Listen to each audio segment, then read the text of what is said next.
The Adventures of Huckleberry Finn by Mark Twain. Chapter 1. This audiobook is produced by Nightlight's Audiobook channel. You don't know about me without you have read a book by the name of The Adventures of Tom Sawyer. But that ain't no matter. That book was made by Mr. Mark Twain, and he told the truth. Mainly. There was things which he stretched, but mainly he told the truth. That is nothing.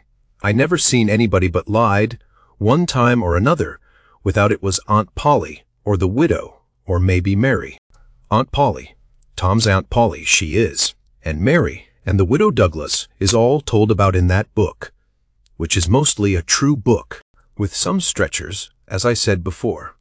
Now the way that the book winds up is this. Tom and me found the money that the robbers hid in the cave, and it made us rich.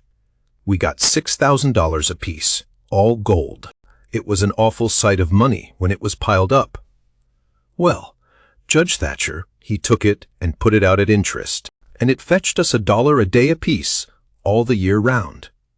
More than a body could tell what to do with.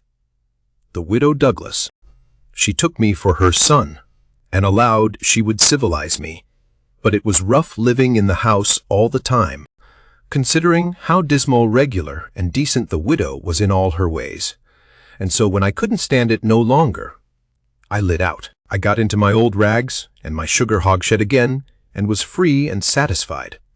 But Tom Sawyer, he hunted me up and said he was going to start a band of robbers, and I might join if I would go back to the widow and be respectable. So I went back. The widow, she cried over me and called me a poor lost lamb, and she called me a lot of other names, too. But she never meant no harm by it. She put me in them new clothes again, and I couldn't do nothing but sweat and feel all cramped up. Well, then the old thing commenced again. The widow rung a bell for supper, and you had to come to time. When you got to the table, you couldn't go right to eating, but you had to wait for the widow to tuck down her head and grumble a little over the victuals, though there warn't really anything the matter with them. That is, nothing, only everything was cooked by itself. In a barrel of odds and ends it is different.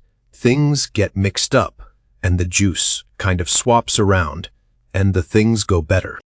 After supper she got out her book and learned me about Moses and the bulrushers, and I was in a sweat to find out all about him. But by and by she let it out that Moses had been dead a considerable long time. So then I didn't care no more about him, because I don't take no stock in dead people. Pretty soon I wanted to smoke, and asked the widow to let me. But she wouldn't. She said it was a mean practice and wasn't clean, and I must try to not do it any more. That is just the way with some people. They get down on a thing when they don't know nothing about it. Here she was a-bothering about Moses, which was no kin to her, and no use to anybody, being gone, you see, yet finding a power of fault with me for doing a thing that had some good in it. And she took snuff too. Of course that was all right, because she done it herself. Her sister, Miss Watson, a tolerable slim old maid, with goggles on, had just come to live with her, and took a set at me now, with a spelling book.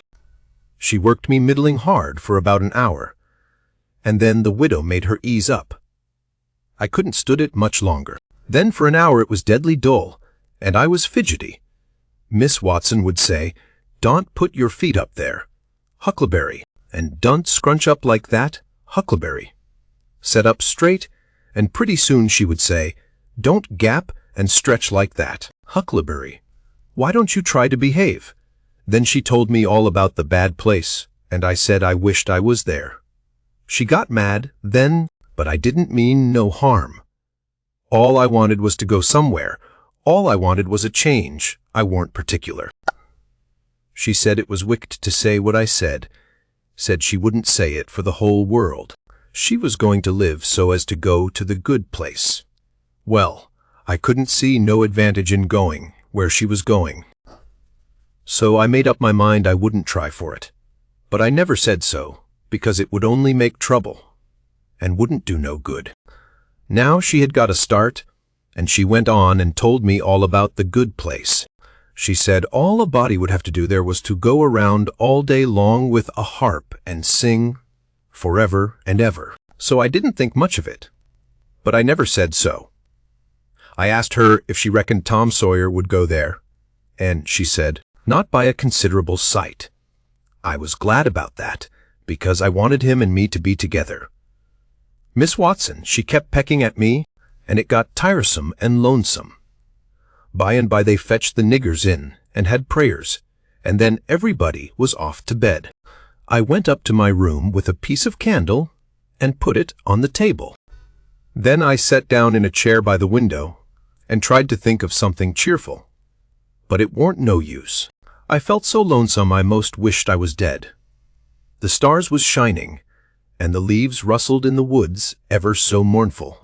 And I heard an owl, away off, hoo-hooing about somebody that was dead, and a whippoorwill and a dog crying about somebody that was going to die, and the wind was trying to whisper something to me, and I couldn't make out what it was, and so it made the cold shivers run over me. Then away out in the woods, I heard that kind of a sound that a ghost makes when it wants to tell about something that's on its mind, and can't make itself understood, and so can't rest easy in its grave, and has to go about that way every night grieving. I got so downhearted and scared, I did wish I had some company. Pretty soon a spider went crawling up my shoulder, and I flipped it off, and it lit in the candle. And before I could budge, it was all shriveled up. I didn't need anybody to tell me that that was an awful bad sign, and would fetch me some bad luck.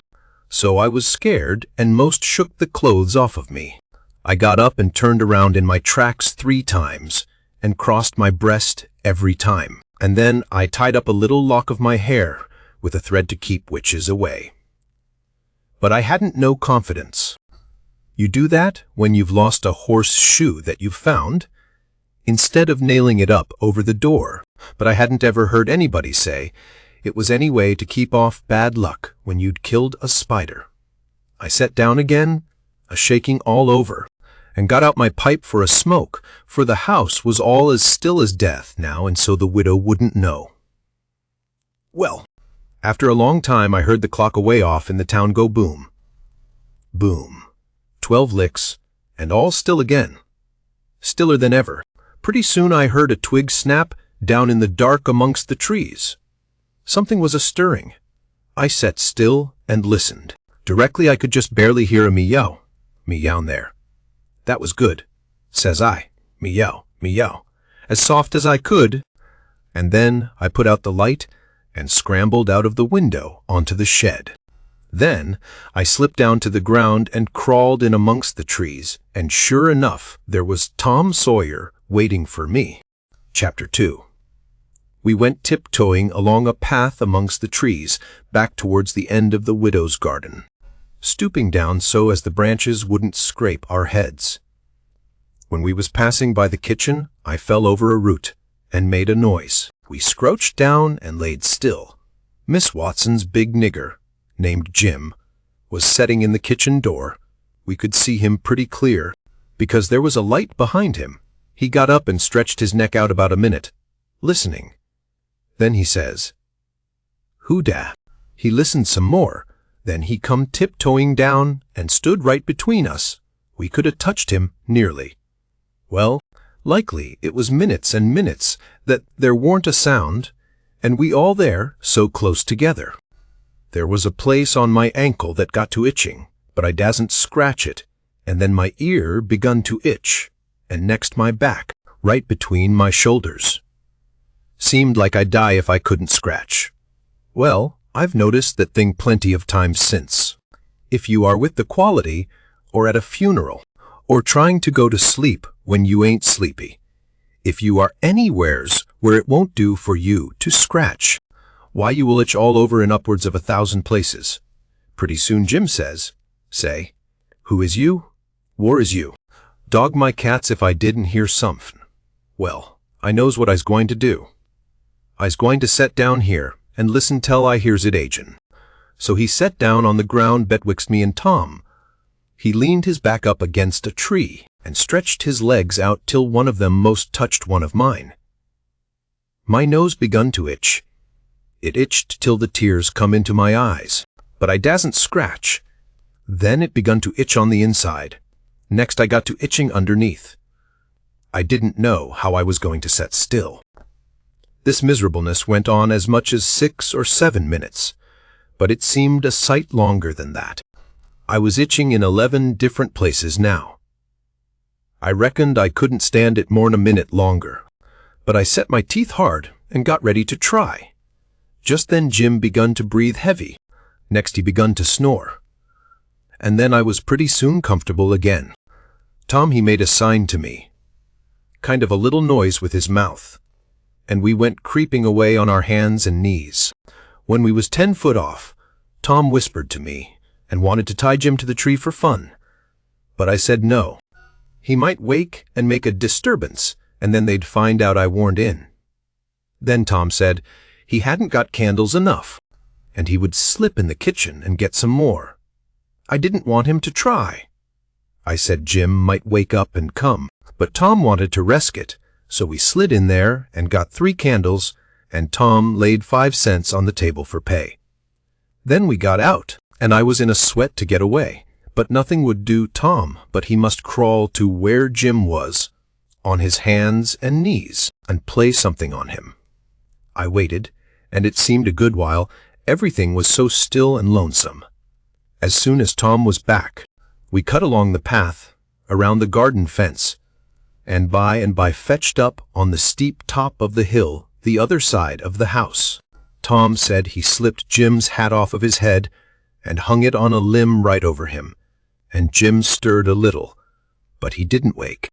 Afterwards Jim said the witches bewitched him and put him in a trance and rode him all over the state, and then set him under the trees again and hung his hat on a limb to show who done it. And next time Jim told it, he said they rode him down to New Orleans, and after that, every time he told it he spread it more and more, till by and by he said they rode him all over the world, and tired him most to death, and his back was all over saddle boils. Jim was monstrous proud about it, and he got so he wouldn't hardly notice the other niggers. Niggers would come miles to hear Jim tell about it, and he was more looked up to than any nigger in that country. Strange niggers would stand with their mouths open and look him all over, same as if he was a wonder. Niggers is always talking about witches in the dark by the kitchen fire, but whenever one was talking and letting on to know all about such things, Jim would happen in and say, "What you know about witches?" And that nigger was corked up and had to take a back seat.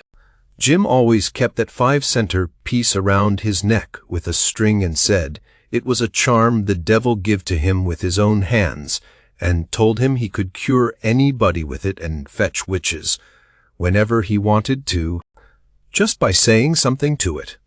But he never told what it was he said to it. Niggers would come from all around there and give Jim anything they had, just for a sight of that 5-center piece, but they wouldn't touch it, because the devil had had his hands on it. Jim was most ruined, for a servant, because he got so stuck up on account of having seen the devil and been rode by witches. Well, when Tom and me got to the edge of the hilltop, we looked away down into the village and could see 3 or 4 lights twinkling, where there was sick folks, maybe, and the stars over us was sparkling ever so fine, and down by the village was the river, a whole mile broad, and awful still and grand. We went down the hill and found Joe Harper and Ben Rogers and 2 or 3 more of the boys hid in the old tanyard. So we unhitched a skiff and pulled down the river 2.5 miles to the big scar on the hillside and went ashore. We went to a clump of bushes, and Tom made everybody swear to keep the secret, and then showed them a hole in the hill, right in the thickest part of the bushes. Then we lit the candles and crawled in on our hands and knees. We went about 200 yards, and then the cave opened up. Tom poked about amongst the passages and pretty soon ducked under a wall, where you wouldn't have noticed that there was a hole. We went along a narrow place and got into a kind of room, all damp and sweaty and cold, and there we stopped. Tom says, "Now we'll start this band of robbers and call it Tom Sawyer's Gang. Everybody that wants to join has got to take an oath and write his name in blood." Everybody was willing, so Tom got out a sheet of paper that he had wrote the oath on and read it. It swore every boy to stick to the band and never tell any of the secrets, and if anybody done anything to any boy in the band, whichever boy was ordered to kill that person, and his family must do it, and he mustn't eat, and he mustn't sleep till he had killed them and hacked a cross in their breasts, which was the sign of the band. And nobody that didn't belong to the band could use that mark, and if he did, he must be sued, and if he done it again, he must be killed. And if anybody that belonged to the band told the secrets, he must have his throat cut, and then have his carcass burnt up and the ashes scattered all around, and his name blotted off of the list with blood, and never mentioned again by the gang, but have a curse put on it and be forgot forever. Everybody said it was a real beautiful oath and asked Tom if he got it out of his own head.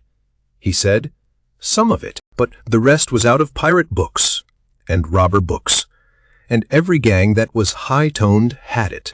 Some thought it would be good to kill the families of boys that told the secrets." Tom said it was a good idea, so he took a pencil and wrote it in. Then Ben Rogers says, "Here's Huck Finn. He hain't got no family. What you going to do 'bout him?" "Well, hain't he got a father?" says Tom Sawyer. "Yes, he's got a father, but you can't never find him these days. He used to lay drunk with the hogs in the tanyard, but he hain't been seen in these parts for a year or more." They talked it over, and they was going to rule me out, because they said every boy must have a family or somebody to kill, or else it wouldn't be fair and square for the others. Well, nobody could think of anything to do. Everybody was stumped and set still. I was most ready to cry, but all at once I thought of a way, and so I offered them Miss Watson. They could kill her, everybody said. "Oh, she'll do. That's all right. Huck can come in." Then they all stuck a pin in their fingers to get blood to sign with, and I made my mark on the paper. "Now," says Ben Rogers, "what's the line of business of this gang?" "Nothing, only robbery and murder," Tom said. "But who are we going to rob? Houses? Or cattle? Or stuff? Stealing cattle and such things ain't robbery. It's burglary," says Tom Sawyer. "We ain't burglars. That ain't no sort of style. We are highwaymen. We stop stages and carriages on the road, with masks on, and kill the people and take their watches and money." "Must we always kill the people?" "Oh, certainly, it's best. Some authorities think different, but mostly it's considered best to kill them, except some that you bring to the cave here and keep them till they're ransomed." "Ransomed? What's that?" "I don't know, but that's what they do. I've seen it in books, and so, of course, that's what we've got to do. But how can we do it if we don't know what it is? Why blame it all? We've got to do it. Don't I tell you it's in the books? Do you want to go to doing different from what's in the books and get things all muddled up?" "Oh, that's all very fine to say, Tom Sawyer. But how in the nation are these fellows going to be ransomed if we don't know how to do it to them? That's the thing I want to get at. Now, what do you reckon it is?" "Well, I don't know. But perhaps if we keep them till they're ransomed, it means that we keep them till they're dead. Now, that's something like. That'll answer. Why couldn't you said that before? We'll keep them till they're ransomed to death, and a bothersome lot they'll be, too, eating up everything and always trying to get loose." "How you talk, Ben Rogers. How can they get loose when there's a guard over them, ready to shoot them down if they move a peg?" "A guard. Well, that is good.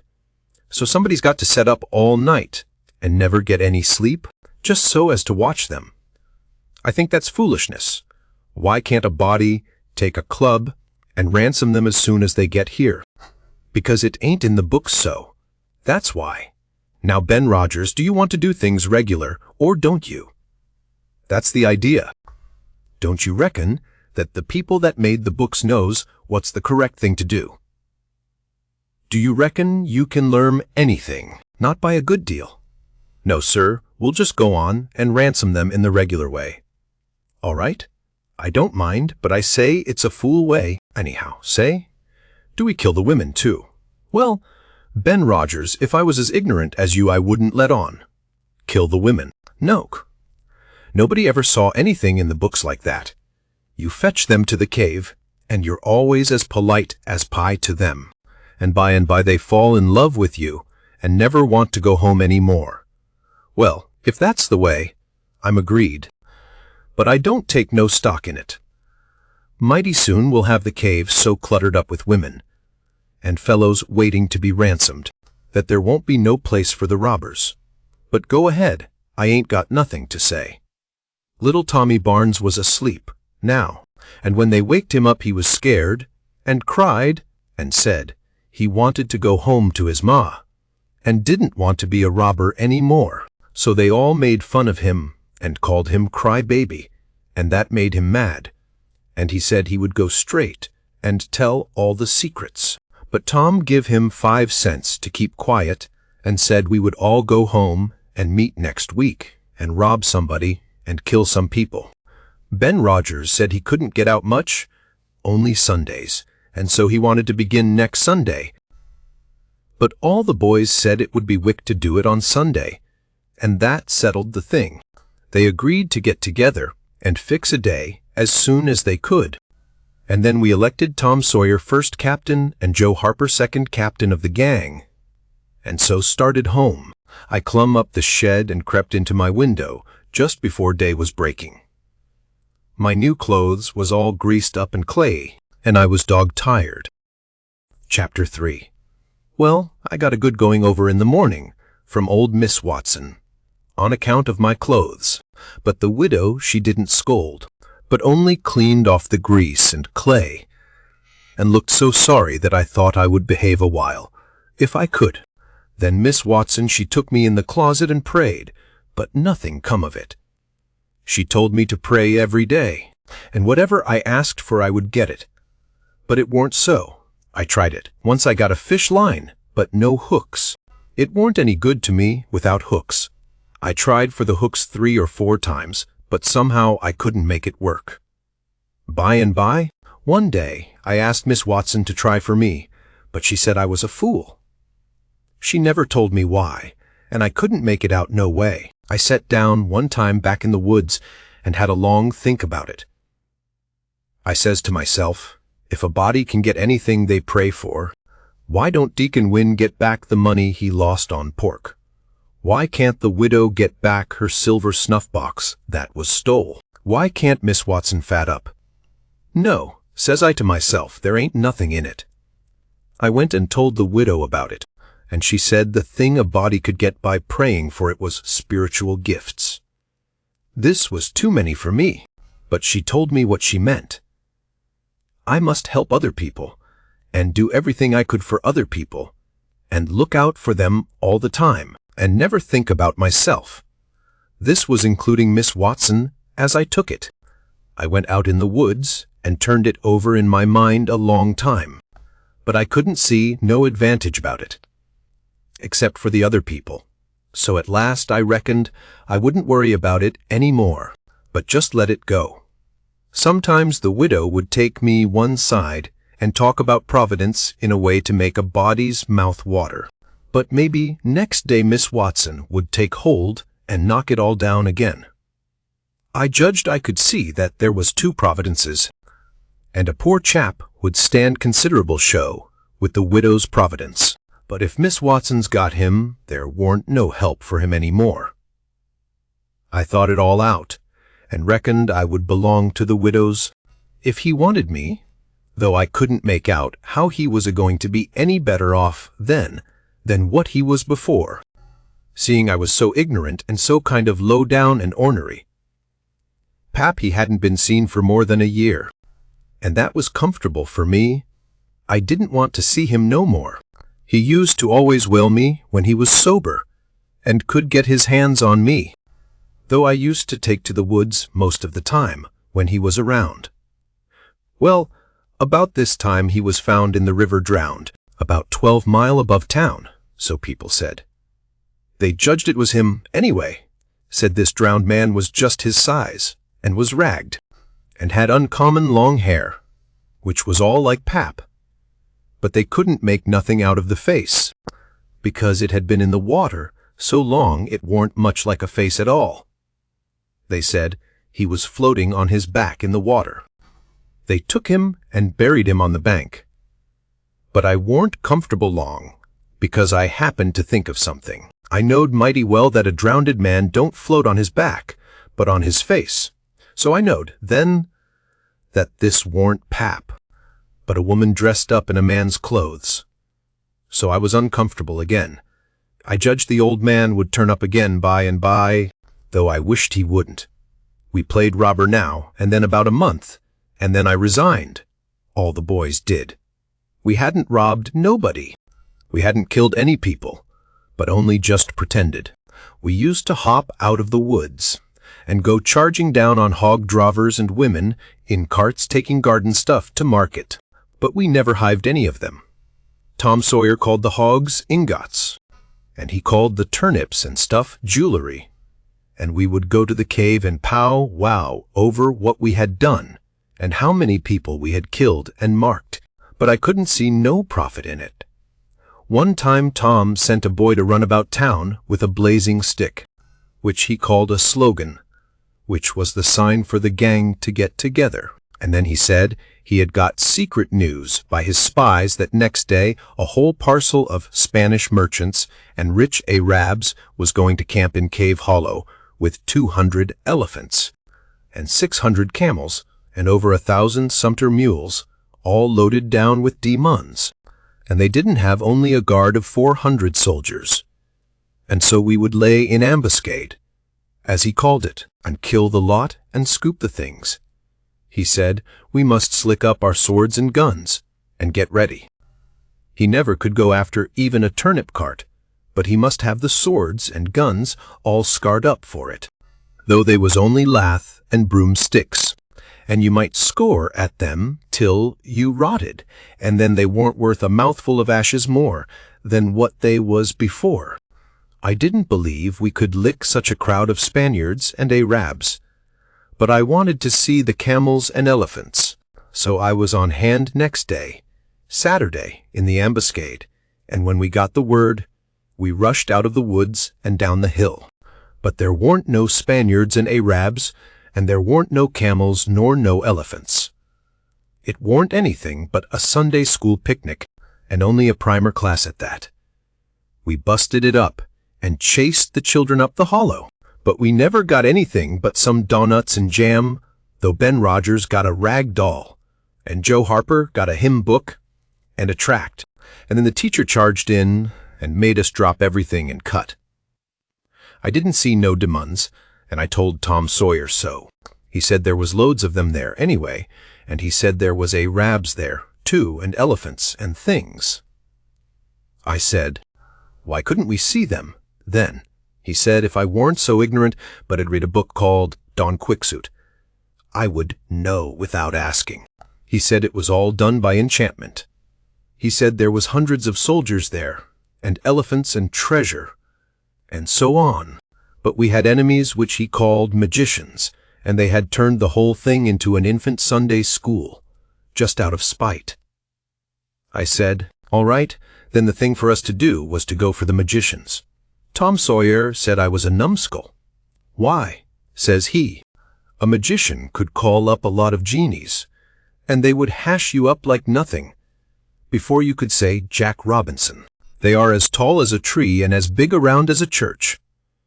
Well, I says, suppose we got some genies to help us. Can't we lick the other crowd then? How you going to get them? I don't know. How do they get them? Why, they rub an old tin lamp or an iron ring, and then the genies come tearing in. with the thunder and lightning a-ripping around, and the smoke a-rolling. And everything they're told to do they up and do it. They don't think nothing of pulling a shot tower up by the roots and belting a Sunday school superintendent over the head with it. Or any other man. Who makes them tear around so? Why? Whoever rubs the lamp or the ring. They belong to whoever rubs the lamp or the ring, and they've got to do whatever he says. If he tells them to build a palace 40 miles long, out of diamonds, and fill it full of chewing gum, or whatever you want, and fetch an emperor's daughter from China for you to marry, they've got to do it. And they've got to do it before sunup next morning, too, and more. They've got to waltz that palace around over the country wherever you want it, you understand. Well, says I think they are a pack of flatheads for not keeping the palace themselves, 'stead of fooling them away like that. And what's more, if I was one of them, I would see a man in Jericho before I would drop my business and come to him for the rubbing of an old tin lamp. How you talk? Huck Finn. Why, you'd have to come when he rubbed it, whether you wanted to or not. What? And I as high as a tree and as big as a church. All right then, I would come, but I lay I'd make that man climb the highest tree there was in the country. Shucks, it ain't no use to talk to you. Huck Finn. You don't seem to know anything, somehow. Perfect sap head. I thought all this over for 2 or 3 days, and then I reckoned I would see if there was anything in it. I got an old tin lamp and an iron ring and went out in the woods and rubbed till I sweat like an Injun, calculating to build a palace and sell it. But it warn't no use. None of the genies come. So then I judged that all that stuff was only just one of Tom Sawyer's lies. I reckoned he believed in the Arabs and the elephants. But as for me, I think different. It had all the marks of a Sunday school. Chapter 4. Well, 3 or 4 months run along, and it was well into the winter now. I had been to school most all the time, and could spell, and read, and write just a little, and could say the multiplication table up to 6 times 7 is 35. And I don't reckon I could ever get any further than that if I was to live forever. I don't take no stock in mathematics, anyway. At first I hated the school, but by and by I got so I could stand it.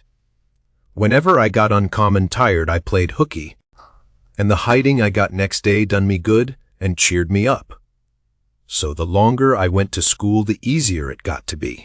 I was getting sort of used to the widow's ways, too, and they weren't so raspy on me. Living in a house and sleeping in a bed pulled on me pretty tight, mostly, but before the cold weather, I used to slide out and sleep in the woods. Sometimes, and so that was a rest to me. I liked the old ways best, but I was getting so I liked the new ones, too, a little bit. The widow said I was coming along slow but sure, and doing very satisfactory.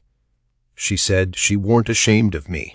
One morning I happened to turn over the salt cellar at breakfast.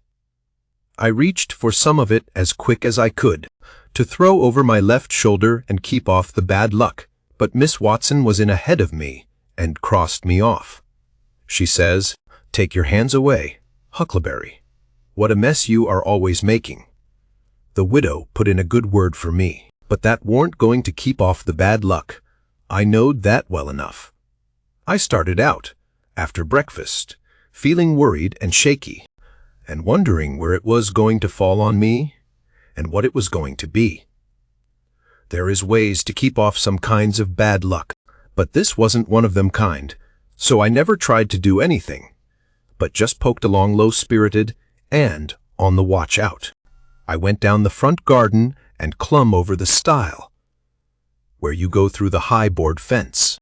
There was an inch of new snow on the ground, and I seen somebody's tracks.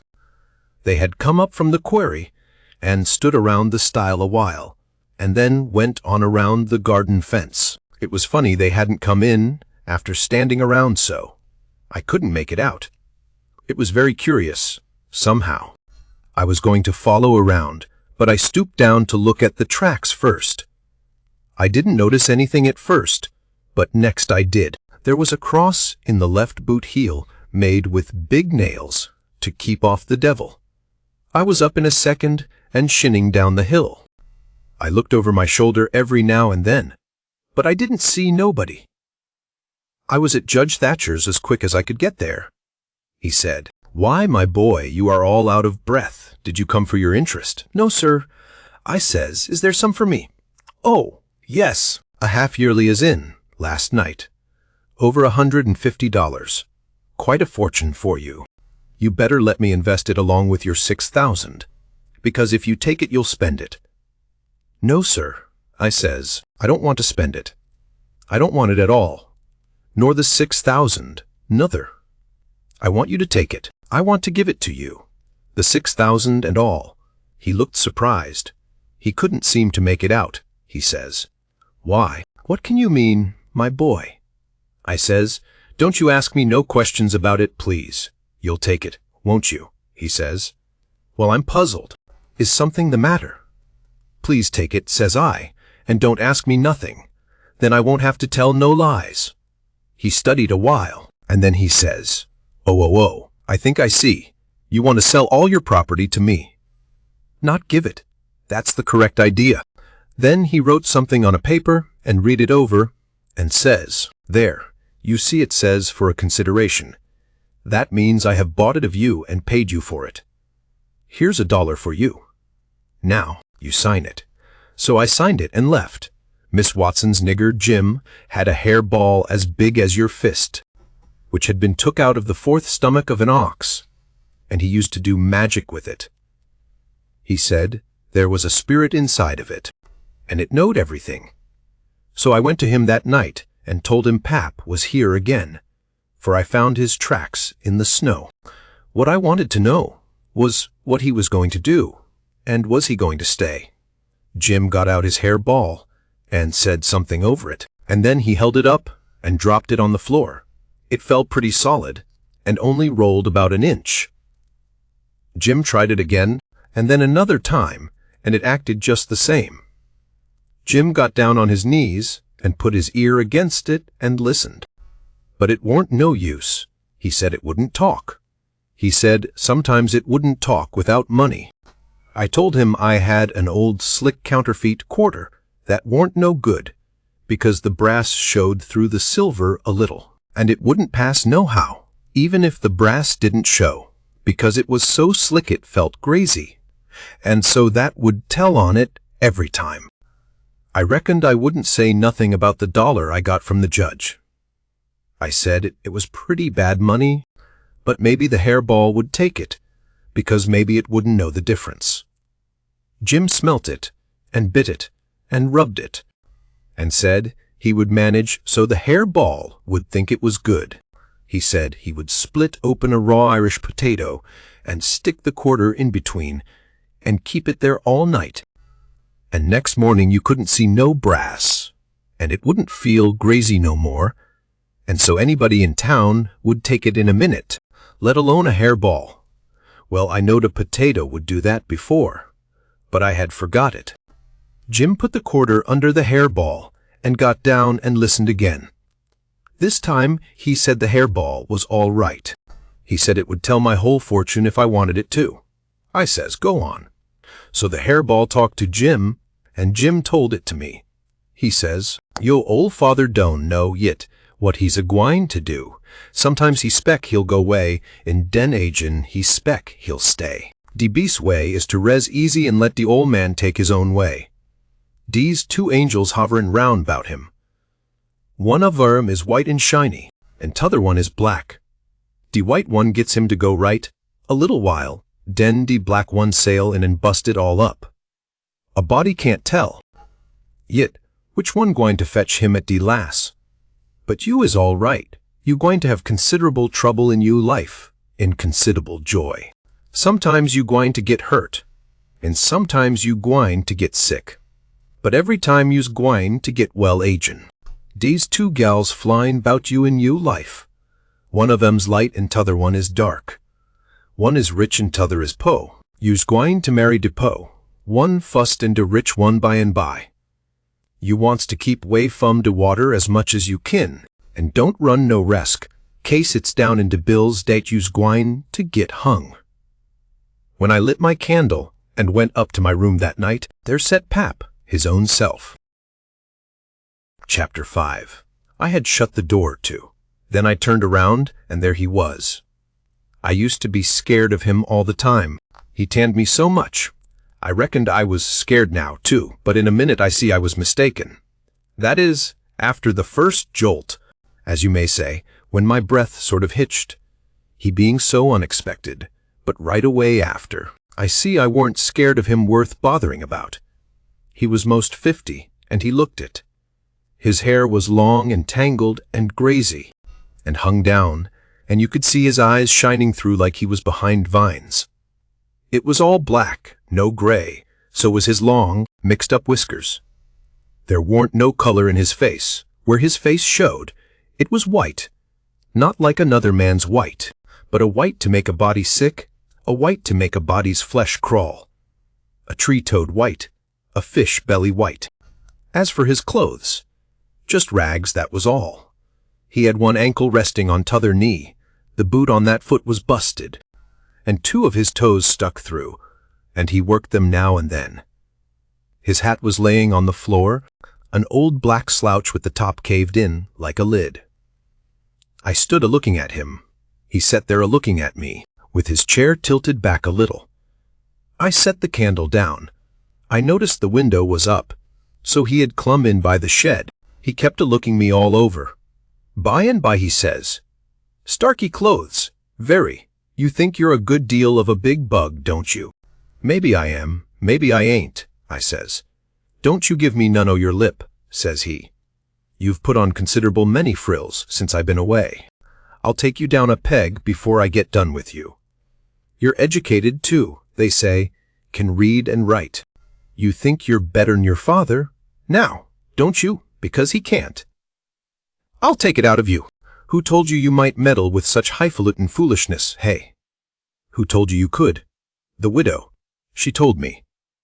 The widow, hey? And who told the widow she could put in her shovel about a thing that ain't none of her business? Nobody never told her.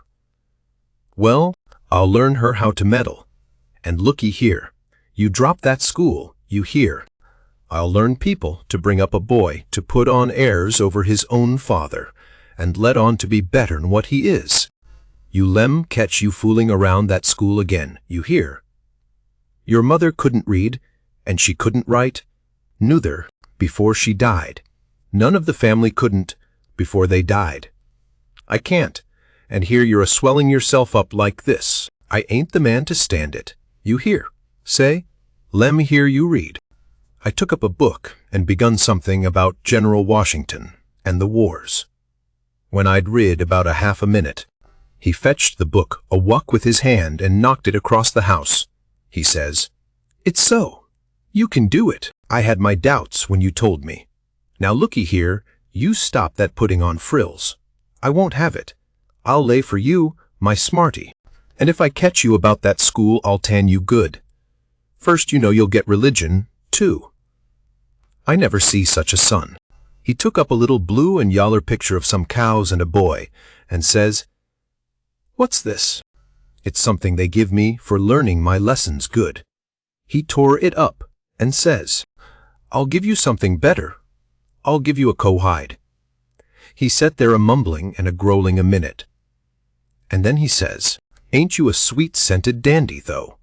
A bed and bedclothes, and a lookin'-glass, and a piece of carpet on the floor. And your own father got to sleep with the hogs in the tanyard. I never see such a son. I bet I'll take some o' these frills out o' you before I'm done with you. Why, there ain't no end to your heirs. They say you're rich." "Hey, how's that? That's how." "Looky here. Mind how you talk to me. I'm a-standing about all I can stand, now. So don't give no sass. I've been in town 2 days, and I hain't heard nothing but about you being rich. I heard about it away down the river, too. That's why I come. You get me that money tomorrow. I want it. I hain't got no money. It's a lie. Judge Thatcher's got it. You get it. I want it. I hain't got no money, I tell you. You ask Judge Thatcher. He'll tell you the same. All right, I'll ask him, and I'll make him pungle, too. Or I'll know the reason why. Say, how much you got in your pocket? I want it. I hain't got only $1, and I want that too. It don't make no difference what you want it for. You just shell it out. He took it and bit it to see if it was good, and then he said he was going downtown to get some whiskey. Said he hadn't had a drink all day. When he had got out on the shed, he put his head in again, and cussed me for putting on frills and trying to be better than him. And when I reckoned he was gone, he come back and put his head in again, and told me to mind about that school, because he was going to lay for me and lick me if I didn't drop that. Next day he was drunk, and he went to Judge Thatcher's and bully-ragged him and tried to make him give up the money, but he couldn't. And then he swore he'd make the law force him. The judge and the widow went to law to get the court to take me away from him and let one of them be my guardian. But it was a new judge that had just come, and he didn't know the old man. So he said courts mustn't interfere and separate families if they could help it. Said he'd druther not take a child away from its father.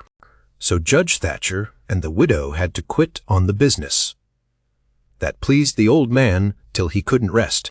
He said he'd co-wide me till I was black and blue if I didn't raise some money for him. I borrowed $3 from Judge Thatcher, and Pap took it and got drunk and went a-blowing around and cussing and whooping and carrying on, and he kept it up all over town with a tin pan till most midnight. Then they jailed him, and next day they had him before court, and jailed him again for a week. But he said he was satisfied, said he was boss of his son, and he'd make it warm for him. When he got out, the new judge said he was a-going to make a man of him.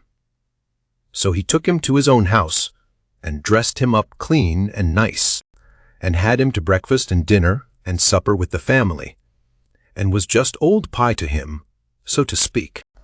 And after supper he talked to him about temperance and such things till the old man cried and said he'd been a fool and fooled away his life, but now he was a-going to turn over a new leaf and be a man nobody wouldn't be ashamed of, and he hoped the judge would help him and not look down on him.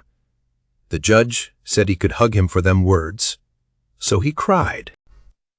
And his wife, she cried again. Pap said he'd been a man that had always been misunderstood before, and the judge said he believed it. The old man said that what a man wanted that was down was sympathy, and the judge said it was so. So they cried again, and when it was bedtime, the old man rose up and held out his hand and says, "Look at it, gentlemen, and ladies all, take a hold of it. Shake it. There's a hand that was the hand of a hog, but it ain't so no more.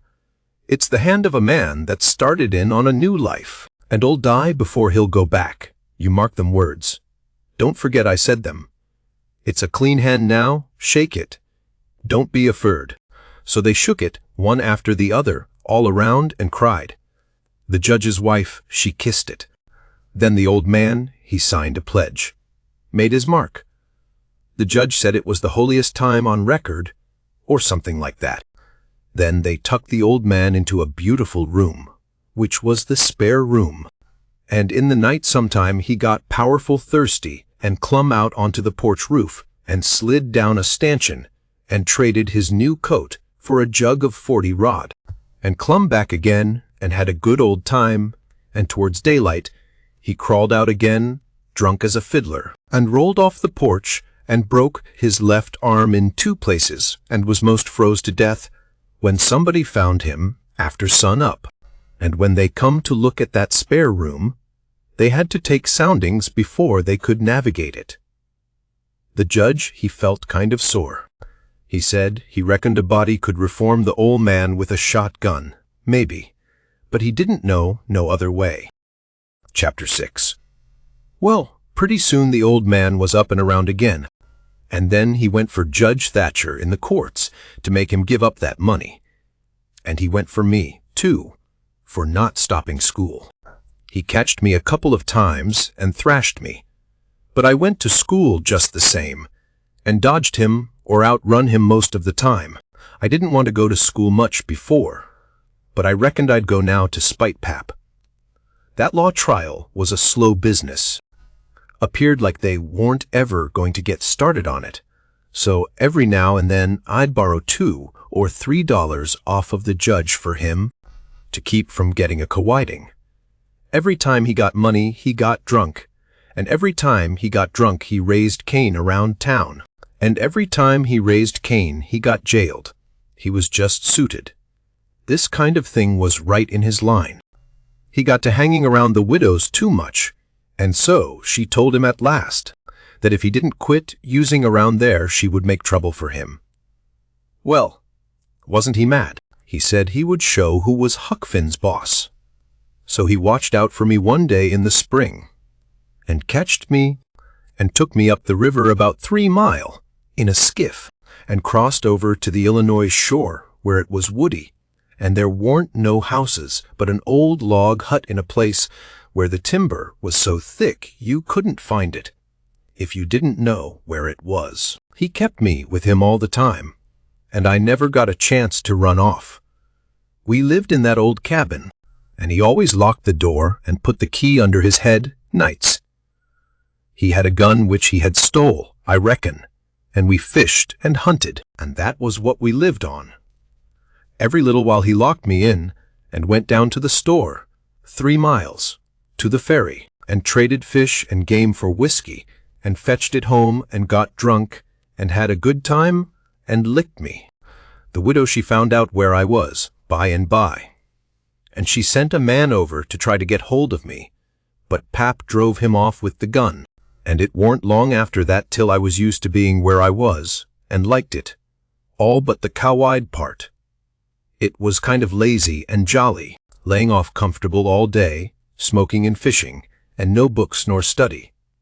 2 months or more run along, and my clothes got to be all rags and dirt, and I didn't see how I'd ever got to like it so well at the widow's, where you had to wash and eat on a plate and calm up and go to bed and get up regular and be forever bothering over a book and have old Miss Watson pecking at you all the time. I didn't want to go back no more. I had stopped cussing because the widow didn't like it, but now I took to it again because Pap hadn't no objections. It was pretty good times up in the woods there, take it all around. But by and by Pap got too handy with his hickory, and I couldn't stand it. I was all over welts. He got to going away so much, too, and locking me in. Once he locked me in and was gone 3 days. It was dreadful lonesome. I judged he had got drowned, and I wasn't ever going to get out any more. I was scared. I made up my mind I would fix up some way to leave there. I had tried to get out of that cabin many a time, but I couldn't find no way. There warn't a window to it big enough for a dog to get through. I couldn't get up the chimbley. It was too narrow. The door was thick solid oak slabs. Pap was pretty careful not to leave a knife or anything in the cabin when he was away. I reckon I had hunted the place over as much as 100 times. Well, I was most all the time at it, because it was about the only way to put in the time. But this time I found something at last. I found an old rusty wood saw without any handle. It was laid in between a rafter and the clapboards of the roof. I greased it up and went to work. There was an old horse blanket nailed against the logs at the far end of the cabin behind the table to keep the wind from blowing through the chinks and putting the candle out. I got under the table and raised the blanket and went to work to saw a section of the big bottom log out, big enough to let me through. Well, it was a good long job, but I was getting towards the end of it when I heard Pap's gun in the woods. I got rid of the signs of my work and dropped the blanket and hid my saw, and pretty soon Pap come in. Pap weren't in a good humor, so he was his natural self. He said he was down to town and everything was going wrong. His lawyer said He reckoned he would win his lawsuit and get the money, if they ever got started on the trial. But then there was ways to put it off a long time, and Judge Thatcher knowed how to do it. And he said people allowed there'd be another trial to get me away from him and give me to the widow for my guardian. And they guessed it would win this time. This shook me up considerable, because I didn't want to go back to the widow's any more and be so cramped up and civilized, as they called it. Then the old man got to cussing and cussed everything and everybody he could think of, and then cussed them all over again to make sure he hadn't skipped any. And after that he polished off with a kind of a general cuss all round, including a considerable parcel of people which he didn't know the names of, and so called them what's his name when he got to them, and went right along with his cussing. He said he would like to see the widow get me. He said he would watch out, and if they tried to come any such game on him, he knowed of a place 6 or 7 mile off, to stow me in, where they might hunt till they dropped, and they couldn't find me. That made me pretty uneasy again, but only for a minute. I reckoned I wouldn't stay on hand till he got that chance. The old man made me go to the skiff and fetch the things he had got. There was a 50-pound sack of cornmeal, and a side of bacon, ammunition, and a 4-gallon jug of whiskey, and an old book and 2 newspapers for wadding, besides some tow. I toted up a load, and went back and sat down on the bow of the skiff to rest.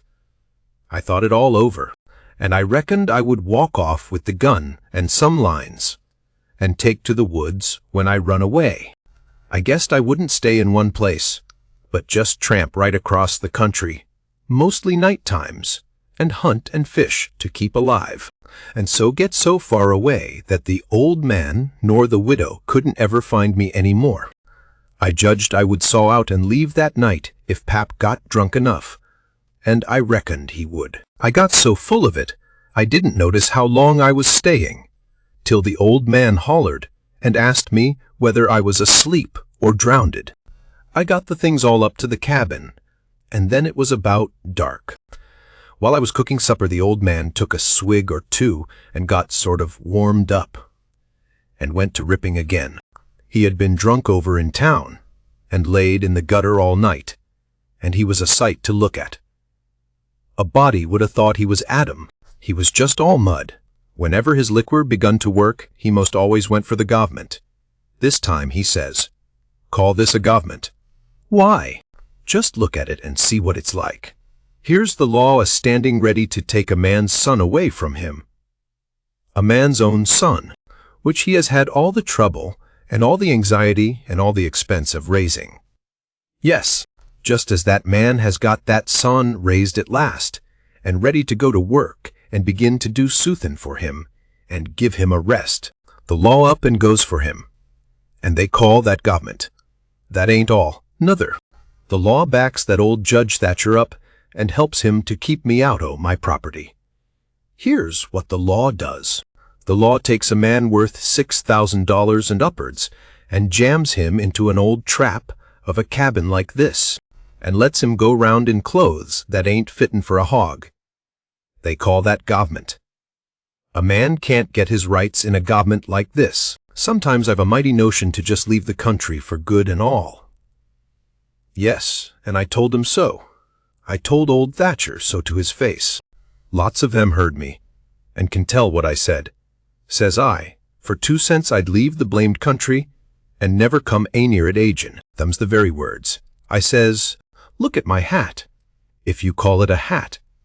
But the lid raises up, and the rest of it goes down till it's below my chin, and then it ain't rightly a hat at all, but more like my head was shoved up through a Ginto stovepipe. Look at it, says I. Such a hat for me to wear, one of the wealthiest men in this town, if I could get my rights. Oh yes, this is a wonderful government, wonderful.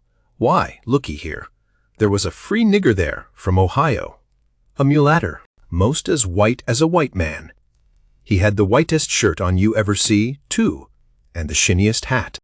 And there ain't a man in that town that's got as fine clothes as what he had, and he had a gold watch and chain, and a silver-headed cane, the awfulest old gray-headed nabob in the state.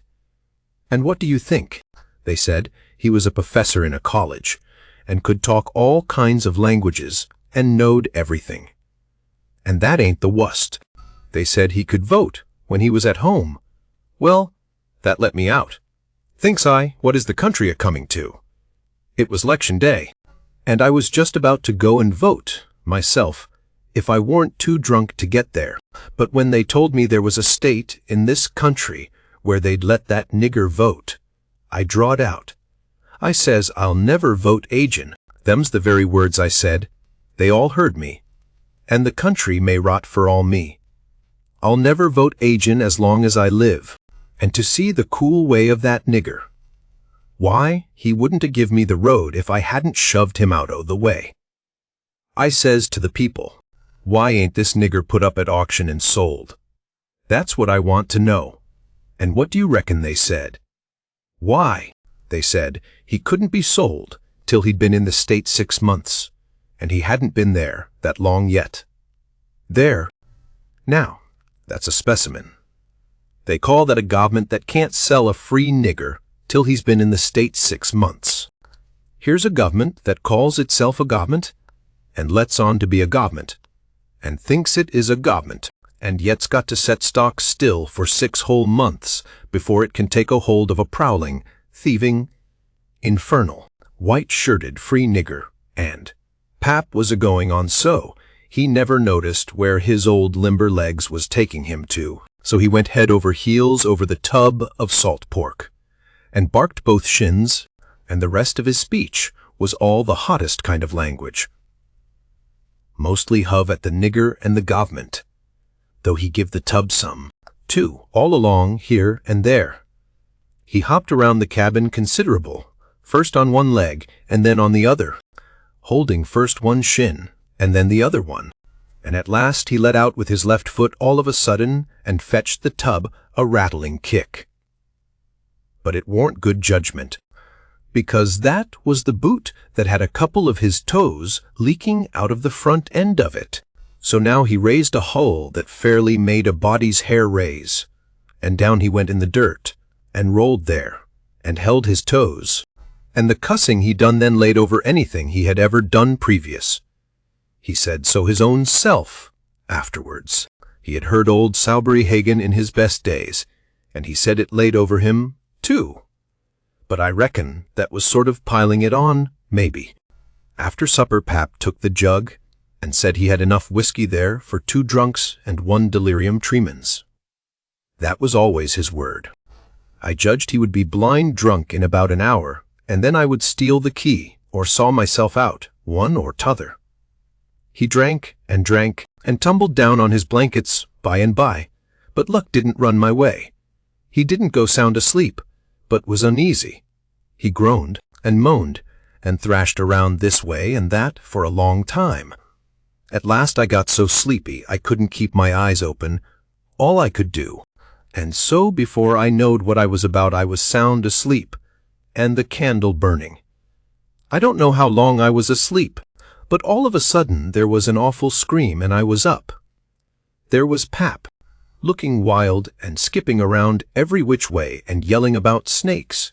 He said they was crawling up his legs, and then he would give a jump and scream, and say one had bit him on the cheek. But I couldn't see no snakes. He started and run round and round the cabin, hollering, "Take him off! Take him off!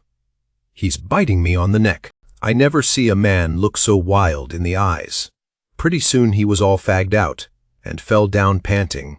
Then he rolled over and over, wonderful fast, kicking things every which way, and striking and grabbing at the air with his hands, and screaming, and saying there was devils a hold of him. He wore out by and by, and laid still a while, moaning. Then he laid stiller, and didn't make a sound. I could hear the owls and the wolves, away off in the woods, and it seemed terrible still. He was laying over by the corner. By and by he raised up, part way, and listened, with his head to one side. He says very low, "Tramp." Tramp, that's the dead. Tramp. Tramp, they're coming after me, but I won't go. Oh, they're here. Don't touch me. Don't. Hands off, they're cold. Let go. Oh, let a poor divil alone. Then he went down on all fours and crawled off, begging them to let him alone. And he rolled himself up in his blanket and wallowed in under the old pine table, still a-begging. And then he went to crying. I could hear him through the blanket. By and by he rolled out and jumped up on his feet looking wild. And he see me and went for me. He chased me round and round the place with a clasp knife, calling me the angel of death and saying he would kill me, and then I couldn't come for him no more. I begged and told him I was only Huck, but he laughed such a screechy laugh and roared and cussed and kept on chasing me up. Once when I turned short and dodged under his arm, he made a grab and got me by the jacket between my shoulders, and I thought I was gone, but I slid out of the jacket quick as lightning and saved myself.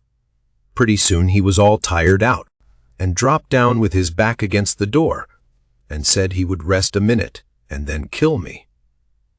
He put his knife under him and said he would sleep and get strong, and then he would see who was who. So he dozed off pretty soon. By and by I got the old split-bottom chair and clumb up, as easy as I could, not to make any noise, and got down the gun. I slipped the ramrod down it to make sure it was loaded, and then I laid it across the turnip barrel, pointing towards Pap, and sat down behind it to wait for him to stir. And how slow and still the time did drag along.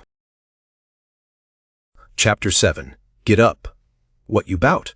I opened my eyes and looked around, trying to make out where I was. It was after sun up, and I had been sound asleep. Pap was standing over me, looking sore, and sick too. He says, "What you doing with this gun?" I judged he didn't know nothing about what he had been doing, so I says, "Somebody tried to get in, so I was laying for him." "Why did you roost me out?" "Well, I tried to, but I couldn't budge you." "Well, all right. Don't stand there palavering all day. But out with you, and see if there's a fish on the lines for breakfast. I'll be along in a minute." He unlocked the door, and I cleared out. Up the river bank. I noticed some pieces of limbs and such things floating down, and a sprinkling of bark, so I knowed the river had begun to rise. I reckoned I would have great times now, if I was over at the town. The June rise used to be always luck for me, because as soon as that rise begins, here comes cord wood floating down, and pieces of log rafts, sometimes a dozen logs together, so all you have to do is to catch them and sell them to the wood yards and the sawmill. I went along up the bank with one eye out for Pap, and t'other one out for what the rise might fetch along. Well, all at once, here comes a canoe, just a beauty, too, about 13 or 14 foot long, riding high like a duck. I shot head first off of the bank, like a frog, clothes and all on, and struck out for the canoe. I just expected there'd be somebody laying down in it, because people often done that to fool folks, and when a chap had pulled a skiff outmost to it, they'd raise up and laugh at him. But it warn't so this time. It was a drift canoe, sure enough, and I clumb in and paddled her ashore. Thinks I, the old man will be glad when he sees this. She's worth $10. But when I got to shore, Pap wasn't in sight yet, and as I was running her into a little creek like a gully, all hung over with vines and willows, I struck another idea. I judged I'd hide her good, and then, 'stead of taking to the woods when I run off, I'd go down the river about 50 mile and camp in one place for good, and not have such a rough time tramping on foot. It was pretty close to the shanty, and I thought I heard the old man coming all the time, but I got her hid, and then I out and looked around a bunch of willows, and there was the old man down the path a piece, just drawing a bead on a bird with his gun, so he hadn't seen anything. When he got along, I was hard at it taking up a trot line. He abused me a little for being so slow, but I told him I fell in the river, and that was what made me so long. I knowed he would see I was wet, and then he would be asking questions. We got 5 catfish off of the lines and went home. While we laid off, after breakfast, to sleep up, both of us being about wore out, I got to thinking that if I could fix up some way to keep Pap and the widow from trying to follow me, it would be a certainer thing than trusting to luck to get far enough off before they missed me. You see, all kinds of things might happen. Well, I didn't see no way for a while, but by and by Pap raised up a minute to drink another barrel of water, and he says, "Another time a man comes a-prowling round here, you roost me out, you hear. That man warn't here for no good. I'd a shot him. Next time, you roost me out, you hear." Then he dropped down and went to sleep again. But what he had been saying give me the very idea I wanted. I says to myself, I can fix it now, so nobody won't think of following me. About 12 o'clock we turned out and went along up the bank. The river was coming up pretty fast, and lots of driftwood going by on the rise. By and by, along comes part of a log raft, 9 logs fast together. We went out with the skiff and towed it ashore. Then we had dinner. Anybody but Pap would have waited and seen the day through, so as to catch more stuff, but that warn't Pap's style. 9 logs was enough for one time. He must shove right over to town and sell. So he locked me in and took the skiff and started off towing the raft about 3:30. I judged he wouldn't come back that night. I waited till I reckoned he had got a good start. Then I out with my saw and went to work on that log again. Before he was t'other side of the river, I was out of the hole. Him and his raft was just a speck on the water away off yonder. I took the sack of cornmeal and took it to where the canoe was hid, and shoved the vines and branches apart and put it in. Then I done the same with the side of bacon. Then the whiskey jug. I took all the coffee and sugar there was, and all the ammunition. I took the wadding, I took the bucket and gourd, I took a dipper and a tin cup, and my old saw and 2 blankets, and the skillet and the coffee pot. I took fish lines and matches and other things. Everything that was worth a cent. I cleaned out the place. I wanted an axe, but there wasn't any, only the one out at the wood pile, and I knowed why I was going to leave that. I fetched out the gun, and now I was done. I had wore the ground a good deal, crawling out of the hole and dragging out so many things. So I fixed that as good as I could from the outside by scattering dust on the place, which covered up the smoothness and the sawdust. Then I fixed the piece of log back into its place and put 2 rocks under it and one against it to hold it there. For it was bent up at that place and didn't quite touch ground. If you stood 4 or 5 foot away and didn't know it was sawed, you wouldn't ever notice it. And besides, this was the back of the cabin, and it weren't likely anybody would go fooling around there. It was all grass clear to the canoe, so I hadn't left a track. I followed around to see. I stood on the bank and looked out over the river. All safe. So I took the gun and went up a piece into the woods and was hunting around for some birds, when I see a wild pig. Hogs soon went wild in them bottoms after they had got away from the prairie farms. I shot this fellow and took him into camp. I took the axe and smashed in the door. I beat it and hacked it considerable, a-doing it. I fetched the pig in and took him back nearly to the table, and hacked into his throat with the axe, and laid him down on the ground to bleed. I say ground because it was ground, hard-packed and no boards.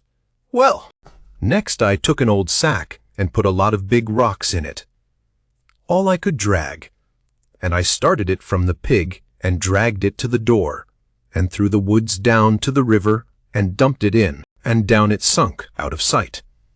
You could easy see that something had been dragged over the ground. I did wish Tom Sawyer was there. I knowed he would take an interest in this kind of business, and throw in the fancy touches. Nobody could spread himself like Tom Sawyer in such a thing as that. Well, Last I pulled out some of my hair and bloodied the axe good, and stuck it on the backside, and slung the axe in the corner. Then I took up the pig and held him to my breast with my jacket, so he couldn't drip, till I got a good piece below the house, and then dumped him into the river. Now I thought of something else.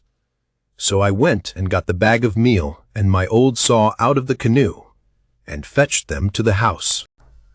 I took the bag to where it used to stand, and ripped a hole in the bottom of it with the saw, for there warn't no knives and forks on the place. Pap done everything with his clasp knife about the cooking. Then I carried the sack about 100 yards across the grass and through the willows east of the house to a shallow lake that was 5 miles wide and full of rushes. And ducks too, you might say, in the season. There was a slough or a creek leading out of it on the other side that went miles away. I don't know where, but it didn't go to the river. The meal sifted out and made a little track all the way to the lake. I dropped Pap's whetstone there too, so as to look like it had been done by accident. Then I tied up the rip in the meal sack with a string, so it wouldn't leak no more, and took it and my saw to the canoe again.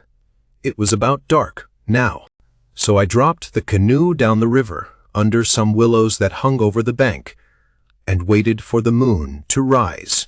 I made fast to a willow, then I took a bite to eat, and by laid down in the canoe to smoke a pipe and lay out a plan. I says to myself, they'll follow the track of that sackful of rocks to the shore, and then drag the river for me. And they'll follow that meal track to the lake, and go browsing down the creek that leads out of it to find the robbers that killed me and took the things. They won't ever hunt the river for anything but my dead carcass. They'll soon get tired of that, and won't bother no more about me. All right, I can stop anywhere I want to. Jackson's Island is good enough for me. I know that island pretty well, and nobody ever comes there. And then I can paddle over to town, nights, and slink around and pick up things I want. Jackson's Island's the place. I was pretty tired, and the first thing I knowed I was asleep. When I woke up, I didn't know where I was. For a minute, I sat up and looked around, a little scared. Then I remembered. The river looked miles and miles across. The moon was so bright I could have counted the drift logs that went a-slipping along, black and still, 100 of yards out from shore. Everything was dead quiet, and it looked late and smelt late. You know what I mean. I don't know the words to put it in. I took a good gap and a stretch, and was just going to unhitch and start, when I heard a sound away over the water. I listened. Pretty soon I made it out. It was that dull kind of a regular sound that comes from oars working in rowlocks when it's a still night.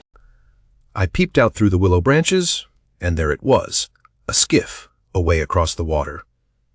I couldn't tell how many was in it. It kept a-coming, and when it was abreast of me I see there warn't but one man in it. Thinks I, maybe it's Pap, though I warn't expecting him.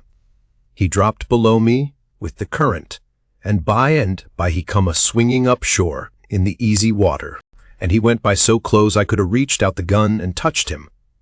Well, it was Pap sure enough, and sober, too, by the way he laid to his oars.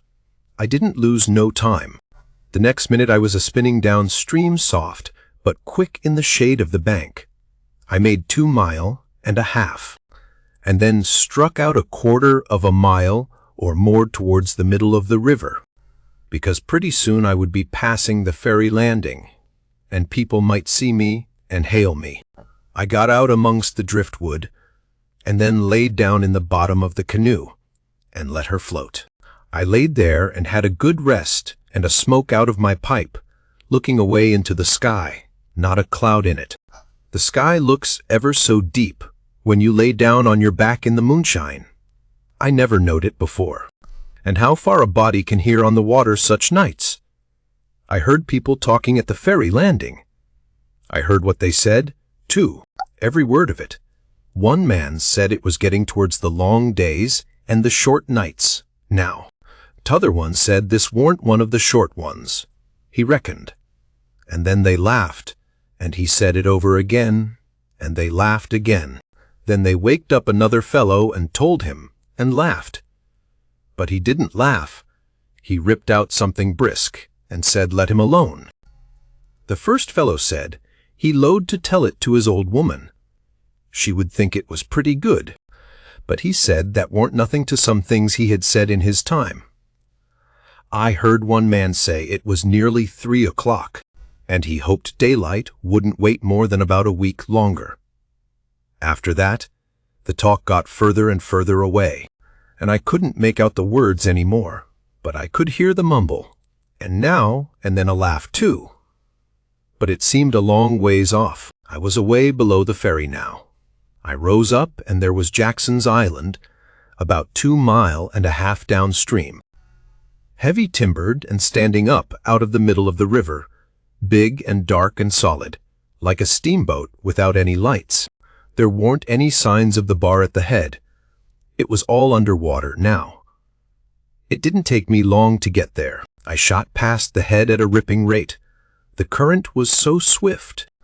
And then I got into the dead water and landed on the side towards the Illinois shore. I run the canoe into a deep dent in the bank that I knowed about. I had to part the willow branches to get in, and when I made fast, nobody could have seen the canoe from the outside. I went up and sat down on a log at the head of the island and looked out on the big river and the black driftwood, and away over to the town, 3 miles away, where there was 3 or 4 lights twinkling. A monstrous big lumber raft was about a mile upstream, coming along down, with a lantern in the middle of it. I watched it come creeping down, and when it was most abreast of where I stood, I heard a man say, "Stern oars, there. Heave her head to starboard." I heard that just as plain as if the man was by my side. There was a little gray in the sky, now. So I stepped into the woods and laid down for a nap before breakfast. Chapter 8. The sun was up so high when I waked that I judged it was after 8 o'clock.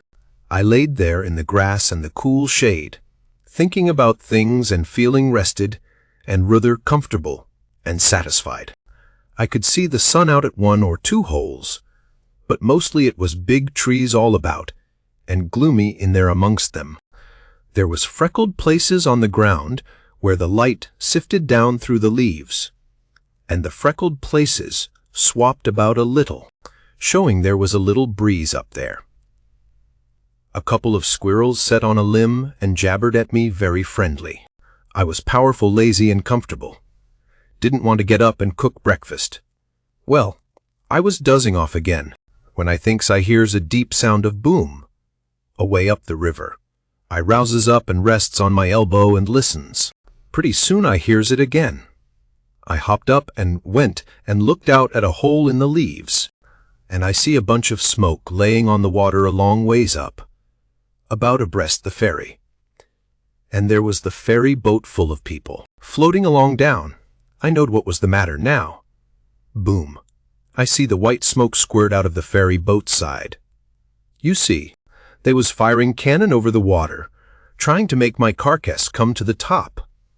I was pretty hungry, but it warn't going to do for me to start a fire, because they might see the smoke. So I sat there and watched the cannons smoke and listened to the boom. The river was a mile wide, there, and it always looks pretty on a summer morning. So I was having a good enough time seeing them hunt for my remainders if I only had a bite to eat. Well, then I happened to think how they always put quicksilver in loaves of bread and float them off, because they always go right to the drowned carcass and stop there. So says I'll keep a lookout, and if any of them's floating around after me, I'll give them a show. I changed to the Illinois edge of the island to see what luck I could have, and I warn't disappointed. A big double loaf come along, and I most got it with a long stick, but my foot slipped and she floated out further. Of course I was where the current set in the closest to the shore. I knowed enough for that. But by and by along comes another one, and this time I won. I took out the plug and shook out the little dab of quicksilver, and set my teeth in. It was baker's bread. What the quality eat. None of your low-down corn pone. I got a good place amongst the leaves, and sat there on a log, munching the bread and watching the ferry boat, and very well satisfied. And then something struck me. I says, now I reckon the widow or the parson or somebody prayed that this bread would find me. And here it has gone and done it. So there ain't no doubt but there is something in that thing. That is, there's something in it when a body like the widow or the parson prays. But it don't work for me, and I reckon it don't work for only just the right kind. I lit a pipe and had a good long smoke and went on watching. The ferry boat was floating with the current, and I allowed I'd have a chance to see who was aboard when she come along, because she would come in close where the bread did. When she'd got pretty well along down towards me, I put out my pipe and went to where I fished out the bread and laid down behind a log on the bank in a little open place. Where the log forked I could peep through. By and by she come along, and she drifted in so close that they could have run out a plank and walked ashore. Most everybody was on the boat. Pap and Judge Thatcher, and Bessie Thatcher, and Joe Harper, and Tom Sawyer, and his old Aunt Polly, and Sid and Mary, and plenty more.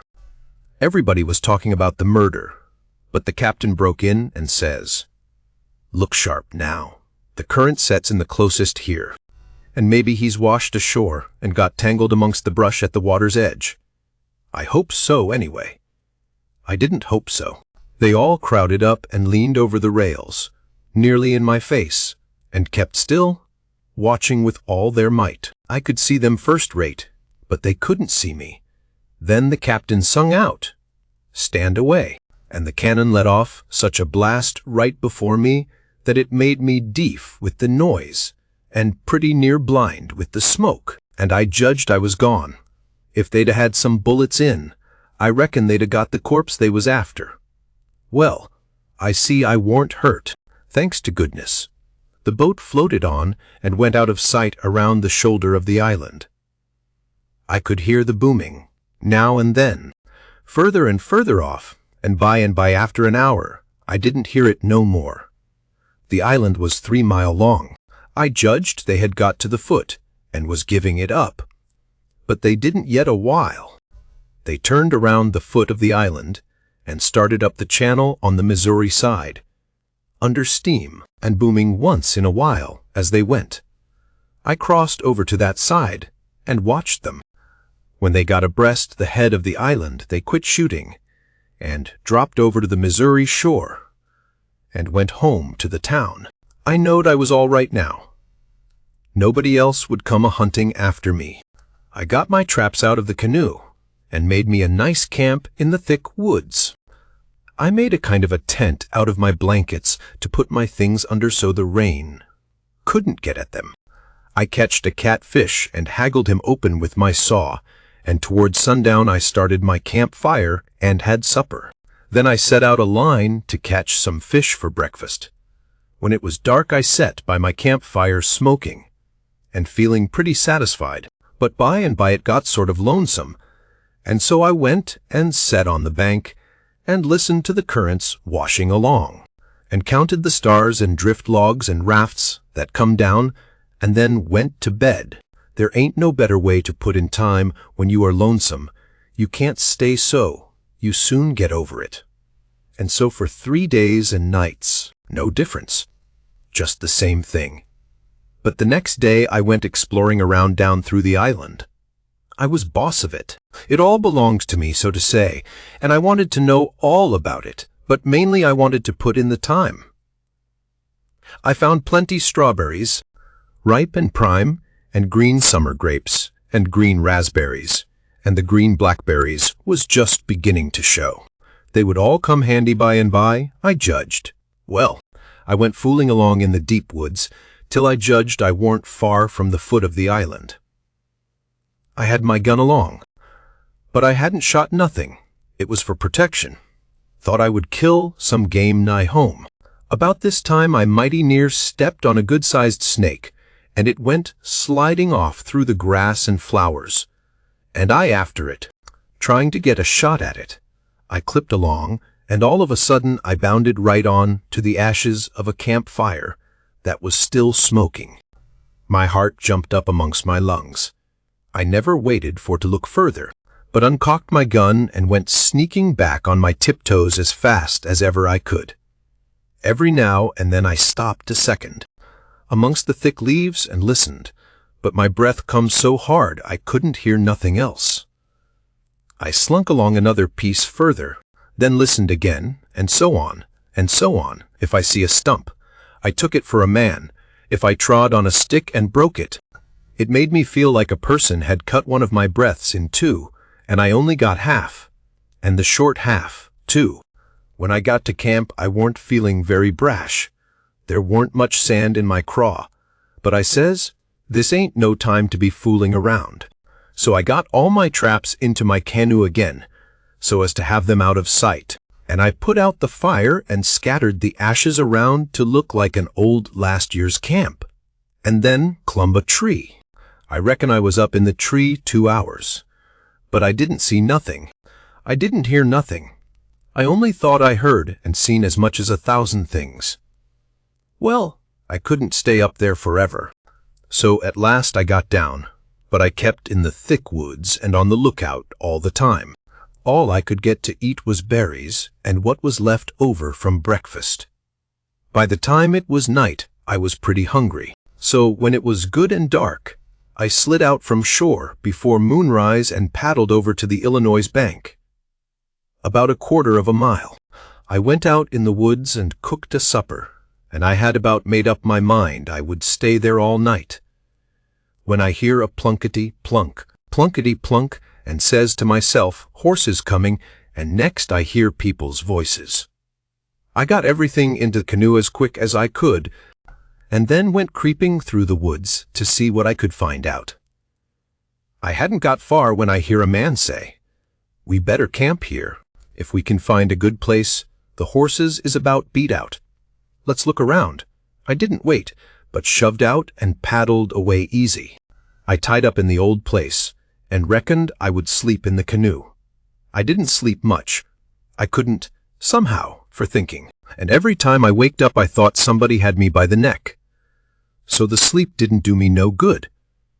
By and by I says to myself, I can't live this way. I'm a-going to find out who it is that's here on the island with me.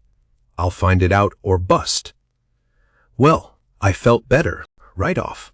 So I took my paddle and slid out from shore just a step or two, and then let the canoe drop along down amongst the shadows. The moon was shining, and outside of the shadows it made it most as light as day. I poked along well onto an hour, everything still as rocks and sound asleep. Well, by this time I was most down to the foot of the island. A little reply, cool breeze begun to blow, and that was as good as saying the night was about done. I give her a turn with the paddle and brung her nose to shore. Then I got my gun and slipped out and into the edge of the woods. I sat down there on a log and looked out through the leaves. I see the moon go off watch and the darkness begin to blanket the river. But in a little while I see a pale streak over the tree tops and knowed the day was coming. So I took my gun and slipped off towards where I had run across that campfire, stopping every minute or two to listen. But I hadn't no luck. Somehow, I couldn't seem to find the place. But by and by, sure enough, I catched a glimpse of fire away through the trees. I went for it, cautious and slow.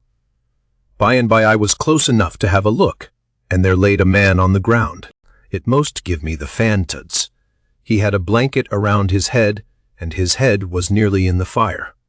I sat there behind a clump of bushes, in about 6 foot of him, and kept my eyes on him steady. It was getting gray daylight now. Pretty soon he gapped, and stretched himself, and hove off the blanket, and it was Miss Watson's Jim. I bet I was glad to see him. I says, "Hello, Jim," and skipped out. He bounced up and stared at me wild. Then he drops down on his knees and puts his hands together and says, Don't hurt me. Don't. I hain't ever done no harm to a goes. I allus like dead people, and done all I could for 'em. You go and get in de river agin. Well, you belongs, and don't do nuffin to old Jim. At oo's allus you, friend. Well, I warn't long make him understand I warn't dead. I was ever so glad to see Jim. I warn't lonesome now. I told him I warn't afraid of him telling the people where I was. I talked along, but he only sat there and looked at me, never said nothing. Then I says, "It's good daylight. Le's get breakfast. Make up your campfire good. What's to use making up de campfire to cook strawberries and sich truck? But you got a gun, hain't you? Den we kin get somethin' better den strawberries. Strawberries and such truck," I says. "Is that what you live on?" "I couldn't get nuffin' else," he says. "Why, how long you been on the island, Jim?" "I come he de night arter you's killed." "What, all that time?" "Yes, indeedy. And ain't you had nothing but that kind of rubbage to eat?" "No, sah. Nuffin' else." "Well, you must be most starved, ain't you?" "I reckon I could eat a hoss. I think I could." "How long you been on de island?" "Since the night I got killed." "No.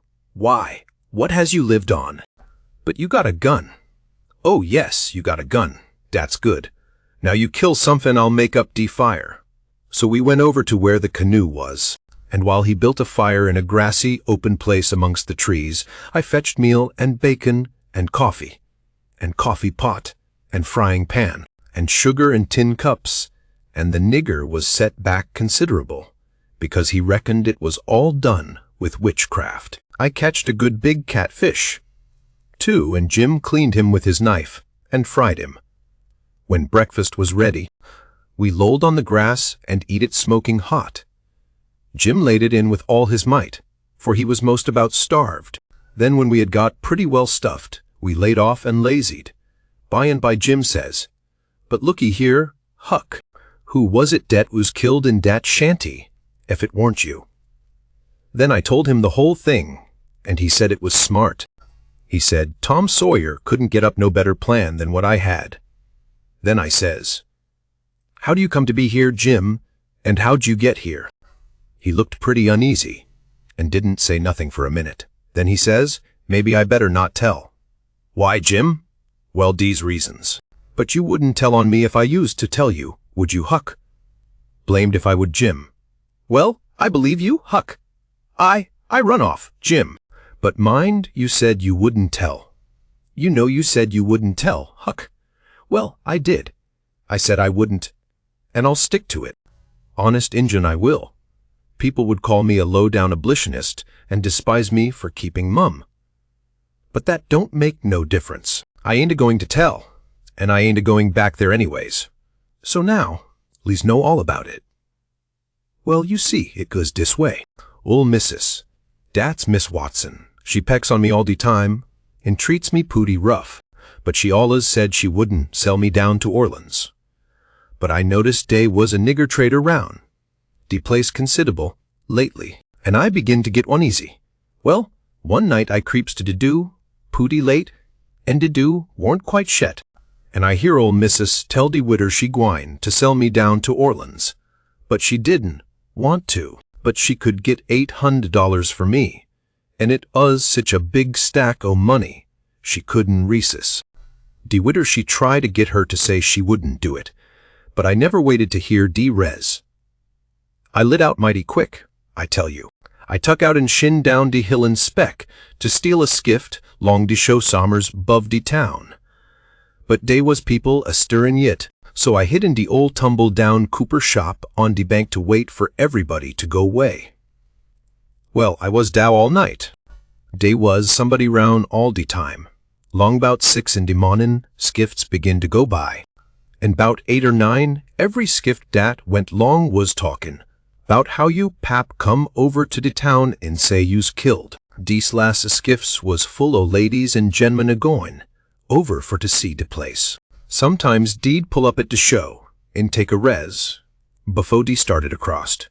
So by de talk I got to know all 'bout de killin'. I was powerful sorry you's killed, Huck, but I ain't no mo' now. I laid down under de shavins all day. I was hungry, but I warn't afeard, becase I knowed ol' missus and de widder was goin' to start to de camp meetin', right arter breakfast, and be gone all day, and dey knows I goes off wid de cattle 'bout daylight. So dey wouldn't 'spect to see me round de place, and so dey wouldn't miss me tell arter dark in de evenin'. De other servants wouldn't miss me, case dey'd shin out and take holiday, soon as de ol' folks was out'n de way. Well, when it come dark, I tuck out up de river road, and went 'bout 2 mile or more to what dey warn't no houses. I'd made up my mind 'bout what I's a-gwine to do. You see, if I kep' on tryin' to get away afoot, de dogs 'ud track me. If I stole a skift to cross over, de'd miss dat skift, you see, and de'd know 'bout what I'd lan' on de other side and what to pick up my track. So I says, a raff is what I's arter. It don't make no track. I see a light a-comin' round de p'int, bimeby, so I wade in and shove a log ahead o' me, and swum more'n halfway across de river, and got in 'mongst de driftwood, and kep' my head down low, and kinder swum agin de current till de raff come along. Den I swum to de stern of it, and tuck a holt. It clouded up and ooze pooty dark for a little while, so I clum up and laid down on de planks. De men was all way yonder in de middle, what de lantern was. De river was a resin, and dey was a good current, so I reckoned dat by foe. In de mawnin', I'd be 25 mile down de river, and den I'd slip in, jes' befo' daylight, and swim asho, and take to de woods on de Illinois side. But I didn't have no luck. When we mos down to de head er de island, a man begin to come aft wid de lantern. I see it warn't no use fur to wait, so I slid overboard and struck out for de island. Well, I had a notion I could land mos anywheres, but I couldn't, bank too bluff. I used Moses to de foot er de island befo' I found a good place. I went into de woods and jedged I wouldn't fool wid rafts no mo', long as dey moved de lantern round so. I had my pipe and a plugger dog leg, and some matches in my cap, and dey warn't wet, so I was all right. And so you ain't had no meat nor bread to eat all this time. Why didn't you get mud turkles? How you going to get 'em? You can't slip up on 'em and grab and how's a body going to hit wid a rock? How could a body do it in de night? And I warn't going to show myself on de bank in de daytime. Well, that's so. You've had to keep in the woods all the time, of course. Did you hear 'em shooting the cannon? Oh, yes. I knowed dey was arter you. I see 'em go by hay, watched 'em through de bushes. Some young birds come along, flying a yard or two at a time and lighting. Jim said it was a sign it was going to rain. He said it was a sign when young chickens flew that way, and so he reckoned it was the same way when young birds done it. I was going to catch some of them, but Jim wouldn't let me. He said it was death. He said his father laid mighty sick once, and some of them catched a bird, and his old granny said his father would die, and he did. And Jim said, "You mustn't count the things you are going to cook for dinner, because that would bring bad luck, the same if you shook the tablecloth after sundown." And he said, if a man owned a beehive, and that man died, the bees must be told about it before sun-up next morning, or else the bees would all weaken down and quit work and die. Jim said bees wouldn't sting idiots. But I didn't believe that, because I had tried them lots of times myself, and they wouldn't sting me. I had heard about some of these things before, but not all of them. Jim knowed all kinds of signs. He said he knowed most everything. I said it looked to me like all the signs was about bad luck, and so I asked him if there weren't any good luck signs. He says, "Mighty few, and D ain't no use to a body. What you want to know when good luck's a-comin' for? Want to keep it off." And he said, "If you's got hairy arms and a hairy brez, it's a sign dat you's a-gwine to be rich. Well, de's some use in a sign like dat, case it's so fur ahead. You see, maybe you's got to be po' a long time fust, and so you might get discourage, and kill yosef you didn't know, by de sign dat you gwine to be rich bimeby. Have you got hairy arms and a hairy breast, Jim? What's de use to ax dat question? Don't you see I has? Well, are you rich? No, but I been rich once, and gwine to be rich agin. Once I had $14, but I tuck to speculatin' and got busted out. What did you speculate in, Jim? Well, fust I tackled stock. What kind of stock? Why, livestock. Cattle, you know. I put $10 in a cow. But I ain't going to risk no mo money in stock. De cow up and died on my hands. So you lost the $10. No, I didn't lose it all. I only lose 'bout 9 of it. I sold de hide and taller for $1.10. You had $5.10 left. Did you speculate any more? Yes. You know dat one laid nigger dat belongs to old Mr. Bradish. Well, he sot up a bank, and say anybody dat put in $1 would get $4 mo at the end of the year. Well, all de niggers went in, but they didn't have much. I was the only one dat had much. So I stuck out for mo dan $4, and I said if I didn't get it, I'd start a bank myself. Well, of course dat nigger want to keep me out of de business, because he say de warn't business enough for 2 banks. So he say I could put in my $5, and he pay me $35 at the end of the year. So I done it.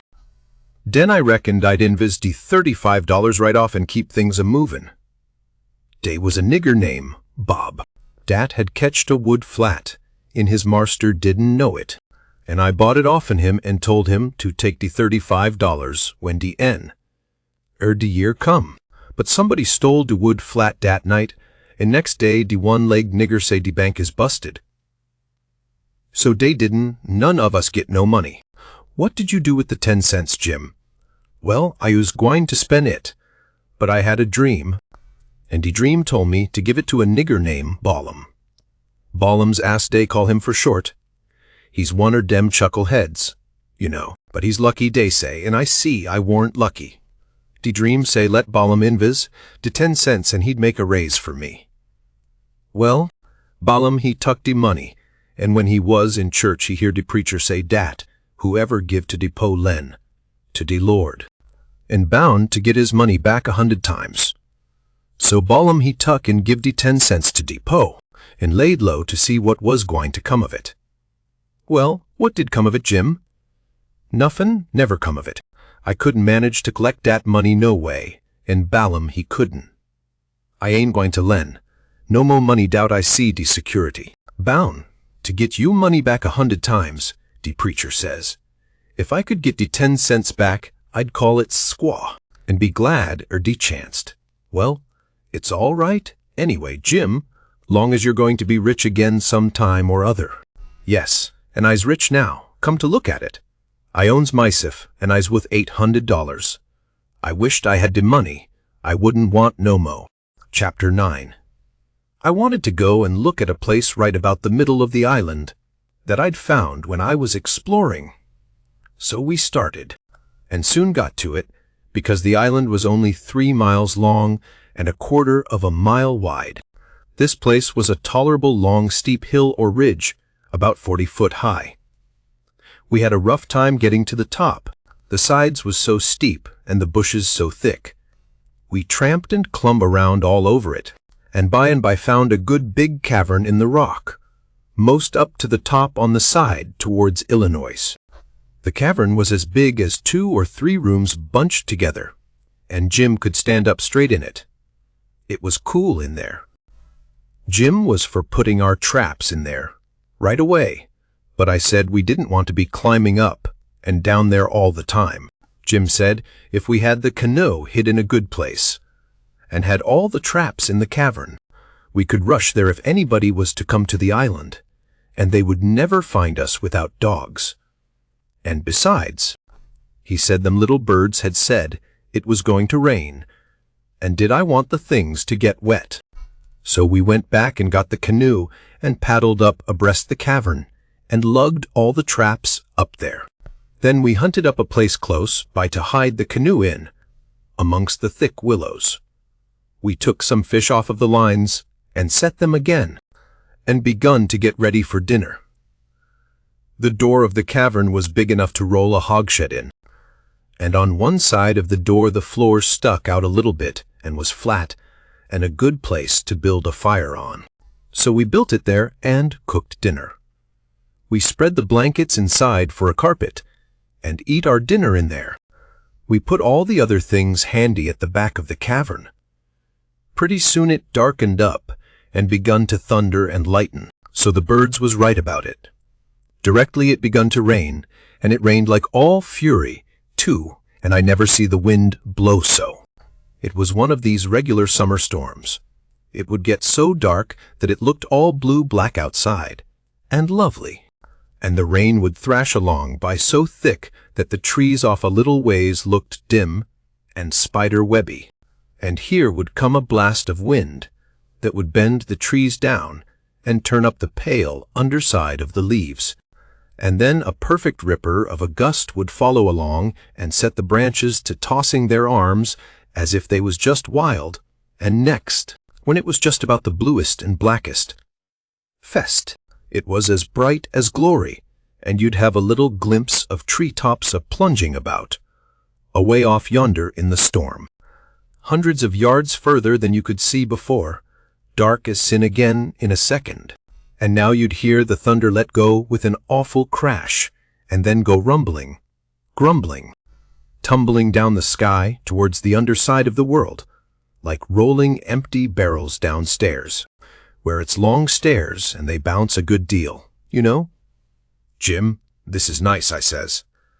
I wouldn't want to be nowhere else but here. Pass me along another hunk of fish and some hot corn bread. Well, you wouldn't have been here if it hadn't a been for Jim. You'd a been down da in de woods without any dinner, and gittin' mos drownded, too. Dat you would, honey. Chickens knows when it's gwine to rain, and so do de birds, chile. The river went on raising and raising for 10 or 12 days, till at last it was over the banks. The water was 3 or 4 foot deep on the island in the low places and on the Illinois' bottom. On that side it was a good many miles wide, but on the Missouri side it was the same old distance across, a half a mile, because the Missouri shore was just a wall of high bluffs. Daytimes we paddled all over the island in the canoe. It was mighty cool and shady in the deep woods, even if the sun was blazing outside. We went winding in and out amongst the trees, and sometimes the vines hung so thick we had to back away and go some other way. Well, on every old broken-down tree, you could see rabbits and snakes and such things, and when the island had been overflowed a day or two, they got so tame, on account of being hungry, that you could paddle right up and put your hand on them if you wanted to, but not the snakes and turtles. They would slide off in the water. The ridge our cavern was in was full of them. We could 'a' had pets enough if we'd wanted them. One night we catched a little section of a lumber raft. Nice pine planks. It was 12 foot wide and about 15 or 16 foot long, and the top stood above water 6 or 7 inches, a solid level floor. We could see saw logs go by in the daylight, sometimes, but we let them go. We didn't show ourselves in daylight. Another night, when we was up at the head of the island, just before daylight, here comes a frame house down on the west side. She was a 2-story, and tilted over, considerable. We paddled out and got aboard, clumb in at an upstairs window. But it was too dark to see yet, so we made the canoe fast, and set in her to wait for daylight. The light begun to come before we got to the foot of the island. Then we looked in at the window. We could make out a bed, and a table, and 2 old chairs, and lots of things around about on the floor, and there was clothes hanging against the wall. There was something laying on the floor in the far corner that looked like a man. So Jim says, "Hello, you." But it didn't budge, so I hollered again, and then Jim says, "De man ain't asleep. He's dead. You hold still. I'll go and see." He went and bent down and looked and says, "It's a dead man. Yes, indeedy, naked, too. He's been shot in de back. I reckon he's been dead 2 or 3 days. Come in, Huck, but don't look at his face. It's too gashly." I didn't look at him at all. Jim throwed some old rags over him, but he needn't done it. I didn't want to see him. There was heaps of old greasy cards scattered around over the floor, and old whiskey bottles, and a couple of masks made out of black cloth, and all over the walls was the ignorantest kind of words and pictures, made with charcoal. There was 2 old dirty calico dresses, and a sun bonnet, and some women's underclothes, hanging against the wall, and some men's clothing too. We put the lot into the canoe. It might come good. There was a boy's old speckled straw hat on the floor. I took that too. And there was a bottle that had had milk in it, and it had a rag stopper for a baby to suck. We would have took the bottle, but it was broke. There was a seedy old chest, and an old hair trunk with the hinges broke. They stood open, but there warn't nothing left in them that was any account. The way things was scattered about. We reckoned the people left in a hurry and warn't fixed so as to carry off most of their stuff. We got an old tin lantern, and a butcher knife without any handle, and a brand new Barlow knife worth 2 bits in any store, and a lot of tallow candles, and a tin candlestick, and a gourd, and a tin cup, and a ratty old bed quilt off the bed, and a reticule with needles and pins, and beeswax, and buttons and thread, and all such truck in it, and a hatchet and some nails, and a fish line as thick as my little finger, with some monstrous hooks on it, and a roll of buckskin, and a leather dog collar, and a horse shoe, and some vials of medicine that didn't have no label on them. And just as we was leaving, I found a tolerable good curry comb. And Jim, he found a ratty old fiddle bow, and a wooden leg.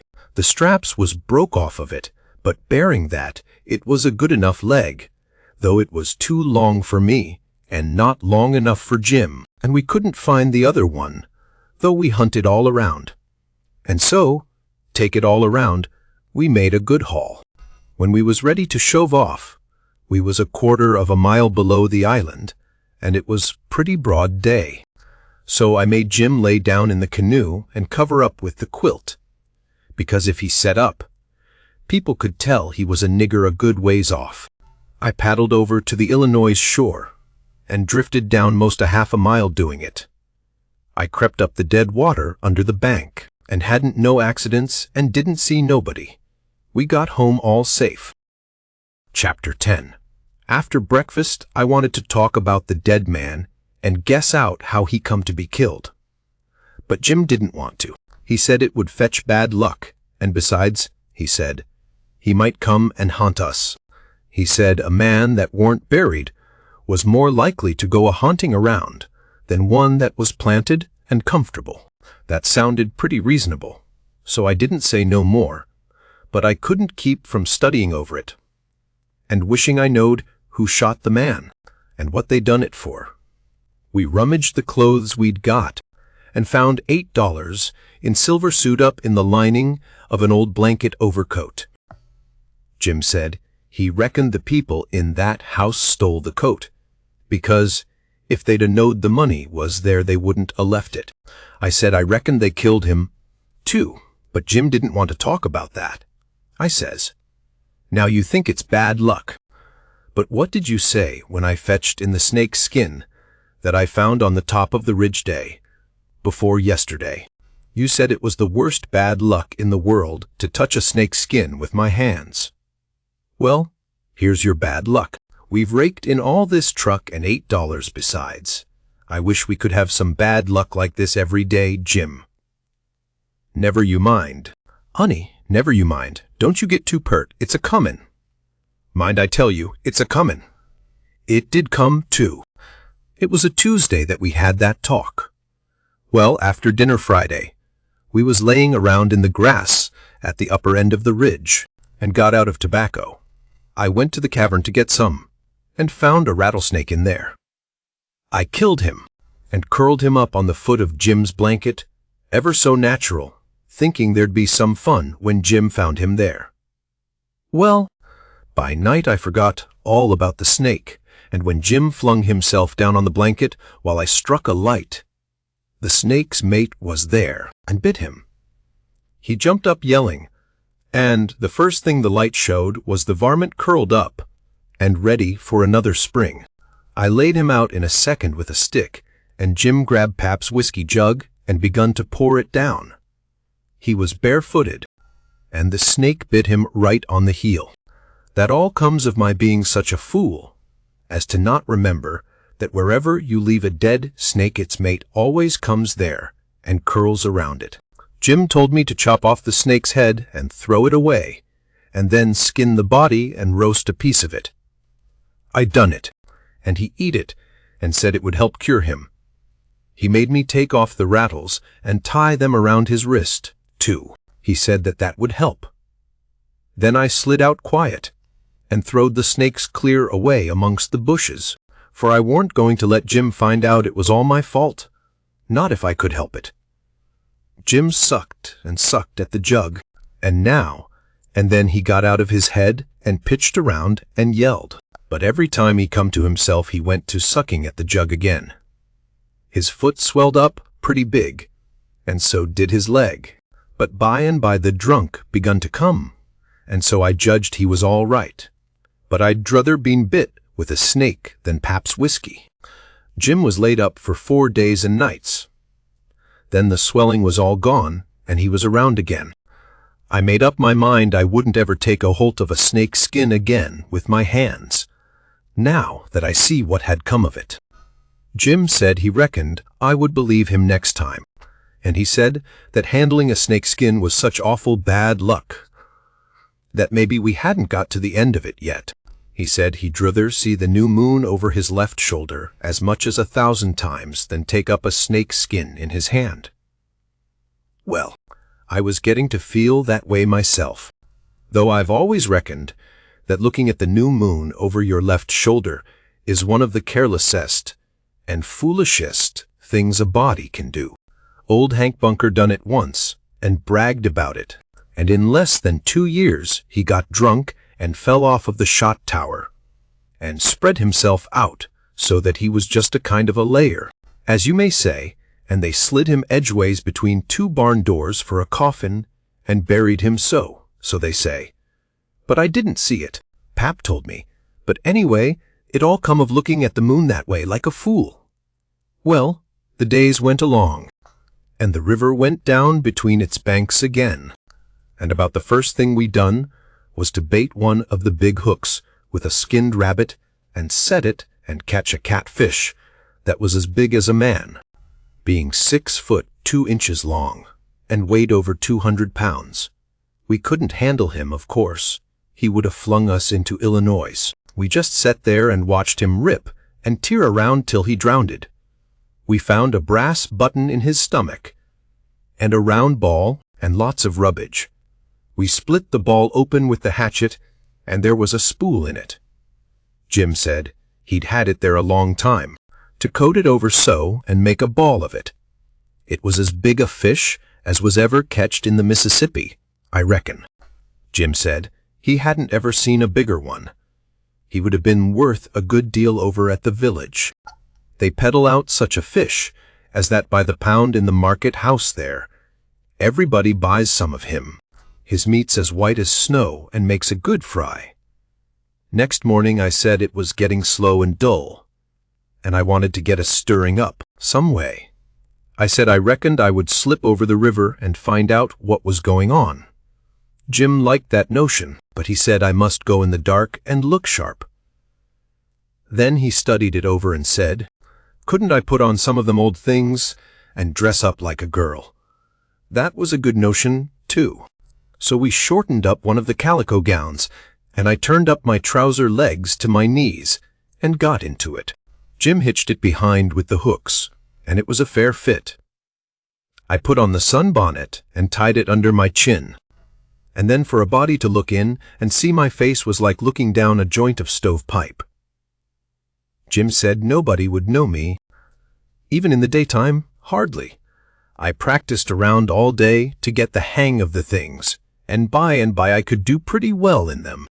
Only Jim said I didn't walk like a girl, and he said I must quit pulling up my gown to get at my breeches pocket. I took notice and done better. I started up the Illinois shore in the canoe just after dark. I started across to the town from a little below the ferry landing, and the drift of the current fetched me in at the bottom of the town. I tied up and started along the bank.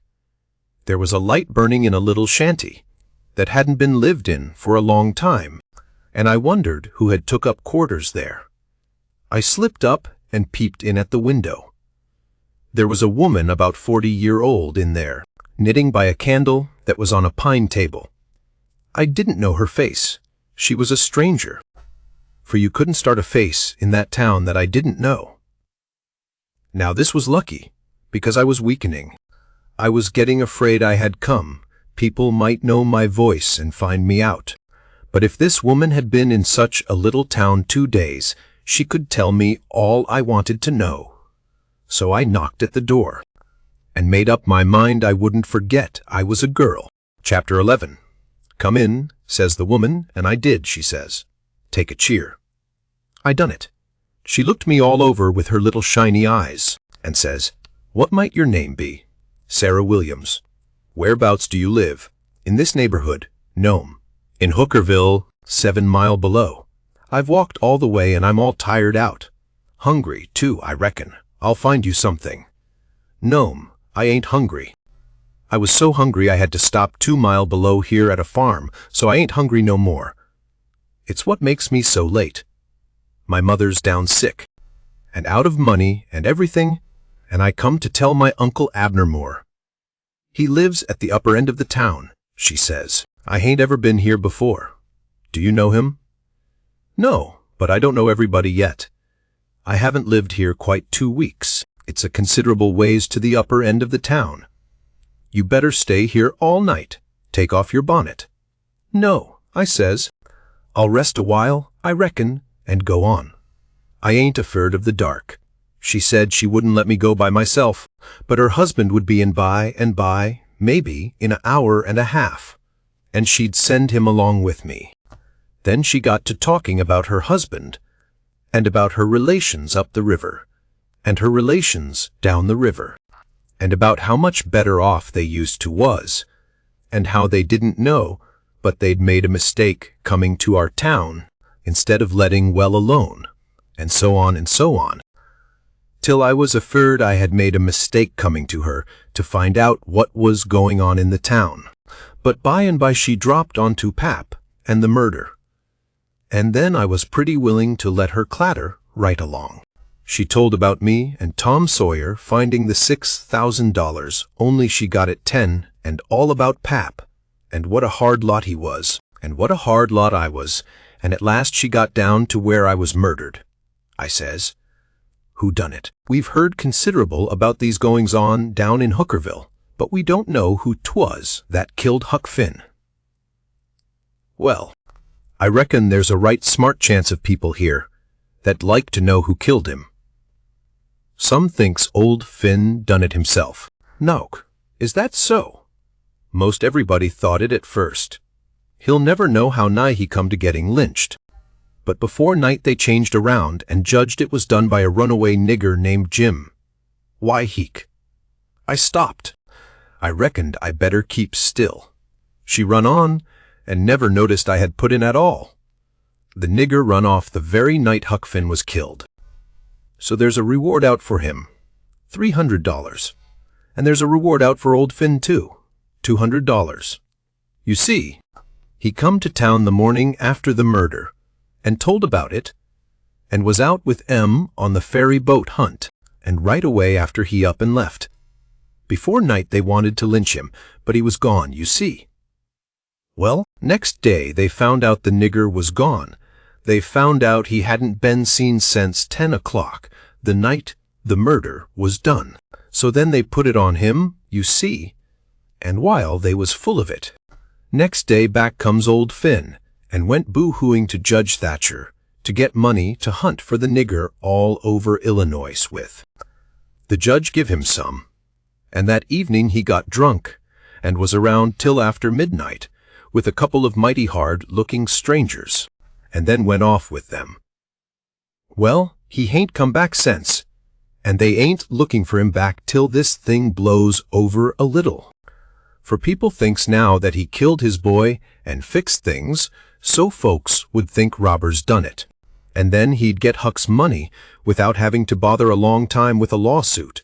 People do say he weren't any too good to do it. Oh, he's sly, I reckon. If he don't come back for a year, he'll be all right. You can't prove anything on him, you know. Everything will be quieted down then, and he'll walk into Huck's money as easy as nothing. Yes, I reckon so. I don't see nothing in the way of it. Has everybody quit thinking the nigger done it? Oh no, not everybody. A good many thinks he done it. But they'll get the nigger pretty soon now, and maybe they can scare it out of him. Why? Are they after him yet? Well, you're innocent, ain't you? Does $300 lay round every day for people to pick up? Some folks thinks the nigger ain't far from here. I'm one of them, but I hain't talked it around. A few days ago I was talking with an old couple that lives next door in the log shanty, and they happened to say hardly anybody ever goes to that island over yonder that they call Jackson's Island. Don't anybody live there? Says I know nobody, says they. I didn't say any more, but I done some thinking. I was pretty near certain I'd seen smoke over there, about the head of the island, a day or two before that, so I says to myself, like as not that nigger's hiding over there. Anyway, says I, it's worth the trouble to give the place a hunt. I hain't seen any smoke since, so I reckon maybe he's gone. If it was him, but husband's going over to see. Him and another man. He was gone up the river, but he got back today, and I told him as soon as he got here 2 hours ago. I had got so uneasy I couldn't set still. I had to do something with my hands, so I took up a needle off of the table and went to threading it. My hands shook, and I was making a bad job of it. When the woman stopped talking, I looked up, and she was looking at me pretty curious and smiling a little. I put down the needle and thread and let on to be interested. And I was, too, and says, $300 is a power of money. I wish my mother could get it. Is your husband going over there tonight? Oh, yes. He went uptown with the man I was telling you of to get a boat and see if they could borrow another gun. They'll go over after midnight. Couldn't they see better if they was to wait till daytime? Yes. And couldn't the nigger see better, too?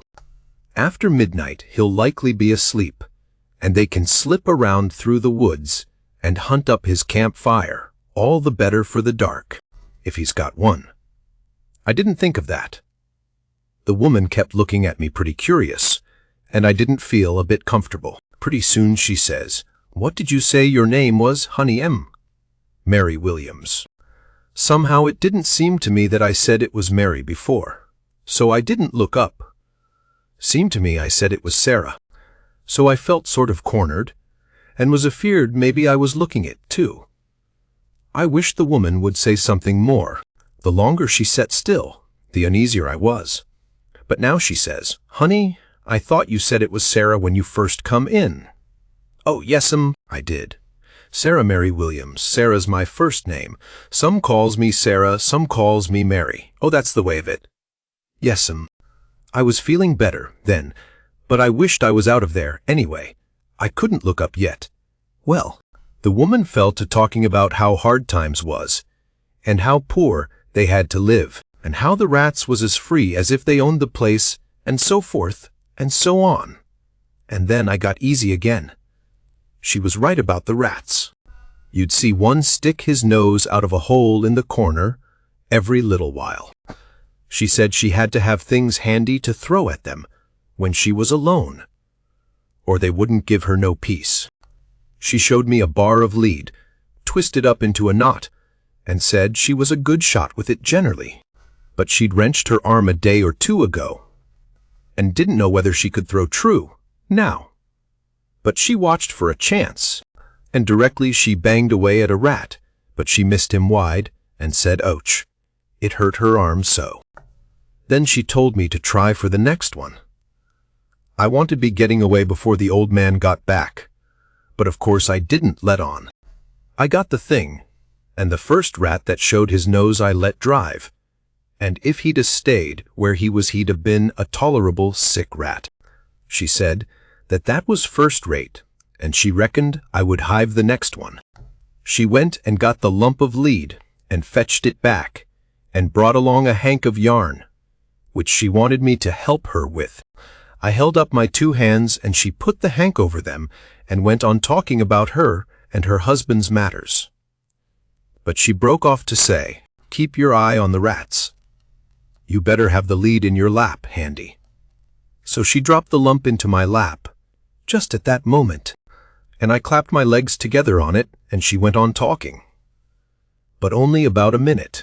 Then she took off the hank and looked me straight in the face, but very pleasant, and says, "Come now, what's your real name?"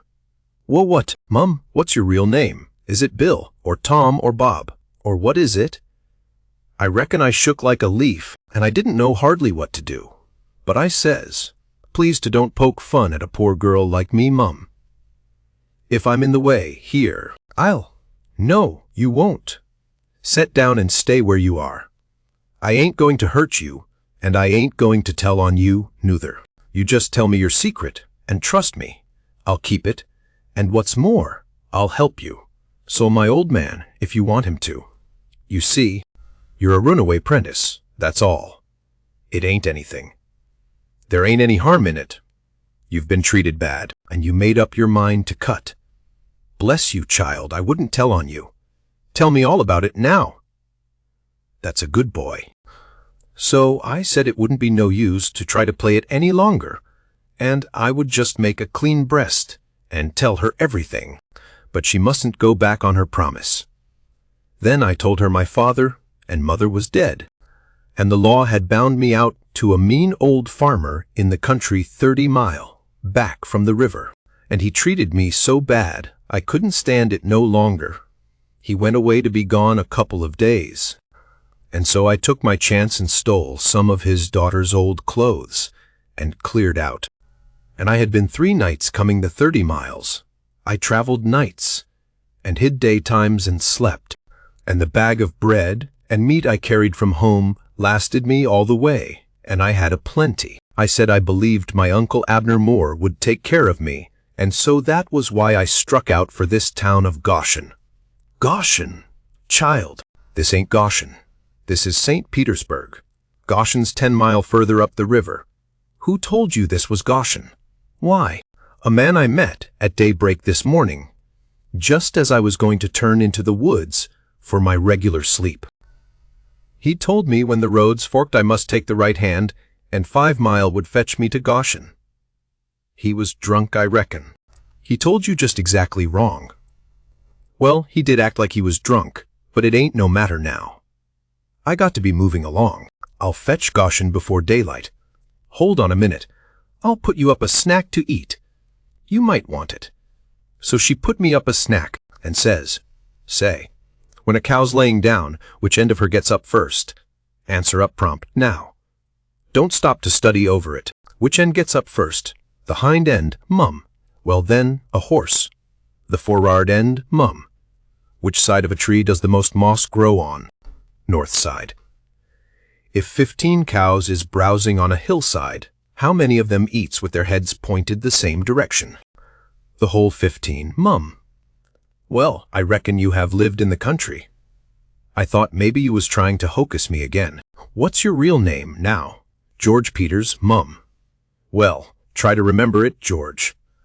Don't forget and tell me it's Alexander before you go. And then get out by saying it's George Alexander when I catch you. And don't go about women in that old calico. You do a girl tolerable poor, but you might fool men, maybe. Bless you, child, when you set out to thread a needle. Don't hold the thread still and fetch the needle up to it. Hold the needle still and poke the thread at it. That's the way a woman most always does, but a man always does t'other way. And when you throw at a rat or anything, hitch yourself up a tiptoe and fetch your hand up over your head as awkward as you can and miss your rat about 6 or 7 foot. Throw stiff-armed from the shoulder, like there was a pivot there for it to turn on. Like a girl, not from the wrist and elbow, with your arm out to one side, like a boy. And mind you, when a girl tries to catch anything in her lap, she throws her knees apart.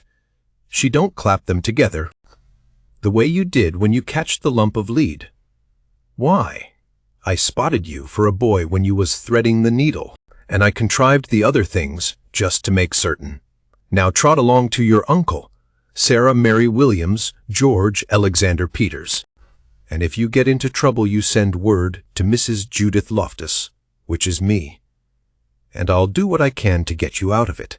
Keep the river road all the way, and next time you tramp, take shoes and socks with you.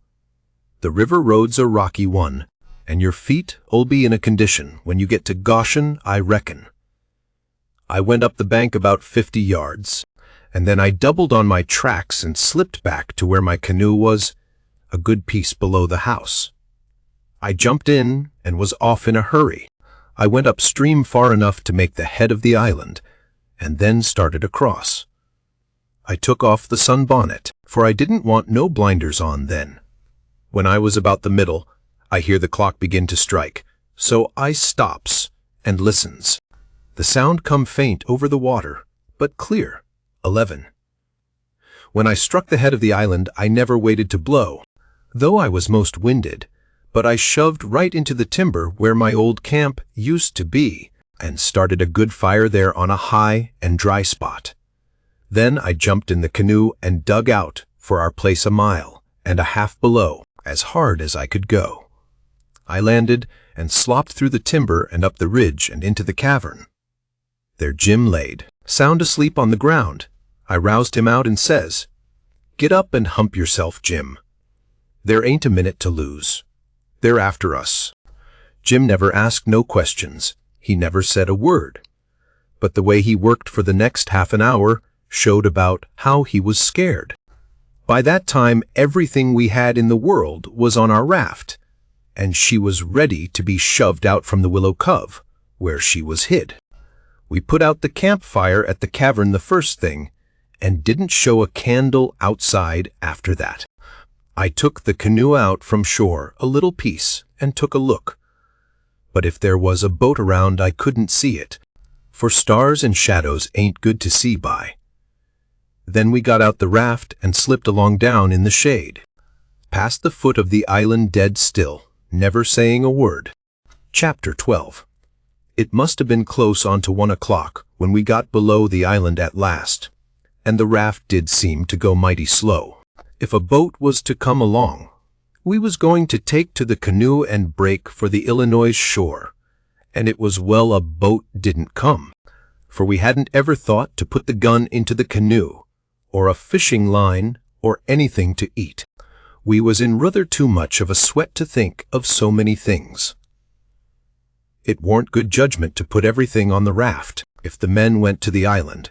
I just expect they found the campfire I built, and watched it all night for Jim to come. Anyways, they stayed away from us, and if my building the fire never fooled them, it warn't no fault of mine. I played it as low down on them as I could. When the first streak of day begun to show, we tied up to a towhead in a big bend on the Illinois side, and hacked off cottonwood branches with the hatchet, and covered up the raft with them, so she looked like there had been a cave in the bank there. A towhead is a sand bar that has cottonwoods on it, as thick as harrow teeth. We had mountains on the Missouri shore, and heavy timber on the Illinois side, and the channel was down the Missouri shore at that place, so we weren't afraid of anybody running across us. We laid there all day and watched the rafts and steamboats spin down the Missouri shore, and upbound steamboats fight the big river in the middle. I told Jim all about the time I had jabbering with that woman, and Jim said she was a smart one, and if she was to start after us herself, she wouldn't set down and watch a campfire. No, sir, she'd fetch a dog. Well then, I said, why couldn't she tell her husband to fetch a dog? Jim said he bet she did think of it by the time the men was ready to start, and he believed they must gone uptown to get a dog, and so they lost all that time. or else we wouldn't be here on a towhead 16 or 17 mile below the village. No, indeedy, we would be in that same old town again. So I said I didn't care what was the reason they didn't get us, as long as they didn't.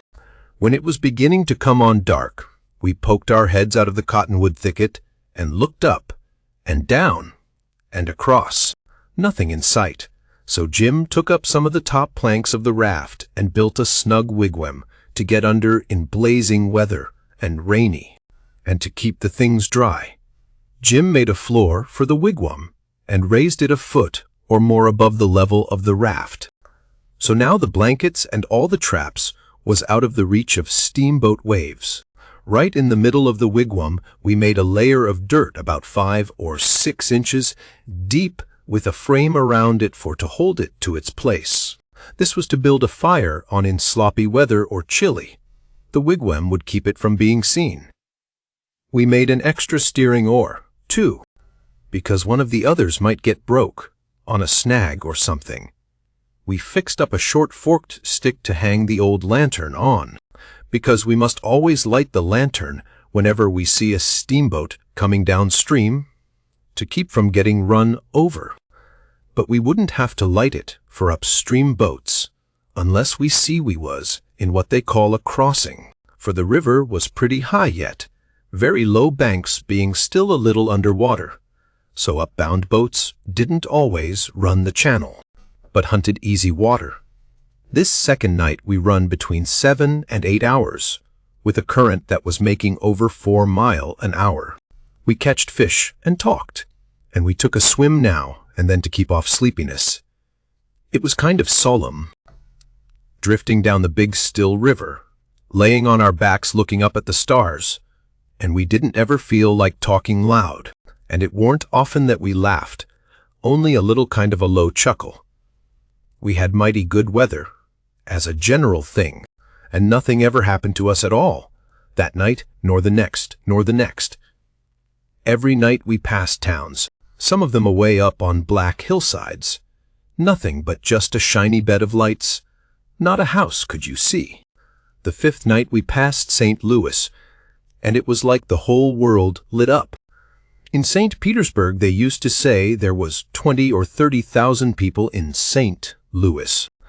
But I never believed it till I see that wonderful spread of lights at 2 o'clock that still night.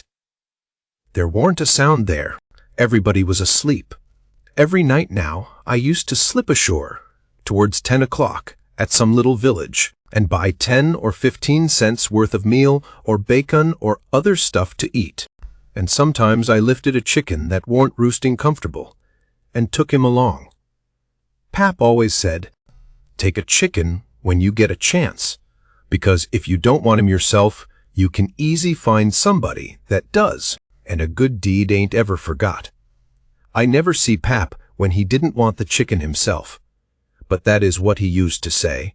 Anyway, mornings before daylight, I slipped into cornfields and borrowed a watermelon, or a mushmelon, or a pumpkin, or some new corn, or things of that kind.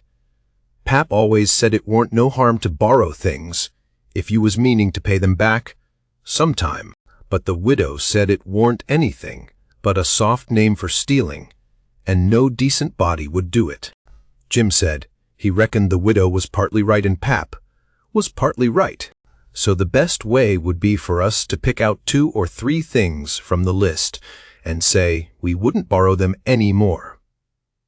Then he reckoned it wouldn't be no harm to borrow the others, so we talked it over all one night, drifting along down the river, trying to make up our minds whether to drop the watermelons, or the cantaloupes, or the mushmelons, or what.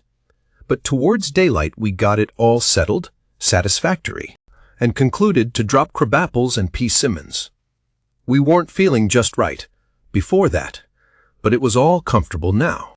I was glad the way it come out, too, because crabapples ain't ever good, and the simmons wouldn't be ripe for 2 or 3 months yet.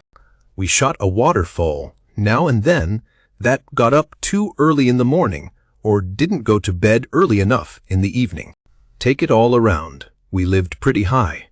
The 5th night below St. Louis we had a big storm after midnight, with a power of thunder and lightning, and the rain poured down in a solid sheet. We stayed in the wigwam and let the raft take care of itself. When the lightning glared out we could see a big, straight river ahead, and high rocky bluffs on both sides. By and by says I, "Hello, Jim, looky yonder." It was a steamboat that had killed herself on a rock. We was drifting straight down for her. The lightning showed her very distinct. She was leaning over, with part of her upper deck above water, and you could see every little chimbley guy clean and clear, and a chair by the big bell, with an old slouch hat hanging on the back of it when the flashes come. Well, it being away in the night, and stormy, and all so mysterious like, I felt just the way any other boy would have felt when I see that wreck laying there so mournful and lonesome in the middle of the river. I wanted to get aboard of her and slink around a little and see what there was there. So I says, "Please land on her, Jim." But Jim was dead against it at first. He says, "I don't want to go foolin' long or no wrack. We's doin' blame well, and we better let blame well alone, as de good book says. Like as not days a watchman on dat rack. Watchman your grandmother." I says, "There ain't nothing to watch but the Texas and the pilot house. And do you reckon anybody's going to risk his life for a Texas and a pilot house such a night as this, when it's likely to break up and wash off down the river any minute?" Jim couldn't say nothing to that, so he didn't try. And besides, I says, we might borrow something worth having out of the captain's stateroom. Seegers, I bet you, and cost 5 cents apiece. Solid cash. Steamboat captains is always rich, and get $60 a month, and they don't care a cent what a thing costs, you know, long as they want it. Stick a candle in your pocket, I can't rest Jim, till we give her a rummaging. Do you reckon Tom Sawyer would ever go by this thing? Not for pie, he wouldn't. He'd call it an adventure. That's what he'd call it, and he'd land on that wreck if it was his last act. And wouldn't he throw style into it? Wouldn't he spread himself, nor nothing? Why, you'd think it was Christopher Columbus discovering Kingdom Come. I wish Tom Sawyer was here. Jim, he grumbled a little, but give in. He said we mustn't talk any more than we could help, and then talk mighty low. The lightning showed us the wreck again, just in time, and we fetched the starboard derrick and made fast there. The deck was high out here. We went sneaking down the slope of it to larboard, in the dark towards the Texas, feeling our way slow with our feet, and spreading our hands out to fend off the guys, for it was so dark we couldn't see no sign of them.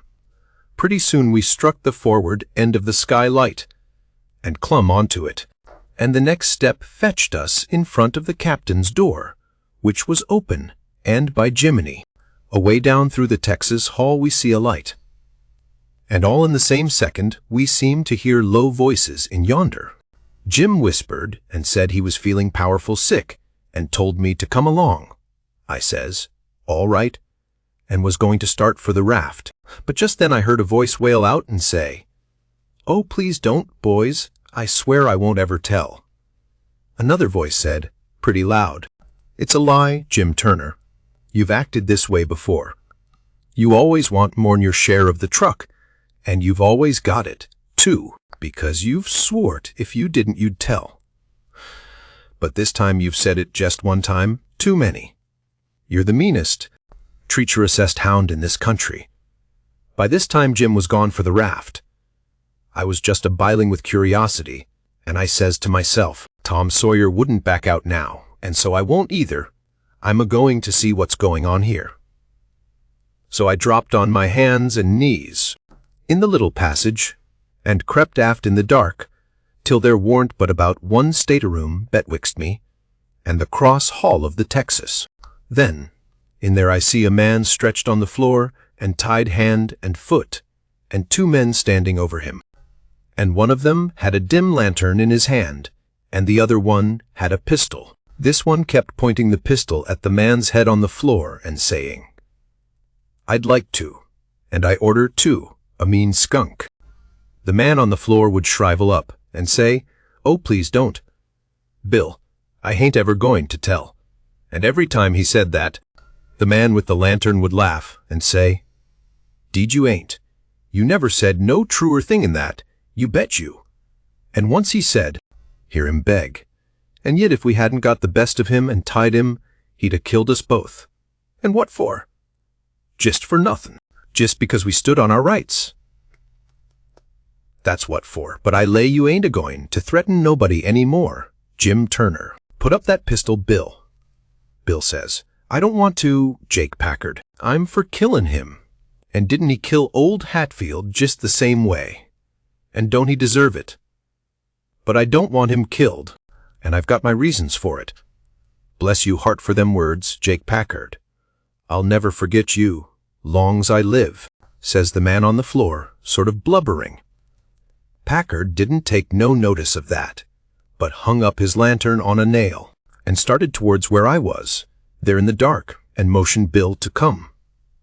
I crawfished as fast as I could, about 2 yards, but the boat slanted so that I couldn't make very good time.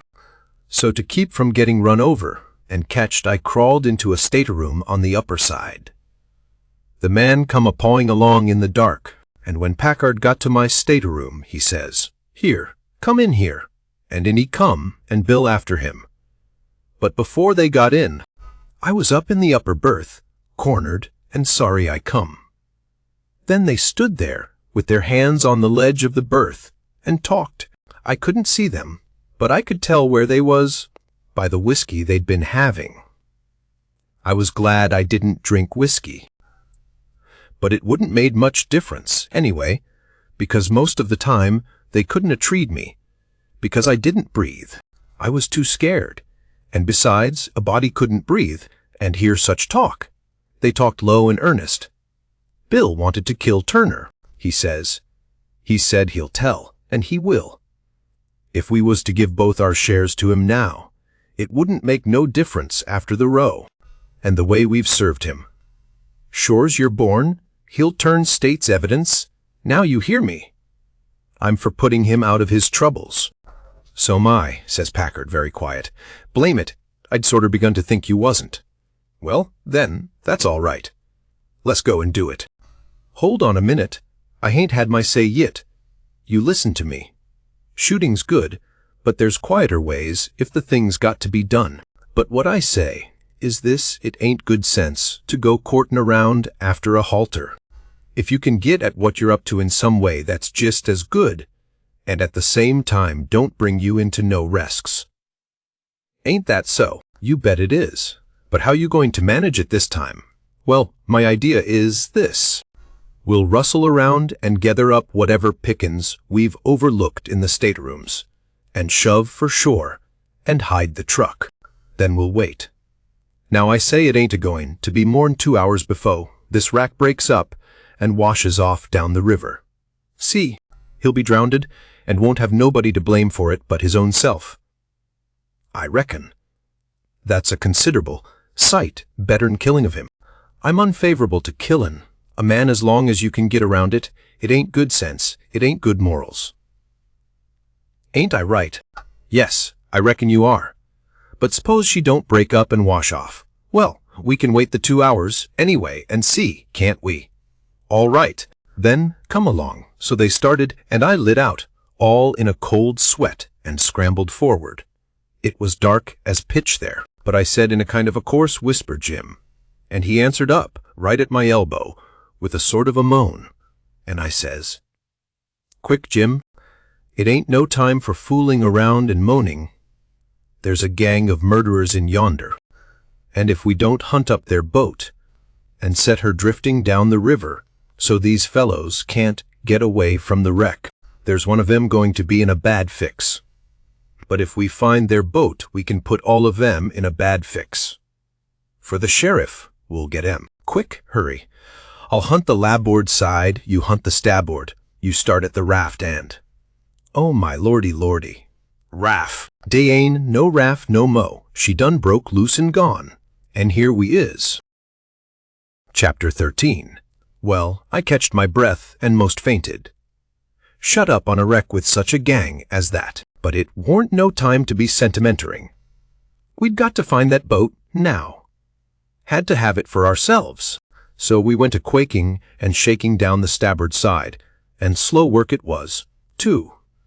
Seemed a week before we got to the stern. No sign of a boat. Jim said he didn't believe he could go any further. So scared he hadn't hardly any strength left, he said. But I said, come on, if we get left on this wreck, we are in a fix, sure. So on we prowled again. We struck for the stern of the Texas, and found it, and then scrabbled along forwards on the skylight, hanging on from shutter to shutter, for the edge of the skylight was in the water. When we got pretty close to the cross-hall door, there was the skiff, sure enough. I could just barely see her.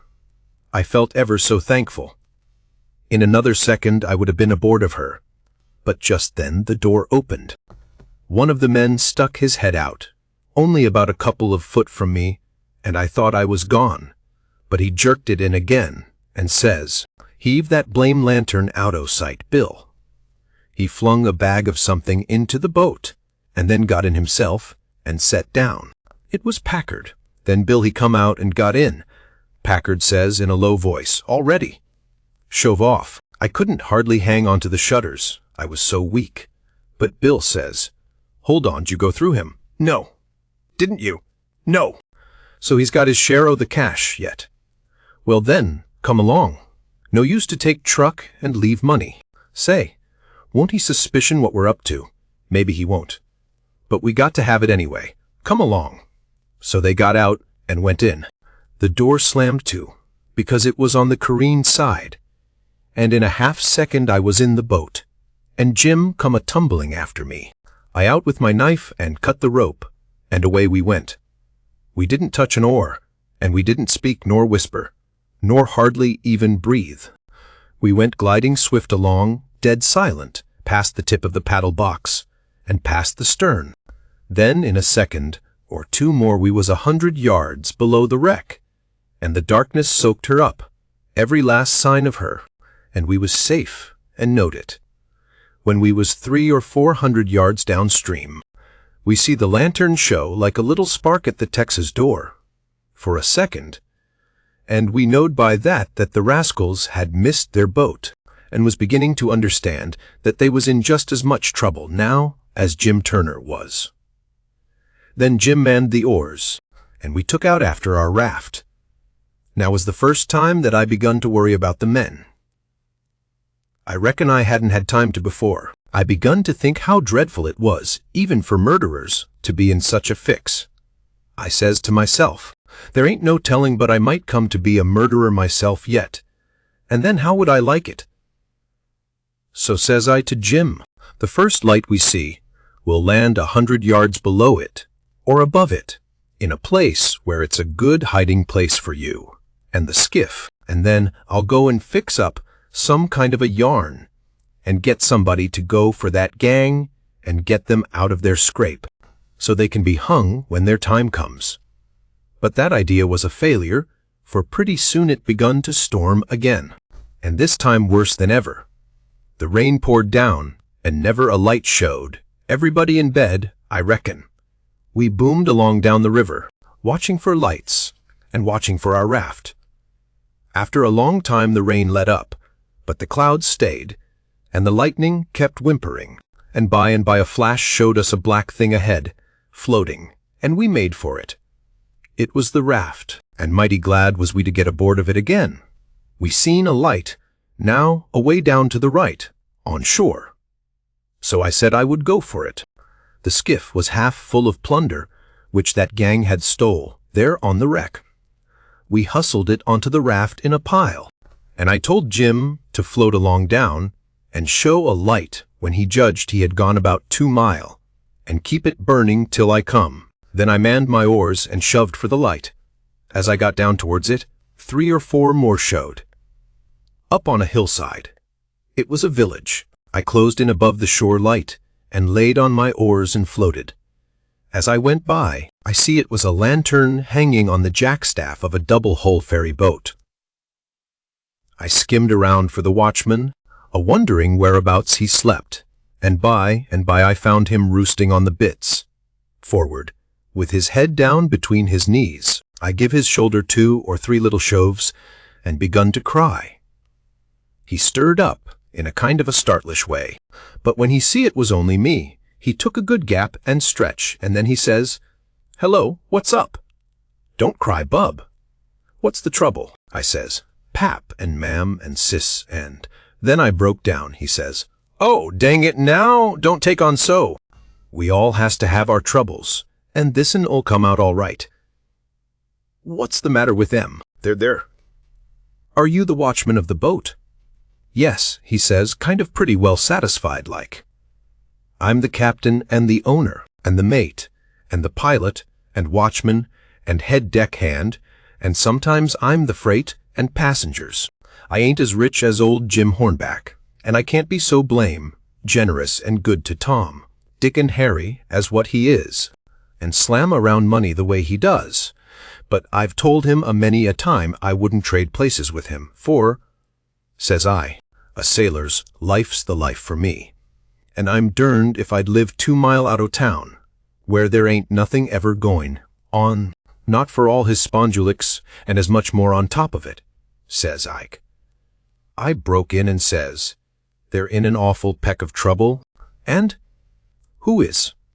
"Why, Pap and Mam and Sis and Miss Hooker, and if you'd take your ferry boat and go up there." "Up where?" "Where on the wreck." "What wreck?" "Why, there ain't but one." "What? You don't mean the Walter Scott?" "Yes." "Good land. What are they doing there?" "For gracious sakes." "Well, they didn't go there a purpose."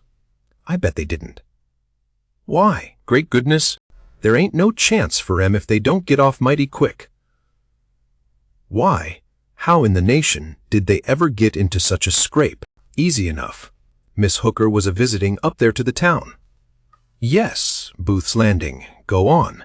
"She was a-visiting there at Booth's Landing, and just in the edge of the evening, she started over with her nigger woman in the horse ferry to stay all night at her friend's house, Miss what you may call her. I disremember her name, and they lost their steering oar, and swung around and went a-floating down, stern first, about 2 mile, and saddle-bagsed on the wreck, and the ferryman and the nigger woman and the horses was all lost, but Miss Hooker she made a grab and got aboard the wreck.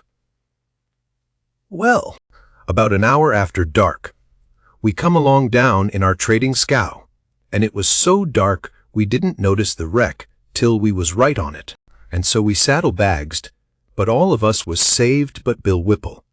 And oh, he was the best critter.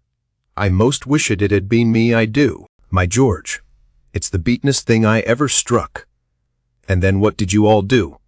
Well, we hollered and took on, but it's so wide there. We couldn't make nobody hear.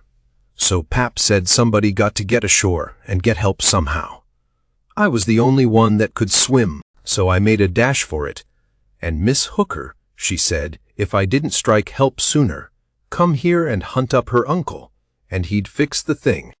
I made the land about a mile below, and been fooling along ever since, trying to get people to do something, but they said, "What? In such a night and such a current? There ain't no sense in it. Go for the steam ferry.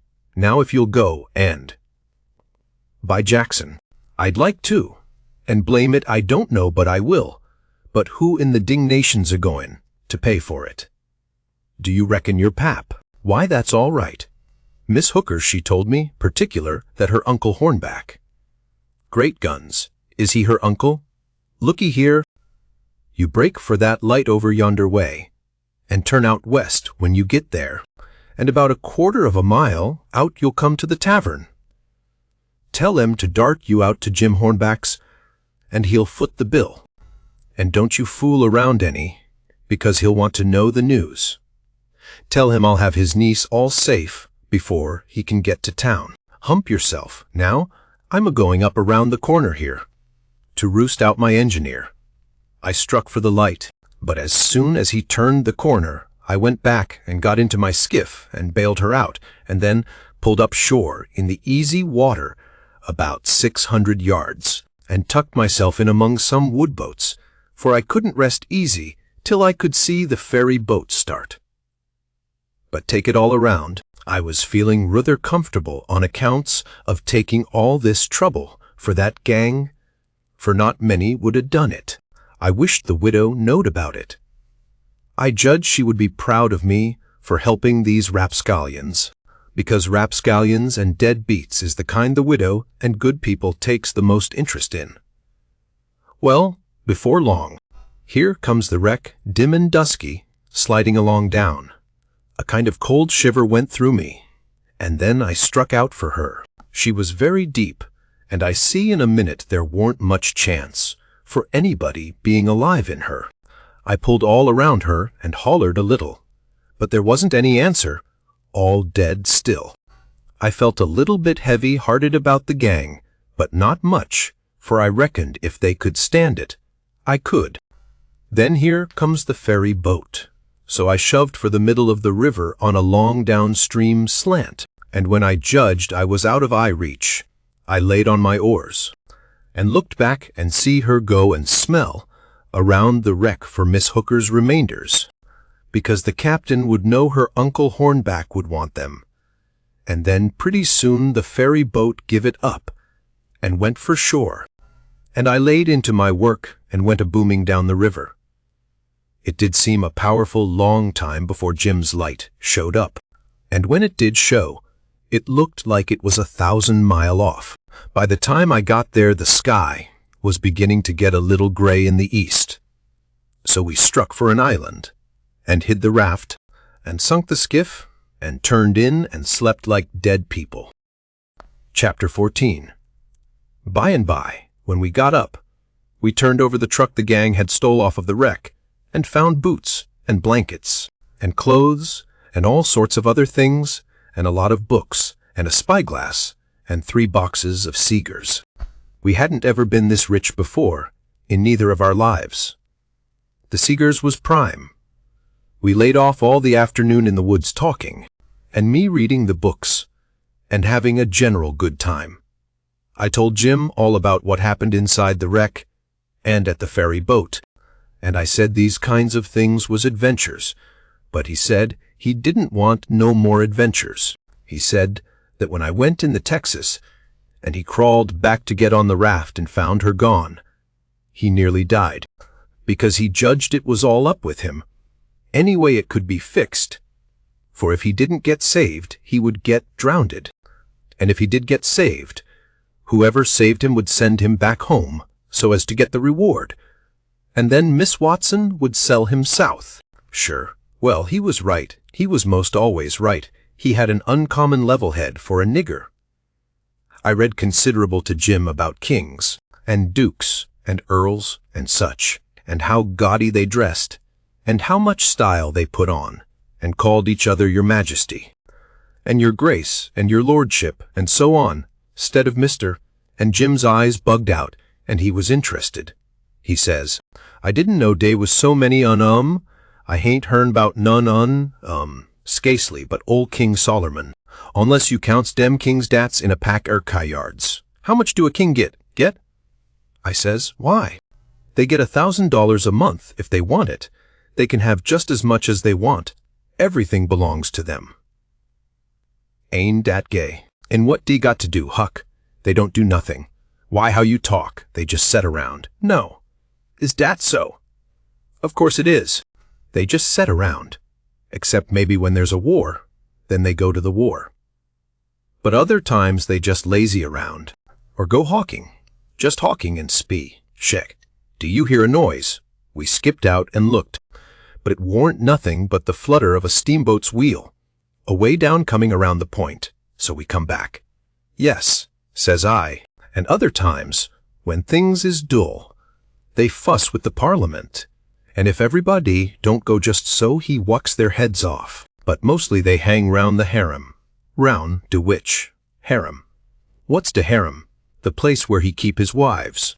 Don't you know about the harem? Solomon had one, he had about 1,000,000 wives. Why, yes, dat's so.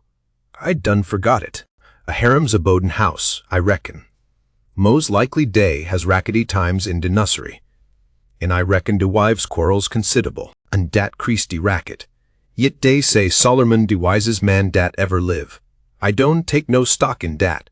Because why would a wise man want to live in de mids or sich a blimblammin all de time? Noke. Deed he wouldn't. A wise man 'ud take and build a biler factory, and den he could shet down de biler factory when he want to rest.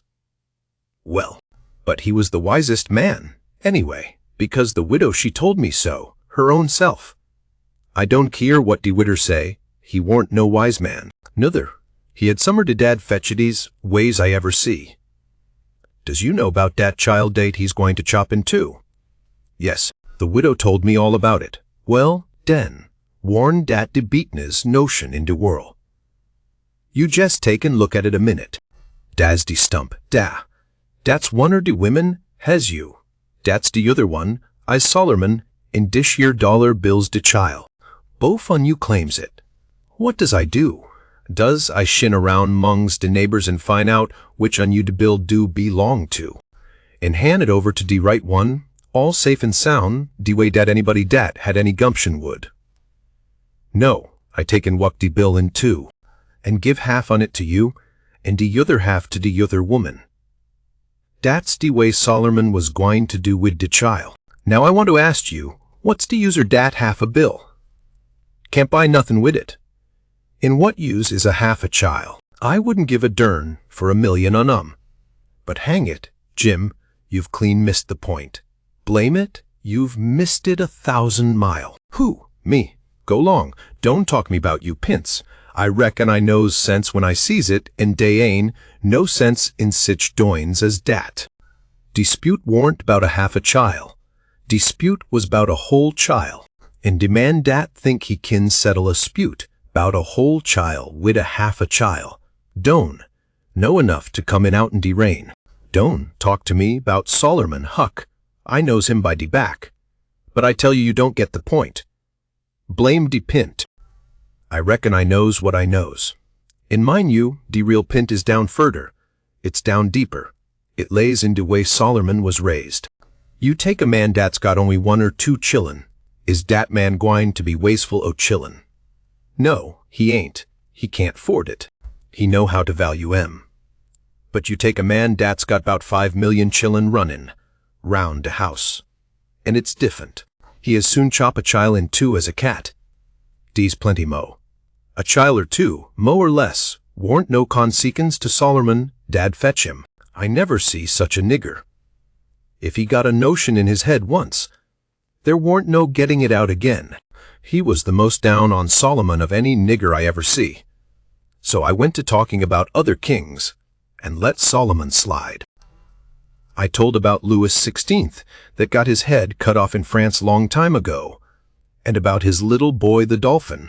That would have been a king, but they took and shut him up in jail, and some say he died there. Po, little chap, but some says he got out and got away and come to America. Dat's good. But he'll be pooty lonesome. De ain't no kings here, is dey? Huck? No. Den he can't get no situate to do. Well, I don't know. Some of them gets on the police, and some of them learns people how to talk French. Why, Huck, don't de French people talk the same way we does? No, Jim.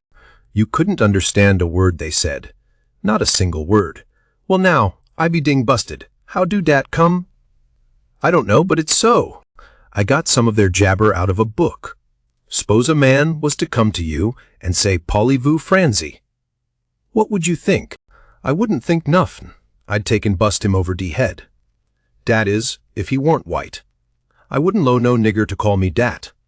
Shucks. It ain't calling you anything.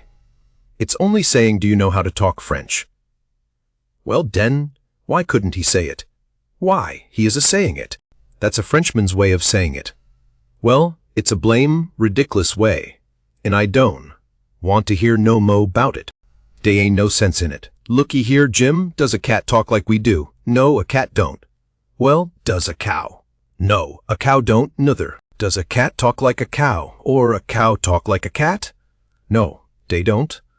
It's natural and right for 'em to talk different from each other, ain't it? Course. And ain't it natural and right for a cat and a cow to talk different from us. Why, Moses, surely it is. Well then, why ain't it natural and right for a Frenchman to talk different from us? You answer me that. Is a cat a man? Huck? No. Well den, dey ain't no sense in a cat talkin' like a man. Is a cow a man? Is a cow a cat? No, she ain't either of them. Well den, she ain't got no business to talk like either one or the other of them. Is a Frenchman a man? Yes. Well, den, Dad blame it. Why don't he talk like a man? You answer me dat. I see it warn't no use wasting words. You can't learn a nigger to argue. So I quit. Chapter 15. We judged that 3 nights more would fetch us to Cairo, at the bottom of Illinois, where the Ohio River comes in, and that was what we was after. We would sell the raft and get on a steamboat and go way up the Ohio amongst the free states, and then be out of trouble. Well, the second night a fog begun to come on, and we made for a towhead to tie to, for it wouldn't do to try to run in fog. But when I paddled ahead in the canoe, with the line, to make fast, there weren't anything but little saplings to tie to. I passed the line around one of them right on the edge of the cut bank, but there was a stiff current, and the raft come booming down so lively she tore it out by the roots, and away she went. I see the fog closing down, and it made me so sick and scared I couldn't budge for most a half a minute, it seemed to me. And then there warn't no raft in sight. You couldn't see 20 yards. I jumped into the canoe and run back to the stern and grabbed the paddle and set her back a stroke. But she didn't come. I was in such a hurry I hadn't untied her. I got up and tried to untee her, but I was so excited my hands shook, so I couldn't hardly do anything with them. As soon as I got started I took out after the raft, hot and heavy, right down the tow head. That was all right as far as it went, but the tow head warn't 60 yards long, and the minute I flew by the foot of it I shot out into the solid white fog, and hadn't no more idea which way I was going than a dead man. Thinks I, it won't do to paddle. First I know I'll run into the bank or a tow head or something. I got to set still and float, and yet it's mighty fidgety business to have to hold your hands still at such a time. I whooped and listened. Away down there, somewheres, I hears a small whoop, and up comes my spirits. I went tearing after it, listening sharp to hear it again. The next time it come, I see I warn't heading for it, but heading away to the right of it. And the next time, I was heading away to the left of it, and not gaining on it much, either, for I was flying around this way and that and t'other. But it was going straight ahead all the time. I did wish the fool would think to beat a tin pan, and beat it all the time, but he never did, and it was the still places between the whoops that was making the trouble for me. Well, I fought along, and directly I hears the whoop behind me. I was tangled good now. That was somebody else's whoop, or else I was turned around. I throwed the paddle down. I heard the whoop again. It was behind me yet, but in a different place. It kept coming and kept changing its place, and I kept answering, till by and by it was in front of me again, and I knowed the current had swung the canoe's head downstream, and I was all right. If that was Jim and not some other raftsman hollering. I couldn't tell nothing about voices in a fog, for nothing don't look natural nor sound natural in a fog.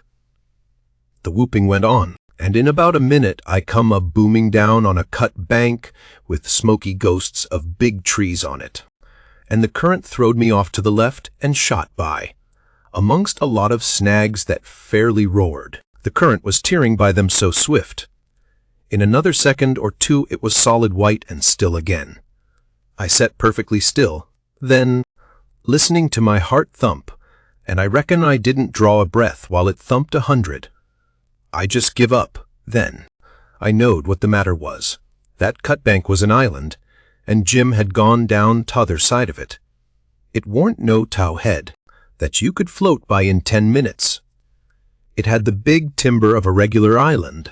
It might be 5 or 6 mile long and more than a half a mile wide. I kept quiet, with my ears cocked. About 15 minutes, I reckon. I was floating along, of course, 4 or 5 miles an hour, but you don't ever think of that. No, you feel like you are laying dead still on the water, and if a little glimpse of a snag slips by, you don't think to yourself how fast you're going, but you catch your breath and think, how that snag's tearing along. If you think it ain't dismal and lonesome out in a fog that way, by yourself in the night, you try it once. You'll see. Next, for about a half an hour, I whoops now and then. At last I hears the answer a long ways off, and tries to follow it. But I couldn't do it, and directly I judged I'd got into a nest of towheads, for I had little dim glimpses of them on both sides of me. Sometimes just a narrow channel between, and some that I couldn't see, I knowed was there, because I'd hear the wash of the current against the old dead brush and trash that hung over the banks. Well, I warn't long losing the whoops, down amongst the towheads, and I only tried to chase them a little while. Anyway, because it was worse than chasing a jack-o'-lantern. You never knowed a sound dodge around so, and swap places so quick and so much. I had to claw away from the bank pretty lively, 4 or 5 times, to keep from knocking the islands out of the river, and so I judged the raft be muspeting into the bank every now and then, or else it would get further ahead and clear out of hearing. It was floating a little faster than what I was. Well, I seemed to be in the open river again, by and by, but I couldn't hear no sign of a whoop, nowheres. I reckon Jim had fetched up on a snag, maybe, and it was all up with him. I was good and tired, so I laid down in the canoe and said I wouldn't bother no more. I didn't want to go to sleep, of course, but I was so sleepy I couldn't help it, so I thought I would take just one little cat nap. But I reckon it was more than a cat nap, for when I waked up the stars was shining bright, the fog was all gone, and I was spinning down a big bend stern first. First I didn't know where I was. I thought I was dreaming, and when things begun to come back to me, they seemed to come up dim out of last week. It was a monstrous big river here, with the tallest and the thickest kind of timber on both banks, just a solid wall, as well as I could see, by the stars. I looked away downstream and seen a black speck on the water. I took out after it, but when I got to it, it warn't nothing but a couple of saw logs made fast together. Then I see another speck, and chased that. Then another, and this time I was right. It was the raft. When I got to it, Jim was sitting there with his head down between his knees, asleep, with his right arm hanging over the steering oar. The other oar was smashed off, and the raft was littered up with leaves and branches and dirt. So she'd had a rough time. I made fast and laid down under Jim's nose on the raft and begun to gap and stretch my fists out against Jim and says, "Hello, Jim, have I been asleep? Why didn't you stir me up? Goodness gracious, is date you, Huck, and you ain't dead, you ain't drownded, you's back agin'. It's too good for true, honey, it's too good for true. Lem look at you, chile, lem feel o' you. No, you ain't dead, you's back agin', livin' sound, just de same ol' Huck, thanks to goodness. What's the matter with you, Jim? You been a-drinking? Drinkin'? Has I been a-drinkin'? Has I had a chance to be a-drinkin'? Well then, what makes you talk so wild? How does I talk wild? How? Why, hain't you been talking about my coming back, and all that stuff, as if I'd been gone away? Huck Finn, you look me in de eye, Hain't you been gone away? Gone away? Why? What in the nation do you mean? I hain't been gone anywheres. Where would I go to? Well, looky here, boss, dey's somethin' wrong, dey is. Is I me, or who is I? Is I Hea, or what is I? Now dat's what I wants to know. Well, I think you're here, plain enough, but I think you're a tangle-headed old fool, Jim. I is I? Well, you answer me dis. Didn't you toad out de line in de canoe, for to make fast to de towhead? No, I didn't. What towhead? I hain't seen no towhead. You hain't seen no tow head. Looky here. Didn't de line pull loosen de raft, go a-hummin' down de river, and leave you in de canoe behind in de fog? What fog? Why de fog? De fog dat's been around all night. And didn't you whoop, and didn't I whoop, till we got mixed up in de islands and one on us got lows and t'other one was jizz, as good as lows. Case he didn't know what he was. And didn't I bust up agin a lot er dem islands and have a terrible time and Mose get drowned? Now ain't dat so, boss? Ain't it so? You answer me dat. Well, this is too many for me, Jim. I hain't seen no fog, nor no islands, nor no troubles, nor nothing. I been setting here talking with you all night, till you went to sleep about 10 minutes ago. And I reckon I done the same. You couldn't have got drunk in that time, so of course you've been dreaming. Dad fetch it. How is I going to dream all dat in 10 minutes? Well, hang it all, you did dream it, because there didn't any of it happen. But Huck, it's all jizz as plain to me as. It don't make no difference how plain it is. There ain't nothing in it. I know, because I've been here all the time. Jim didn't say nothing for about 5 minutes, but sat there studying over it. Then he says, "Well, Den, I reckon I did dream it, Huck, but dog my cats if it ain't de powerfulest dream I ever see. And I hain't ever had no dream befo' dat's tired me like dis one." "Oh, well, that's all right, because a dream does tire a body like everything sometimes. But this one was a staving dream." "Tell me all about it, Jim." So Jim went to work and told me the whole thing right through, just as it happened, only he painted it up considerable. Then he said he must start in and interpret it, because it was sent for a warning. He said the first tow head stood for a man that would try to do us some good, but the current was another man that would get us away from him. The whoops was warnings that would come to us every now and then, and if we didn't try hard to make out to understand them, they'd just take us into bad luck, stead of keeping us out of it. The lot of tow heads was troubles we was going to get into with quarrelsome people, and all kinds of mean folks. But if we minded our business and didn't talk back and aggravate them, we would pull through and get out of the fog and into the big clear river, which was the Free States, and wouldn't have no more trouble. It had clouded up pretty dark just after I got onto the raft, but it was clearing up again now. "Oh, well, that's all interpreted well enough as far as it goes, Jim," I says, "but what does these things stand for?" It was the leaves and rubbish on the raft and the smashed oar. You could see them first rate. Now, Jim looked at the trash, and then looked at me, and back at the trash again. He had got the dream fixed so strong in his head that he couldn't seem to shake it loose and get the facts back into its place again right away. But when he did get the thing straightened around, he looked at me steady, without ever smiling, and says, "What do dey stand for?" "I's going to tell you. When I got all wore out wid work, and wid de callin' for you, and went to sleep, my heart was mos broke becase you was laws, and I didn't kire no mo what become ere me in de raft. And when I wake up and find you back agin, all safe and sound, de tears comin' I could 'a got down on my knees and kiss. Yo, foot I's so thankful. And all you was thinkin' 'bout was how you could make a fool of old Jim wid a lie. Dat truck da is trash, and trash is what people is date puts dirt on de head or dey friends in makes 'em ashamed." Then he got up slow and walked to the wigwam and went in there without saying anything but that. But that was enough. It made me feel so mean I could almost kissed his foot to get him to take it back. It was 15 minutes before I could work myself up to go and humble myself to a nigger. But I done it, and I warn't ever sorry for it afterwards, neither. I didn't do him no more mean tricks, and I wouldn't done that one if I'd a knowed it would make him feel that way.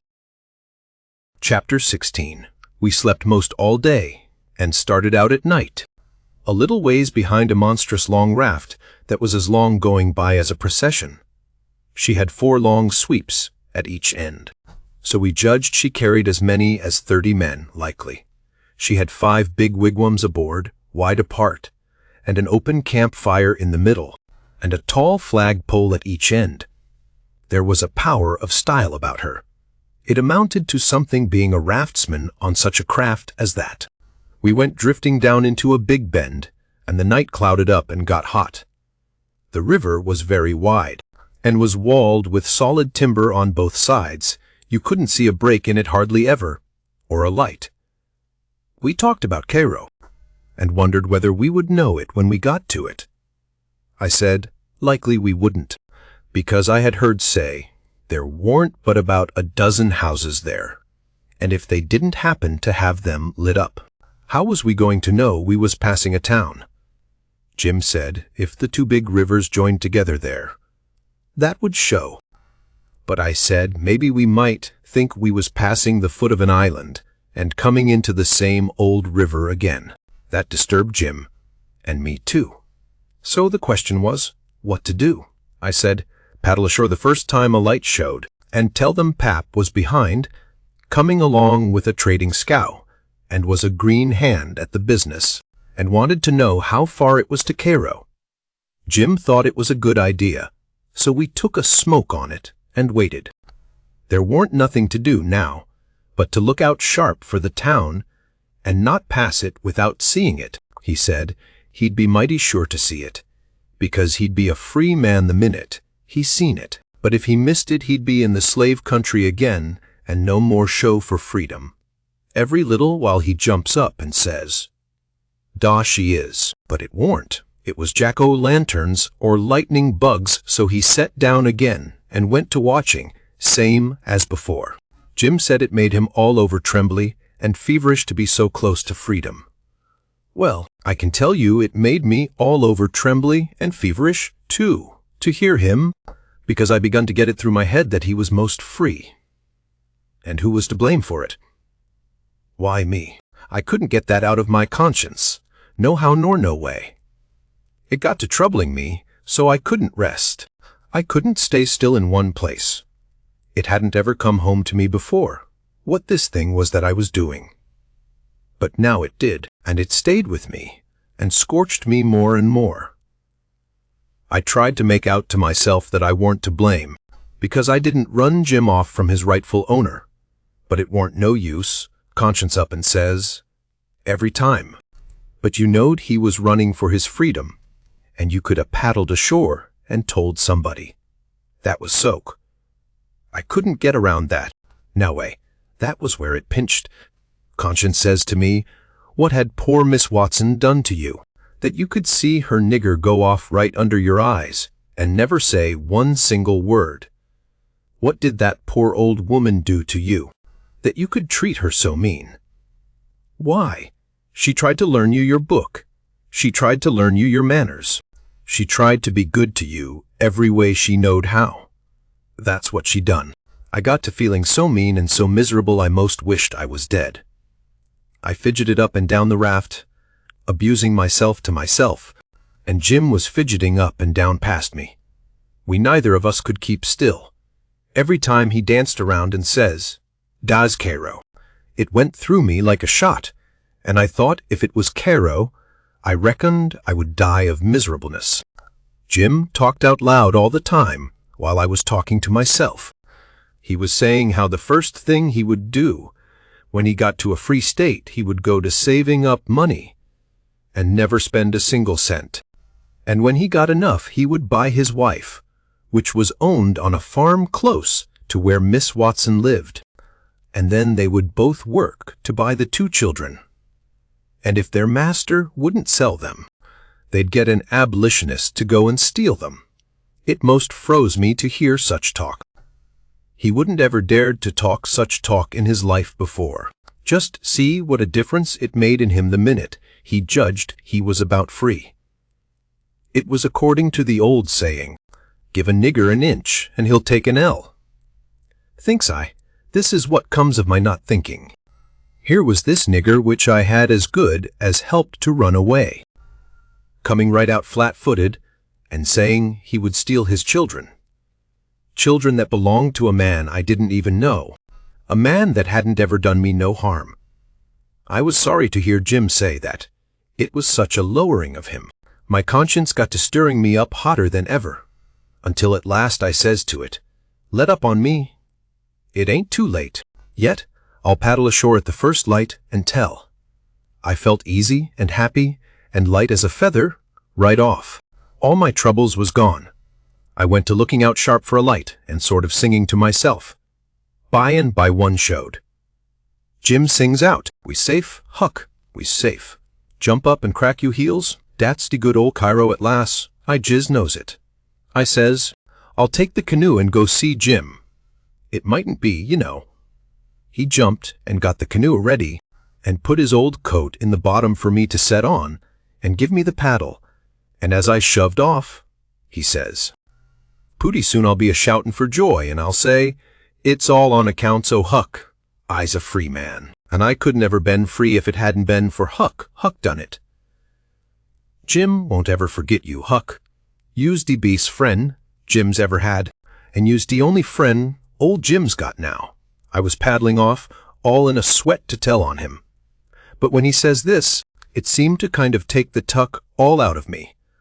I went along slow then, and I warn't right down certain whether I was glad I started or whether I warn't. When I was 50 yards off, Jim says, "Dah you goes, de old true Huck, de only white gen'man dat ever kep his promise to old Jim." Well, I just felt sick, but I says, "I got to do it. I can't get out of it." Right then, along comes a skiff with 2 men in it, with guns, and they stopped and I stopped. One of them says, "What's that yonder?" "A piece of a raft," I says. "Do you belong on it?" "Yes, sir." "Any men on it?" "Only one, sir." "Well, there's 5 niggers run off tonight, up yonder above the head of the bend. Is your man white or black?" I didn't answer up prompt. I tried to, but the words wouldn't come. I tried for a second or two to brace up and out with it, but I warn't man enough. Hadn't the spunk of a rabbit. I see I was weakening, so I just give up trying and up and says, "He's white. I reckon we'll go and see for ourselves." "I wish you would," says I, "because it's Pap that's there, and maybe you'd help me tow the raft ashore where the light is. He's sick, and so is Mam and Mary Ann." "Oh, the devil. We're in a hurry, boy. But I suppose we've got to. Come, buckle to your paddle and let's get along." I buckled to my paddle and they laid to their oars. When we had made a stroke or two, I says, "Pap'll be mighty much obleeged to you, I can tell you. Everybody goes away when I want them to help me tow the raft ashore, and I can't do it by myself. Well, that's infernal mean. Odd, too. Say, boy, what's the matter with your father? It's the... Well, it ain't anything much." They stopped pulling. It warn't but a mighty little ways to the raft now. One says, "Boy, that's a lie. What is the matter with your pap?" Answer up square. "Now, and it'll be the better for you." "I will, sir. I will, honest. But don't leave us, please." Gentlemen, if you'll only pull ahead and let me heave you the headline, you won't have to come a-near the raft. Please do. Set her back, John," says one. They backed water. "Keep away, boy. Keep to leeward. Confound it, I just expect the wind has blowed it to us. Your pap's got the smallpox, and you know it precious well. Why didn't you come out and say so? Do you want to spread it all over?" "Well," says I, "a blubbering, I've told everybody before, and then they just went away and left us." "Poor devil, there's something in that. We are right down sorry for you, but well, hang it, we don't want the smallpox. You see, look here, I'll tell you what to do. Don't you try to land by yourself, or you'll smash everything to pieces. You float along down about 20 miles, and you'll come to a town on the left-hand side of the river. It will be long after sun up, then, and when you ask for help, you tell them your folks are all down with chills and fever. Don't be a fool again, and let people guess what is the matter. Now we're trying to do you a kindness, so you just put 20 miles between us. That's a good boy. It wouldn't do any good to land yonder where the light is. It's only a wood yard. Say, I reckon your father's poor, and I'm bound to say he's in pretty hard luck. Here, I'll put a $20 gold piece on this board, and you get it when it floats by. I feel mighty mean to leave you, but my kingdom, it won't do to fool with smallpox, don't you see? Hold on, Parker, says the other man. Here's a 20 to put on the board for me. Goodbye, boy. You do as Mr. Parker told you, and you'll be all right. That's so, my boy. Goodbye, goodbye. If you see any runaway niggers, you get help and nab them, and you can make some money by it. Goodbye, sir, says I. I won't let no runaway niggers get by me if I can help it. They went off, and I got aboard the raft, feeling bad and low, because I knowed very well I had done wrong, and I see it warn't no use for me to try to learn to do right. A body that don't get started right when he's little ain't got no show. When the pinch comes, there ain't nothing to back him up and keep him to his work, and so he gets beat. Then I thought a minute and says to myself, hold on. S'pose you'd a done right and give Jim up, would you felt better than what you do now? No, says I'd feel bad. I'd feel just the same way I do now. Well then, says I, what's the use you learning to do right, when it's troublesome to do right, and ain't no trouble to do wrong, and the wages is just the same? I was struck. I couldn't answer that. So I reckoned I wouldn't bother no more about it. But after this always do whichever come handiest at the time. I went into the wigwam. Jim warn't there. I looked all around. He warn't anywhere. I says, Jim, here I is, Huck. Is day out o' sight yet? Don't talk loud. He was in the river, under the stern oar, with just his nose out. I told him they was out of sight, so he come aboard. He says, I was a-listenin' to all de talk, and I slips into de river and was gwine to shove for show, if dey come aboard. Den I was gwine to swim to de raff agin, when dey was gone. But lawsy, how you did fool, Huck. Dat was de smartest dodge. I tell you, chile, I spec it save, Old Jim. Old Jim ain't going to forget you for dat, honey. Then we talked about the money. It was a pretty good raise, $20 apiece. Jim said we could take deck passage on a steamboat now, and the money would last us as far as we wanted to go in the Free States. He said 20 mile more warn't far for the raft to go, but he wished we was already there. Towards daybreak we tied up, and Jim was mighty particular about hiding the raft good. Then he worked all day fixing things in bundles and getting all ready to quit rafting. That night about 10 we hove in sight of the lights of a town away down in a left-hand bend. I went off in the canoe to ask about it. Pretty soon I found a man out in the river with a skiff setting a trot line. I ranged up and says, Mister, is that town Cairo? Cairo? No, you must be a blame fool. What town is it, mister? If you want to know, go and find out. If you stay here botherin' around me for about a minute longer, you'll get something you won't want. I paddled to the raft. Jim was awful disappointed, but I said never mind. Cairo would be the next place, I reckoned. We passed another town before daylight, and I was going out again, but it was high ground, so I didn't go. No high ground about Cairo, Jim said. I had forgot it. We laid up for the day, on a towhead tolerable close to the left-hand bank. I begun to suspicion something, so did Jim. I says, maybe we went by Cairo in the fog that night. He says, don't less talk about it, Huck. Po niggers can't have no luck. I allus expected dat rattlesnake skin warn't done wid its work. I wish I'd never seen that snake skin, Jim. I do wish I'd never laid eyes on it. It ain't you fault, Huck, you didn't know. Don't you blame yourself 'bout it. When it was daylight, here was the clear Ohio water inshore, sure enough, and outside was the old regular muddy. So it was all up with Cairo.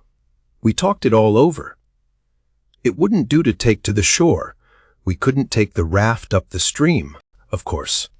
There warn't no way but to wait for dark and start back in the canoe and take the chances.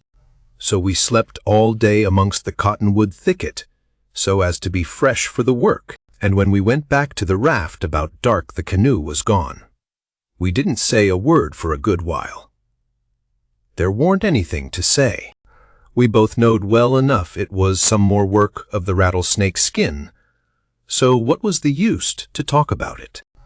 It would only look like we was finding fault, and that would be bound to fetch more bad luck. And keep on fetching it, too, till we knowed enough to keep still. By and by we talked about what we better do, and found there warn't no way but just to go along down with the raft till we got a chance to buy a canoe to go back in. We warn't going to borrow it when there warn't anybody around, the way Pap would do, for that might set people after us. So we shoved out, after dark, on the raft. Anybody that don't believe yet that it's foolishness to handle a snake's skin, after all that snake's skin done for us, will believe it now, if they read on and see what more it done for us. The place to buy canoes is off of rafts laying up at shore. But we didn't see no rafts laying up, so we went along during 3 hours and more. Well, the night got gray, and ruther thick, which is the next meanest thing to fog. You can't tell the shape of the river, and you can't see no distance. It got to be very late and still, and then along comes a steamboat up the river. We lit the lantern and judged she would see it. Upstream boats didn't generally come close to us. They go out and follow the bars and hunt for easy water under the reefs. But nights like this, they bull right up the channel against the whole river. We could hear her pounding along, but we didn't see her good till she was close. She aimed right for us.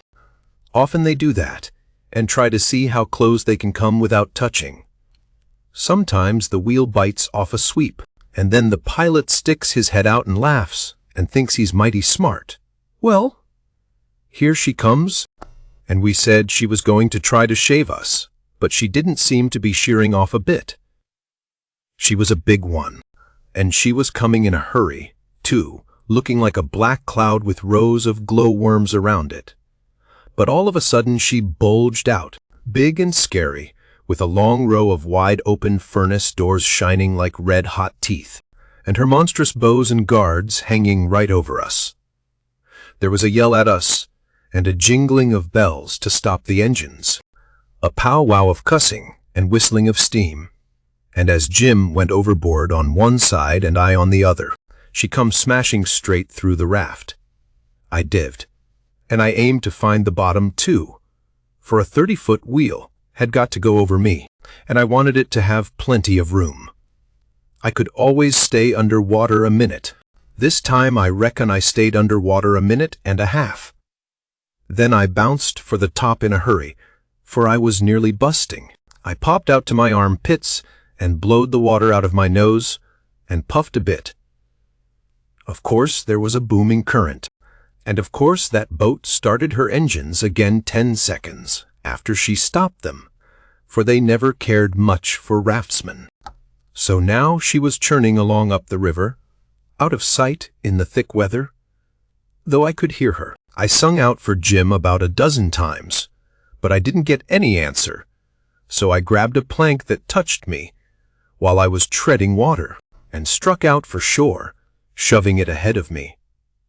But I made out to see that the drift of the current was towards the left-hand shore, which meant that I was in a crossing, so I changed off and went that way. It was one of these long, slanting, 2-mile crossings, so I was a good long time in getting over. I made a safe landing and clumb up the bank. I couldn't see but a little ways, but I went poking along over rough ground for a 1/4 of a mile or more, and then I run across a big old-fashioned double log house before I noticed it. I was going to rush by and get away, but a lot of dogs jumped out and went to howling and barking at me, and I knowed better than to move another peg. Chapter 17.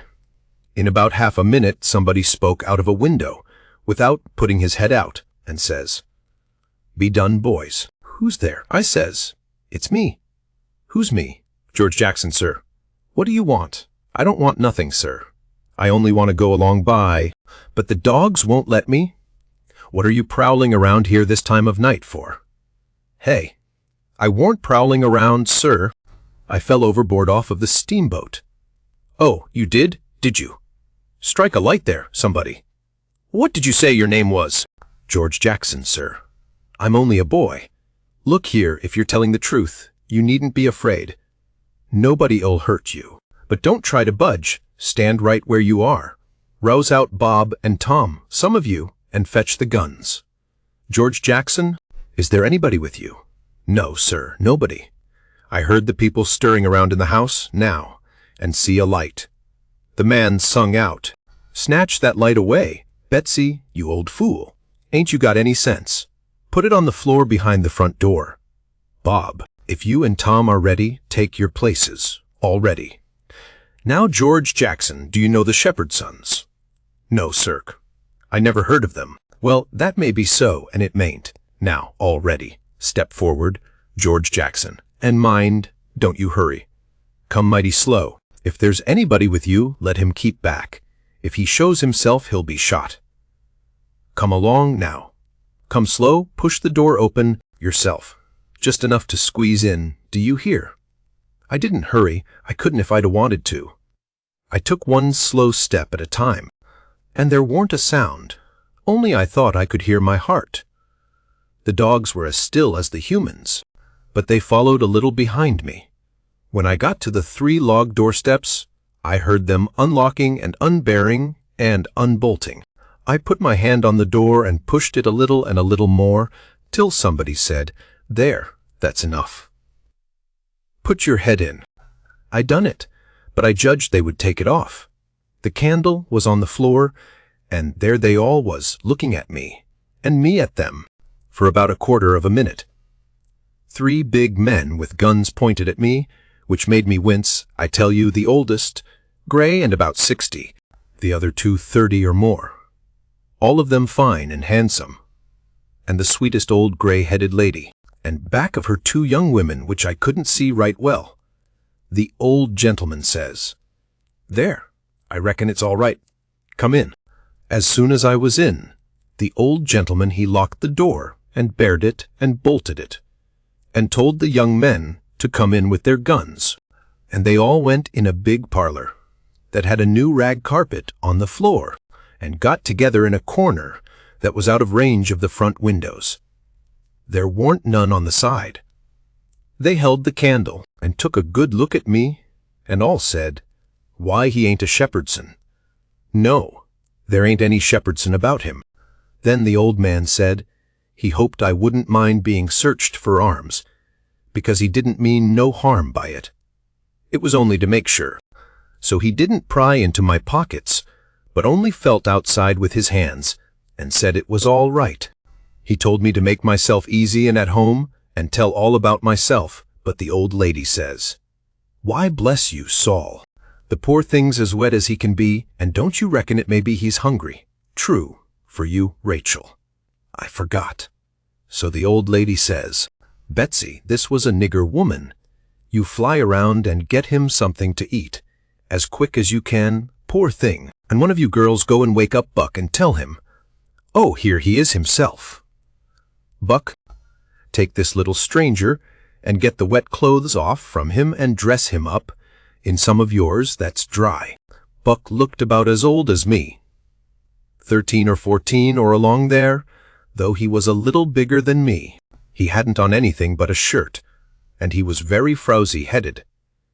He come in gaping and digging one fist into his eyes, and he was dragging a gun along with the other one. He says, Ain't they no Shepherdsons around? They said, No, 'twas a false alarm. Well, he says, if they'd a been some, I reckon I'd a got one. They all laughed, and Bob says, Woof, Buck, they might have scalped us all. You've been so slow in coming. Well, nobody come after me, and it ain't right. I'm always kept down. I don't get no show. Never mind. Buck, my boy, says the old man, you'll have show enough, all in good time. Don't you fret about that. Go long with you now, and do as your mother told you. When we got upstairs to his room, he got me a coarse shirt and a roundabout and pants of his, and I put them on.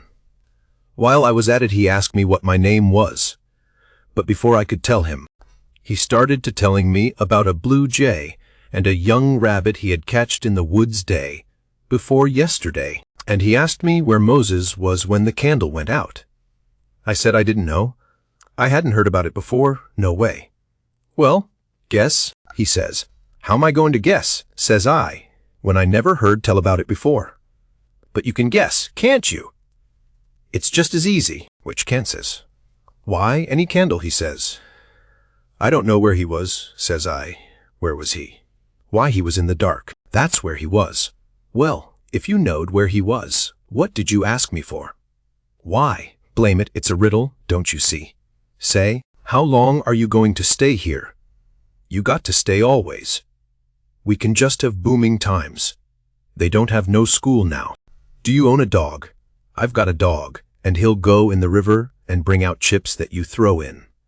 Do you like to comb up Sundays and all that kind of foolishness? You bet I don't, but Ma, she makes me. Confound these old britches. I reckon I'd better put 'em on, but I'd ruther not. It's so warm. Are you all ready? All right. Come along, old hoss. Cold corn pone, cold corn beef, butter and buttermilk. That is what they had for me down there, and there ain't nothing better that ever I've come across yet. Buck and his ma, and all of them smoked cob pipes, except the nigger woman, which was gone, and the two young women. They all smoked and talked, and I eat and talked. The young women had quilts around them, and their hair down their backs. They all asked me questions, and I told them how Pap and me and all the family was living on a little farm down at the bottom of Arkansas. And my sister Mary Ann run off and got married and never was heard of no more, and Bill went to hunt them, and he warn't heard of no more. And Tom and Mort died, and then there warn't nobody but just me and Pap left, and he was just trimmed down to nothing on account of his troubles. So when he died, I took what there was left, because the farm didn't belong to us, and started up the river, deck passage, and fell overboard. And that was how I come to be here. So they said I could have a home there as long as I wanted it. Then it was most daylight, and everybody went to bed, and I went to bed with Buck. And when I waked up in the morning, drat it all, I had forgot what my name was. So I laid there about an hour trying to think, and when Buck waked up, I says, "Can you spell, Buck?" "Yes," he says. "I bet you can't spell my name," says I bet you what you dare I can, says he. "All right," says I, "go ahead.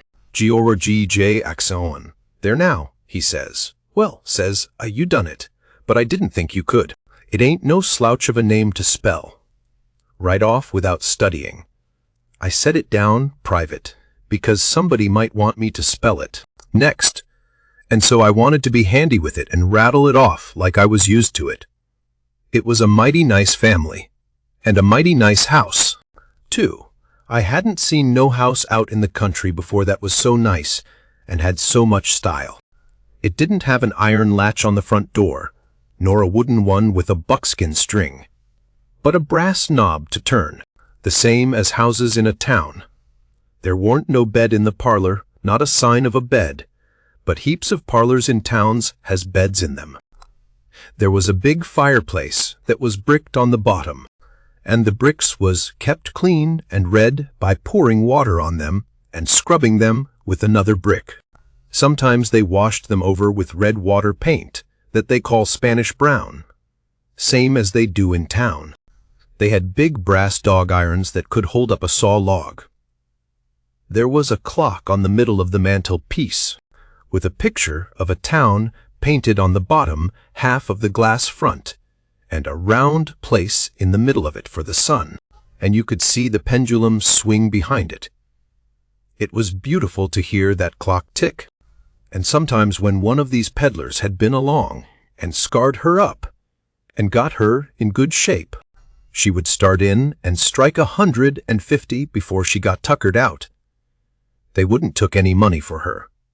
Well, there was a big outlandish parrot on each side of the clock, made out of something like chalk, and painted up gaudy. By one of the parrots was a cat made of crockery, and a crockery dog by the other, and when you pressed down on them they squeaked, but didn't open their mouths, nor look different nor interested. They squeaked through underneath. There was a couple of big wild turkey wing fans spread out behind those things. On a table in the middle of the room was a kind of a lovely crockery basket that had apples and oranges and peaches and grapes piled up in it, which was much redder and yellower and prettier than real ones is. But they weren't real because you could see where pieces had got chipped off and showed the white chalk, or whatever it was, underneath. This table had a cover made out of beautiful oilcloth, with a red and blue spread eagle painted on it, and a painted border all around. It come all the way from Philadelphia, they said. There was some books, too, piled up perfectly exact on each corner of the table. One was a big family Bible, full of pictures. One was Pilgrim's Progress, about a man that left his family, it didn't say why. I read considerable in it now and then. The statements was interesting, but tough. Another was Friendship's Offering, full of beautiful stuff and poetry, but I didn't read the poetry. Another was Henry Clay's Speeches, and another was Dr. Gunn's Family Medicine, which told you all about what to do if a body was sick or dead.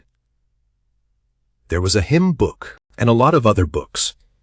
And there was nice split-bottom chairs, and perfectly sound, too, not bagged down in the middle and busted, like an old basket.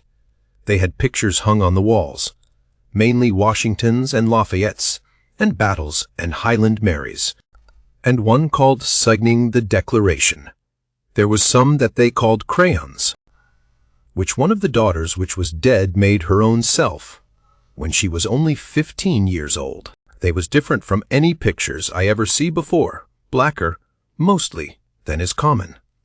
One was a woman in a slim black dress, belted small under the armpits, with bulges like a cabbage in the middle of the sleeves, and a large black scoop shovel bonnet with a black veil, and white slim ankles crossed about with black tape, and very wee black slippers, like a chisel, and she was leaning pensive on a tombstone on her right elbow, under a weeping willow, and her other hand hanging down her side, holding a white handkerchief and a reticule, and underneath the picture it said, "Shall I never see thee more, Alice?"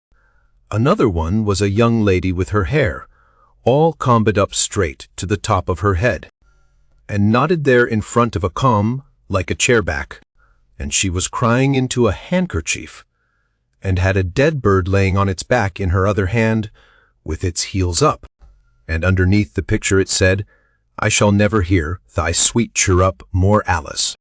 There was one where a young lady was at a window looking up at the moon, and tears running down her cheeks, and she had an open letter in one hand with black sealing wax showing on one edge of it, and she was mashing a locket with a chain to it against her mouth, and underneath the picture it said, "And art thou gone? Yes, thou art gone, Alice."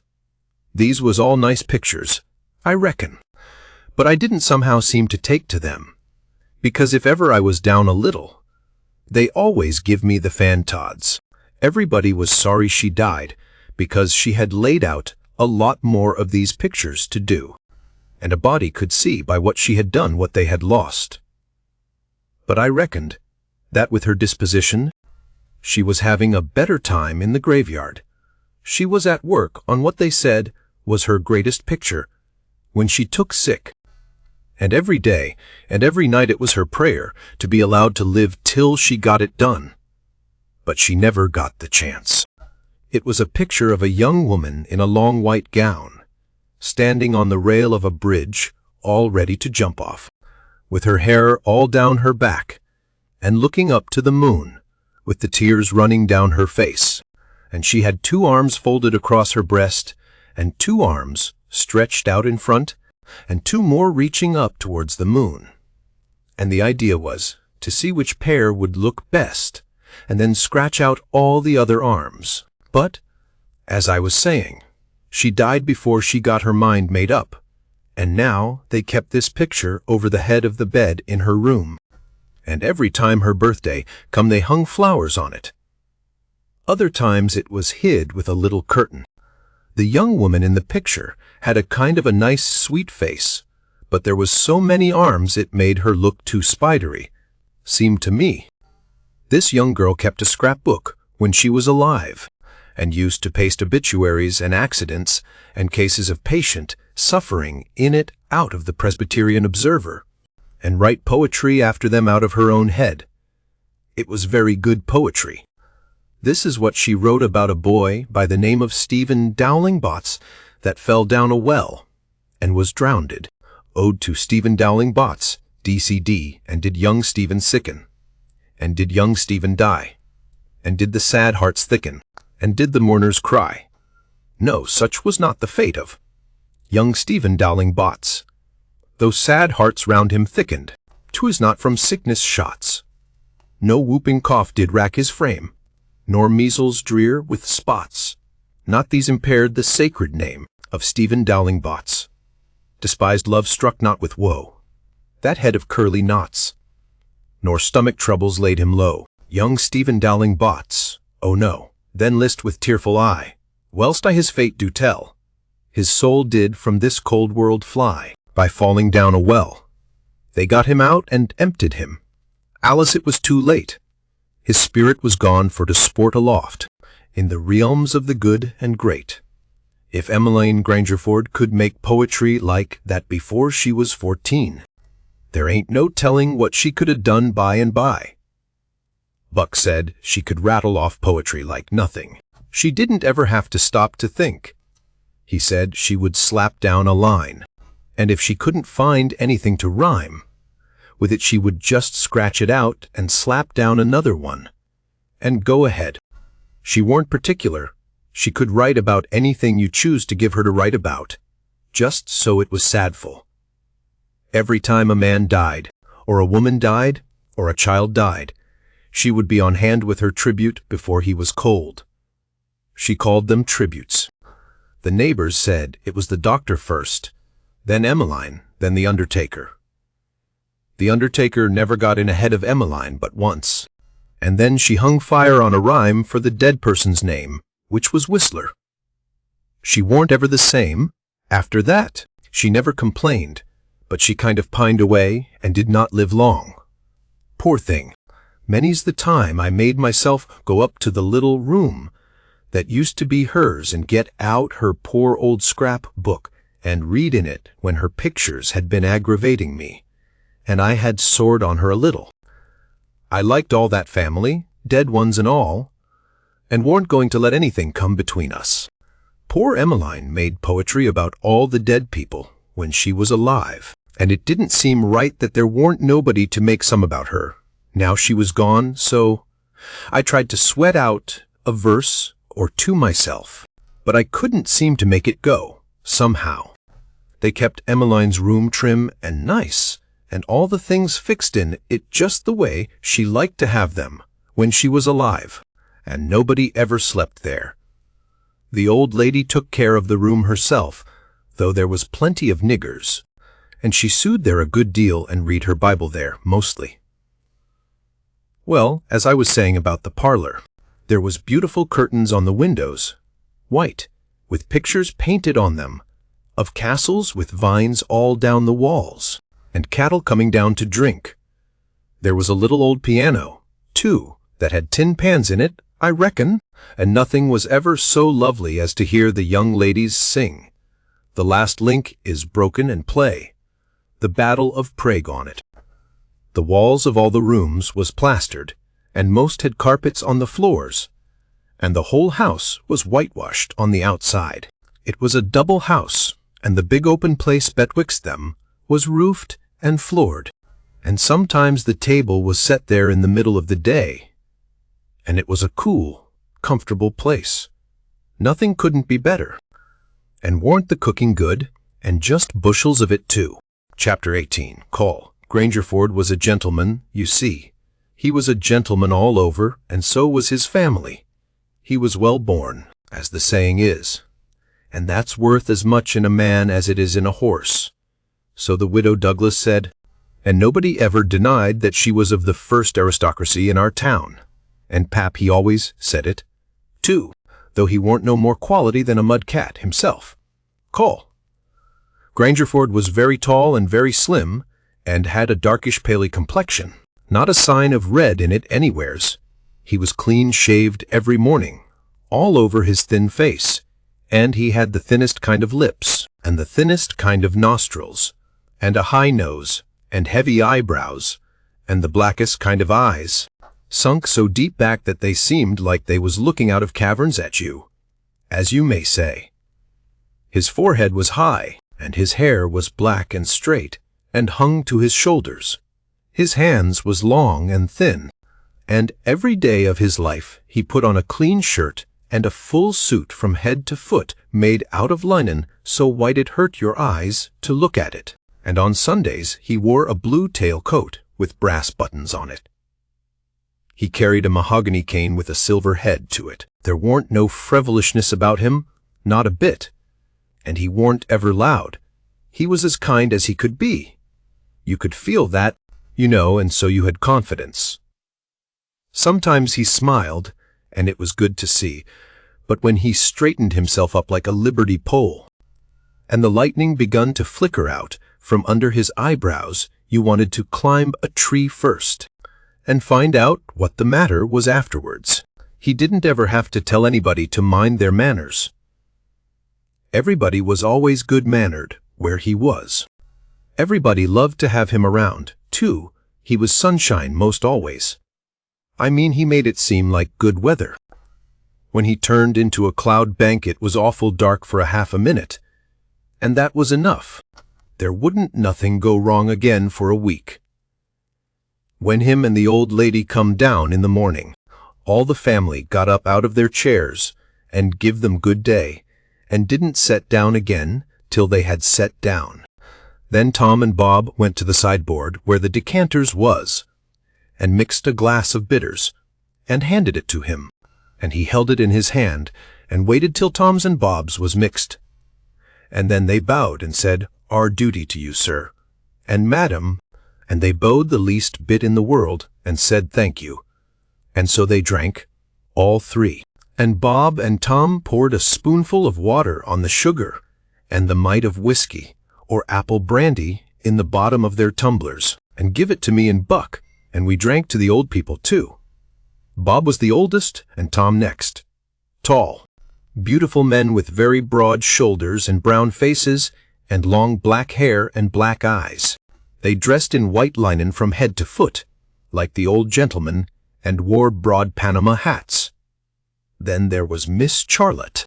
She was 25, and tall and proud and grand, but as good as she could be, when she weren't stirred up.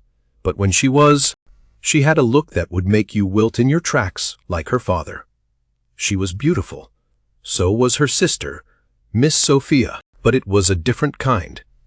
She was gentle and sweet, like a dove, and she was only 20. Each person had their own nigger to wait on them. Buck, too.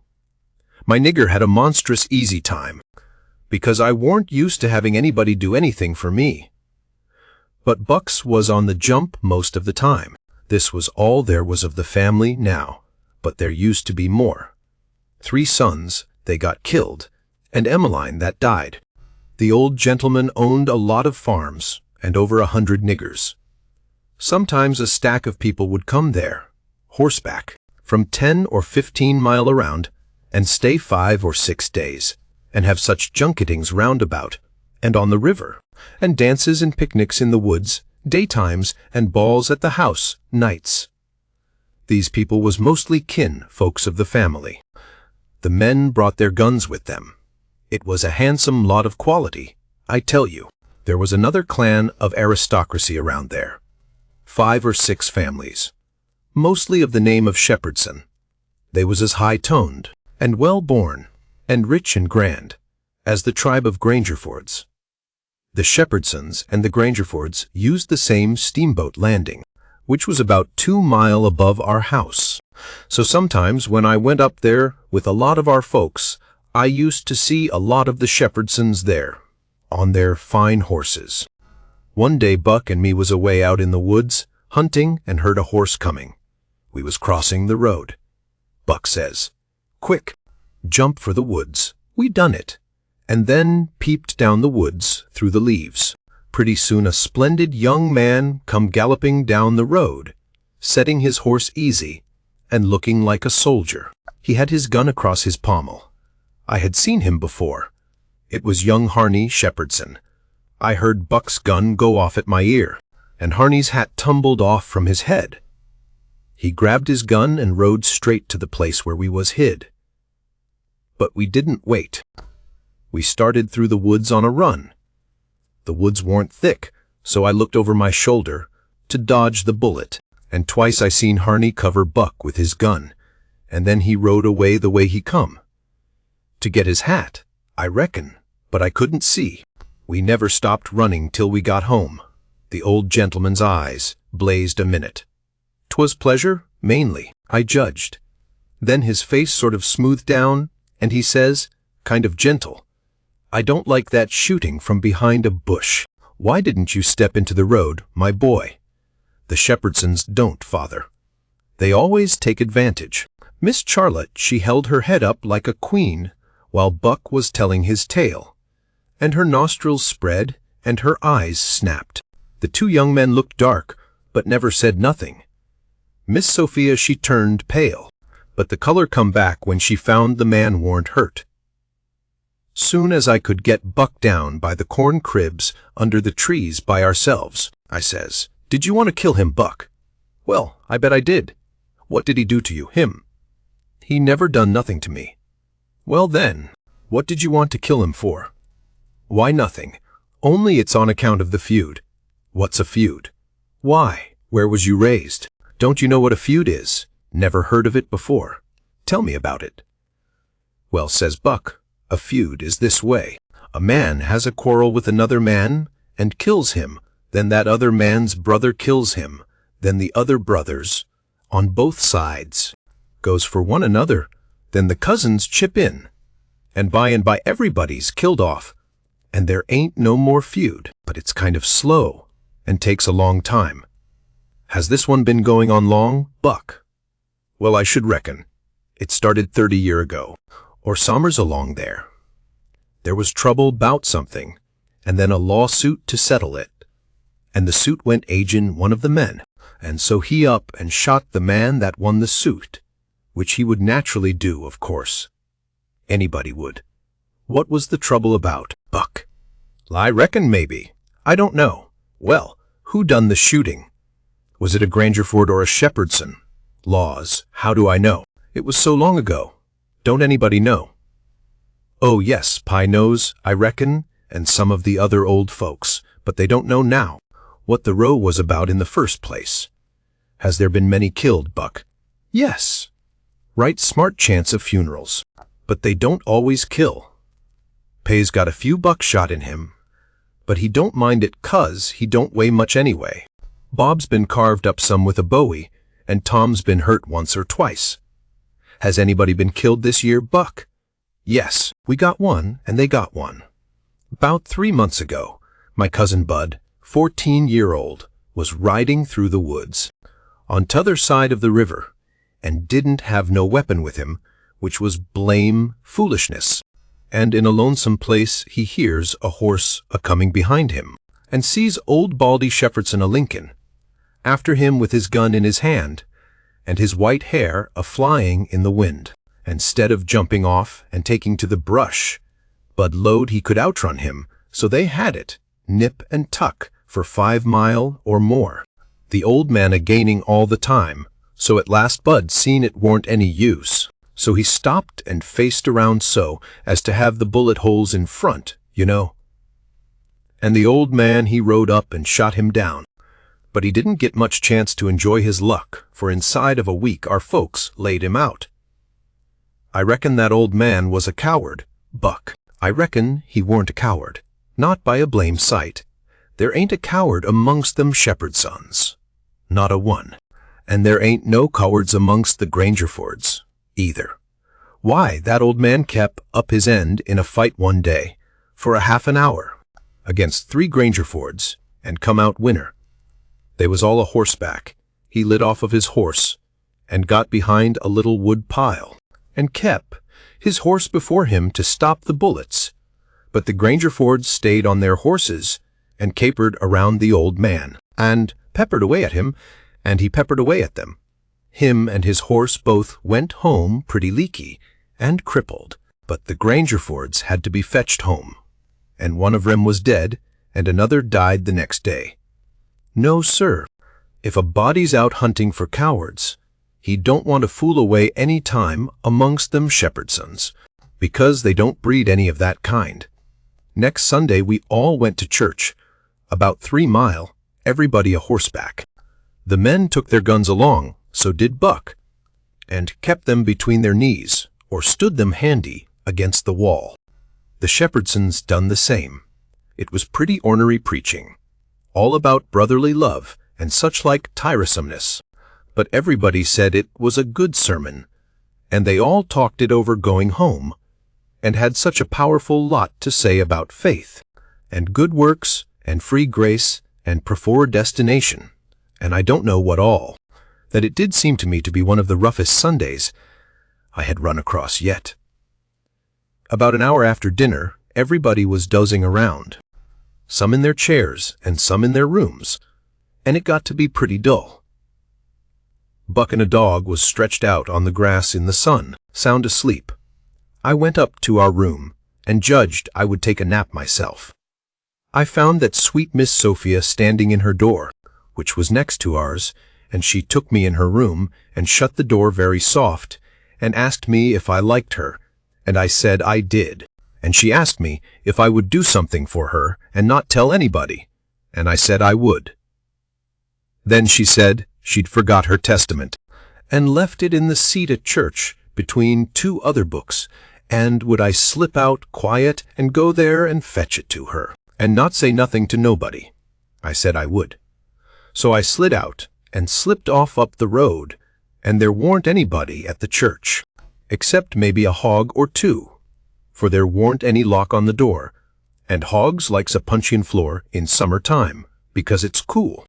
If you notice, most folks don't go to church only when they've got to. But a hog is different. Says I to myself, something's up. It ain't natural for a girl to be in such a sweat about a testament. So I give it a shake, and out drops a little piece of paper with 2:30, wrote on it with a pencil.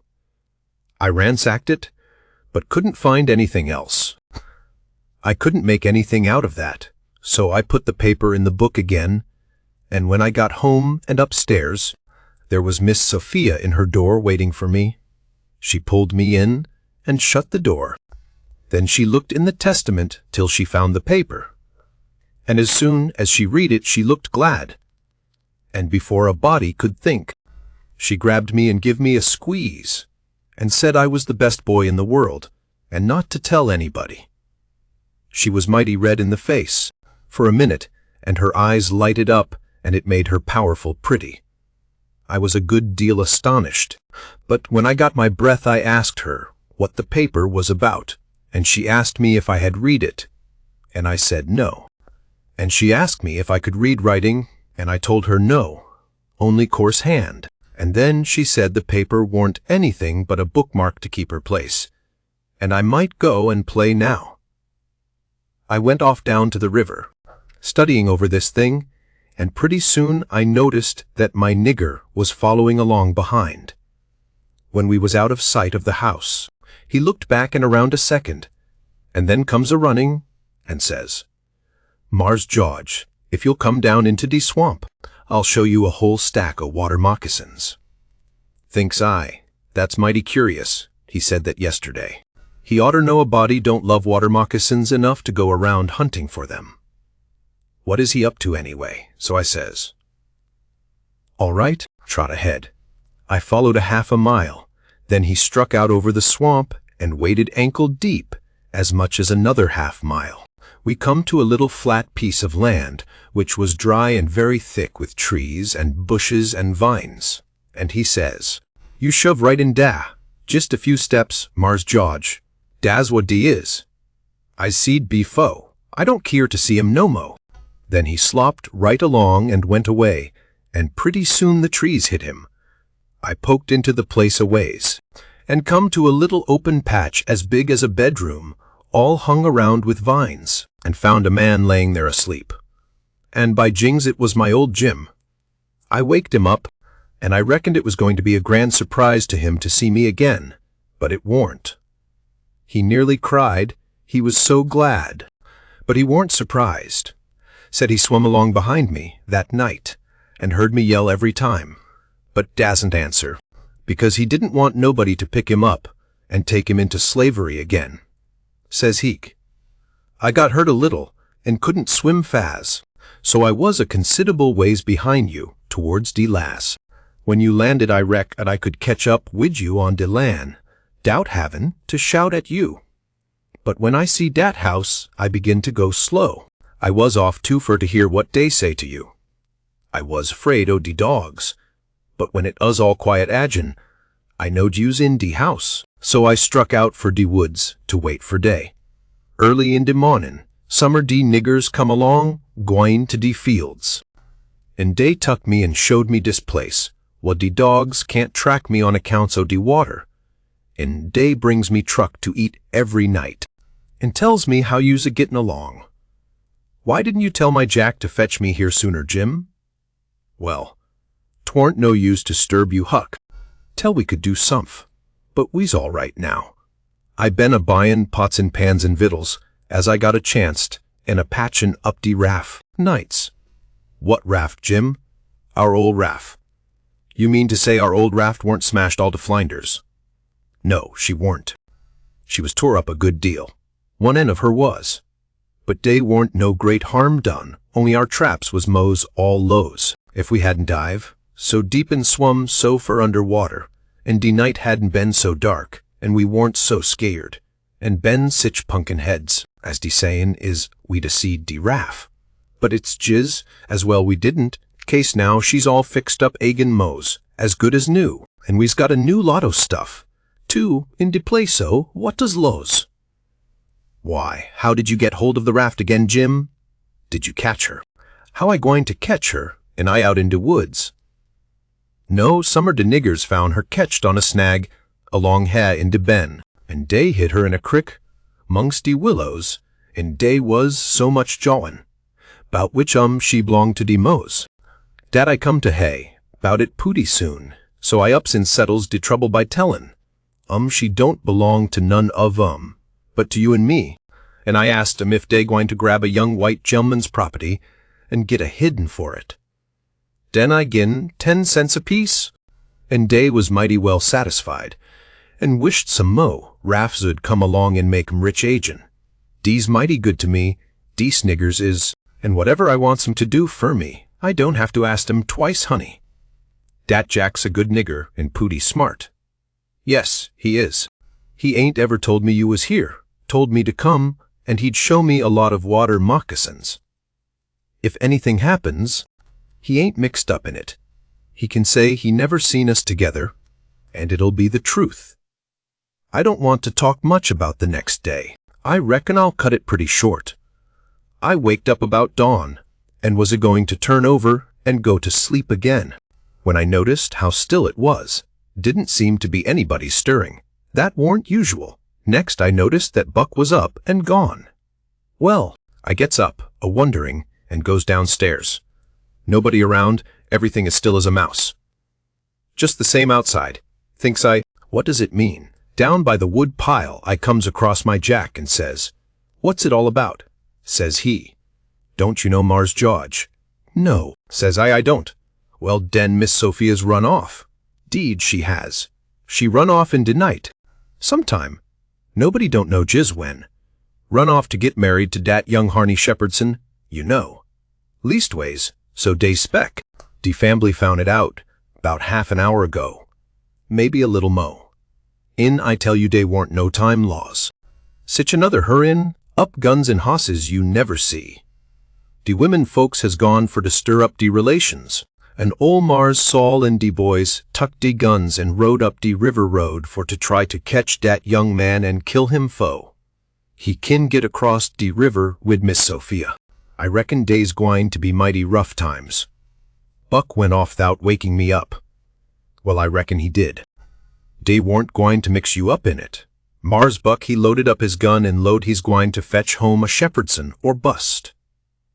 Well, de'll be plenty on da, I reckon, and you bet you he'll fetch one if he gets a chanced. I took up the river road as hard as I could put. By and by I begin to hear guns a good ways off.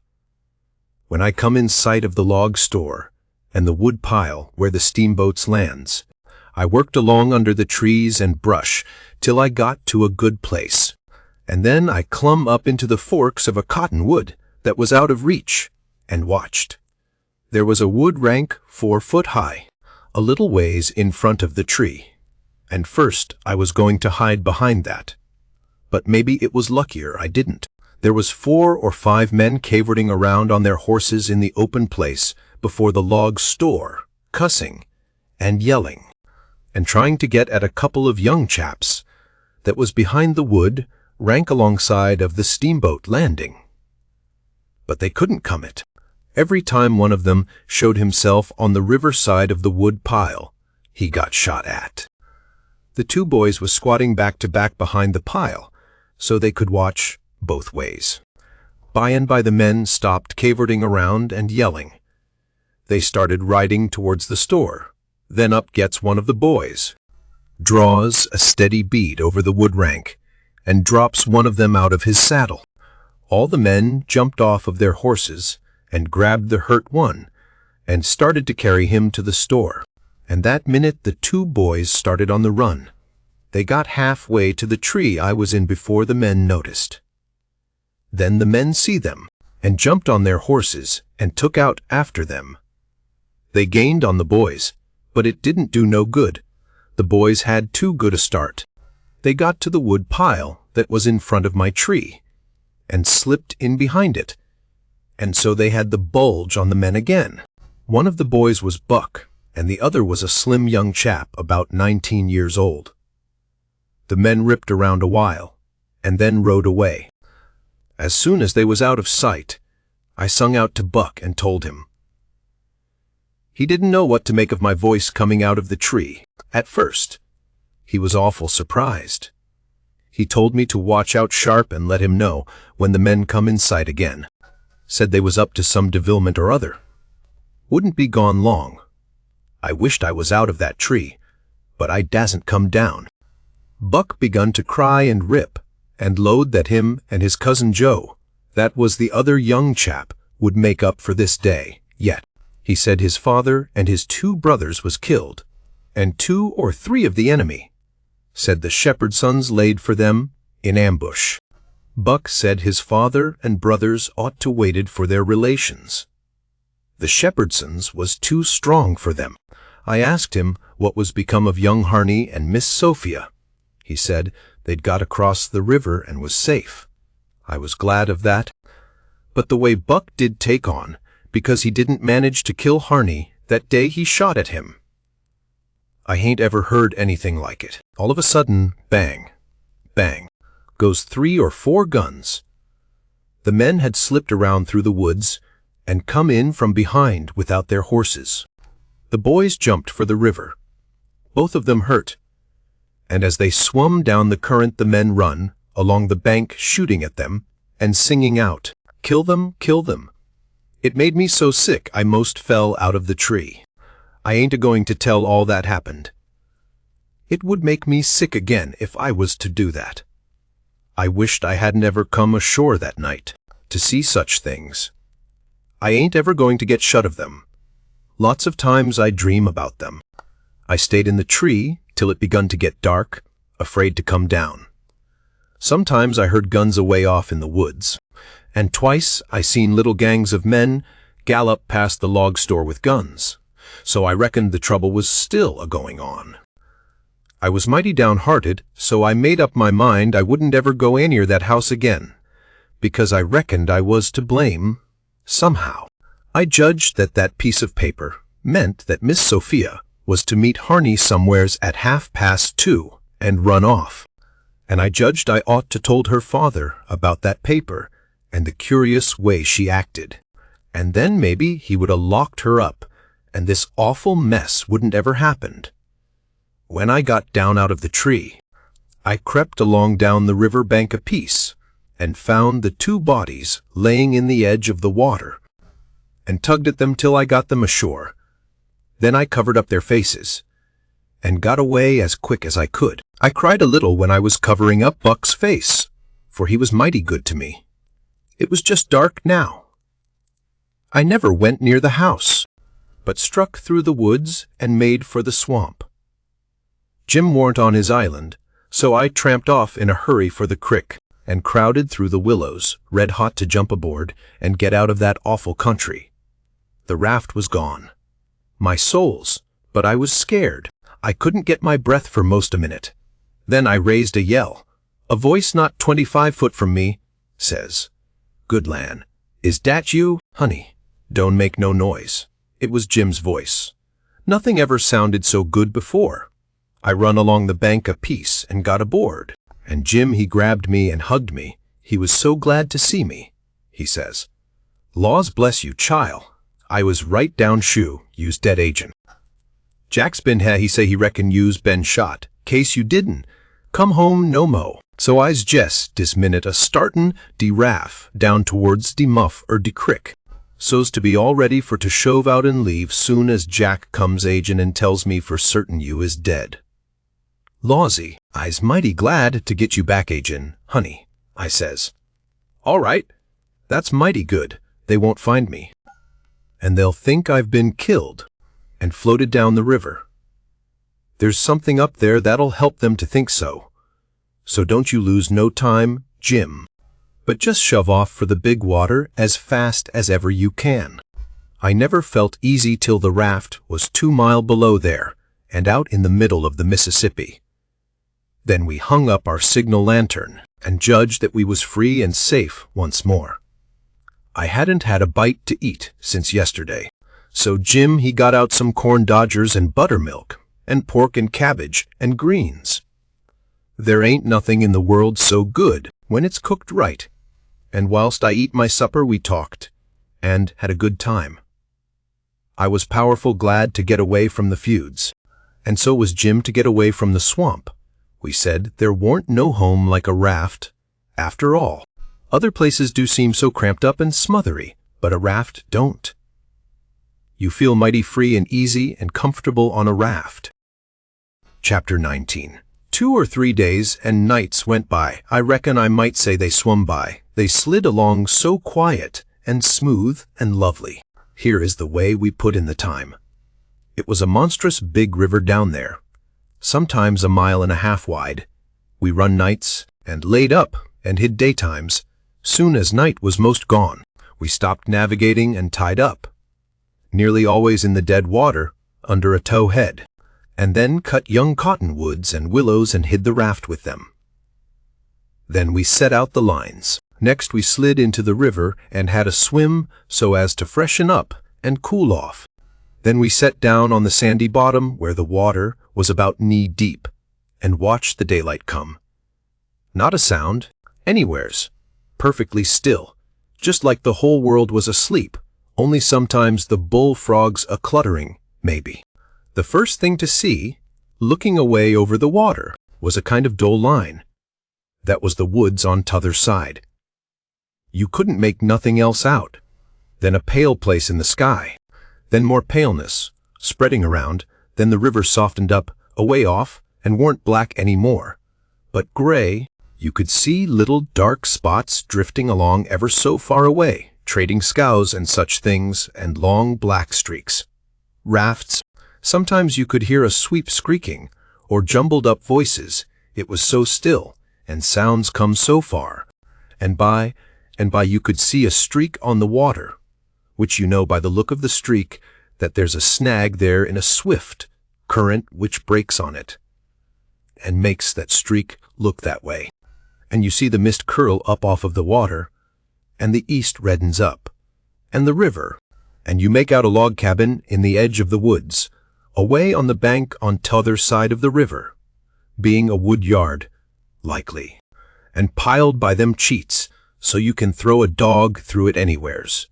Then the nice breeze springs up and comes fanning you from over there, so cool and fresh and sweet to smell, on account of the woods and the flowers. But sometimes not that way, because they've left dead fish laying around, gars and such, and they do get pretty rank. And next you've got the full day, and everything smiling in the sun, and the song birds just going it. A little smoke couldn't be noticed now, so we would take some fish off of the lines and cook up a hot breakfast, and afterwards we would watch the lonesomeness of the river and kind of lazy along, and by lazy off to sleep. Wake up by and look to see what done it, and maybe see a steamboat cuffing along upstream, so far off towards the other side you couldn't tell nothing about her, only whether she was stern wheel or side wheel. Then for about an hour there wouldn't be nothing to hear nor nothing to see, just solid lonesomeness. Next you'd see a raft sliding by, away off yonder, and maybe a galoot on it chopping, because they're most always doing it on a raft. You'd see the axe flash and come down. You don't hear nothing, you see that axe go up again, and by the time it's above the man's head, then you hear the ka-chunk. It had took all that time to come over the water. So we would put in the day, lazying around, listening to the stillness. Once there was a thick fog, and the rafts and things that went by was beating tin pans, so the steamboats wouldn't run over them. A scow or a raft went by so close we could hear them talking and cussing and laughing. Heard them plain, but we couldn't see no sign of them. It made you feel crawly. It was like spirits carrying on that way in the air. Jim said he believed it was spirits, but I says, no, spirits wouldn't say, durn the dern fog. Soon as it was night, out we shoved. When we got her out to about the middle, we let her alone, and let her float wherever the current wanted her to. Then we lit the pipes, and dangled our legs in the water, and talked about all kinds of things. We was always naked, day and night, whenever the mosquitoes would let us. The new clothes Buck's folks made for me was too good to be comfortable, and besides I didn't go much on clothes, nohow. Sometimes we'd have that whole river all to ourselves for the longest time. Yonder was the banks and the islands, across the water, and maybe a spark, which was a candle in a cabin window, and sometimes on the water you could see a spark or two, on a raft or a scow, you know, and maybe you could hear a fiddle or a song coming over from one of them crafts. It's lovely to live on a raft. We had the sky up there, all speckled with stars, and we used to lay on our backs and look up at them, and discuss about whether they was made, or only just happened.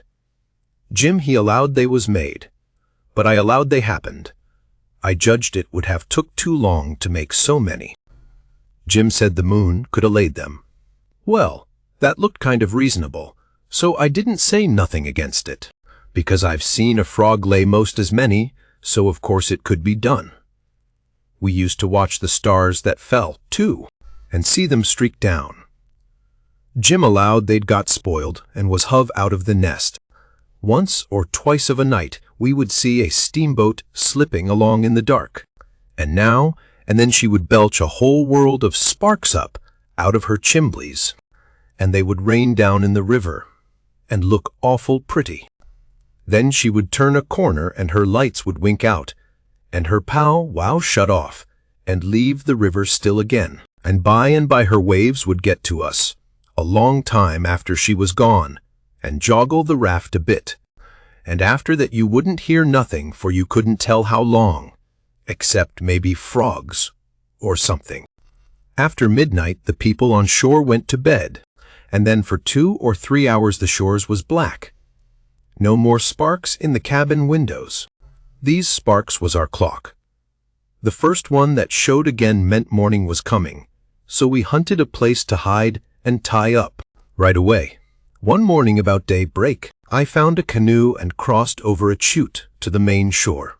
It was only 200 yards, and paddled about a mile up a creek amongst the cypress woods, to see if I couldn't get some berries. just as I was passing a place where a kind of a cow path crossed the crick. Here comes a couple of men tearing up the path as tight as they could foot it. I thought I was a goner, for whenever anybody was after anybody I judged it was me. Or maybe Jim. I was about to dig out from there in a hurry, but they was pretty close to me then and sung out and begged me to save their lives. Said they hadn't been doing nothing and was being chased for it. Said there was men and dogs a-coming. They wanted to jump right in, but I says, "Don't you do it. I don't hear the dogs and horses yet. You've got time to crowd through the brush and get up the crick a little ways. Then you take to the water and wade down to me and get in. That'll throw the dogs off the scent."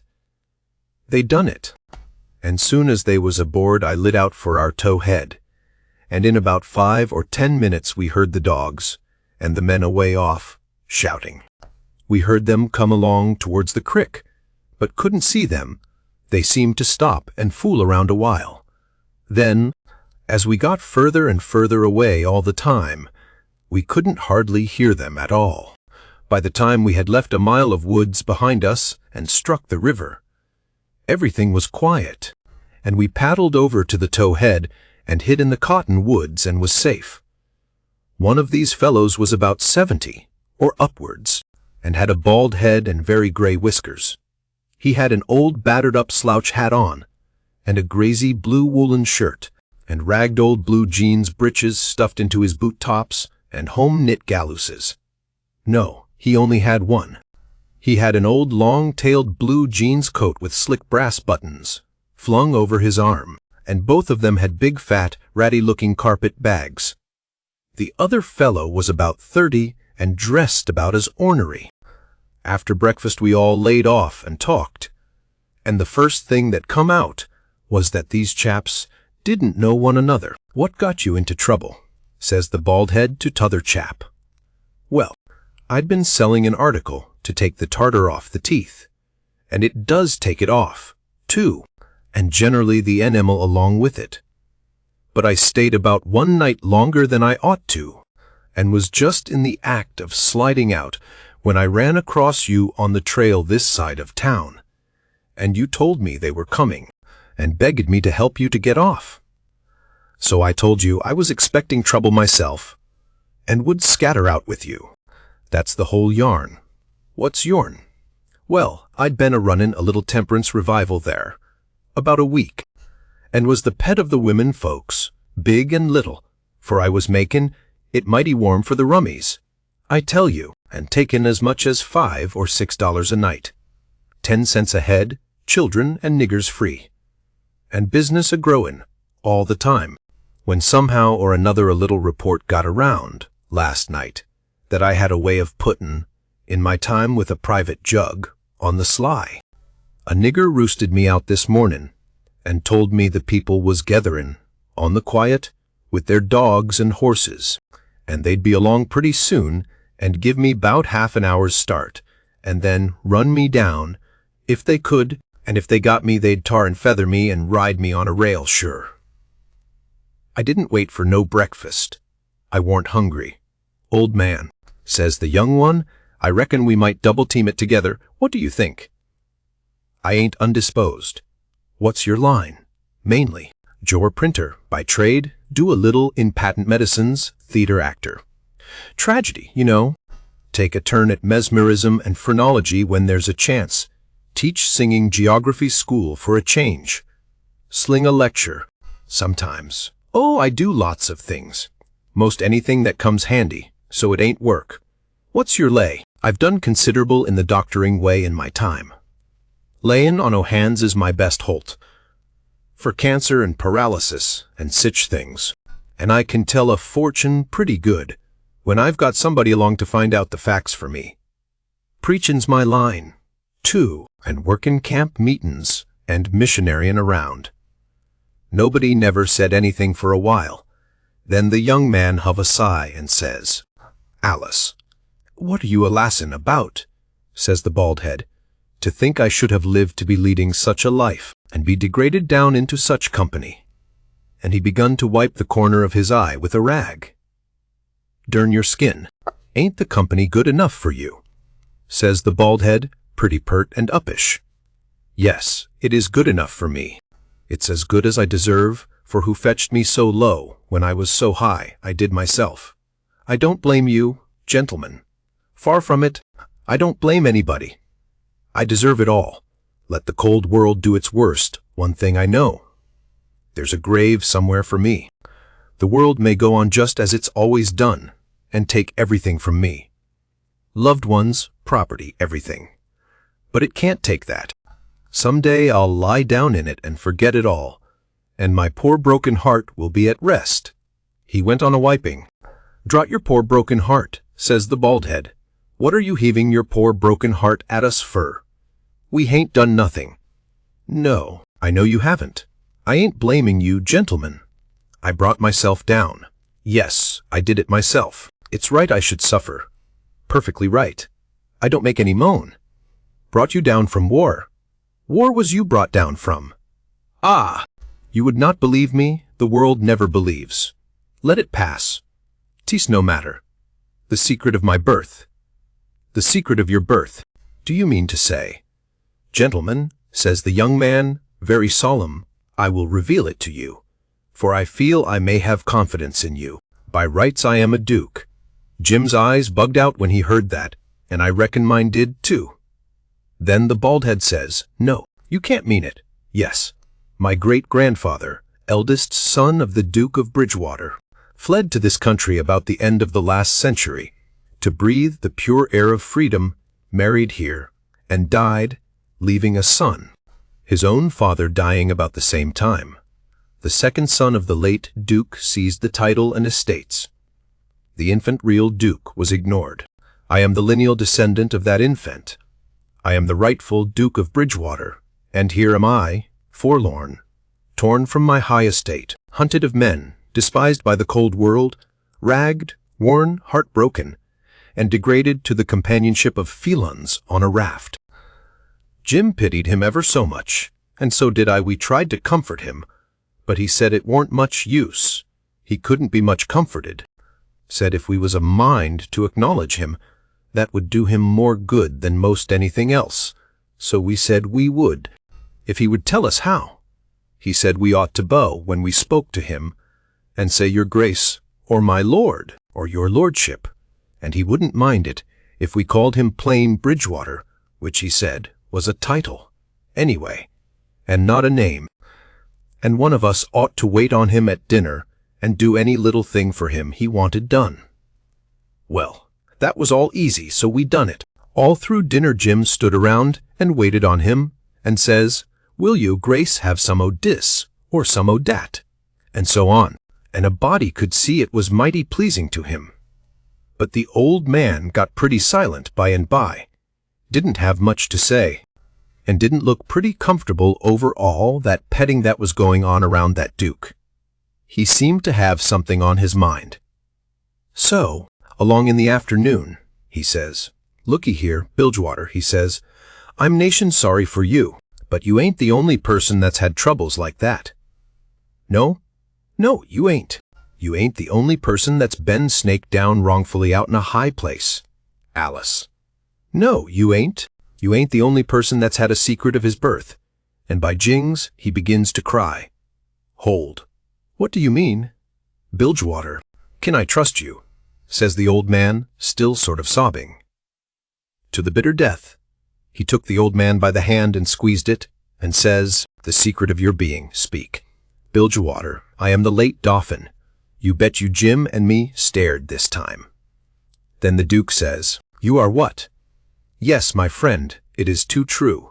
Your eyes is lookin', at this very moment, on the poor disappeared Dauphin, Louis XVII, son of Louis XVI and Marie Antoinette. You?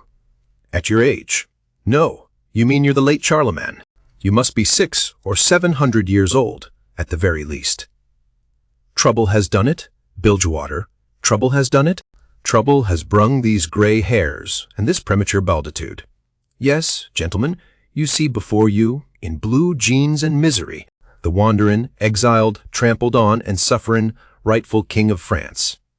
Well, he cried and took on so, that me and Jim didn't know hardly what to do.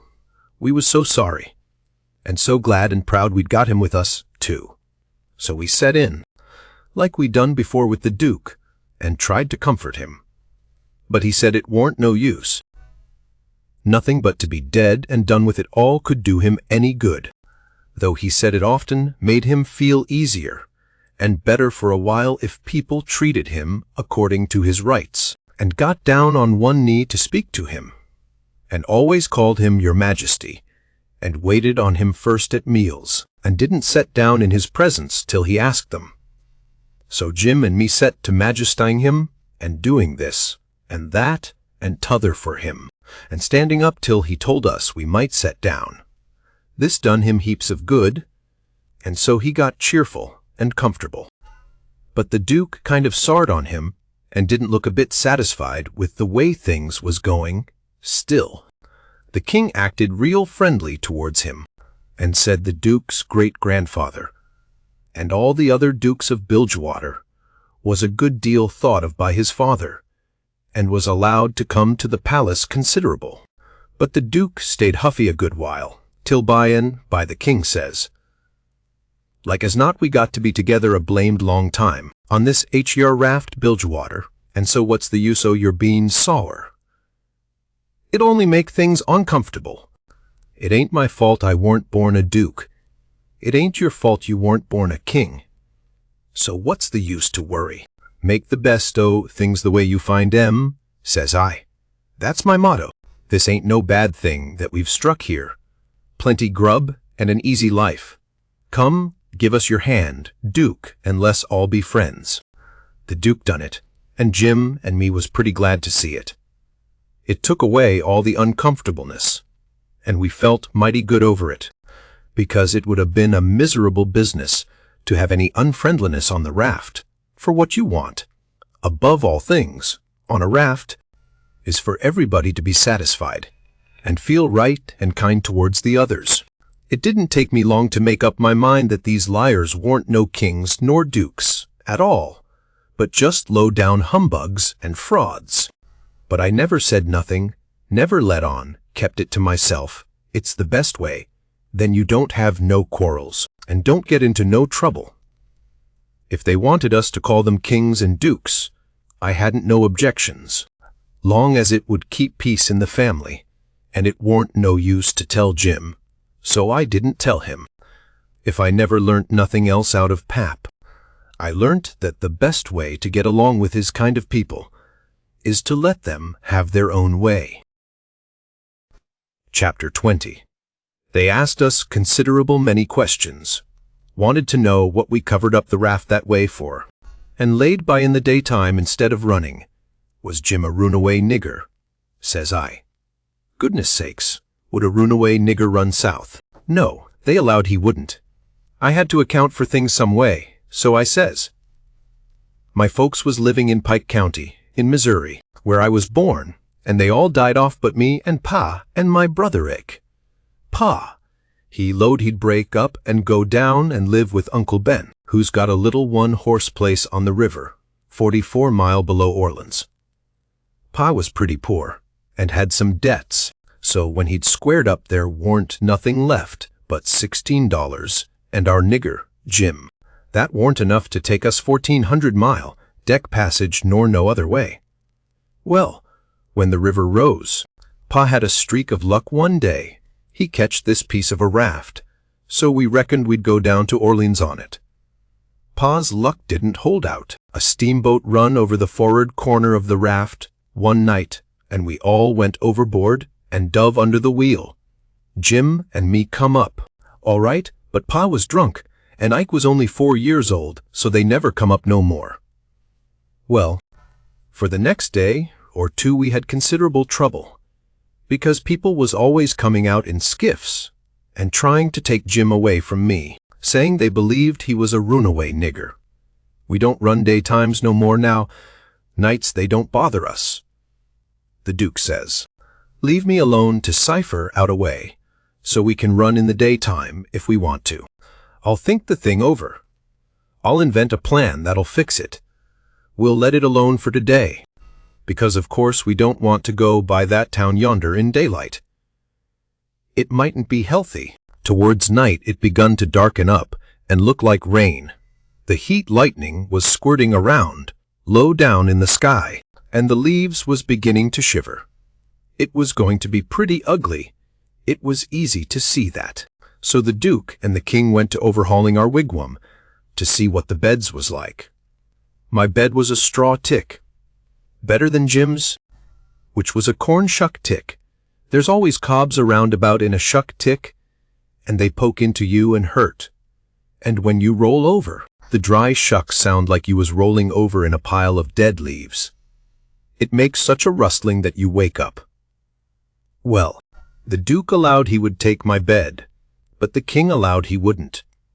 He says, I should 'a reckoned the difference in rank would 'a suggested to you that a corn shuck bed warn't just fittin' for me to sleep on. Your Grace'll take the shuck bed yourself. Jim and me was in a sweat again, for a minute, being afraid there was going to be some more trouble amongst them. So we was pretty glad when the Duke says, 'Tis my fate to be always ground into the mire under the iron heel of oppression. Misfortune has broken my once haughty spirit. I yield. I submit. 'Tis my fate. I am alone in the world. Let me suffer. I can bear it. We got away as soon as it was good and dark.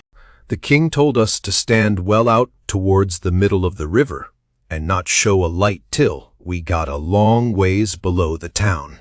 We come in sight of the little bunch of lights by and by. That was the town, you know, and slid by about a half a mile out. All right. When we was 3/4 of a mile below, we hoisted up our signal lantern, and about 10 o'clock it come on to rain and blow, and thunder and lighten like everything. So the King told us to both stay on watch till the weather got better. Then him and the Duke crawled into the wigwam and turned in for the night. It was my watch below till 12, but I wouldn't 'a turned in anyway if I'd had a bed, because a body don't see such a storm as that every day in the week, not by a long sight. My souls, how the wind did scream along, and every second or two there'd come a glare that lit up the white caps for a half a mile around, and you'd see the islands looking dusty through the rain, and the trees thrashing around in the wind. Then comes a whack. Bum, bum, bumble, umble, bum, bum, bum. And the thunder would go rumbling and grumbling away, and quit, and then rip comes another flash and another sockdolager. The waves most washed me off the raft, sometimes, but I hadn't any clothes on, and didn't mind. We didn't have no trouble about snags. The lightning was glaring and flittering around so constant that we could see them plenty soon enough to throw her head this way or that, and miss them. I had the middle watch, you know, but I was pretty sleepy by that time, so Jim, he said he would stand the first half of it for me. He was always mighty good, that way Jim was. I crawled into the wigwam, but the King and the Duke had their legs sprawled around, so there warn't no show for me, so I laid outside. I didn't mind the rain, because it was warm, and the waves weren't running so high now. About 2 they come up again, though, and Jim was going to call me, but he changed his mind, because he reckoned they weren't high enough yet to do any harm. But he was mistaken about that, for pretty soon all of a sudden along comes a regular ripper, and washed me overboard. It most killed Jim a-laughing. He was the easiest nigger to laugh that ever was. Anyway, I took the watch, and Jim he laid down and snored away, and by the storm let up for good and all. And the first cabin light that showed, I rusted him out, and we slid the raft into hiding quarters for the day. The King got out an old ratty deck of cards after breakfast, and him and the Duke played 7-up a while, 5 cents a game. Then they got tired of it, and allowed they would lay out a campaign, as they called it. The Duke went down into his carpet bag and fetched up a lot of little printed bills, and read them out loud. One bill said, the celebrated Dr. Armand de Montalban of Paris would lecture on the science of phrenology at such and such a place, on the blank day of blank, at 10 cents admission, and furnish charts of character at 25 cents apiece. The Duke said that was him. In another bill he was the world-renowned Shakespearean tragedian, Garrick the Younger, of Drury Lane, London. In other bills he had a lot of other names and done other wonderful things, like finding water and gold with a divining rod, dissipating witch spells, and so on.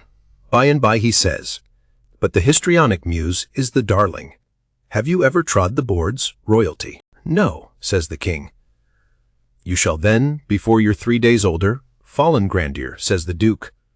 "The first good town we come to, we'll hire a hall and do the sword fight in Richard II and the balcony scene in Romeo and Juliet. How does that strike you?" "I'm in. Up to the hub, for anything that will pay Bilgewater. But you see, I don't know nothing about play actin', and hain't ever seen much of it. I was too small when Pap used to have 'em at the palace. Do you reckon you can learn me?" "Easy." "All right, I'm just a freeze for something fresh, anyway." "Let's commence right away." So the Duke, he told him all about who Romeo was and who Juliet was, and said he was used to being Romeo, so the king could be Juliet. "But if Juliet's such a young Gaul, Duke, my peeled head and my white whiskers is going to look uncommon odd on her, maybe." "No, don't you worry. These country jakes won't ever think of that. Besides, you know, you'll be in costume, and that makes all the difference in the world. Juliet's in a balcony, enjoying the moonlight before she goes to bed, and she's got on her nightgown and her ruffled nightcap. Here are the costumes for the parts." He got out 2 or 3 curtain calico suits, which he said was medieval armor for Richard II and t'other chap, and a long white cotton nightshirt and a ruffled nightcap to match.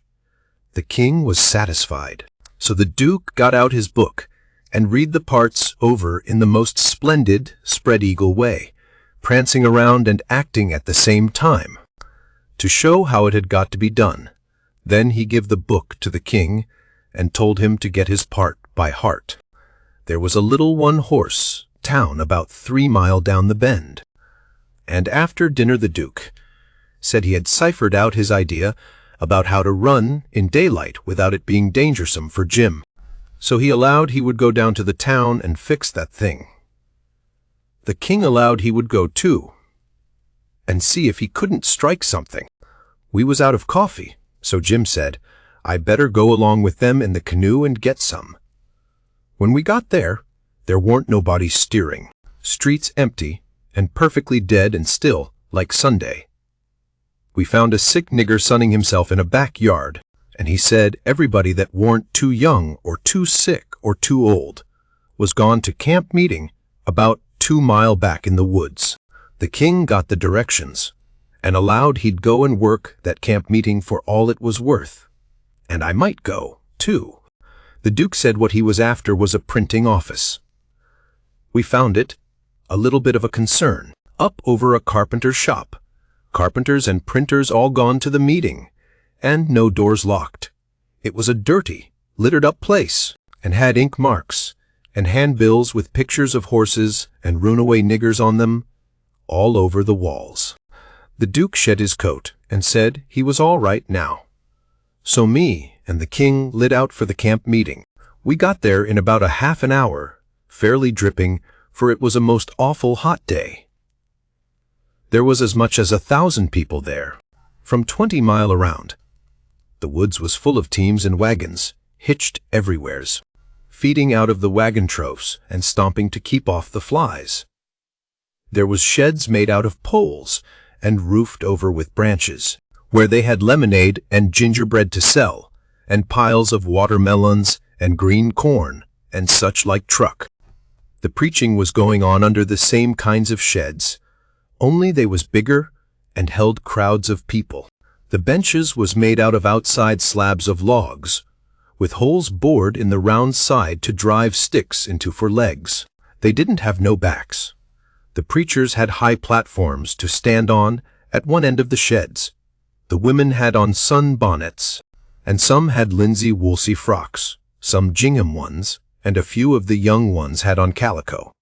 Some of the young men was barefooted, and some of the children didn't have on any clothes, but just a tow-linen shirt. Some of the old women was knitting, and some of the young folks was courting on the sly. The first shed we come to, the preacher was lining out a hymn. He lined out 2 lines, everybody sung it, and it was kind of grand to hear it. There was so many of them, and they done it in such a rosing way. Then he lined out 2 more for them to sing, and so on. The people woke up more and more, and sung louder and louder, and towards the end, some begun to groan, and some begun to shout. Then the preacher begun to preach, and begun in earnest too, and went weaving first to one side of the platform, and then the other, and then a leaning down over the front of it, with his arms and his body going all the time, and shouting his words out with all his might, and every now and then he would hold up his Bible, and spread it open, and kind of pass it around this way and that, shouting, "It's the brazen serpent in the wilderness. Look upon it and live." And people would shout out glory. Amen. And so he went on, and the people groaning and crying and saying amen.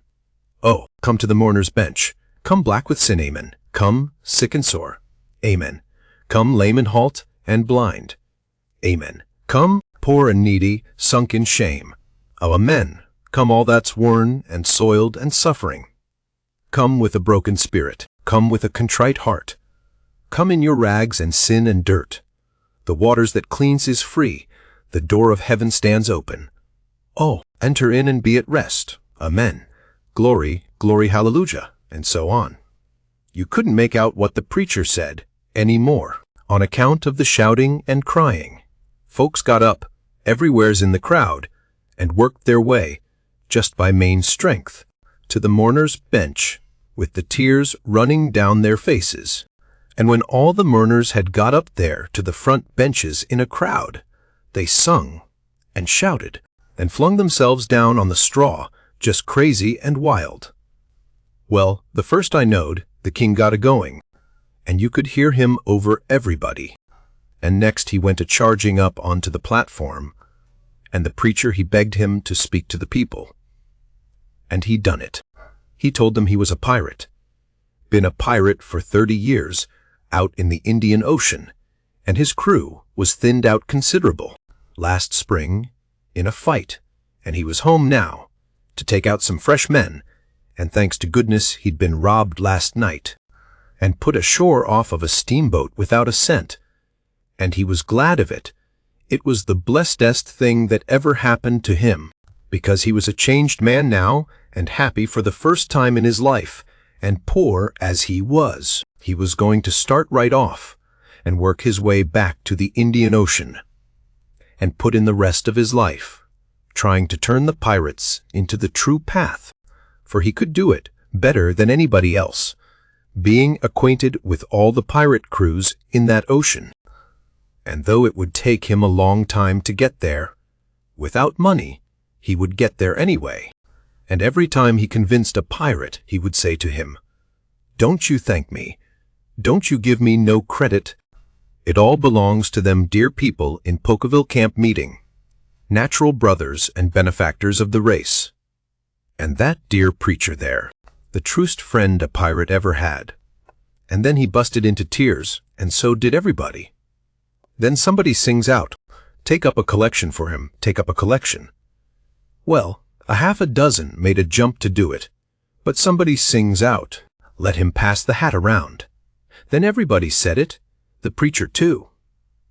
So the king went all through the crowd with his hat, swabbing his eyes, and blessing the people and praising them, and thanking them for being so good to the poor pirates away off there, and every little while the prettiest kind of girls, with the tears running down their cheeks, would up and ask him would he let them kiss him, for to remember him by.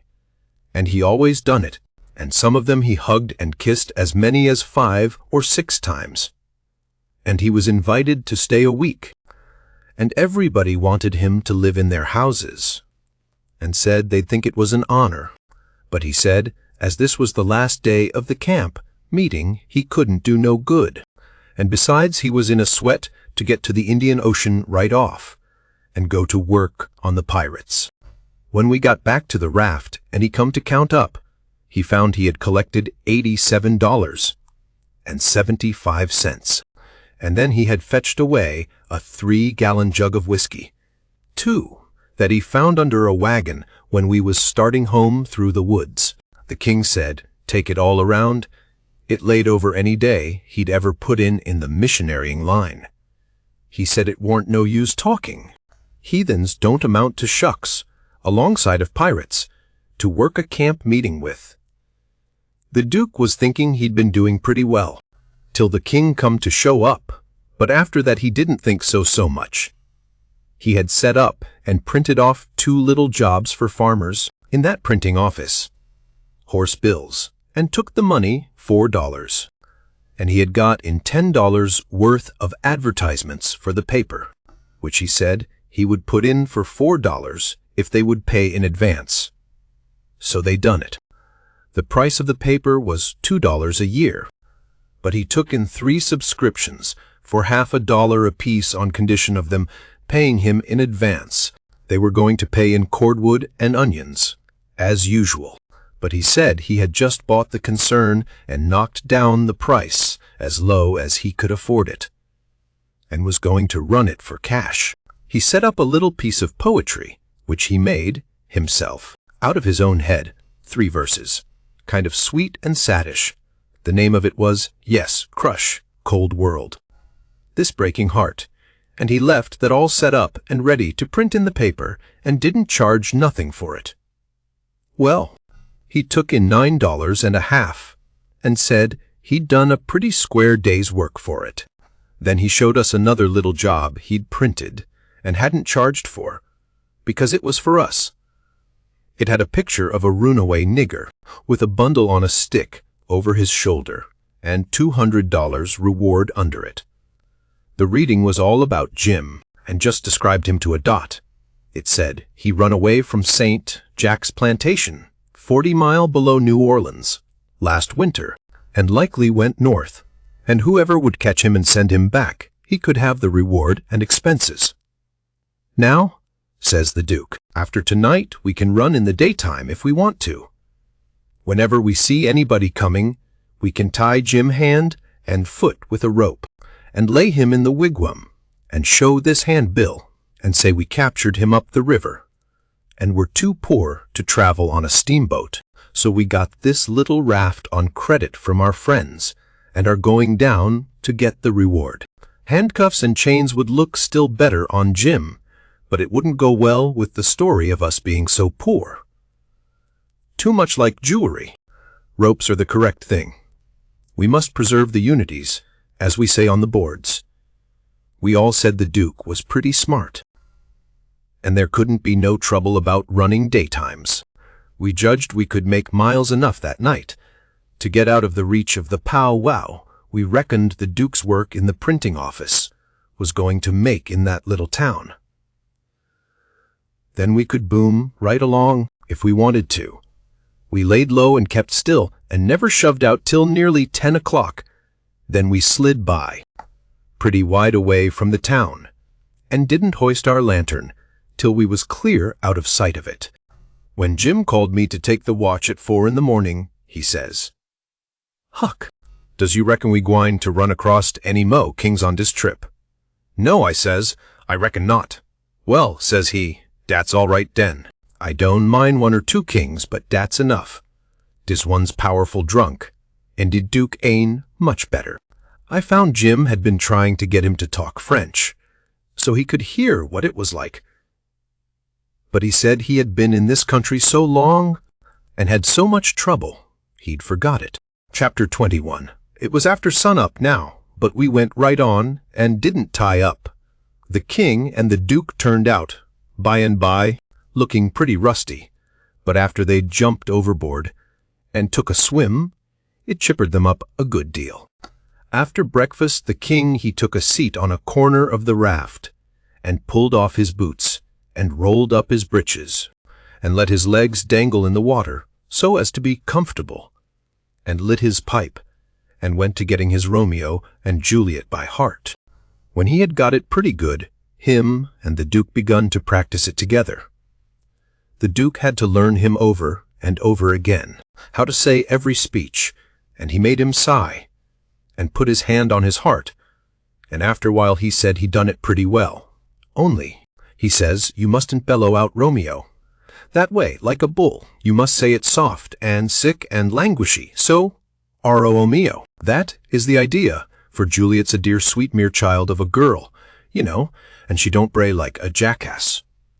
Well, next they got out a couple of long swords that the Duke made out of oak laths, and begun to practice the sword fight. The Duke called himself Richard Sigum, and the way they laid on, and pranced around the raft was grand to see. But by and by the king tripped and fell overboard, and after that they took a rest, and had a talk about all kinds of adventures they'd had in other times along the river. After dinner, the Duke says, well, cap it. We'll want to make this a first-class show, you know? So I guess we'll add a little more to it. We want a little something to answer encores with anyway. What's encores? Bilgewater.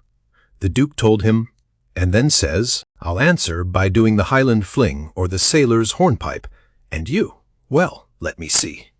Oh, I've got it. You can do Hamlet's Soliloquy. Hamlet's which? Hamlet's Soliloquy, you know, the most celebrated thing in Shakespeare. Ah, it's sublime, sublime. Always fetches the house. I haven't got it in the book. I've only got one volume. But I reckon I can piece it out from memory. I'll just walk up and down a minute and see if I can call it back from Recollection's vaults. So he went to marching up and down, thinking and frowning horrible every now and then he would hoist up his eyebrows. Next he would squeeze his hand on his forehead and stagger back and kind of moan. Next he would sigh, and next he'd let on to drop a tear. It was beautiful to see him. By and by he got it. He told us to give attention. Then he strikes a most noble attitude, with one leg shoved forwards, and his arms stretched away up, and his head tilted back, looking up at the sky. And then he begins to rip and rave and grit his teeth, and after that, all through his speech he howled, and spread around, and swelled up his chest, and just knocked the spots out of any acting ever I see before. This is the speech. I learned it easy enough, while he was learning it to the king. To be or not to be, that is the bare bodkin. That makes calamity of so long life. For who would fardels bear, till Burnham wood do come to Dunsinane, but that the fear of something after death murders the innocent sleep, great nature's second course, and makes us rather sling the arrows of outrageous fortune than fly to others that we know not of.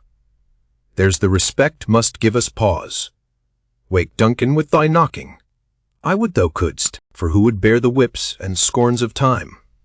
The oppressor's wrong, the proud man's contumely, the law's delay, and the quietus which his pangs might take. In the dead waste and middle of the night, when churchyards yawn, in customary suits of solemn black, but that the undiscovered country, from whose bourne no traveller returns, breathes forth contagion on the world, and thus the native hue of resolution, like the poor cat, the adage, is sicklied o'er with care, and all the clouds that lowered o'er our housetops, with this regard their currents turn awry, and lose the name of action. 'Tis a consummation devoutly to be wished. But soft you, the fat Ophelia, ope not thy ponderous and marble jaws, but get thee to a nunnery, go. Well, the old man he liked that speech, and he mighty soon got it so he could do it first rate. It seemed like he was just born for it, and when he had his hand in and was excited, it was perfectly lovely the way he would rip and tear and rear up behind when he was getting it off. The first chance we got, the Duke he had some show bills printed, and after that, for 2 or 3 days as we floated along, the raft was a most uncommon lively place, for there warn't nothing but sword fighting and rehearsing, as the Duke called it. going on all the time. One morning, when we was pretty well down the state of Arkansas, we come in sight of a little one-horse town in a big bend. So we tied up about 3/4 of a mile above it in the mouth of a crick, which was shut in like a tunnel by the cypress trees. And all of us but Jim took the canoe and went down there to see if there was any chance in that place for our show.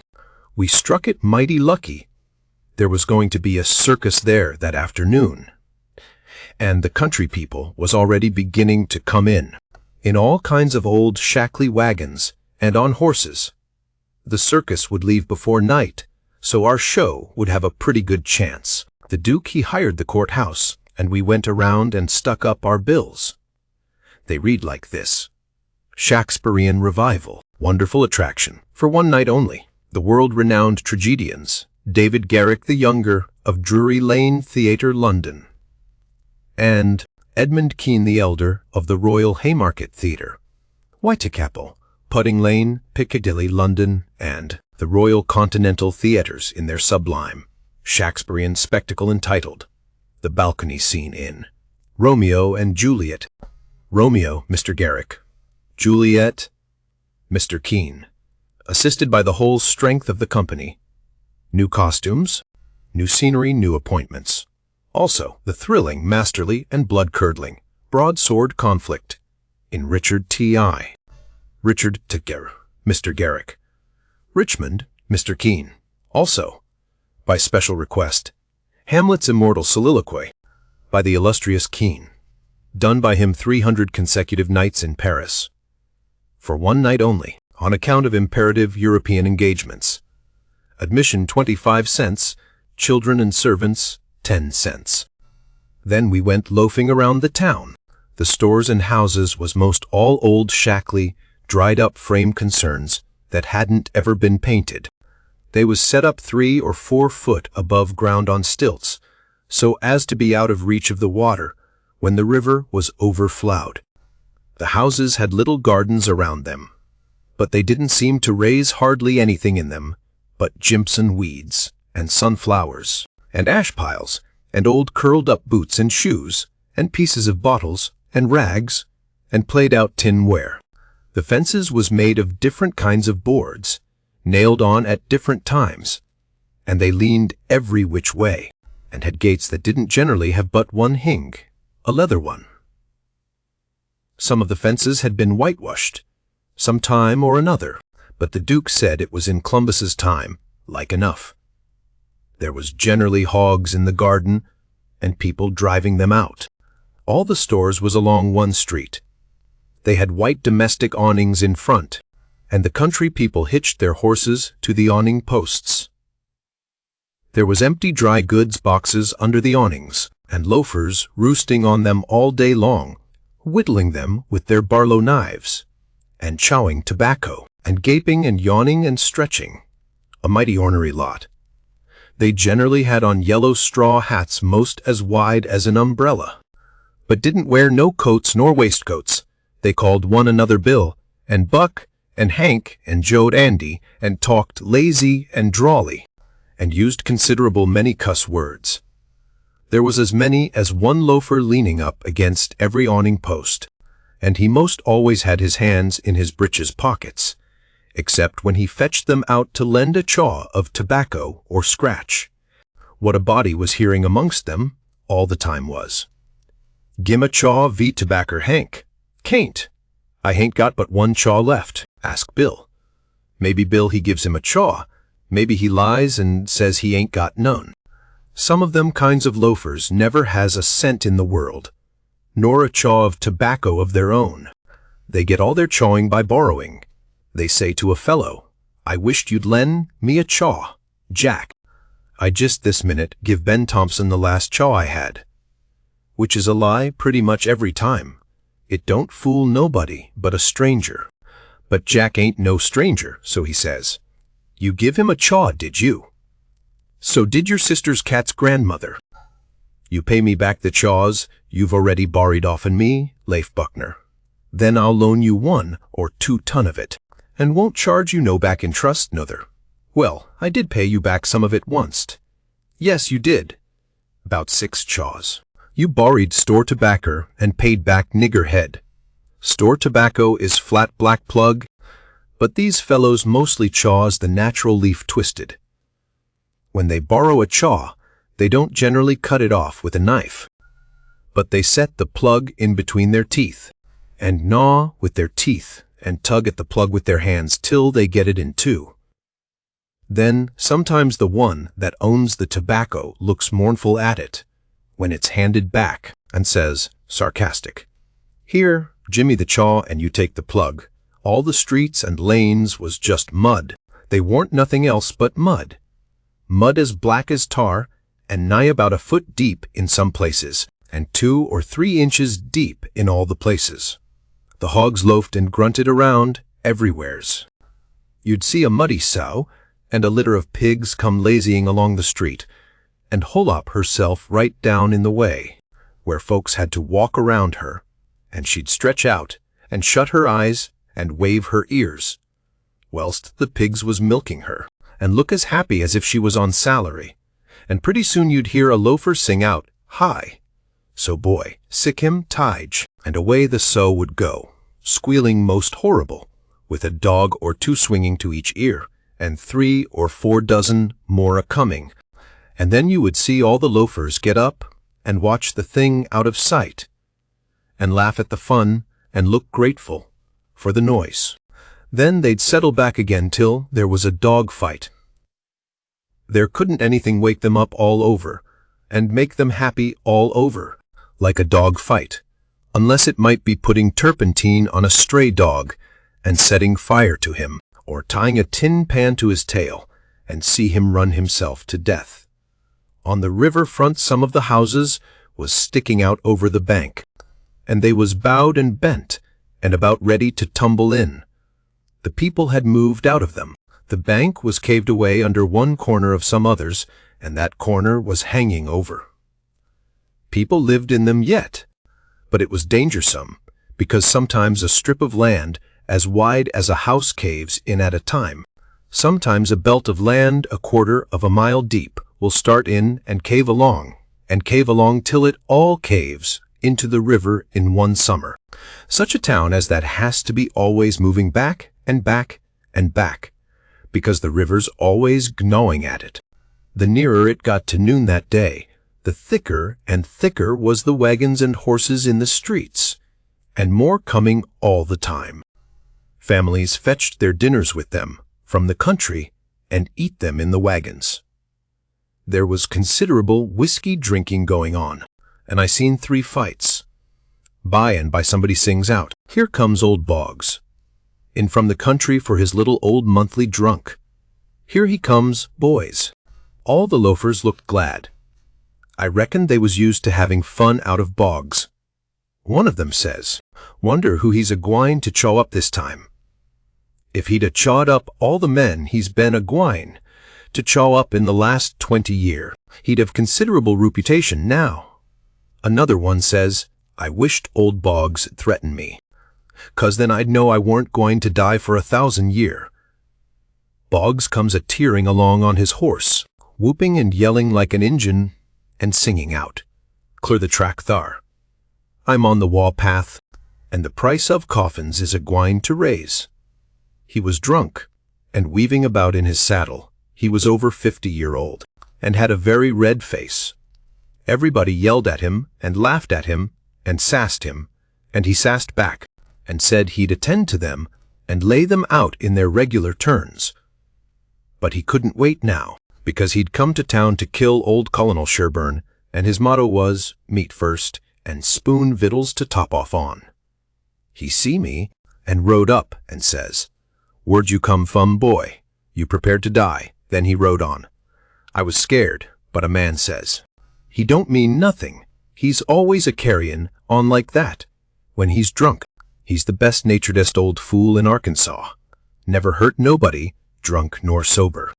Boggs rode up before the biggest store in town and bent his head down so he could see under the curtain of the awning, and yells, "Come out here, Sherburne. Come out and meet the man you've swindled. You're the hound I'm after, and I'm a-gwine to have you too." And so he went on, calling Sherburne everything he could lay his tongue to, and the whole street packed with people listening and laughing and going on. By and by a proud-looking man about 55, and he was a heap the best-dressed man in that town too, steps out of the store, and the crowd drops back on each side to let him come. He says to Boggs, "Mighty calm and slow," he says. "I'm tired of this, but I'll endure it till 1 o'clock. Till 1 o'clock, mind, no longer. If you open your mouth against me only once. After that time, you can't travel so far, but I will find you." Then he turns and goes in. The crowd looked mighty sober, nobody stirred, and there warn't no more laughing. Boggs rode off blackguarding Sherburne as loud as he could yell, all down the street. And pretty soon back he comes and stops before the store, still keeping it up. Some men crowded around him and tried to get him to shut up, but he wouldn't. They told him it would be 1 o'clock in about 15 minutes, and so he must go home. He must go right away. But it didn't do no good. He cussed away with all his might, and throwed his hat down in the mud and rode over it. And pretty soon away he went a-raging down the street again, with his gray hair a-flying. Everybody that could get a chance at him tried their best to coax him off of his horse, so they could lock him up and get him sober. But it warn't no use. Up the street he would tear again and give Sherburne another cussing. By and by somebody says, "Go for his daughter. Quick, go for his daughter, sometimes he'll listen to her. If anybody can persuade him, she can." So somebody started on a run. I walked down street a ways and stopped. In about 5 or 10 minutes, here comes Boggs again, but not on his horse. He was a-reeling across the street towards me, bareheaded, with a friend on both sides of him a-holt of his arms and hurrying him along. He was quiet and looked uneasy, and he warn't hanging back any, but was doing some of the hurrying himself. Somebody sings out, "Boggs." I looked over there to see who said it, and it was that Colonel Sherburne. He was standing perfectly still, in the street, and had a pistol raised in his right hand, not aiming it, but holding it out with the barrel tilted up towards the sky. The same second I see a young girl coming on the run and 2 men with her. Boggs and the men turned round to see who called him, and when they see the pistol the men jumped to one side, and the pistol barrel come down slow and steady to a level. Both barrels cocked. Boggs throws up both of his hands and says, "Oh Lord, don't shoot." Bang! Goes the first shot, and he staggers back clawing at the air. Bang! Goes the second one, and he tumbles backwards onto the ground, heavy and solid, with his arms spread out. That young girl screamed out, and comes rushing, and down she throws herself on her father, crying and saying, "Oh, he's killed him, he's killed him." The crowd closed up around them, and shouldered and jammed one another, with their necks stretched, trying to see, and people on the inside trying to shove them back, and shouting, "Back, back! Give him air! Give him air!" Colonel Sherburne, he tossed his pistol onto the ground, and turned around on his heels, and walked off. They took Boggs to a little drug store, the crowd pressing around, just the same, and the whole town following, and I rushed and got a good place at the window, where I was close to him and could see in. They laid him on the floor, and put one large Bible under his head, and opened another one, and spread it on his breast. But they tore open his shirt first, and I seen where one of the bullets went in. He made about a dozen long gasps, his breast lifting the Bible up when he drawed in his breath, and letting it down again when he breathed it out. And after that he laid still, he was dead. Then they pulled his daughter away from him, screaming and crying, and took her off. She was about 16, and very sweet and gentle looking, but awful pale and scared. Well, pretty soon the whole town was there, squirming and scrooging, and pushing and shoving to get at the window and have a look. But people that had the places wouldn't give them up, and folks behind them was saying all the time, "Say, now, you've looked enough. You fellows, 'tain't right and 'tain't fair for you to stay there all the time and never give nobody a chance. Other folks has their rights as well as you." There was considerable jawing back, so I slid out, thinking maybe there was going to be trouble. The streets was full, and everybody was excited. Everybody that seen the shooting was telling how it happened. And there was a big crowd packed around each one of these fellows, stretching their necks and listening. One long lanky man, with long hair and a big white for stovepipe hat on the back of his head, and a crooked-handled cane, marked out the places on the ground where Boggs stood and where Sherburne stood, and the people following him around from one place to t'other, and watching everything he'd done, and bobbing their heads to show they understood, and stooping a little and resting their hands on their thighs to watch him mark the places on the ground with his cane.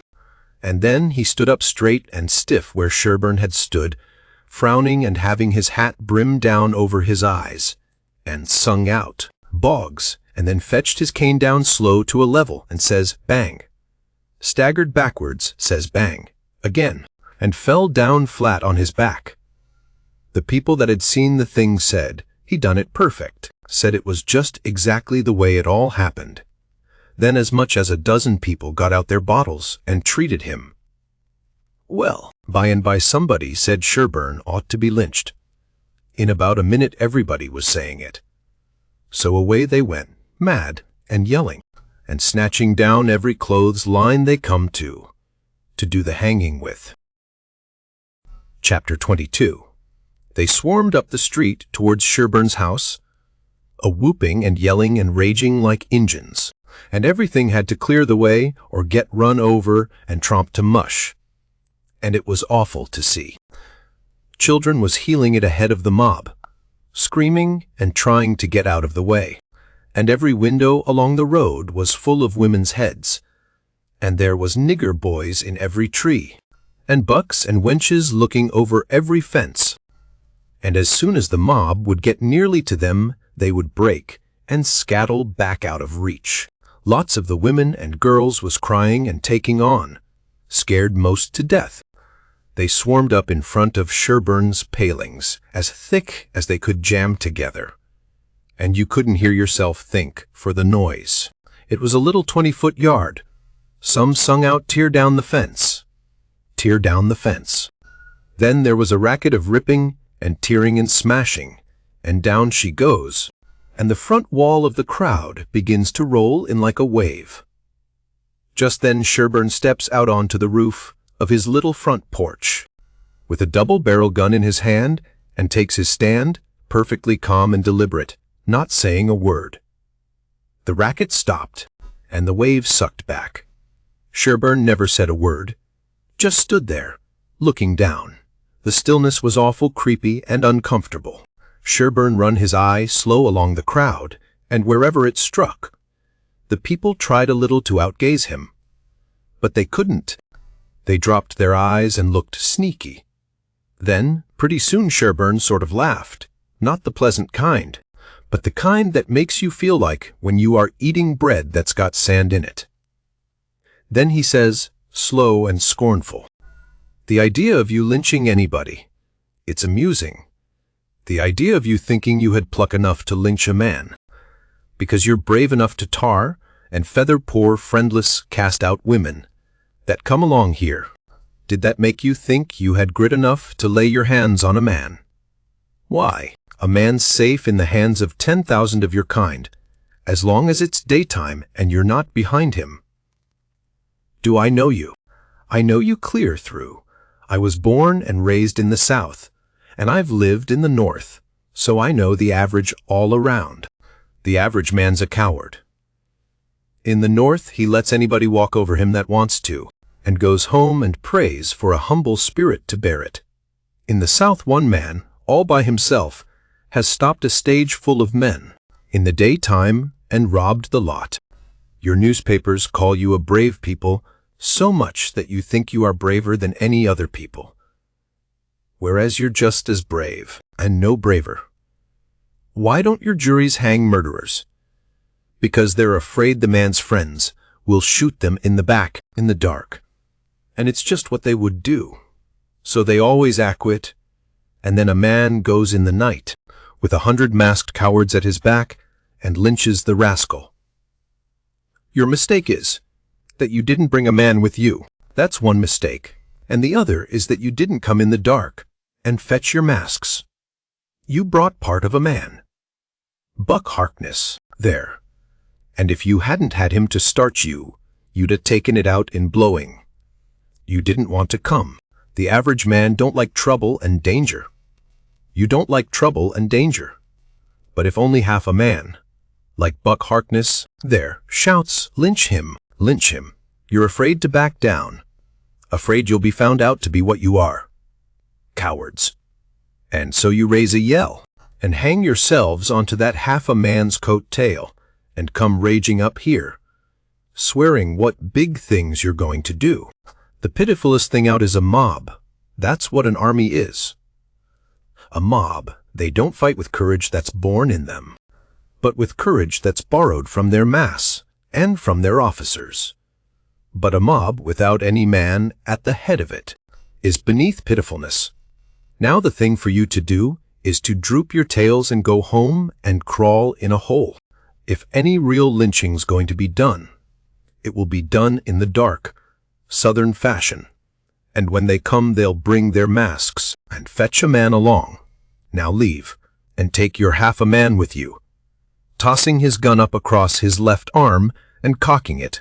When he says this, the crowd washed back sudden and then broke all apart and went tearing off every which way. And Buck Harkness he heeled it after them, looking tolerable cheap. I could have stayed if I'd wanted to, but I didn't want to. I went to the circus and loafed around the backside till the watchman went by, and then dived in under the tent. I had my $20 gold piece and some other money, but I reckoned I better save it, because there ain't no telling how soon you are going to need it, away from home and amongst strangers. That way. You can't be too careful. I ain't opposed to spending money on circuses when there ain't no other way, but there ain't no use in wasting it on them. It was a real bully circus. It was the splendidest sight that ever was, when they all come riding in, 2 and 2, a gentleman and lady, side by side, the men just in their drawers and undershirts, and no shoes nor stirrups, and resting their hands on their thighs, easy and comfortable. There must have been 20 of them, and every lady with a lovely complexion, and perfectly beautiful, and looking just like a gang of real sure-enough queens, and dressed in clothes that cost millions of dollars, and just littered with diamonds. It was a powerful fine sight. I never see anything so lovely. And then one by one they got up and stood, and went a-weaving around the ring so gentle, and wavy and graceful, the men looking ever so tall and airy and straight, with their heads bobbing and skimming along, away up there under the tent roof, and every lady's rose-leafy dress flapping soft and silky around her hips, and she looking like the most loveliest parasol. And then faster and faster they went, all of them dancing. First one foot stuck out in the air, and then the other, the horses leaning more and more, and the ringmaster going round and round the center pole, cracking his whip and shouting "Hi! Hi!" and the clown cracking jokes behind him, and by all hands dropped the reins, and every lady put her knuckles on her hips, and every gentleman folded his arms, and then how the horses did lean over and hump themselves. And so, one after the other, they all skipped off into the ring, and made the sweetest bow I ever see, and then scampered out, and everybody clapped their hands and went just about wild. Well, all through the circus they done the most astonishing things, and all the time that clown carried on so, it most killed the people. The ringmaster couldn't ever say a word to him, but he was back at him quick as a wink, with the funniest things a body ever said, and how he ever could think of so many of them, and so sudden and so pat, was what I couldn't no way understand. Why, I couldn't have thought of them in a year. And by a drunk man tried to get into the ring. Said he wanted to ride. Said he could ride as well as anybody that ever was. They argued and tried to keep him out, but he wouldn't listen, and the whole show come to a standstill. Then the people begun to holler at him and make fun of him, and that made him mad, and he begun to rip and tear. So that stirred up the people, and a lot of men begun to pile down off of the benches and swarm towards the ring, saying, "Knock him down. Throw him out." And 1 or 2 women begun to scream. So then the ringmaster he made a little speech, and said he hoped there wouldn't be no disturbance, and if the man would promise he wouldn't make no more trouble, he would let him ride, if he thought he could stay on the horse. So everybody laughed and said all right, and the man got on. The minute he was on, the horse begun to rip and tear and jump and cavorted around, with 2 circus men hanging onto his bridle, trying to hold him, and the drunk man hanging onto his neck, and his heels flying in the air every jump, and the whole crowd of people standing up shouting and laughing till the tears rolled down. And at last, sure enough, all the circus men could do, the horse broke loose, and away he went like the very nation, round and round the ring, with that sot laying down on him and hanging to his neck, with first one leg hanging most to the ground on one side, and then t'other one on t'other side, and the people just crazy. It warn't funny to me, though. I was all of a tremble to see his danger. But pretty soon he struggled up astraddle and grabbed the bridle, a-reeling this way and that, and the next minute he sprung up and dropped the bridle and stood, and the horse a-going like a house afire too. He just stood up there, a-sailing around as easy and comfortable as if he warn't ever drunk in his life, and then he begun to pull off his clothes and sling them. He shed them so thick they kind of clogged up the air, and altogether he shed 17 suits. And then there he was, slim and handsome, and dressed the gaudiest and prettiest you ever saw. And he lit into that horse with his whip and made him fairly hum, and finally skipped off, and made his bow and danced off to the dressing room, and everybody just a-howling with pleasure and astonishment. Then the ringmaster, he see how he had been fooled, and he was the sickest ringmaster you ever see, I reckon. Why, it was one of his own men. He had got up that joke all out of his own head, and never let on to nobody. Well, one felt sheepish enough to be tooken so, but I wouldn't have been in that ringmaster's place, not for $1,000. I don't know. There may be bullier circuses than what that one was, but I never struck them yet. Anyways, it was plenty good enough for me, and wherever I run across it, it can have all of my custom every time. Well, that night we had our show, but there weren't only about 12 people there, just enough to pay expenses. And they laughed all the time, and that made the Duke mad, and everybody left, anyway, before the show was over, but one boy, which was asleep. So the Duke said these Arkansas lunk heads couldn't come up to Shakespeare. What they wanted was low comedy, and maybe something rather worse than low comedy, he reckoned. He said he could size their style. So next morning he got some big sheets of wrapping paper and some black paint, and drawed off some handbills and stuck them up all over the village. The bills said, "At the courthouse, for 3 nights only.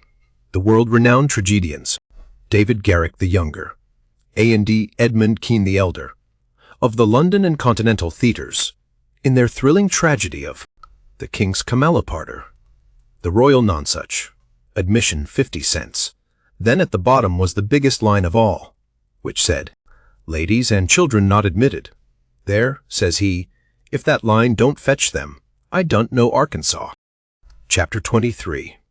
Well, all day him and the king was hard at it, rigging up a stage, and a curtain, and a row of candles for footlights, and that night the house was jam full of men in no time.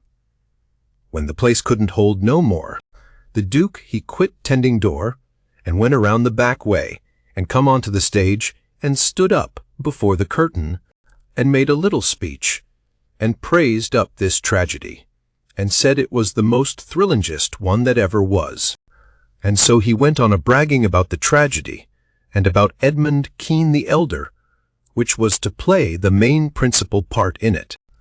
And at last, when he'd got everybody's expectations up high enough, he rolled up the curtain, and the next minute the king come a-prancing out on all fours, naked, and he was painted all over, ring-streaked and striped, all sorts of colors, as splendid as a rainbow, but never mind the rest of his outfit, it was just wild, but it was awful funny.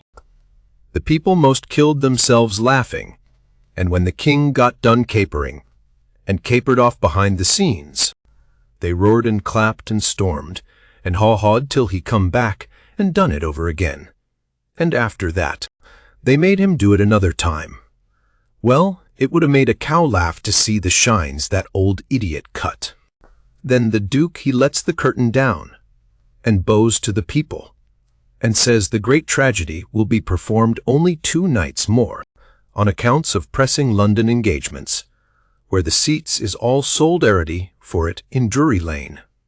And then he makes them another bow, and says if he has succeeded in pleasing them, and instructing them, he will be deeply obliged if they will mention it to their friends, and get them to come and see it. 20 people sings out, "What, is that all?" The Duke says yes. Then there was a fine time. Everybody sings out sold, and rose up mad, and was a-going for that stage and them tragedians. But a big fine-looking man jumps up on a bench and shouts, "Hold on. Just a word. Gentlemen," they stop to listen. "We are sold, mighty badly sold. But we don't want to be the laughing stock of this whole town, I reckon, and never hear the last of this thing as long as we live. No, what we want is to go out of here quiet, and talk this show up, and sell the rest of the town. Then we'll all be in the same boat. Ain't that sensible? You bet it is. The jedge is right." Everybody sings out, "All right then, not a word about any sell. Go along home and advise everybody to come and see the tragedy." Next day you couldn't hear nothing around that town but how splendid that show was. House was jammed again that night, and we sold this crowd the same way. When me and the king and the Duke got home to the raft, we all had a supper, and by, about midnight, they made Jim and me back her out and float her down the middle of the river and fetch her in and hide her about 2 mile below town. The third night the house was crammed again, and they weren't newcomers this time, but people that was at the show the other 2 nights. I stood by the Duke at the door, and I see that every man that went in had his pockets bulging, or something muffled up under his coat. And I see it warn't no perfumery nither, not by a long sight. I smelt sickly eggs by the barrel, and rotten cabbages, and such things, and if I know the signs of a dead cat being around, and I bet I do, there was 64 of them went in. I shoved in there for a minute, but it was too various for me, I couldn't stand it. Well, when the place couldn't hold no more people, the Duke he give a fellow a quarter, and told him to tend door for him a minute, and then he started around for the stage door, I after him. But the minute we turned the corner, and was in the dark, he says, "Walk fast, now, till you get away from the houses, and then shin for the raft like the Dickens was after you." I done it, and he done the same. We struck the raft at the same time, and in less than 2 seconds we was gliding downstream, all dark and still, and edging towards the middle of the river, nobody saying a word. I reckoned the poor king was in for a gaudy time of it with the audience. But nothing of the sort. Pretty soon he crawls out from under the wigwam and says, "Well, how'd the old thing pan out this time, Duke?" He hadn't been uptown at all. We never showed a light till we was about 10 mile below that village. Then we lit up and had a supper, And the king and the duke fairly laughed their bones loose over the way they'd served them people. The duke says, "Greenhorns, flatheads. I knew the first house would keep mum and let the rest of the town get roped in, and I knew they'd lay for us the third night, and consider it was their turn now. Well, it is their turn, and I'd give something to know how much they'd take for it. I would just like to know how they're putting in their opportunity. They can turn it into a picnic if they want to. They brought plenty provisions. Them rapscallions took in $465 in that 3 nights. I never see money hauled in by the wagon load like that before. By and by, when they was asleep and snoring, Jim says, 'Don't it s'prise you de way dem kings carries on, Huck?' 'No,' I says, 'it don't.' 'Why don't it, Huck?' 'Well, it don't, because it's in the breed. I reckon they're all alike. But, Huck, dese kings arn is regular rapscallions. Dat's just what dey is. Dese regular rapscallions.' 'Well, that's what I'm a-saying. All kings is mostly rapscallions, as far as I can make out.' 'Is dat so? You read about them once. You'll see. Look at Henry VIII. This'n's a Sunday school superintendent to him. And look at Charles II, and Louis XIV, and Louis XV, and James II, and Edward II, and Richard III, and 40 more, besides all them Saxon heptarchies that used to rip around so in old times and raise Cain. My, you ought to seen old Henry VIII when he was in bloom. He was a blossom. He used to marry a new wife every day, and chop off her head next morning. And he would do it just as indifferent as if he was ordering up eggs. 'Fetch up Nell Gwyn,' he says. They fetch her up. Next morning, chop off her head, and they chop it off. 'Fetch up Jane Shore,' he says, and up she comes. Next morning, chop off her head, and they chop it off. 'Ring up Fair Rosamond.' Fair Rosamond answers the bell. Next morning, chop off her head. And he made every one of them tell him a tale every night, and he kept that up till he had hogged 1,001 tales that way, and then he put them all in a book, and called it Domesday Book, which was a good name and stated the case. You don't know kings, Jim, but I know them, and this old rip of ourn is one of the cleanest I've struck in history. Well, Henry, he takes a notion he wants to get up some trouble with this country. How does he go at it? Give notice. Give the country a show? No. All of a sudden he heaves all the tea in Boston Harbor overboard and wucks out a Declaration of Independence and dares them to come on. That was his style. He never give anybody a chance. He had suspicions of his father, the Duke of Wellington. Well, what did he do? Ask him to show up? No, drowned him in a butt of Mamsie, like a cat. S'pose people left money laying around where he was. What did he do? He collared it. S'pose he contracted to do a thing, and you paid him, and didn't set down there and see that he done it. What did he do? He always done the other thing. S'pose he opened his mouth. What then? If he didn't shut it up powerful quick, he'd lose a lie every time.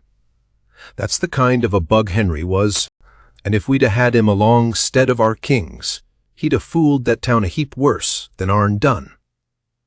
I don't say that ourn is lambs, because they ain't when you come right down to the cold facts, but they ain't nothing to that old ram anyway. All I say is kings, and you got to make allowances. Take them all around, they're a mighty ornery lot. It's the way they're raised, but this one do smell so like D-nation, Huck. Well, they all do, Jim. We can't help the way a king smells. History don't tell no way. Now, de Duke, he's a tolerable likely man in some ways. Yes, a duke's different. But not very different. This one's a middling hard lot for a duke. When he's drunk, there ain't no near-sighted man could tell him from a king. Well, anyways, I don't hanker for no mo Huck. Dece is all I kin stan. It's the way I feel too, Jim. But we've got them on our hands, and we got to remember what they are and make allowances. Sometimes I wish we could hear of a country that's out of kings. What was the use to tell Jim these weren't real kings and dukes? It wouldn't have done no good, and besides, it was just as I said. You couldn't tell them from the real kind. I went to sleep, and Jim didn't call me when it was my turn. He often done that. When I waked up, just at daybreak, he was sitting there with his head down betwixt his knees, moaning and mourning to himself. I didn't take notice nor let on. I knowed what it was about. He was thinking about his wife and his children, away up yonder. And he was low and homesick, because he hadn't ever been away from home before in his life. And I do believe he cared just as much for his people as white folks does for theirn. It don't seem natural, but I reckon it's so. He was often moaning and mourning that way nights, when he judged I was asleep, and saying, "Po, little Lizabeth. Po, little Johnny. It's mighty hard, I speck I ain't ever gwine to see you no mo." He was a mighty good nigger, Jim was. But this time I somehow got to talking to him about his wife and young ones, and by he says, "What makes me feel so bad this time? Us becase I hear somethin' over yonder on de bank like a whack, er a slam, while ago, and it mind me er de time I treat my little Lizabeth so ornery. She warn't only 'bout 4 year old, and she tucked a scarlet fever, and had a pow'ful rough spell, but she got well, and one day she was a-standin' around, and I says to her, I says, "Shet-de-do." She never done it, just stood da, kinder smillin' up at me. It make me mad, and I says, "Agin," mighty loud, I says, "Don't you hear me? Shet-de-do." She just stood de same way, kinder smilling up. I was a billin'. I says, "I lay I make you mine." And wid dat I fetch her a slap side de head dat sont her a sprawlin'. Den I went into de other room, and us gone 'bout 10 minutes, and when I come back, da was dat do a-standin', open yit, in dat chile standin', mos right in it, a-lookin' down, and mournin', and de tears runnin' down. My, but I was mad, I was a-gwine for de chile, but just den. It was a do dat, open innards, just den. Long come de wind and slam it to, behind de chile, kerblam. In my 'and, de chile never move. My breath mos hop outer me, and I feel so, I don't know how I feel. I crope out, all a-tremblin', and crope around, and open de do, easy and slow, and poke my head in behind de chile, soft and still, and all of a sudden, I says, "Pow!" Jis as loud as I could yell. She never budge. "Oh, Huck!" I bust out a-crying and grab her up in my arms, and say, "Oh, de po little thing. De Lord God A'mighty fo give po old Jim. Case he never gwine to forgive hisself as long's he live." Oh, she was plumb deef and dumb, Huck, plumb deef and dumb. And I'd been a-treatin' her so. Chapter 24.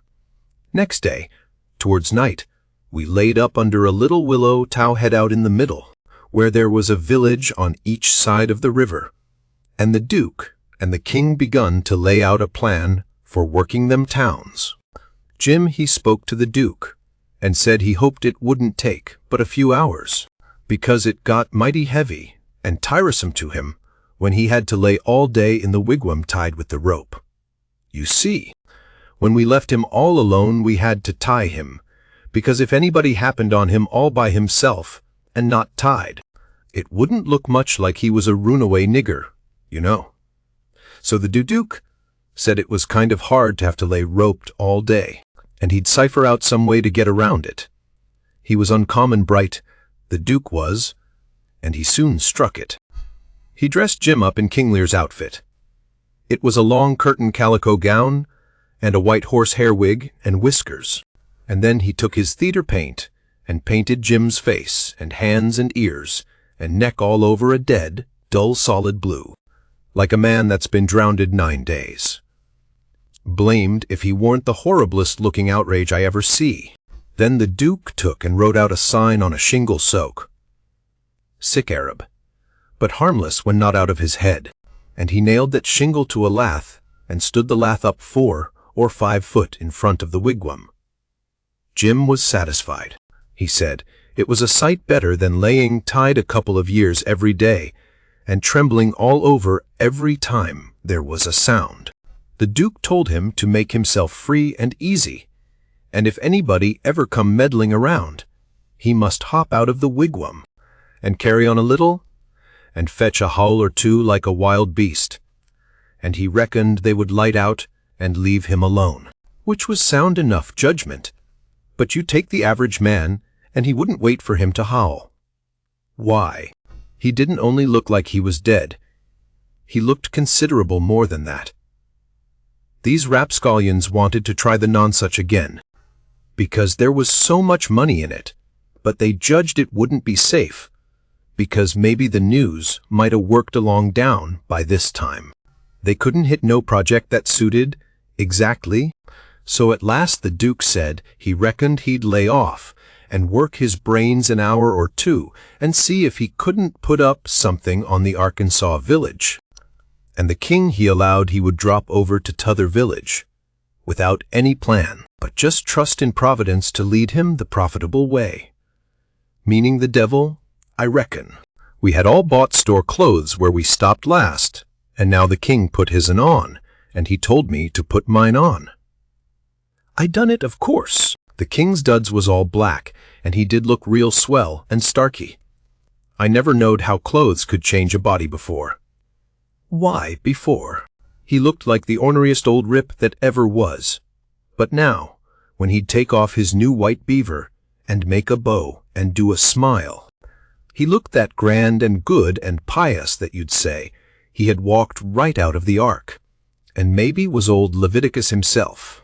Jim cleaned up the canoe, and I got my paddle ready.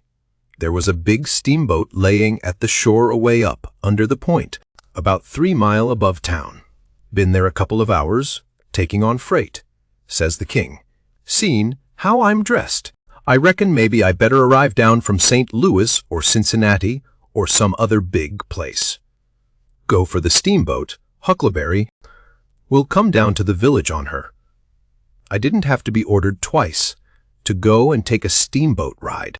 I fetched the shore a half a mile above the village, and then went scooting along the bluff bank in the easy water. Pretty soon we come to a nice innocent-looking young country Jake, setting on a log, swabbing the sweat off of his face, for it was powerful warm weather, and he had a couple of big carpet bags by him. Run her nose in shore, says the king. I done it. Where are you bound for, young man? For the steamboat going to Orleans.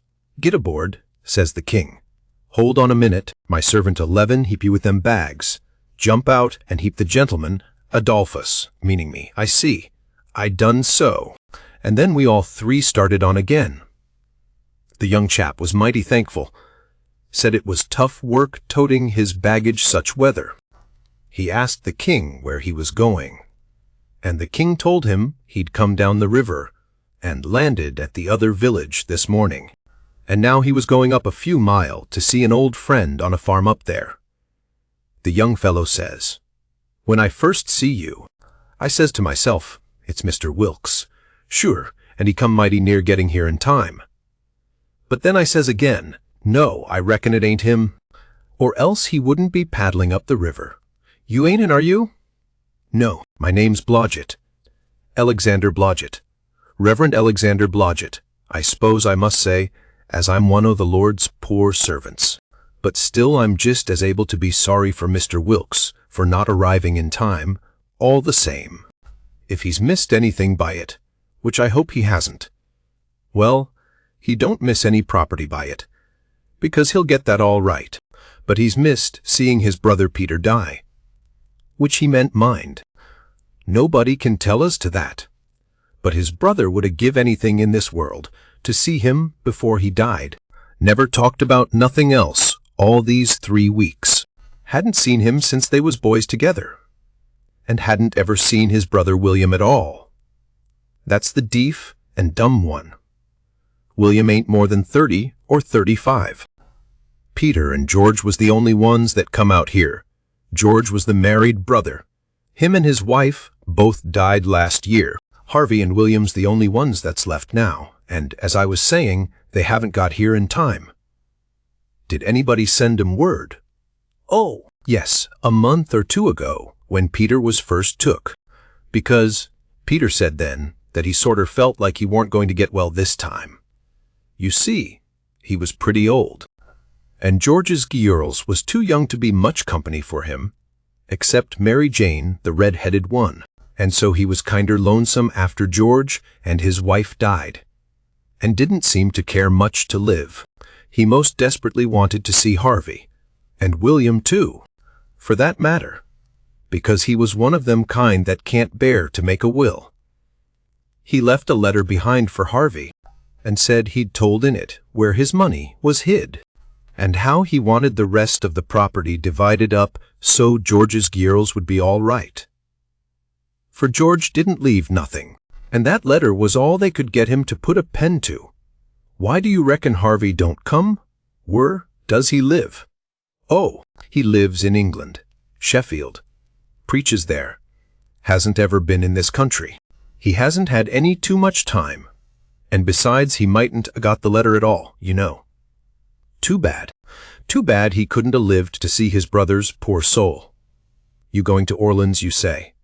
Yes, but that ain't only a part of it. I'm going in a ship next Wednesday for Rio Janeiro, where my uncle lives. It's a pretty long journey, but it'll be lovely. I wished I was a-going. Is Mary Jane the oldest? How old is the others? Mary Jane's 19, Susan's 15, and Joanna's about 14. That's the one that gives herself to good works and has a hare lip. Poor things. To be left alone in the cold world so. Well, they could be worse off. Old Peter had friends, and they ain't going to let them come to no harm. There's Hobson, the Baptist preacher, and Deacon Lot Harvey, and Ben Rucker, and Abner Shackelford, and Levy Bell, the lawyer, and Dr. Robinson, and their wives, and the widow Bartley, and, well, there's a lot of them, but these are the ones that Peter was thickest with and used to write about sometimes when he wrote home. So Harvey 11 know where to look for friends when he gets here. Well, the old man he went on asking questions, till he just fairly emptied that young fellow. Blamed if he didn't inquire about everybody and everything in that blessed town, and all about all the Wilkses, and about Peter's business, which was a tanner, and about George's, which was a carpenter, and about Harvey's, which was a dissentering minister, and so on, and so on. Then he says, "What did you want to walk all the way up to the steamboat for?" "Because she's a big Orleans boat, and I was afeard she mightn't stop there. When they're deep they won't stop for a hail. A Cincinnati boat will, but this is a St. Louis one." Was Peter Wilkes well off? Oh, yes, pretty well off. He had houses and land, and it's reckoned he left 3,000 or 4,000 in cash hid up sommers. When did you say he died? I didn't say, but it was last night. Funeral tomorrow, likely? Yes, about the middle of the day. Well, it's all terrible sad, but we've all got to go, one time or another. So what we want to do is to be prepared, then we're all right. Yes, sir, it's the best way. Ma used to always say that. When we struck the boat, she was about done loading, and pretty soon she got off. The king never said nothing about going aboard, so I lost my ride, after all. When the boat was gone, the king made me paddle up another mile to a lonesome place, and then he got ashore, and says, "Now hustle back, right off, and fetch the Duke up here, and the new carpet bags. And if he's gone over to t'other side, go over there and get him, and tell him to get himself up regardless. Shove along now." I see what he was up to, but I never said nothing, of course. When I got back with the Duke, we hid the canoe, and then they set down on a log, and the king told him everything, just like the young fellow had said it, every last word of it. And all the time he was a-doing it, he tried to talk like an Englishman, and he done it pretty well too, for a slouch. I can't imitate him, and so I ain't a-going to try to. But he really done it pretty good. Then he says, "How are you on the deaf and dumb Bilgewater?" The Duke said, "Leave him alone for that." Said he had played a deaf and dumb person on the histrionic boards. So then they waited for a steamboat. About the middle of the afternoon, a couple of little boats come along, but they didn't come from high enough up the river. But at last there was a big one, and they hailed her. She sent out her yawl, and we went aboard, and she was from Cincinnati, and when they found we only wanted to go 4 or 5 mile, they was booming mad, and give us a cussing, and said they wouldn't land us. But the king was calm. He says, if gentlemen can afford to pay $1 a mile apiece, to be took on and put off in a yawl, a steamboat can afford to carry 'em, can't it? So they softened down and said it was all right, and when we got to the village, they yawled us ashore. About 24 men flocked down when they see the yawl a-coming, and when the king says, can any of you gentlemen tell me where Mr. Peter Wilkes lives? They give a glance at one another, and nodded their heads, as much as to say, what I tell you. Then one of them says, kind of soft and gentle, I'm sorry, sir, but the best we can do is to tell you where he did live yesterday evening. Sudden as winking, the ornery old critter went all to smash, and fell up against the man, and put his chin on his shoulder, and cried down his back, and says, Alice, our poor brother, gone, and we never got to see him. Oh, it's too hard. Then he turns around, blubbering, and makes a lot of idiotic signs to the Duke on his hands, and blamed if he didn't drop a carpet bag and bust out a-crying. If they weren't the beatenest lot, them 2 frauds that ever I struck. Well, the men gathered around, and sympathized with them, and said all sorts of kind things to them, and carried their carpet bags up the hill for them, and let them lean on them and cry, and told the king all about his brother's last moments, and the king he told it all over again on his hands to the Duke, and both of them took on about that dead tanner like they'd lost the 12 disciples. Well, if ever I struck anything like it, I'm a nigger. It was enough to make a body ashamed of the human race. Chapter 25. The news was all over town in 2 minutes, and you could see the people tearing down on the run, from every which way, some of them putting on their coats as they come. Pretty soon we was in the middle of a crowd, and the noise of the tramping was like a soldier march. The windows and dooryards was full, and every minute somebody would say, over a fence, is it them? And somebody trotting along with the gang would answer back and say, you bet it is. When we got to the house, the street in front of it was packed, and the 3 girls was standing in the door. Mary Jane was red-headed, but that don't make no difference. She was most awful beautiful, and her face and her eyes was all lit up like glory. She was so glad her uncles was come. The king he spread his arms, and Mary Jane she jumped for them, and the hare lip jumped for the Duke, and there they had it. Everybody most, leastways women, cried for joy to see them meet again at last and have such good times. Then the king he hunched the Duke, private. I see him do it. And then he looked around and see the coffin, over in the corner on 2 chairs. So then him and the Duke, with a hand across each other's shoulder, and t'other hand to their eyes, walked slow and solemn over there, everybody dropping back to give them room, and all the talk and noise stopping, people saying, shay, and all the men taking their hats off and drooping their heads, so you could 'a heard a pin fall. And when they got there, they bent over and looked in the coffin, and took one sight, and then they bust out a-crying, so you could 'a heard them to Orleans, most. And then they put their arms around each other's necks, and hung their chins over each other's shoulders. And then for 3 minutes, or maybe 4, I never see 2 men leak the way they done. And mind you, everybody was doing the same, and the place was that damp I never see anything like it. Then one of them got on one side of the coffin, and t'other on t'other side, and they kneeled down and rested their foreheads on the coffin, and let on to pray all to theirselves.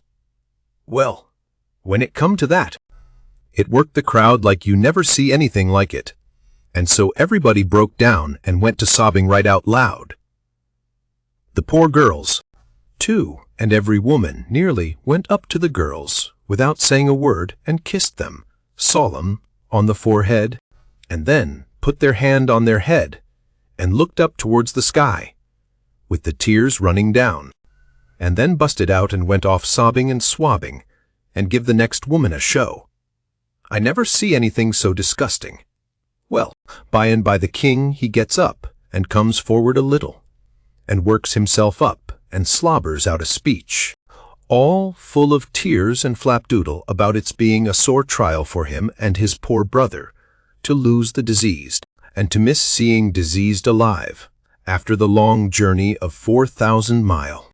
But it's a trial that's sweetened and sanctified to us by this dear sympathy and these holy tears. And so he thanks them out of his heart and out of his brother's heart, because out of their mouths they can't, words being too weak and cold, and all that kind of rot and slush, till it was just sickening. And then he blubbers out a pious goody-goody amen, and turns himself loose, and goes to crying fit to bust.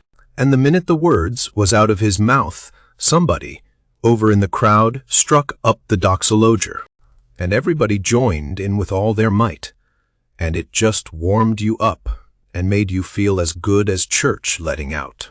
Music is a good thing, and after all that soul butter and hogwash, I never see it freshen up things so, and sound so honest and bully. Then the king begins to work his jaw again, and says how him and his nieces would be glad if a few of the main principal friends of the family would take supper here with them this evening, and help set up with the ashes of the diseased, and says if his poor brother laying yonder could speak, he knows who he would name, for they was names that was very dear to him, and mentioned often in his letters, and so he will name the same, to wit, as follows, vids, Rev. Mr. Hobson and Deacon Lot Hovey, and Mr. Ben Rucker, and Abner Shackelford, and Levi Bell, and Dr. Robinson, and their wives, and the widow Bartley. Rev. Hobson and Dr. Robinson was down to the end of the town, a-hunting together, that is, one mean the doctor was shipping a sick man to t'other world, and the preacher was pinting him right. Lawyer Bell was away up to Louisville on some business, but the rest was on hand, and so they all come and shook hands with the king, and thanked him, and talked to him. And then they shook hands with the duke, and didn't say nothing, but just kept a-smiling and bobbing their heads like a passel of saff-heads, whilst he made all sorts of signs with his hands, and said goo-goo, goo-goo-goo, all the time like a baby that can't talk.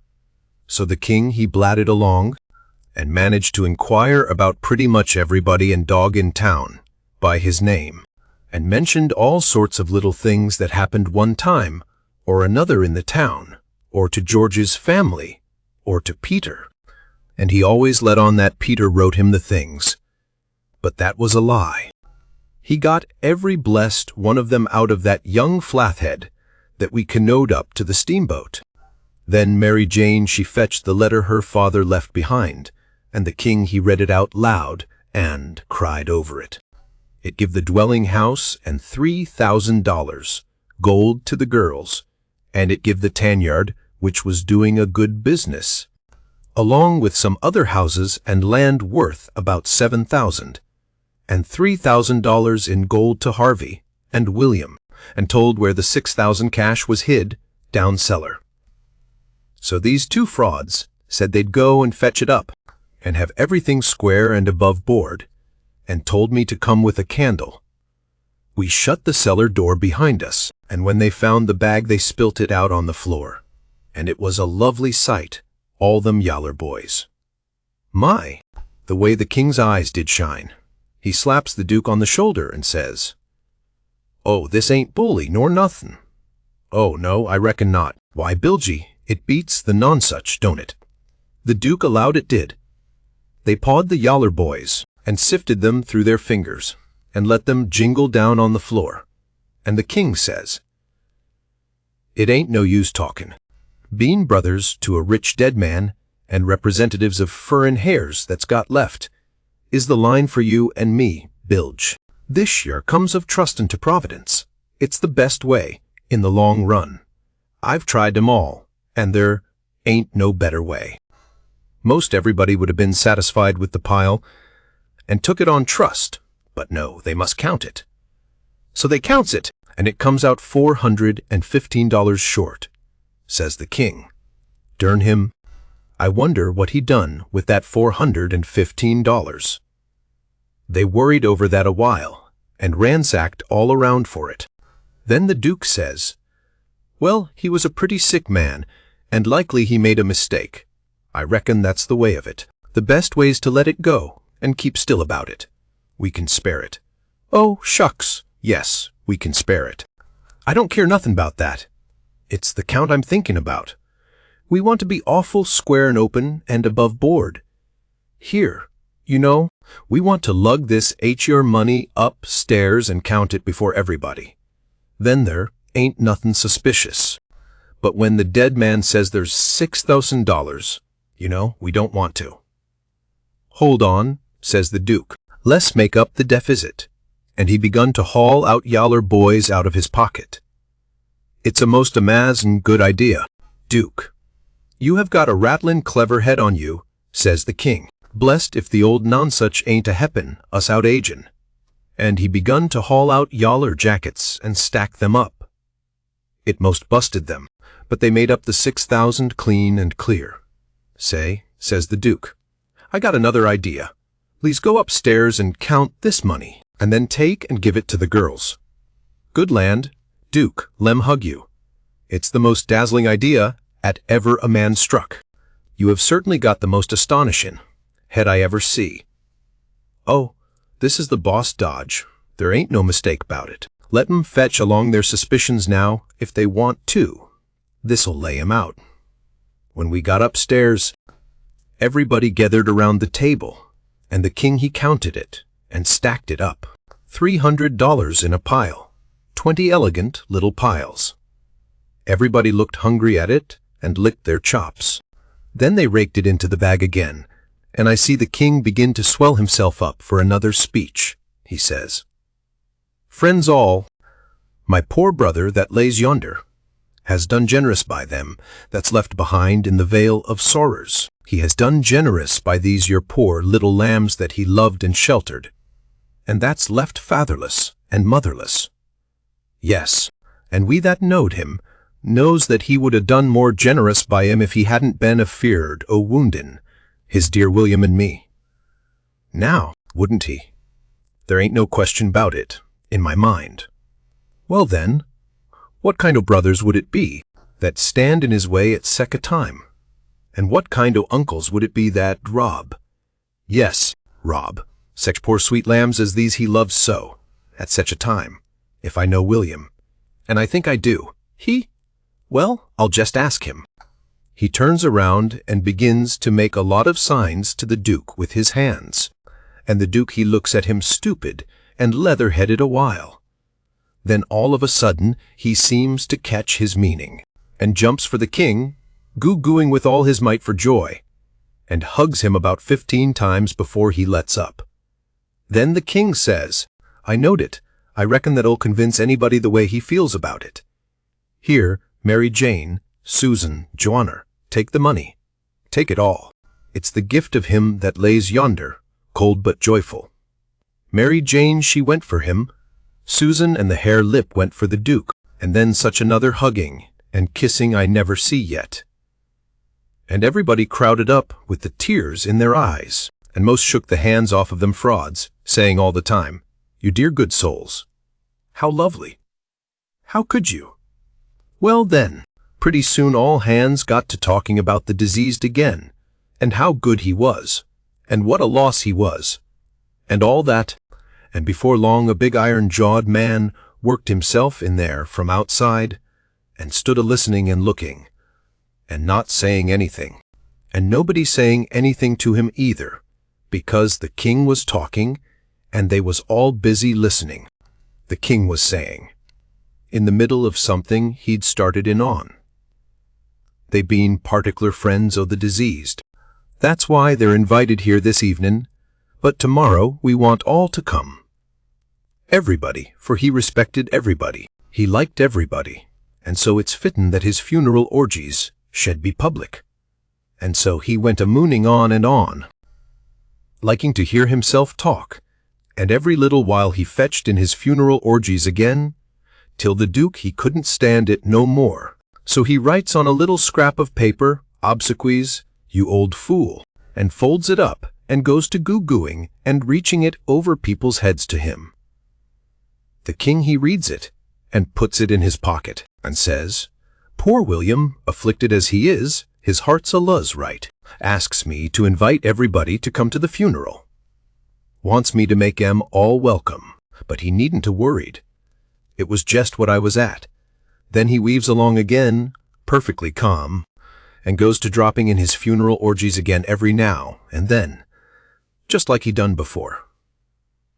And when he done it the third time, he says, "I say orgies not because it's the common term, because it ain't, obsequies being the common term, but because orgies is the right term. Obsequies ain't used in England no more. Now, it's gone out. We say orgies now in England. Orgies is better, because it means the thing you're after, more exact.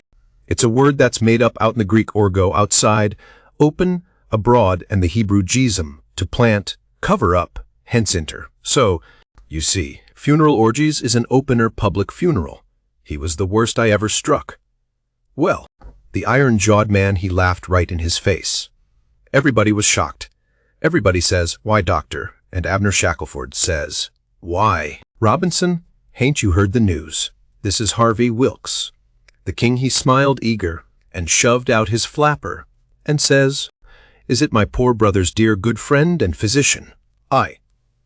"Keep your hands off of me," says the doctor. "You talk like an Englishman, don't you?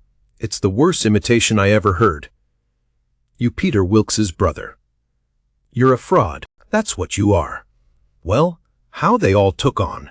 They crowded around the doctor, and tried to quiet him down, and tried to explain to him, and tell him how Harvey'd showed in 40 ways that he was Harvey, and knowed everybody by name, and the names of the very dogs, and begged him not to hurt Harvey's feelings, and the poor girl's feelings, and all that. But it warn't no use. He stormed right along, and said any man that pretended to be an Englishman and couldn't imitate the lingo no better than what he did was a fraud and a liar. The poor girls was hanging to the king and crying, and all of a sudden the doctor ups and turns on them. He says, "I was your father's friend, and I'm your friend, and I warn you as a friend, and an honest one, that wants to protect you and keep you out of harm and trouble, to turn your backs on that scoundrel, and have nothing to do with him, the ignorant tramp, with his idiotic Greek and Hebrew, as he calls it. He is the thinnest kind of an impostor. Has come here with a lot of empty names and facts, which he has picked up somewheres, and you take them for proofs, and are helped to fool yourselves by these foolish friends here, who ought to know better.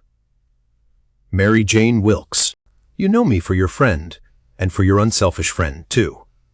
Now listen to me, turn this pitiful rascal out. I beg you to do it. Will you?" Mary Jane straightened herself up, and but she was handsome, she says. "Here is my answer." She hove up the bag of money, and put it in the king's hands, and says, "Take this $6,000, and invest it for me and my sisters any way you want to, and don't give us no receipt for it." Then she put her arm around the king on one side, and Susan and the hare lip done the same on the other. Everybody clapped their hands and stomped on the floor like a perfect storm, whilst the king held up his head and smiled proud. The doctor says, "All right, I wash my hands of the matter, but I warn you all that a time's coming when you're going to feel sick whenever you think of this day." And away he went. "All right, doctor," says the king, kinder mocking him, "we'll try and get M to send for you."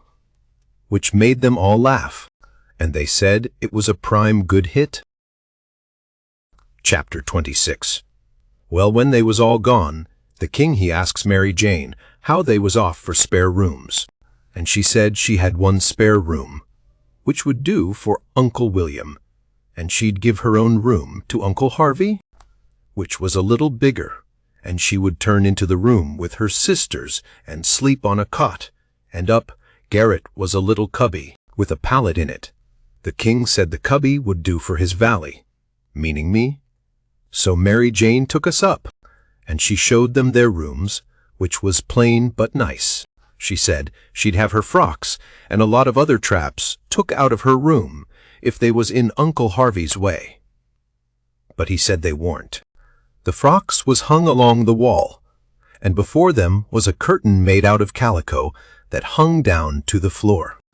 There was an old hair trunk in one corner, and a guitar box in another, and all sorts of little knick-knacks and gimcracks around, like girls brisken up a room with.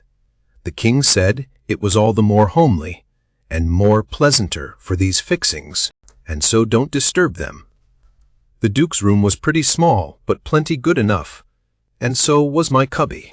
That night they had a big supper, and all the men and women was there, and I stood behind the king and the duke's chairs and waited on them, and the niggers waited on the rest. Mary Jane she sat at the head of the table, with Susan alongside of her, and said how bad the biscuits was, and how mean the preserves was, and how ornery and tough the fried chickens was, and all that kind of rot, the way women always do for to force out compliments. And the people all knowed everything was tip-top, and said so. Said, how do you get biscuits to brown so nice? And where, for the land's sake, did you get these Amazon pickles? And all that kind of humbug talky talk, just the way people always does at a supper, you know. And when it was all done, me and the hare lip had supper in the kitchen off of the leavings, whilst the others was helping the niggers clean up the things. The hare lip she got to pumping me about England, and blessed if I didn't think the ice was getting mighty thin sometimes. She says, did you ever see the king? Who? William IV? Well, I bet I have. He goes to our church. I knowed he was dead years ago, but I never let on. So when I says he goes to our church, she says, what, regular? Yes, regular. His pew's right over opposite ourn, on t'other side the pulpit. I thought he lived in London. Well, he does. Where would he live? But I thought you lived in Sheffield. I see I was up a stump. I had to let on to get choked with a chicken bone, so as to get time to think how to get down again. Then I says, I mean he goes to our church regular when he's in Sheffield. That's only in the summer time, when he comes there to take the sea baths. Why, how you talk. Sheffield ain't on the sea. Well, who said it was? Why, you did, I didn't, nother. You did, I didn't, you did. I never said nothing of the kind. Well, what did you say, then? Said he come to take the sea baths. That's what I said. Well then, how's he going to take the sea baths if it ain't on the sea? Looky here, I says, did you ever see any Congress water?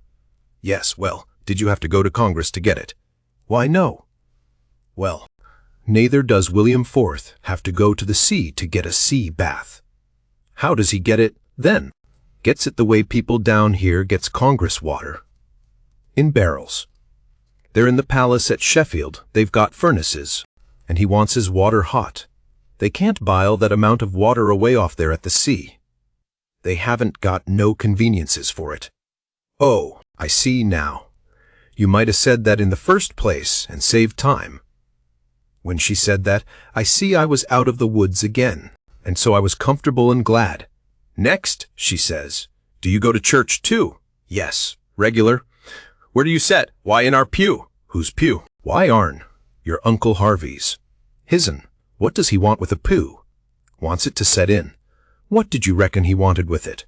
Why? I thought he'd be in the pulpit. Rot him, I forgot he was a preacher. I see I was up a stump again, so I played another chicken bone and got another think. Then I says, blame it. Do you suppose there ain't but one preacher to a church? Why, what do they want with more? What? To preach before a king. I never see such a girl as you. They don't have no less than 17. 17, my land. Why, I wouldn't set out such a string as that, not if I never got to glory. It must take him a week. Shucks, They don't all of them preach the same day. Only one of them. Well then, what does the rest of do? Oh, nothing much. Loll around, pass the plate, and one thing or another. But mainly they don't do nothing. Well then, what are they for? Why, they're for style. Don't you know nothing? Well, I don't want to know no such foolishness as that. How is servants treated in England? Do they treat 'em better'n we treat our niggers? No. A servant ain't nobody there. They treat them worse than dogs. Don't they give 'em holidays, the way we do, Christmas and New Year's week and 4th of July? Oh, just listen. A body could tell you hain't ever been to England by that. Why, Harry, why, Joanna, they never see a holiday from year's end to year's end, never go to the circus, nor theater, nor nigger shows, nor nowheres, nor church. But you always went to church. Well, I was gone up again. I forgot I was the old man's servant.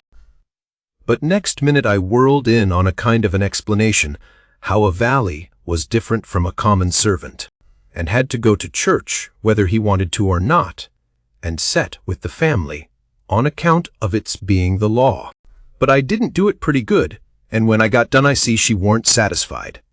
She says, "Honest Injun, now, hain't you been telling me a lot of lies?" "Honest Injun," says I, "none of it at all. None of it at all. Not a lie in it." Says I, "Lay your hand on this book and say it." I see it warn't nothing but a dictionary, so I laid my hand on it and said it. So then she looked a little better satisfied and says, "Well then, I'll believe some of it, but I hope to gracious if I'll believe the rest." "What is it you won't believe, Joe?" says Mary Jane, stepping in with Susan behind her.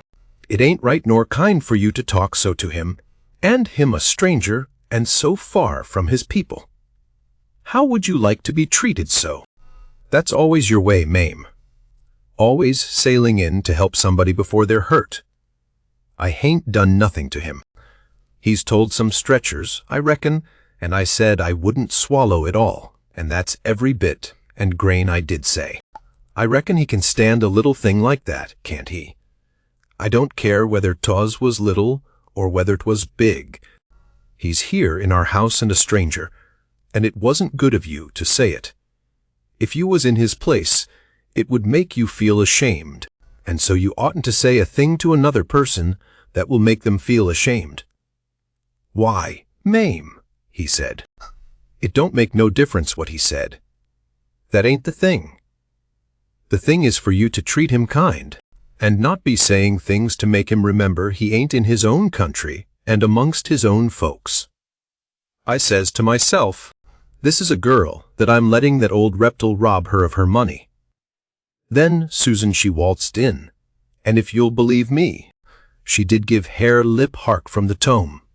Says I to myself, and this is another one that I'm letting him rob her of her money. Then Mary Jane she took another inning, and went in sweet and lovely again, which was her way. But when she got done there warn't hardly anything left o' poor hare lip. So she hollered, "All right, then," says the other girls, "you just ask his pardon." She done it, too, and she done it beautiful. She done it so beautiful it was good to hear, and I wished I could tell her 1,000 lies, so she could do it again. I says to myself, this is another one that I'm letting him rob her of her money.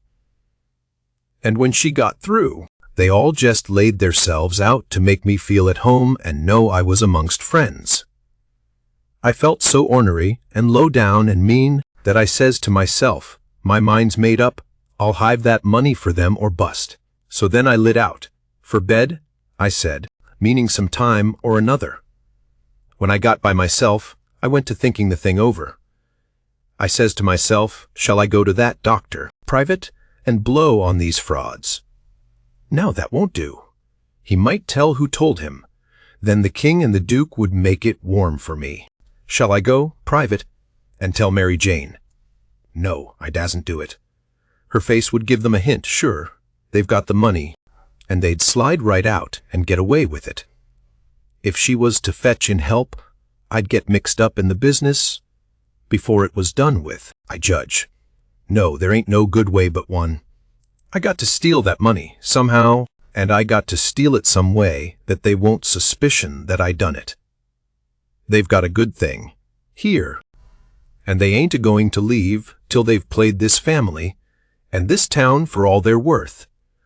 So I'll find a chance time enough.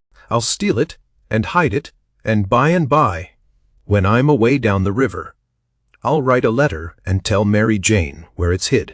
But I better hive it tonight, if I can, because the doctor maybe hasn't let up as much as he lets on he has. He might scare them out of here yet. So, thinks I'll go and search them rooms. Upstairs the hall was dark, but I found the Duke's room and started to paw around it with my hands. But I recollected it wouldn't be much like the king to let anybody else take care of that money, but his own self. So then I went to his room and begun to paw around there. But I see I couldn't do nothing without a candle, and I dasn't light one, of course. So I judged I'd got to do the other thing, lay for them and eavesdrop.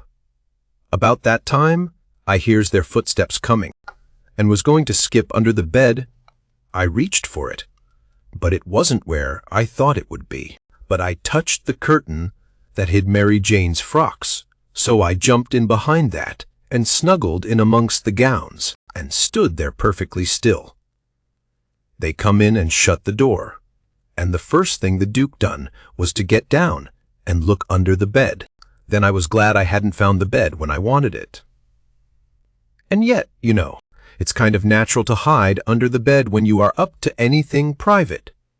They sets down then, and the king says, "Well, what is it? And cut it middlin' short, because it's better for us to be downer there a-whoopin'." Up the mornin', then up here givin' em a chance to talk us over. Well, this is it, cape it. I ain't easy, I ain't comfortable. That doctor lays on my mind. I wanted to know your plans. I've got a notion, and I think it's a sound one. What is it, Duke? That we better glide out of this before 3 in the morning and clip it down the river with what we've got. Specially, seeing we got it so easy. Given back to us. Flung at our heads, as you may say, when of course we allowed to have to steal it back. I'm for knocking off and lighting out. That made me feel pretty bad. About an hour or 2 ago it would have been a little different, but now it made me feel bad and disappointed. The king rips out and says, "What? And not sell out the rest o' the property? March off like a passel o' fools and leave $8,000 or $9,000 worth o' property layin' around jest sufferin' to be scooped in. And all good salable stuff, too." The Duke, he grumbled, said the bag of gold was enough, and he didn't want to go no deeper. Didn't want to rob a lot of orphans of everything they had. "Why, how you talk," says the king. "We shan't rob 'em of nothing at all but just this money. The people that buys the property is the sufferers, because as soon's it's found out 'at we didn't own it, which won't be long after we've slid, the sale won't be valid, and it'll all go back to the estate. These your orphans''ll get their house back agin', and that's enough for them. They're young and spray, and can't easy earn a livin'. They ain't a-going to suffer. Why, jest think. There's thousands and thousands that ain't nigh so well off. Bless you, they ain't got noth to complain of." Well, the king he talked him blind, so at last he give in, and said all right, but said he believed it was blame foolishness to stay, and that doctor hanging over them. But the king says, "Cuss the doctor. What do we care for him? Hain't we got all the fools in town on our side? And ain't that a big enough majority in any town?" So they got ready to go downstairs again. The Duke says, "I don't think we put that money in a good place." That cheered me up. I'd begun to think I weren't going to get a hint of no kind to help me. The king says, "Why?" "Because Mary Jane'll be in mourning from this out. And first, you know, the nigger that does up the rooms will get an order to box these duds up and put 'em away. And do you reckon a nigger can run across money and not borrow some of it?" "Your head's level, agin, Duke," says the king, and he come a-fumbling under the curtain 2 or 3 foot from where I was. I stuck tight to the wall, and kept mighty still, though quivery, and I wondered what them fellows would say to me, if they catched me, and I tried to think what I'd better do, if they did catch me. But the king, he got the bag, before I could think more than about a half a thought, and he never suspicioned I was around. They took and shoved the bag through a rip in the straw tick that was under the feather bed, and crammed it in a foot or 2 amongst the straw, and said it was all right now, because a nigger only makes up the feather bed, and don't turn over the straw tick only about twice a year, and so it warn't in no danger of getting stole now. But I knowed better. I had it out of there before they was halfway downstairs. I groped along up to my cubby, and hid it there till I could get a chance to do better. I judged I better hide it outside of the house somewheres, because if they missed it they would give the house a good ransacking. I knowed that very well. Then I turned in, with my clothes all on, but I couldn't have gone to sleep. If I'd a wanted to, I was in such a sweat to get through with the business. By and by I heard the king and the duke come up, so I rolled off of my pallet and laid with my chin at the top of my ladder and waited to see if anything was going to happen. But nothing did, so I held on till all the late sounds had quit and the early ones hadn't begun yet, and then I slipped down the ladder. Chapter 27. I crept to their doors and listened. They was snoring, so I tiptoed along and got downstairs all right. There warn't a sound anywheres. I peeped through a crack of the dining-room door and see the men that was watching the corpse all sound asleep on their chairs. The door was open into the parlor, where the corpse was laying, and there was a candle in both rooms. I passed along, and the parlor door was open, but I see there warn't nobody in there but the remainders of Peter, so I shoved on by, but the front door was locked, and the key wasn't there. Just then I heard somebody coming down the stairs, back behind me.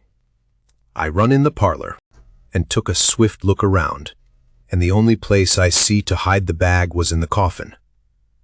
The lid was shoved along about a foot, showing the dead man's face down in there, with a wet cloth over it, and his shroud on. I tucked the money bag in under the lid, just down beyond where his hands was crossed, which made me creep, they was so cold, and then I run back across the room and in behind the door. The person coming was Mary Jane. She went to the coffin, very soft, and kneeled down and looked in. Then she put up her handkerchief, and I see she begun to cry, though I couldn't hear her, and her back was to me. I slid out, and as I passed the dining room, I thought I'd make sure them watchers hadn't seen me. So I looked through the crack, and everything was all right. They hadn't stirred. I slipped up to bed, feeling rather blue, on accounts of the thing playing out that way after I had took so much trouble and run so much risk about it. Says I, if it could stay where it is, all right, because when we get down the river 100 miles or 2, I could write back to Mary Jane, and she could dig him up again and get it. But that ain't the thing that's going to happen. The thing that's going to happen is the money 11 be found when they come to screw on the lid. Then the king'll get it again, and it'll be a long day before he gives anybody another chance to smouch it from him. Of course I wanted to slide down and get it out of there, but I dasn't try it. Every minute it was getting earlier, now, and pretty soon some of them watchers would begin to stir, and I might get catched with $6,000 in my hands that nobody hadn't hired me to take care of. I don't wish to be mixed up in no such business as that, I says to myself. When I got downstairs in the morning, the parlor was shut up, and the watchers was gone. There warn't nobody around but the family and the widow Bartley and our tribe. I watched their faces to see if anything had been happening, but I couldn't tell. Towards the middle of the day, the undertaker come with his man, and they set the coffin in the middle of the room on a couple of chairs, and then set all our chairs in rows, and borrowed more from the neighbors till the hall, and the parlor, and the dining room was full. I see the coffin lid was the way it was before, but I dasn't go to look in under it, with folks around. Then the people begun to flock in, and the beats and the girls took seats in the front row at the head of the coffin, and for a half an hour the people filed around slow, in single rank, and looked down at the dead man's face a minute, and some dropped in a tear, and it was all very still and solemn, only the girls and the beats holding handkerchiefs to their eyes and keeping their heads bent, and sobbing a little. There warn't no other sound but the scraping of the feet on the floor, and blowing noses, because people always blows them more at a funeral than they do at other places except church. When the place was packed full, the undertaker he slid around in his black gloves with his softy soothering ways, putting on the last touches and getting people and things all shipshape and comfortable, and making no more sound than a cat. He never spoke. He moved people around. He squeezed in late ones. He opened up passageways and done it all with nods and signs with his hands. Then he took his place over against the wall. He was the softest, glidingest, stealthiest man I ever see, and there warn't no more smile to him than there is to a ham.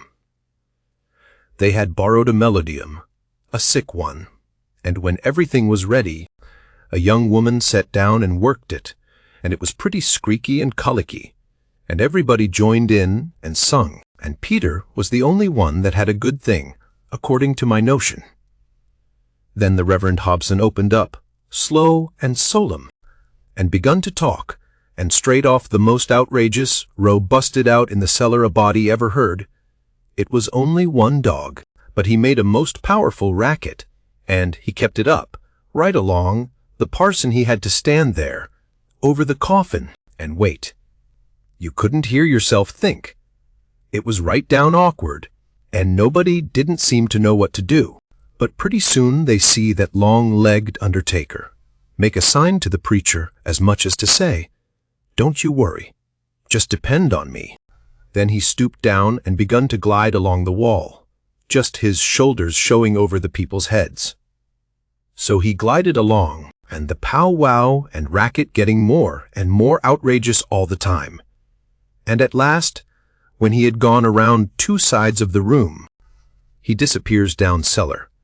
Then, in about 2 seconds we heard a whack, and the dog he finished up with a most amazing howl or 2.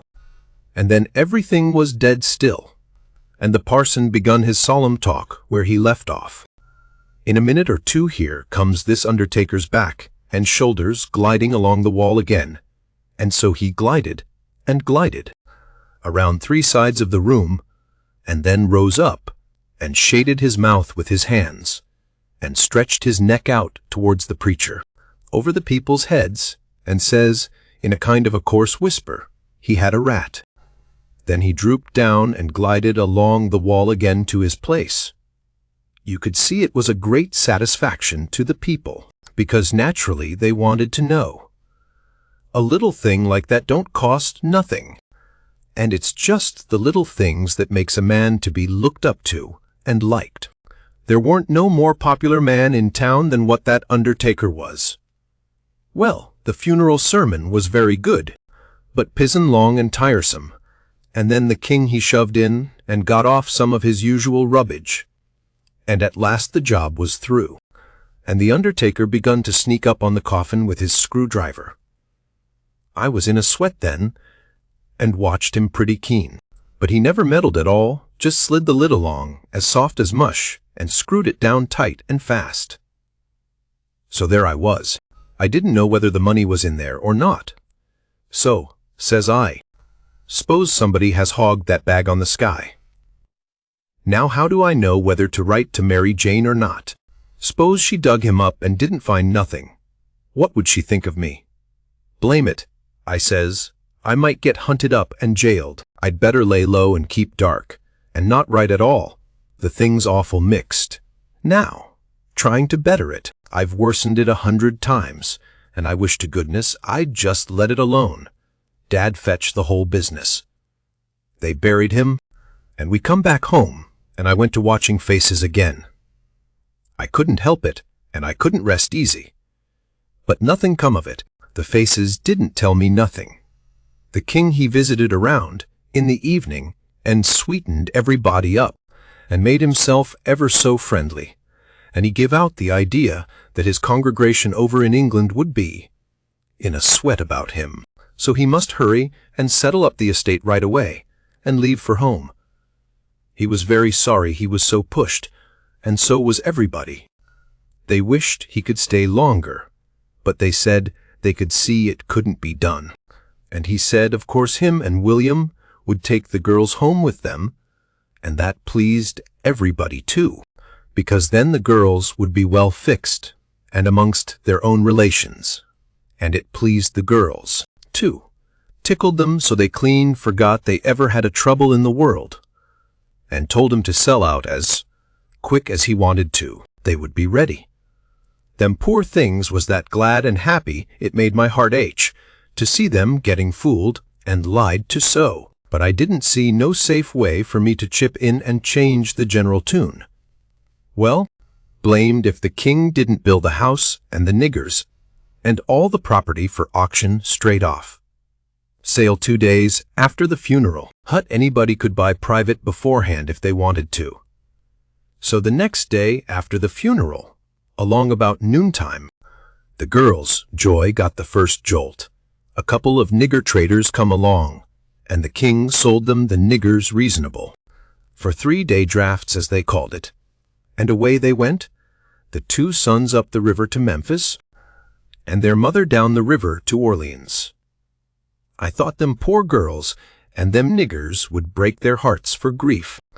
They cried around each other, and took on so it most made me down sick to see it.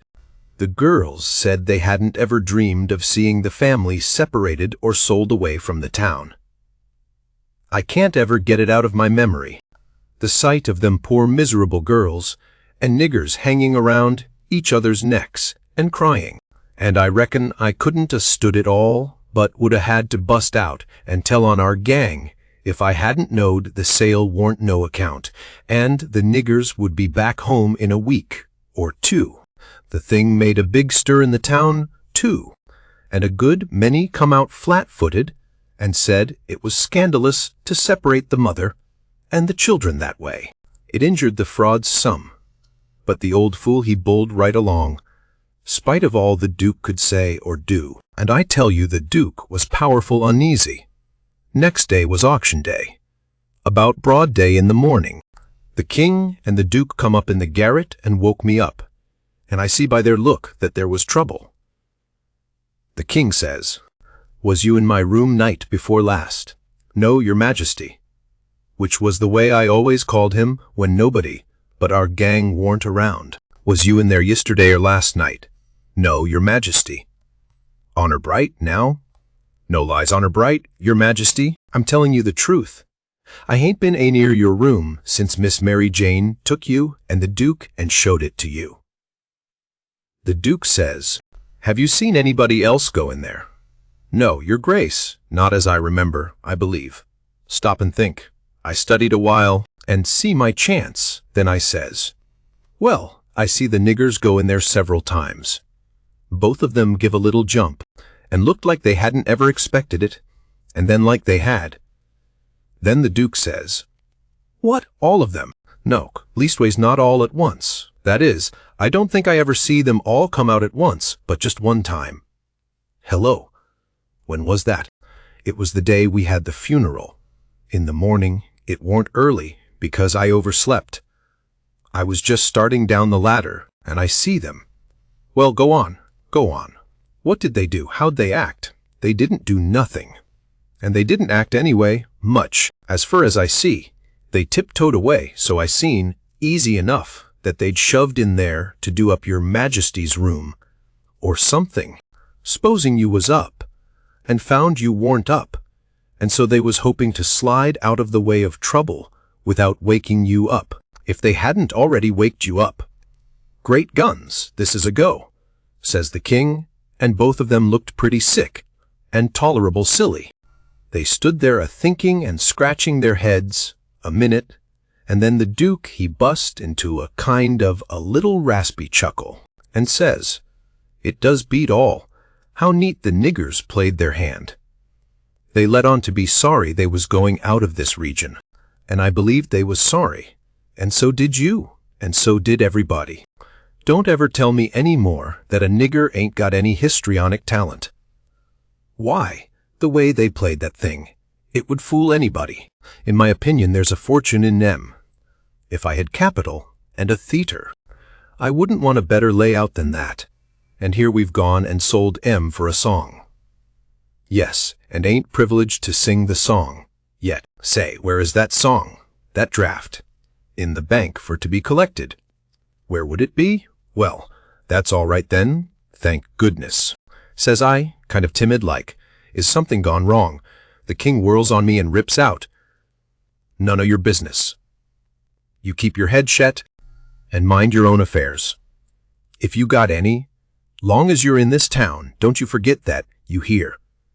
Then he says to the Duke, we got to jest swaller it and say nothin', mum's the word for us. As they was starting down the ladder, the Duke he chuckles again and says, quick sales and small profits. It's a good business. Yes, the king snarls around on him and says, I was trying to do for the best in sellin' am out so quick. If the profits has turned out to be none, lackin' considerable, and none to carry, is it my fault any more'n it's yourn? Well, they'd be in this house yet, and we wouldn't if I could have got my advice listened to. The king sassed back, as much as was safe for him, and then swapped around and lit into me again.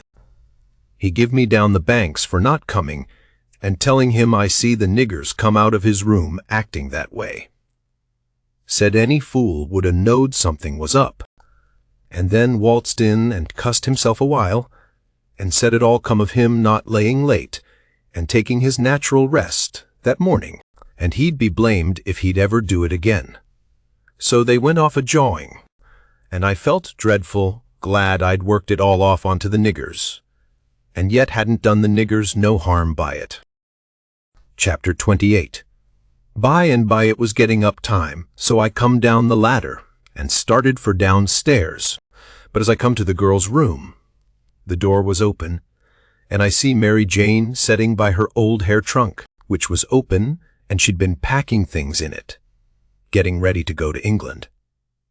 But she had stopped now, with a folded gown in her lap, and had her face in her hands, crying. I felt awful bad to see it, of course anybody would. I went in there, and says, Miss Mary Jane, you can't a-bear to see people in trouble, and I can't. Most always. Tell me about it. So she done it. And it was the niggers. I just expected it. She said the beautiful trip to England was most about spoiled for her. She didn't know how she was ever going to be happy there, knowing the mother, and the children weren't ever going to see each other no more. And then busted out bitterer than ever, and flung up her hands, and says, Oh, dear, dear to think they ain't ever going to see each other any more, but they will, and inside of 2 weeks, and I know it. Says I laws it was out before I could think, and before I could budge, she throws her arms around my neck, and told me to say it again, say it again, say it again. I see I had spoke too sudden, and said too much, and was in a close place. I asked her to let me think a minute, and she sat there, very impatient and excited, and handsome, but looking kind of happy and eased up, like a person that's had a tooth pulled out. So I went to studying it out. I says to myself, I reckon a body that ups and tells the truth when he is in a tight place is taking considerable many risks, though I ain't had no experience, and can't say for certain, but it looks so to me, anyway. And yet here's a case where I'm blessed if it don't look to me like the truth is better, and actually safer, than a lie. I must lay it by in my mind, and think it over some time or other. It's so kind of strange and unregular. I never see nothing like it. Well, I says to myself at last, I'm a-going to chance it. I'll up and tell the truth this time, though it does seem most like setting down on a kag of powder and touching it off just to see where you'll go to. Then I says, Miss Mary Jane, is there any place out of town a little ways where you could go and stay 3 or 4 days? Yes. Mr. Lothrop's. Why? Never mind why yet, if I'll tell you how I know the niggers will see each other again. Inside of 2 weeks. Here in this house. And prove how I know it. Will you go to Mr. Lothrop's and stay 4 days? 4 days. She says, I'll stay a year. All right, I says. I don't want nothing more out of you than just your word. I'd druther have it than another man's kiss the Bible. She smiled and reddened up very sweet, and I says, if you don't mind it, I'll shut the door and bolt it. Then I come back and set down again and says, don't you holler. Just set still and take it like a man. I got to tell the truth, and you want to brace up, Miss Mary, because it's a bad kind and going to be hard to take, but there ain't no help for it. These uncles of yourn ain't no uncles at all. They're a couples of frauds, regular deadbeats. There. Now we're over the worst of it. You can stand the rest middling easy. It jolted her up like everything, of course, but I was over the shoal water now, so I went right along, her eyes a-blazing higher and higher all the time, and told her every blame thing, from where we first struck that young fool, going up to the steamboat, clear through to where she flung herself onto the king's breast at the front door, and he kissed her 16 or 17 times. And then up she jumps, with her face afire like sunset, and says, the brute, come, don't waste a minute, not a second. We'll have them tarred and feathered and flung in the river. Says Itley, but do you mean before you go to Mr. Lothrop's, or? Oh, she says, what am I thinking about? She says, and set right down again. Don't mind what I said. Please don't. You won't? Now will you? Laying her silky hand on mine in that kind of a way that I said I would die first. I never thought I was so stirred up, she says. Now go on, and I won't do so any more. You tell me what to do, and whatever you say, I'll do it. Well, I says, it's a rough gang, them 2 frauds, and I'm fixed so I got to travel with them a while longer, whether I want to or not. I'd druther not tell you why. And if you was to blow on them, this town would get me out of their claws, and I'd be all right, but there'd be another person that you don't know about who'd be in big trouble. Well, we got to save him. Hain't we? Of course. Well, then, we won't blow on them. Saying them words put a good idea in my head. I see how maybe I could get me and Jim rid of the frauds, get them jailed here, and then leave. But I didn't want to run the raft in daytime, without anybody aboard to answer questions but me, so I didn't want the plan to begin working till pretty late tonight. I says, Miss Mary Jane, I'll tell you what we'll do, and you won't have to stay at Mr. Lothrop's so long, nuther. How fur is it? A little short of 4 miles, right out in the country, back here. Well, that'll answer. Now you go along out there, and lay low till 9 or half past, tonight, and then get them to fetch you home again. Tell them you've thought of something. If you get here before 11, put a candle in this window, and if I don't turn up, wait till 11. And then if I don't turn up, it means I'm gone, and out of the way and safe. Then you come out and spread the news around, and get these beats jailed. Good, she says, I'll do it. And if it just happens so that I don't get away, but get took up along with them, you must up and say I told you the whole thing beforehand, and you must stand by me all you can. Stand by you, indeed I will. They shan't touch a hair of your head, she says, and I see her nostrils spread and her eyes snap when she said it, too.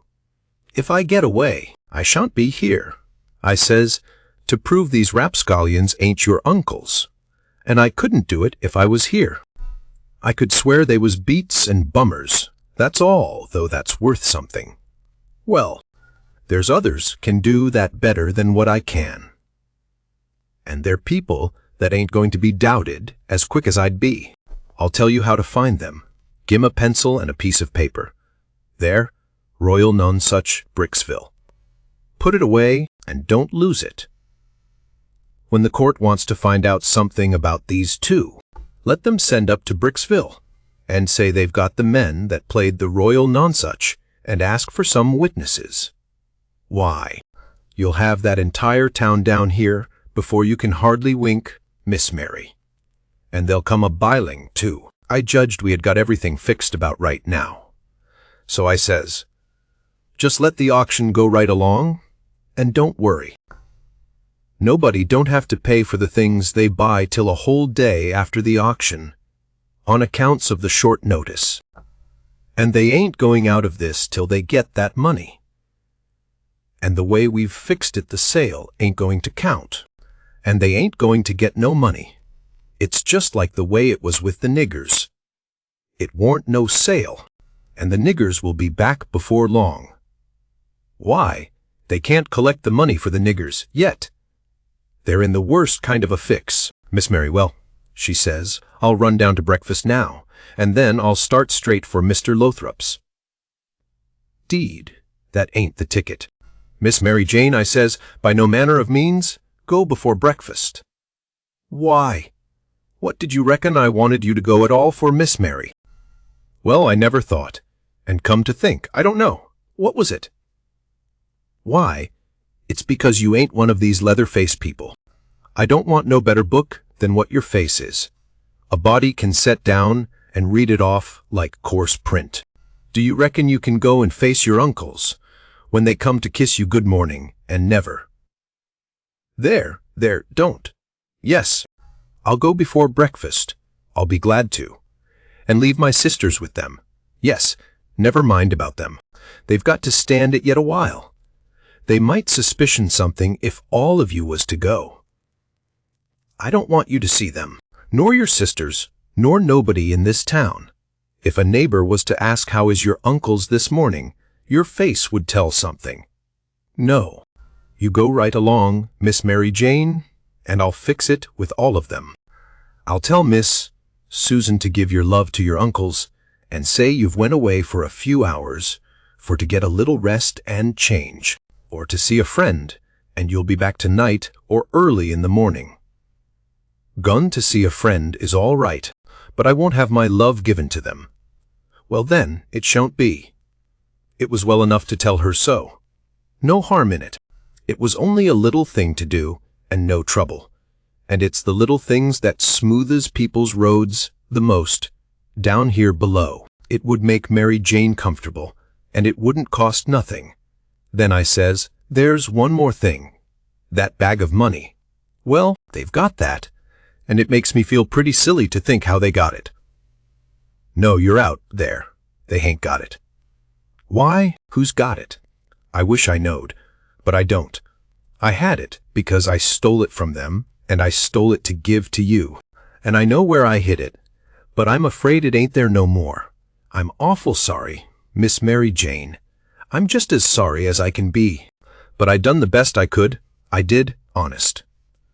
I come nigh getting caught, and I had to shove it into the first place I come to, and run. And it warn't a good place. Oh, stop blaming yourself. It's too bad to do it, and I won't allow it. You couldn't help it. It wasn't your fault. Where did you hide it?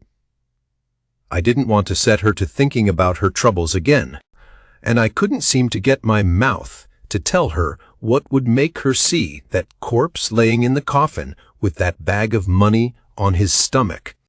So for a minute I didn't say nothing.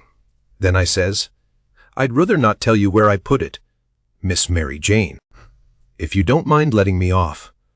But I'll write it for you on a piece of paper, and you can read it along the road to Mr. Lothrop's, if you want to. Do you reckon that'll do? Oh, yes. So I wrote. I put it in the coffin. It was in there when you was crying there, away in the night. I was behind the door, and I was mighty sorry for you, Miss Mary Jane. It made my eyes water a little, to remember her crying there all by herself in the night, and them devils laying there right under her own roof. shaming her and robbing her. And when I folded it up and give it to her, I see the water come into her eyes, too, and she shook me by the hand hard and says, "Goodbye. I'm going to do everything just as you've told me. And if I don't ever see you again, I should ever forget you. And I'll think of you a many a time. And I'll pray for you, too." And she was gone. Pray for me. I reckoned if she knowed me, she'd take a job that was more nearer her size. But I bet she'd done it just the same. She was just that kind. She had the grit to pray for Judas if she took the notion. There warn't no back down to her, I judge. You may say what you want to, but in my opinion, she had more sand in her than any girl I ever see. In my opinion, she was just full of sand. It sounds like flattery, but it ain't no flattery. And when it comes to beauty, and goodness too, she lays over them all. I hain't ever seen her since that time that I see her go out of that door. No, I hain't ever seen her since. But I reckon I've thought of her a many a million times, and of her saying she would pray for me. And if ever I'd a thought it would do any good for me to pray for her, blamed if I wouldn't a done it or bust. Well, Mary Jane, she lit out the back way, I reckon, because nobody see her go. When I struck Susan and the hare lip, I says, "What's the name of them people over on t'other side of the river that you all goes to see sometimes?" They says, "There's several, but it's the Proctors, mainly." "That's the name," I says. "I most forgot it." "Well, Miss Mary Jane, she told me to tell you she's gone over there in a dreadful hurry. One of them's sick." "Which one?" "I don't know. Leastways I kinder forget, but I think it's—" "Sakes alive, I hope it ain't Hanner. I'm sorry to say it," I says, "but Hanner's the very one. My goodness! And she's so well only last week. Is she took bad? It ain't no name for it. They set up with her all night," Miss Mary Jane said, "and they don't think she'll last many hours. Only think of that, now. What's the matter with her?" I couldn't think of anything reasonable right off that way, so I says, "Mumps. Mumps your granny. They don't set up with people that's got the mumps. They don't they? You better bet they do with these mumps. These mumps is different. It's a new kind," Miss Mary Jane said. "How's it a new kind?" "Because it's mixed up with other things." "What other things?" "Well, measles, and whooping cough, and erysipelas, and consumption, and yaller janders, and brain fever, and I don't know what all, my land, and they call it the mumps. That's what Miss Mary Jane said. Well, what in the nation do they call it the mumps for? Why, because it is the mumps. That's what it starts with. Well, there ain't no sense in it. A body might stump his toe and take pison, and fall down the well, and break his neck, and bust his brains out, and somebody come along and ask what killed him, and some numbskull up and say, 'Why, he stumped his toe.' Would there be any sense in that? No. And there ain't no sense in this, nuther. Is it catching? Is it catching? Why, how you talk. Is a harrow catching? In the dark. If you don't hitch onto one tooth, you're bound to on another, ain't you? And you can't get away with that tooth without fetching the whole harrow along, can you? Well, these kind of mumps is a kind of a harrow, as you may say, and it ain't no slouch of a harrow, nuther you come to get it hitched on good. Well, it's awful, I think," says the hare lip. "I'll go to Uncle Harvey and—" "Oh, yes," I says, "I would. Of course I would. I wouldn't lose no time." "Well, why wouldn't you? Just look at it a minute, and maybe you can see. Hain't your uncles obleeged to get along home to England as fast as they can? And do you reckon they'd be mean enough to go off and leave you to go all that journey by yourselves? You know they'll wait for you, so fur, so good. Your Uncle Harvey's a preacher, ain't he? Very well, then, is a preacher going to deceive a steamboat clerk? Is he going to deceive a ship clerk, so as to get them to let Miss Mary Jane go aboard? Now you know he ain't. What will he do then? Why, he'll say, 'It's a great pity, but my church matters has got to get along the best way they can, For my niece has been exposed to the dreadful pluribus unum mumps, and so it's my bounden duty to set down here and wait the 3 months it takes to show on her if she's got it. But never mind, if you think it's best to tell your Uncle Harvey. Shucks, and stay fooling around here when we could all be having good times in England whilst we was waiting to find out whether Mary Jane's got it or not. Why, you talk like a muggins. Well, anyway, maybe you better tell some of the neighbors. Listen at that now. You do beat all for natural stupidness. Can't you see that they'd go and tell? There ain't no way but just to not tell anybody at all. Well, maybe you're right. Yes, I judge you are right. But I reckon we ought to tell Uncle Harvey she's gone out a while. Anyway, so he won't be uneasy about her. Yes, Miss Mary Jane, she wanted you to do that. She says, tell them to give Uncle Harvey and William my love and a kiss, and say I've run over the river to see Mr. What is the name of that rich family your Uncle Peter used to think so much of? I mean the one that. Why, you must mean the Apthorps, ain't it? Of course, bother them kind of names. A body can't ever seem to remember them. Half the time, somehow. Yes, she said, say she has run over for to ask the Apthorps to be sure and come to the auction and buy this house. Because she allowed her Uncle Peter would rather they had it than anybody else. And she's going to stick to them till they say they'll come, and then, if she ain't too tired, she's coming home, and if she is, she'll be home in the morning anyway. She said, don't say nothing about the Proctors, but only about the Apthorps, which'll be perfectly true, because she is going there to speak about their buying the house. I know it, because she told me so herself. All right, they said, and cleared out to lay for their uncles and give them the love and the kisses and tell them the message. Everything was all right now. The girls wouldn't say nothing because they wanted to go to England, and the king and the duke would rather Mary Jane was off working for the auction than around in reach of Dr. Robinson. I felt very good. I judged I had done it pretty neat. I reckoned Tom Sawyer couldn't have done it no neater himself. Of course he would have throwed more style into it, but I can't do that very handy, not being brung up to it. Well, they held the auction in the public square, along towards the end of the afternoon, and it strung along, and the old man he was on hand, and looking his level pisanist, up there long side of the auctioneer, and chipping in a little scripture, now and then, or a little goody-goody saying, of some kind, and the duke he was around goo-gooing for sympathy, all he knowed how, and just spreading himself generally. But by and by the thing dragged through, and everything was sold. Everything but a little old trifling lot in the graveyard. So they'd got to work that off. I never see such a giraffe as the king was for wanting to swallow everything. Well, whilst they was at it, a steamboat landed, and in about 2 minutes up comes a crowd a-whooping, and yelling, and laughing, and carrying on, and singing out, here's your opposition line. Here's your 2 sets o' hares to old Peter Wilkes, and you pays your money, and you takes your choice. Chapter 29. They was fetching a very nice-looking old gentleman along, and a nice-looking younger one, with his right arm in a sling. And my souls, how the people yelled, and laughed, and kept it up.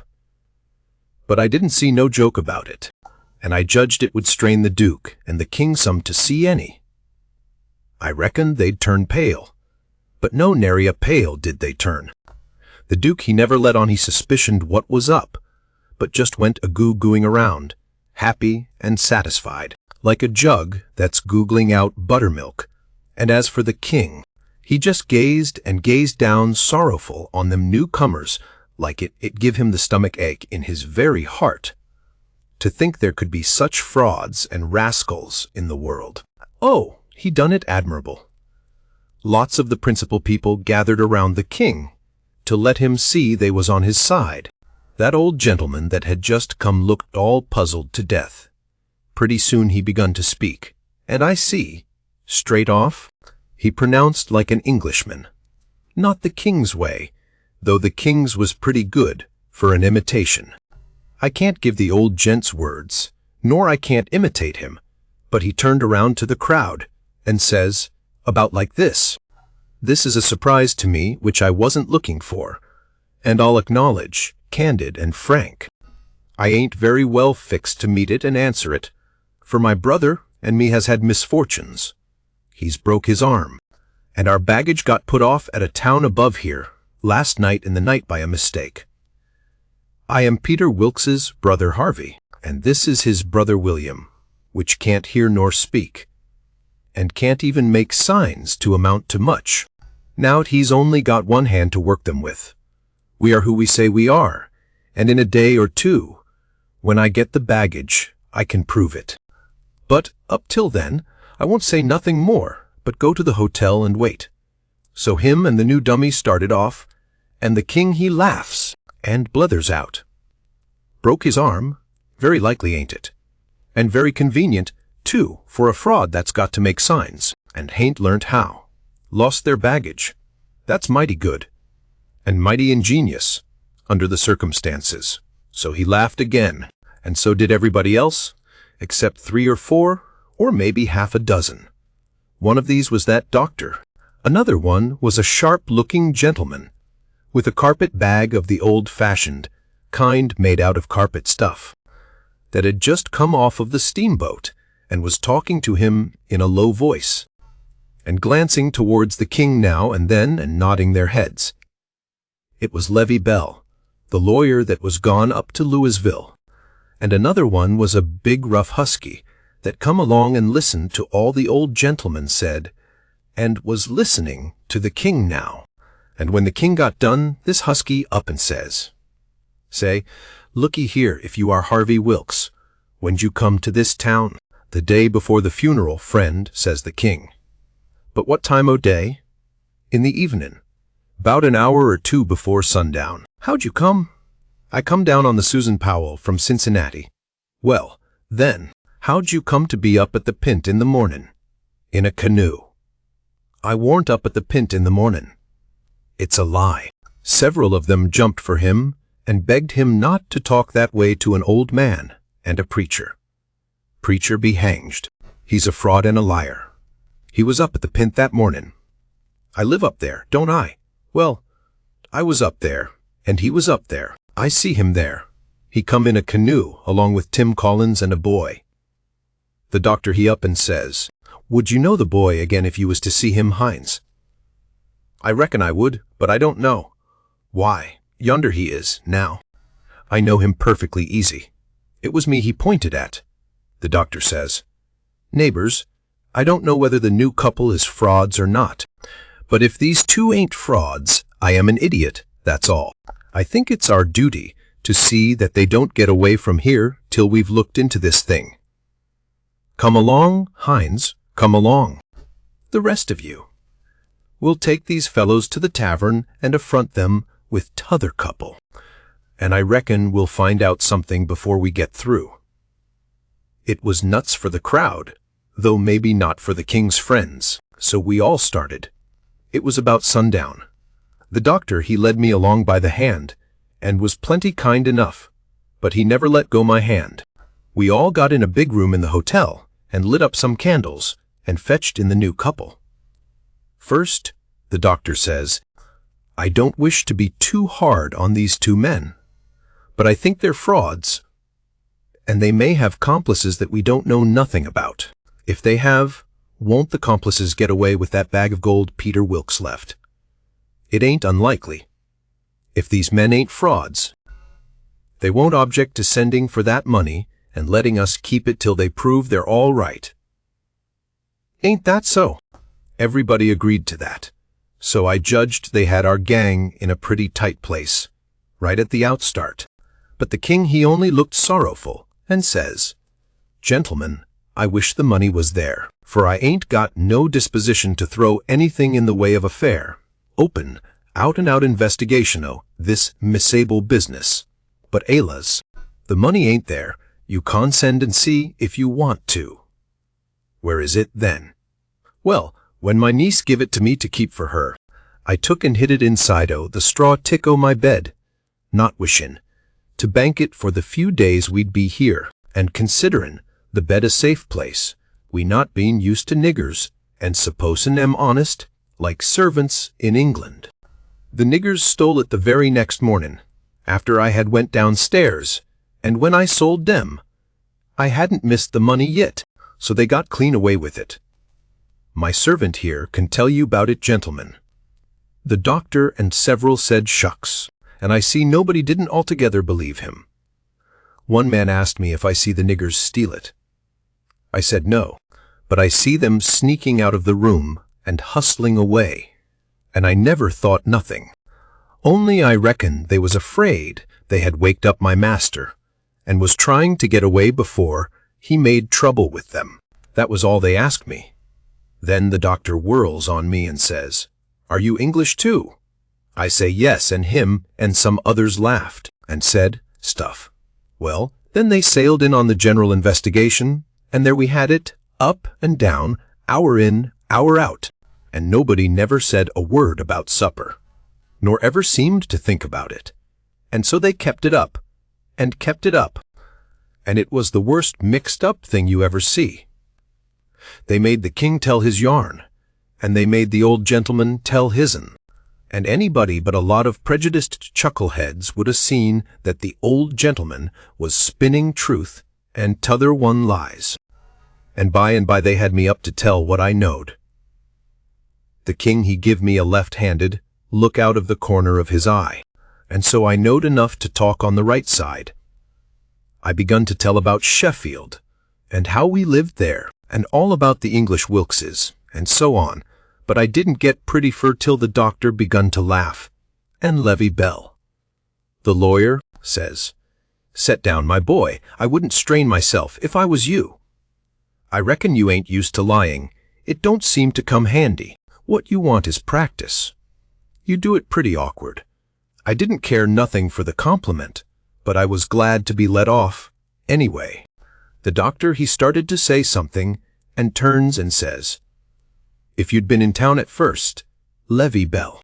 The king broke in and reached out his hand and says, "Why, is this my poor dead brother's old friend that he's wrote so often about?" The lawyer and him shook hands, and the lawyer smiled and looked pleased, and they talked right along a while, and then got to one side and talked low, and at last the lawyer speaks up and says, "That'll fix it. I'll take the order and send it, along with your brothers, and then they'll know it's all right."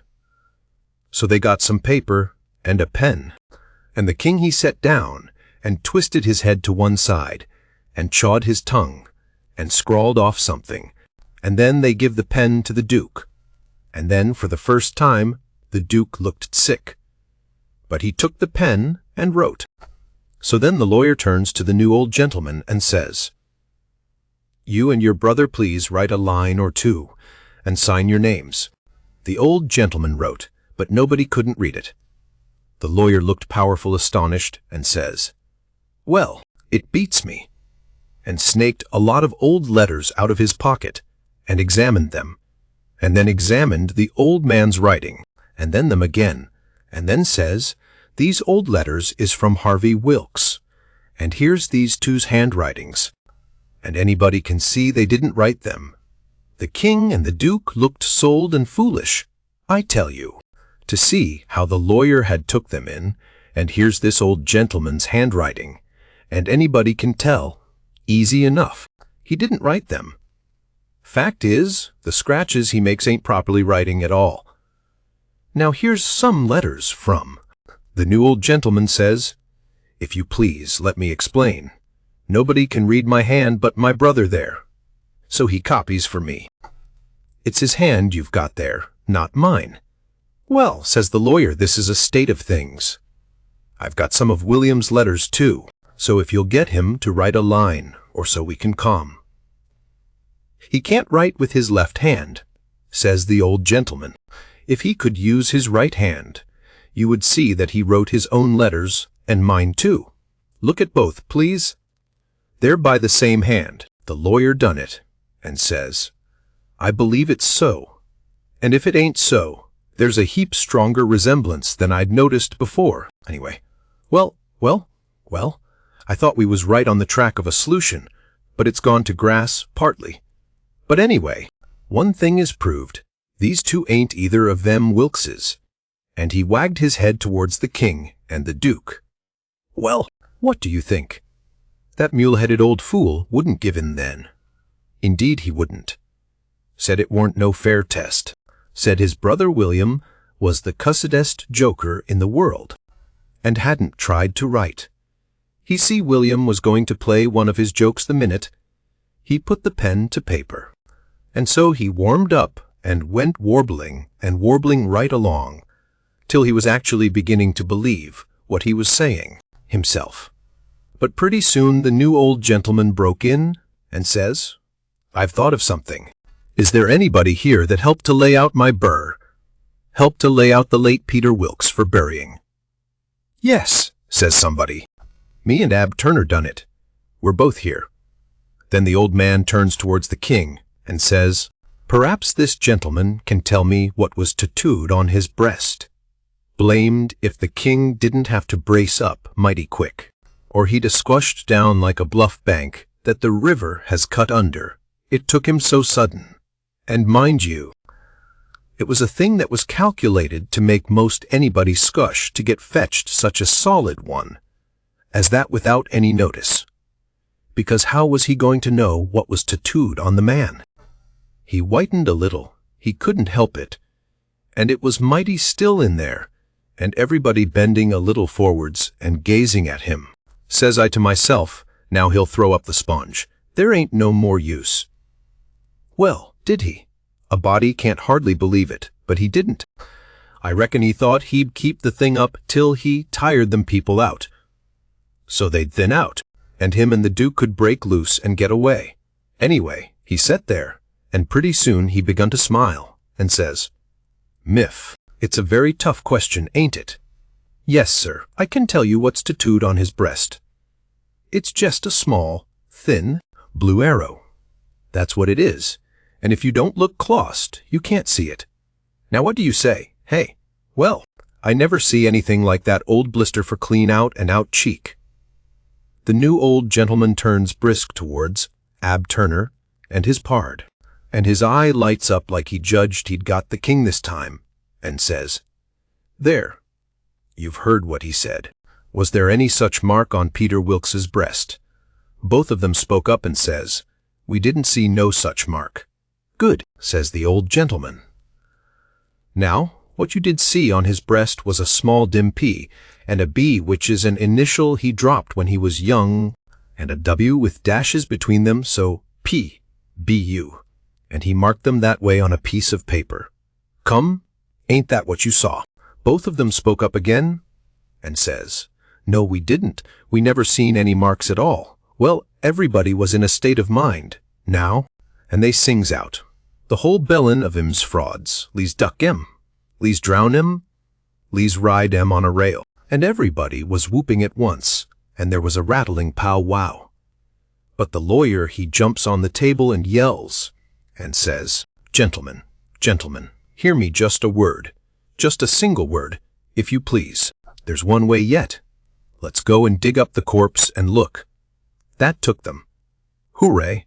They all shouted, and was starting right off, but the lawyer and the doctor sung out, hold on, collar all these 4 men and the boy, and fetch them along too." "We'll do it," they all shouted, "and if we don't find them marks, we'll lynch the whole gang." I was scared, now, I tell you. But there weren't no getting away, you know. They gripped us all and marched us right along, straight for the graveyard, which was 1.5 miles down the river, and the whole town at our heels, for we made noise enough, and it was only 9 in the evening.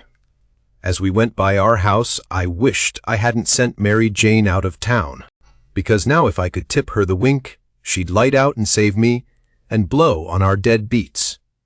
Well, we swarmed along down the river road, just carrying on like wildcats, and to make it more scary, the sky was darking up, and the lightning beginning to wink and flitter, and the wind to shiver amongst the leaves.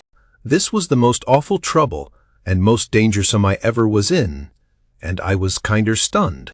Everything was going so different from what I had allowed for, 'stead of being fixed, so I could take my own time, if I wanted to, and see all the fun, and have Mary Jane at my back to save me and set me free when the close fit come. Here was nothing in the world betwixt me and sudden death, but just them tattoo marks. If they didn't find them, I couldn't bear to think about it, and yet, somehow, I couldn't think about nothing else. It got darker and darker, and it was a beautiful time to give the crowd the slip, but that big husky had me by the wrist. Hines, and a body might as well try to give Golier the slip. He dragged me right along. He was so excited, and I had to run to keep up. When they got there, they swarmed into the graveyard and washed over it like an overflow. And when they got to the grave, they found they had about 100 times as many shovels as they wanted. But nobody hadn't thought to fetch a lantern. But they sailed into digging, anyway, by the flicker of the lightning, and sent a man to the nearest house a half a mile off to borrow one. So they dug and dug, like everything, and it got awful dark, and the rain started, and the wind swished and swushed along, and the lightning come brisker and brisker, and the thunder boomed. But them people never took no notice of it. They was so full of this business, and 1 minute you could see everything and every face in that big crowd, and the shovelfuls of dirt sailing up out of the grave, and the next second the dark wiped it all out, and you couldn't see nothing at all. At last they got out the coffin, and begun to unscrew the lid, and then such another crowding, and shouldering, and shoving as there was, to scrooge in and get a sight you never see, and in the dark, that way it was awful.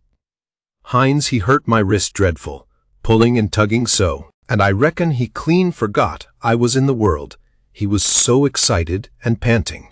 All of a sudden the lightning let go a perfect sluice of white glare, and somebody sings out, "By the living Jingo, here's the bag of gold on his breast." Hines let out a whoop, like everybody else, and dropped my wrist, and give a big surge to bust his way in and get a look. And the way I lit out and shinned for the road in the dark, there ain't nobody can tell.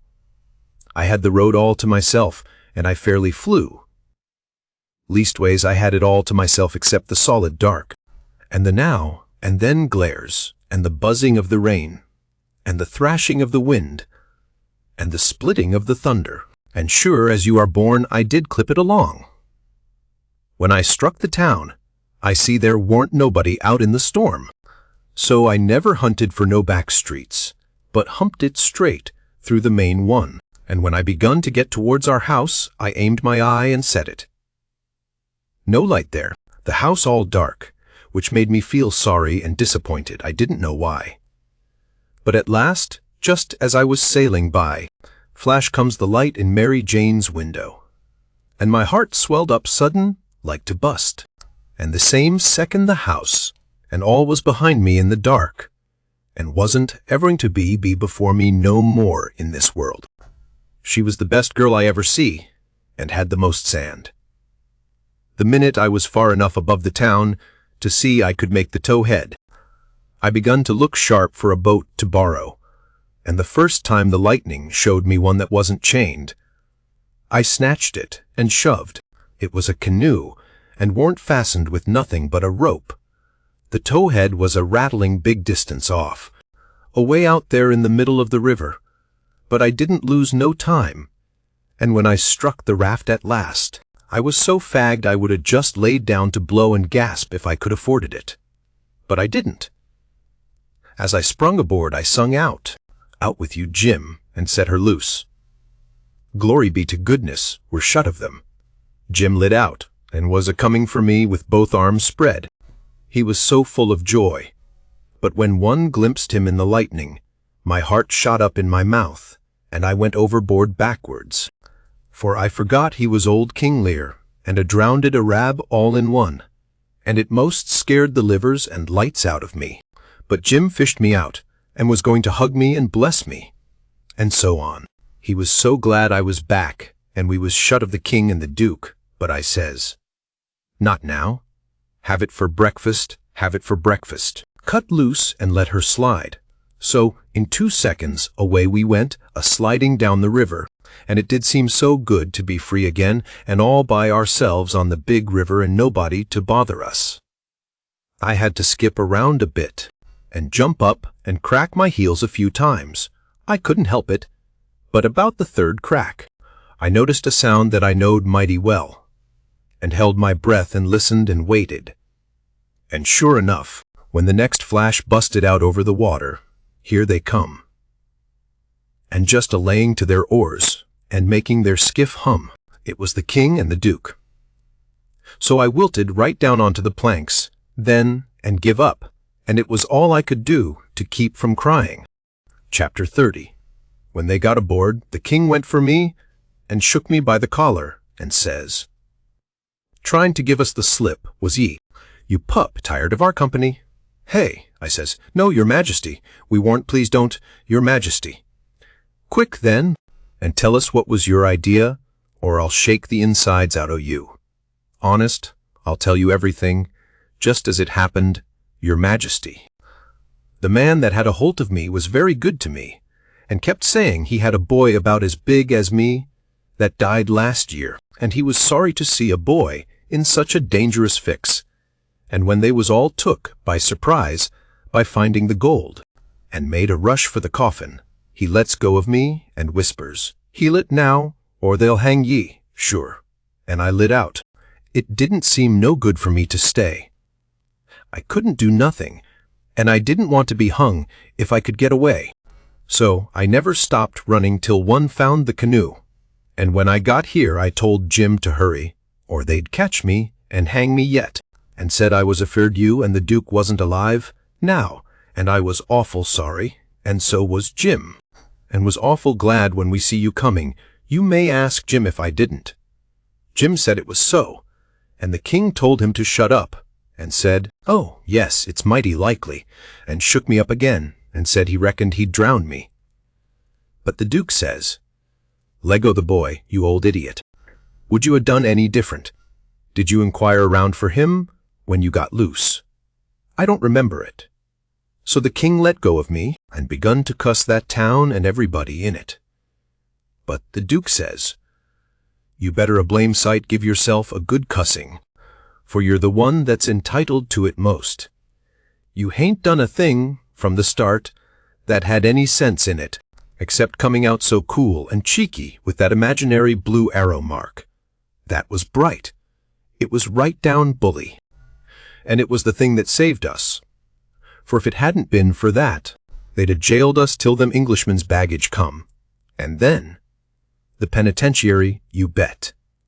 But that trick took 'em to the graveyard, and the gold done us a still bigger kindness, for if the excited fools hadn't let go all holts and made that rush to get a look, we'd 'a slept in our cravats tonight. Cravats warranted to wear, too. Longer than we'd need, 'im. They was still a minute, thinking. Then the king says, kind of absent-minded like, "Miff." And we reckoned the niggers stole it. That made me squirm. "Yes," says the duke, kinder slow and deliberate and sarcastic we did. After about a half-minute, the king draws out, "Leastways, I did." The duke says the same way. "On the contrary, I did." The king kind of ruffles up and says, "Looky here, Bilgewater, what you referrin' to?" The duke says, pretty brisk, "When it comes to that, maybe you'll let me ask. What was you referring to?" "Shucks," says the king, very sarcastic, "but I don't know. Maybe you was asleep and didn't know what you was about." The duke bristles right up now and says, "Oh, let up on this cuss nonsense. Do you take me for a blame fool? Don't you reckon I know who hid that money in that coffin?" "Yes, sir, I know you do know. Because you done it yourself, it's a lie." And the duke went for him. The king sings out, "Take your hands off, let go my throat." I take it all back. The duke says, "Well, you just own up first." that you did hide that money there, intending to give me the slip one of these days, and come back and dig it up and have it all to yourself. Wait just a minute, Duke. Answer me this one question, honest and fair. If you didn't put the money there, say it, and I'll believe you and take back everything I said. You old scoundrel, I didn't, and you know I didn't. There now. Well then, I believe you. But answer me only just this one more. Now don't get mad, didn't you have it in your mind to hook the money and hide it? The Duke never said nothing for a little bit. Then he says, well, I don't care if I did. I didn't do it, anyway. But you not only had it in mind to do it, but you done it.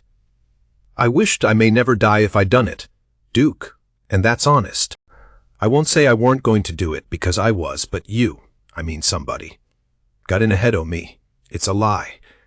You done it, and you got to say you done it, or. The king begun to gurgle, and then he gasps out, Noff. I own up. I was very glad to hear him say that. It made me feel much more easier than what I was feeling before. So the Duke took his hands off and says, if you ever deny it again, I'll drown you. It's well for you to set there and blubber like a baby. It's fittin' for you, after the way you've acted. I never see such an old ostrich for wanting to gobble everything. And I a-trusting you all the time, like you was my own father. You ought to been ashamed of yourself to stand by and hear it saddled onto a lot of poor niggers. And you never say a word for 'em. It makes me feel ridiculous to think I was soft enough to believe that rubbish. Cuss you, I can see, now, why you was so anxious to make up the deficit. You wanted to get what money I'd got out of the nonsuch, and one thing, or another, and scoop it all. The king says, timid, and still a snuffling. Why, Duke, it was you that said make up the deficit. It warn't me. Dry up. I don't want to hear no more out of you, says the Duke. And now you see what you got by it. They've got all their own money back, and all of ourn but a shekel or two besides. Gee long to bed, and don't you defersit me no more deficits. Long's you live.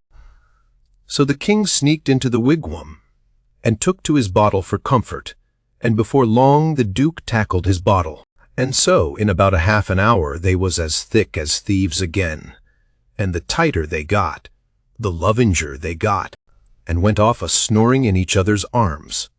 They both got powerful mellow, but I noticed the king didn't get mellow enough to forget to remember to not deny about hiding the money bag again. That made me feel easy and satisfied. Of course, when they got to snoring, we had a long gabble, and I told Jim everything. Chapter 31. We dasn't stop again at any town, for days and days, kept right along down the river. We was down south in the warm weather, now, and a mighty long ways from home. We begun to come to trees with Spanish moss on them, hanging down from the limbs like long graybeards. It was the first I ever see it growing, and it made the woods look solemn and dismal. So now the frauds reckoned they was out of danger, and they begun to work the villages again. First they done a lecture on temperance, but they didn't make enough for them both to get drunk on. Then, in another village they started a dancing school, but they didn't know no more how to dance than a kangaroo does. So the first prance they made, the general public jumped in and pranced them out of town. Another time they tried a go at yellocution, but they didn't yellocute long till the audience got up and give them a solid good cussing and made them skip out. They tackled missionarying and mesmerizing and doctoring and telling fortunes and a little of everything, but they couldn't seem to have no luck. So at last they got just about dead broke and laid around the raft as she floated along, thinking and never saying nothing by the half a day at a time, and dreadful blue and desperate. And at last they took a change, and begun to lay their heads together in the wigwam and talk low and confidential 2 or 3 hours at a time. Jim and me got uneasy. We didn't like the look of it. We judged they was studying up some kind of worse deviltry than ever. We turned it over and over, and at last we made up our minds they was going to break into somebody's house or store, or was going into the counterfeit money business or something. So then we was pretty scared and made up an agreement that we wouldn't have nothing in the world to do with such actions, and if we ever got the least show we would give them the cold shake and clear out and leave them behind.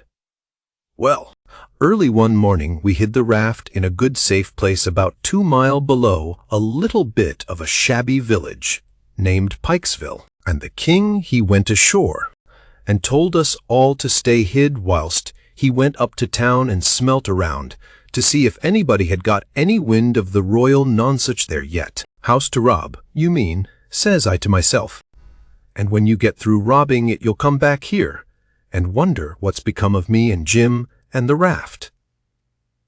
And you'll have to take it out in wondering. And he said if he warn't back by midday, the Duke and me would know it was all right, and we was to come along. So we stayed where we was. The Duke he fretted and sweated around, and was in a mighty sore way. He scolded us for everything, and we couldn't seem to do nothing right. He found fault with every little thing. Something was a-brewing, sure. I was good and glad when midday come and no king, we could have a change anyway. And maybe a chance for the change, on top of it. So me and the Duke went up to the village and hunted around there for the king. And by we found him in the back room of a little low doggery, very tight, and a lot of loafers bully-ragging him for sport, and he a-cussing and threatening with all his might, and so tight he couldn't walk, and couldn't do nothing to them. The Duke he begun to abuse him for an old fool, and the king begun to sass back, and the minute they was fairly at it, I lit out and shook the reefs out of my hind legs, and spun down the river road like a deer. For I see our chance, and I made up my mind that it would be a long day before they ever see me and Jim again. I got down there all out of breath, but loaded up with joy, and sung out, "Set her loose, Jim, we're all right now." But there warn't no answer, and nobody come out of the wigwam. Jim was gone. I set up a shout, and then another one, and run this way and that in the woods, whooping and screeching, but it warn't no use. Old Jim was gone. Then I set down and cried. I couldn't help it, but I couldn't set still long. Pretty soon I went out on the road, trying to think what I better do, and I run across a boy walking and asked him if he'd seen a strange nigger, dressed so and so, and he says, "Yes, whereabouts?" Says I, "Down to Silas Phelps's place, 2 miles below here. He's a runaway nigger, and they've got him." "Was you looking for him?" "You bet I ain't. I run across him in the woods about an hour or 2 ago, and he said if I hollered he'd cut my livers out, and told me to lay down and stay where I was, and I done it. Been there ever since, afeard to come out.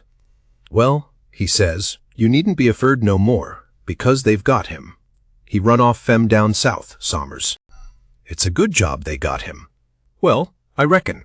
There's $200 reward on him. It's like picking up money out in the road. Yes, it is. And I could have had it if I'd been big enough. I see him first. Who nailed him? It was an old fellow, a stranger. And he sold out his chance in him for $40, because he's got to go up the river and can't wait. Think o' that now. You bet I'd wait if it was 7 year. That's me every time, says I, but maybe his chance ain't worth no more than that, if he'll sell it so cheap. Maybe there's something ain't straight about it, but it is though, straight as a string. I see the handbill myself. It tells all about him to a dot, paints him like a picture, and tells the plantation he's from, below Nerlines. Nosery Bob, they ain't no trouble 'bout that speculation, you bet you. Say, Jimmy a chaw tobaccer, won't ye? I didn't have none, so he left. I went to the raft and sat down in the wigwam to think. But I couldn't come to nothing. I thought till I wore my head sore, but I couldn't see no way out of the trouble. After all this long journey, And after all we'd done for them scoundrels, here was it all come to nothing. Everything all busted up and ruined, because they could have the heart to serve Jim such a trick as that, and make him a slave again all his life, and among strangers too, for $40 dirty. Once I said to myself it would be 1,000 times better for Jim to be a slave at home where his family was, as long as he'd got to he a slave, and so I'd better write a letter to Tom Sawyer and tell him to tell Miss Watson where he was. But I soon give up that notion, for two things: she'd be mad and disgusted at his rascality and ungratefulness for leaving her, and so she'd sell him straight down the river again, and if she didn't, everybody naturally despises an ungrateful nigger, and they'd make Jim feel it all the time, and so he'd feel ornery and disgraced. And then think of me. It would get all around that Huck Finn helped a nigger to get his freedom. And if I was to ever see anybody from that town again, I'd be ready to get down and lick his boots for shame. That's just the way a person does a low-down thing, and then he don't want to take no consequences of it. Thinks as long as he can hide it, it ain't no disgrace. That was my fix exactly. The more I studied about this, the more my conscience went to grinding me, and the more wicked and low down and ornery I got to feeling. And at last, when it hit me all of a sudden that here was the plain hand of Providence slapping me in the face and letting me know my wickedness was being watched all the time from up there in heaven, whilst I was stealing a poor old woman's nigger that hadn't ever done me no harm, and now was showing me there's one that's always on the lookout, and ain't a-going to allow no such miserable doings to go only just so fur and no further. I most dropped in my tracks, I was so scared. Well, I tried the best I could to kinder soften it up somehow for myself, by saying I was brung up wicked, and so I warn't so much to blame. But something inside of me kept saying, there was the Sunday school, you could have gone to it, and if you'd have done it, they'd have learnt you. That people that acts, as I'd been acting about, that nigger goes to everlasting fire. It made me shiver, and I about made up my mind to pray, and see if I couldn't try to quit being the kind of a boy I was, and be better. So I kneeled down, but the words wouldn't come. Why wouldn't they?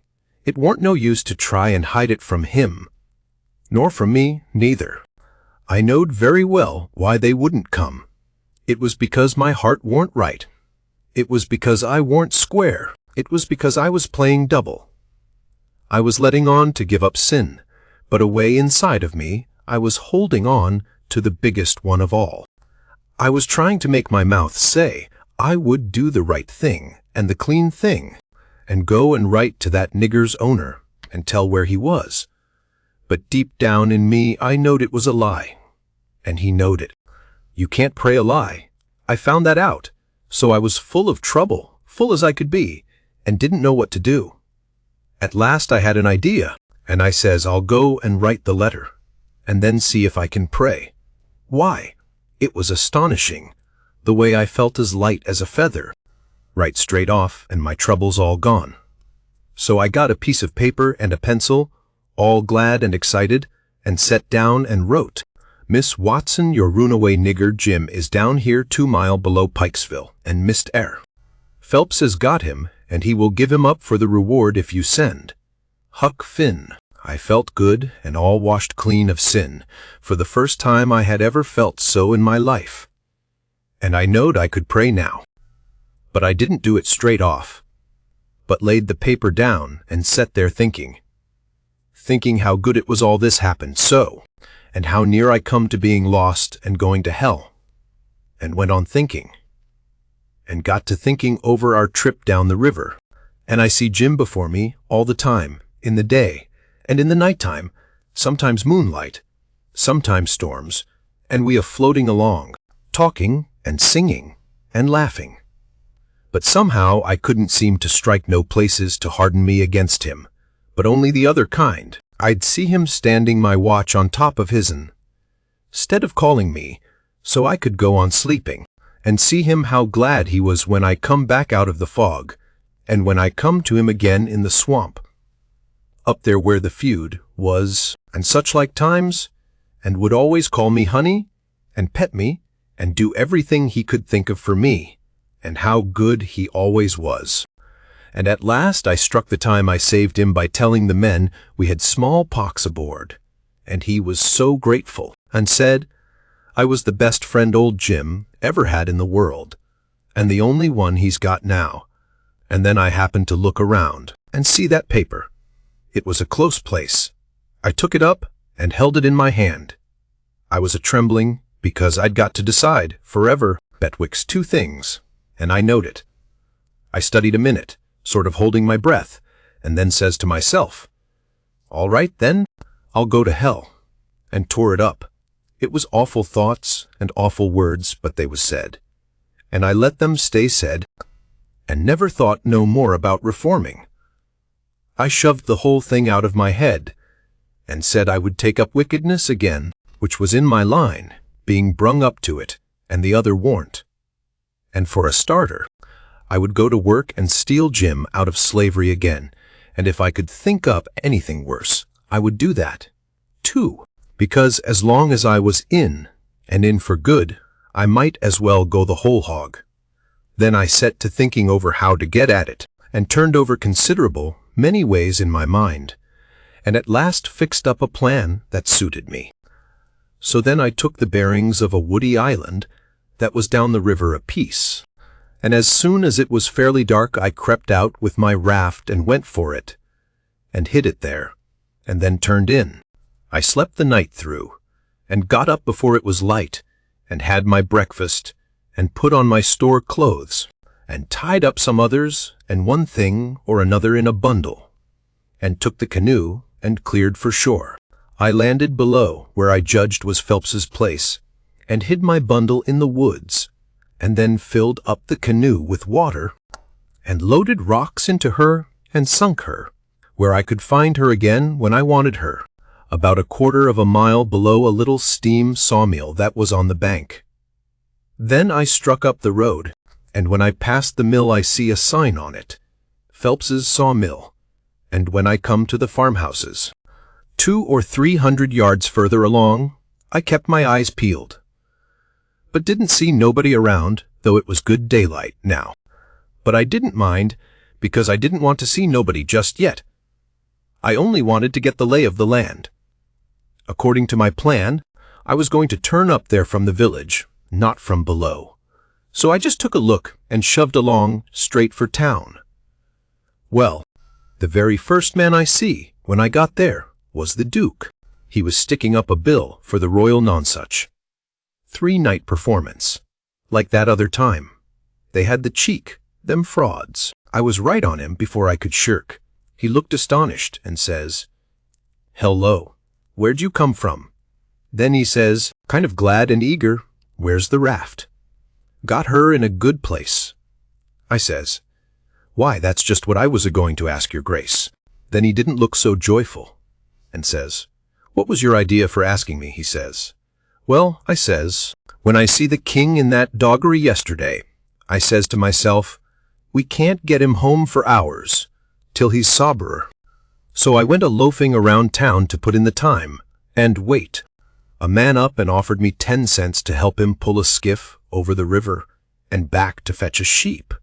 And so I went along.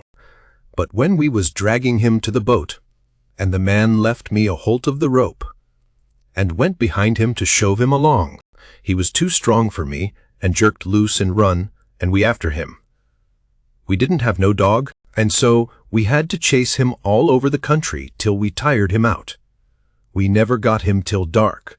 Then we fetched him over, and I started down for the raft. When I got there and see it was gone, I says to myself, they've got into trouble and had to leave. And they've took my nigger, which is the only nigger I've got in the world. And now I'm in a strange country, and ain't got no property no more, nor nothing, and no way to make my living, so I sat down and cried.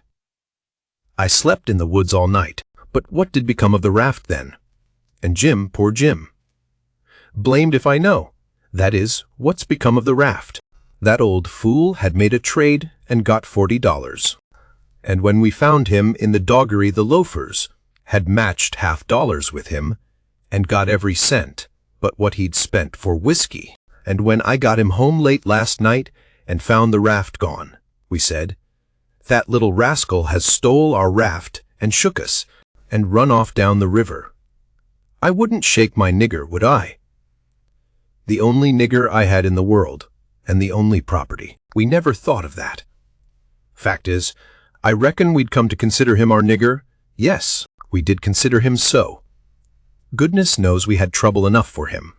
So when we see the raft was gone, and we flat broke, there warn't anything for it but to try the Royal Nonsuch another shake.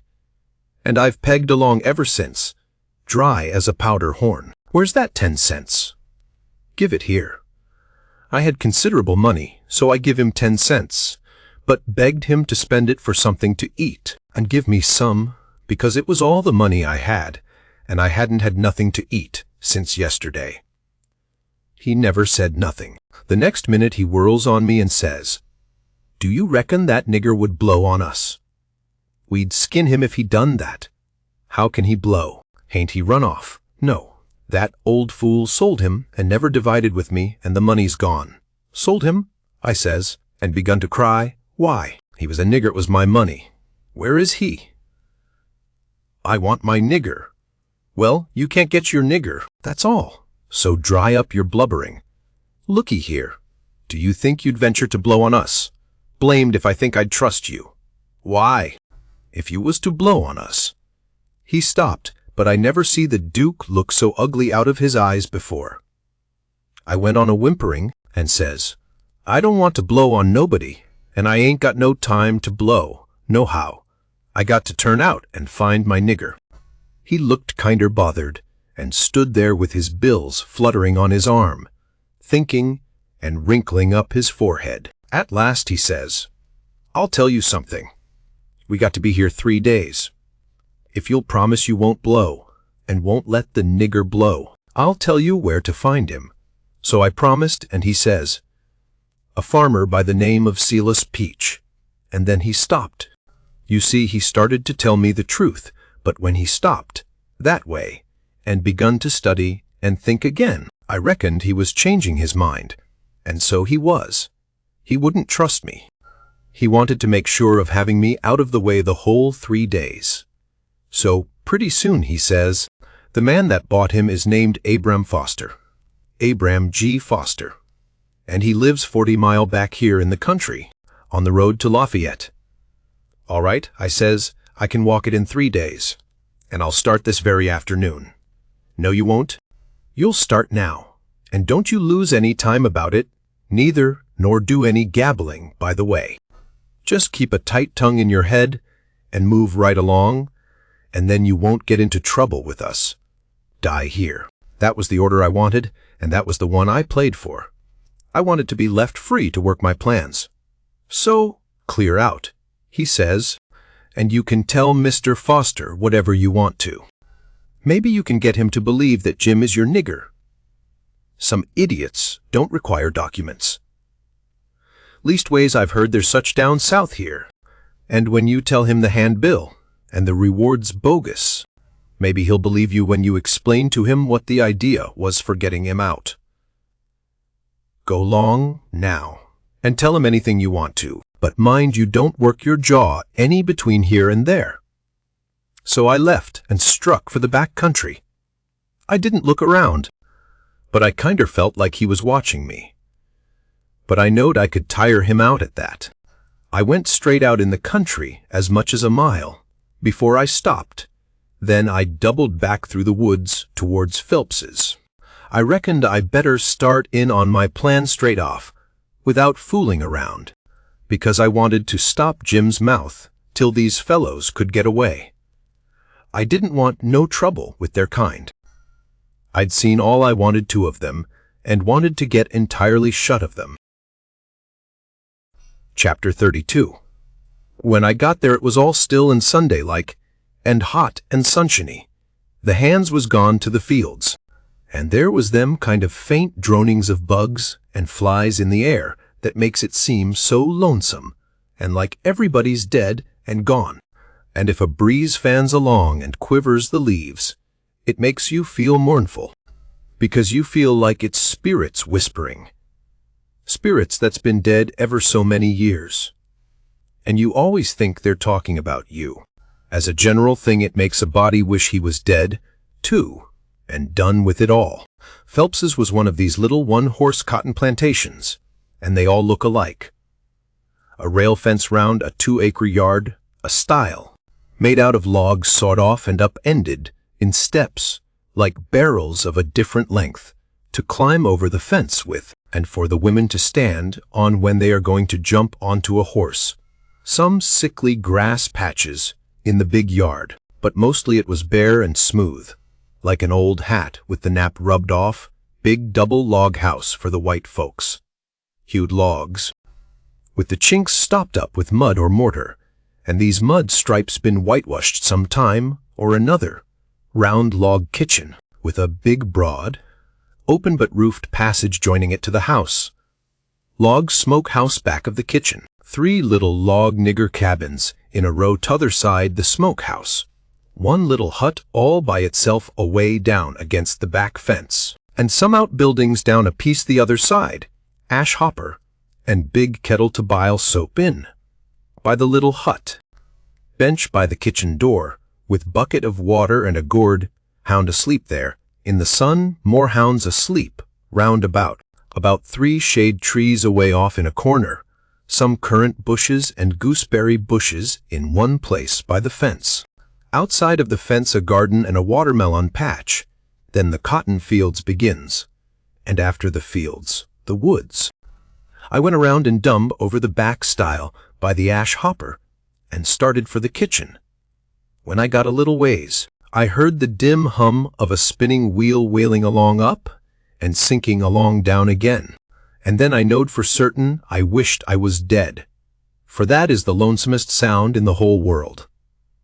I went right along, not fixing up any particular plan, but just trusting to Providence to put the right words in my mouth when the time come. For I'd noticed that Providence always did put the right words in my mouth if I left it alone. When I got halfway, first one hound and then another got up and went for me. And of course I stopped and faced them, and kept still, and such another pow-wow as they made. In a quarter of a minute I was a kind of a hub of a wheel, as you may say. Spokes made out of dogs, circle of 15 of them packed together around me, with their necks and noses stretched up towards me, a barking and howling, and more a-coming. You could see them sailing over fences and around corners from everywheres. A nigger woman come tearing out of the kitchen with a rolling pin in her hand, singing out, "Begone, you tige, you spot, begone, sa," and she fetched first one, and then another of them a clip, and sent him howling. And then the rest followed, and the next second. Half of them come back, wagging their tails around me and making friends with me. There ain't no harm in a hound, nohow. And behind the woman comes a little nigger girl, and 2 little nigger boys, without anything on but tow linen shirts. And they hung onto their mother's gown, and peeped out from behind her at me, bashful, the way they always do. And here comes the white woman running from the house, about 45 or 50-year-old, bareheaded, and her spinning stick in her hand. And behind her comes her little white children, acting the same way the little niggers was doing. She was smiling all over so she could hardly stand, and says, "It's you at last, ain't it?"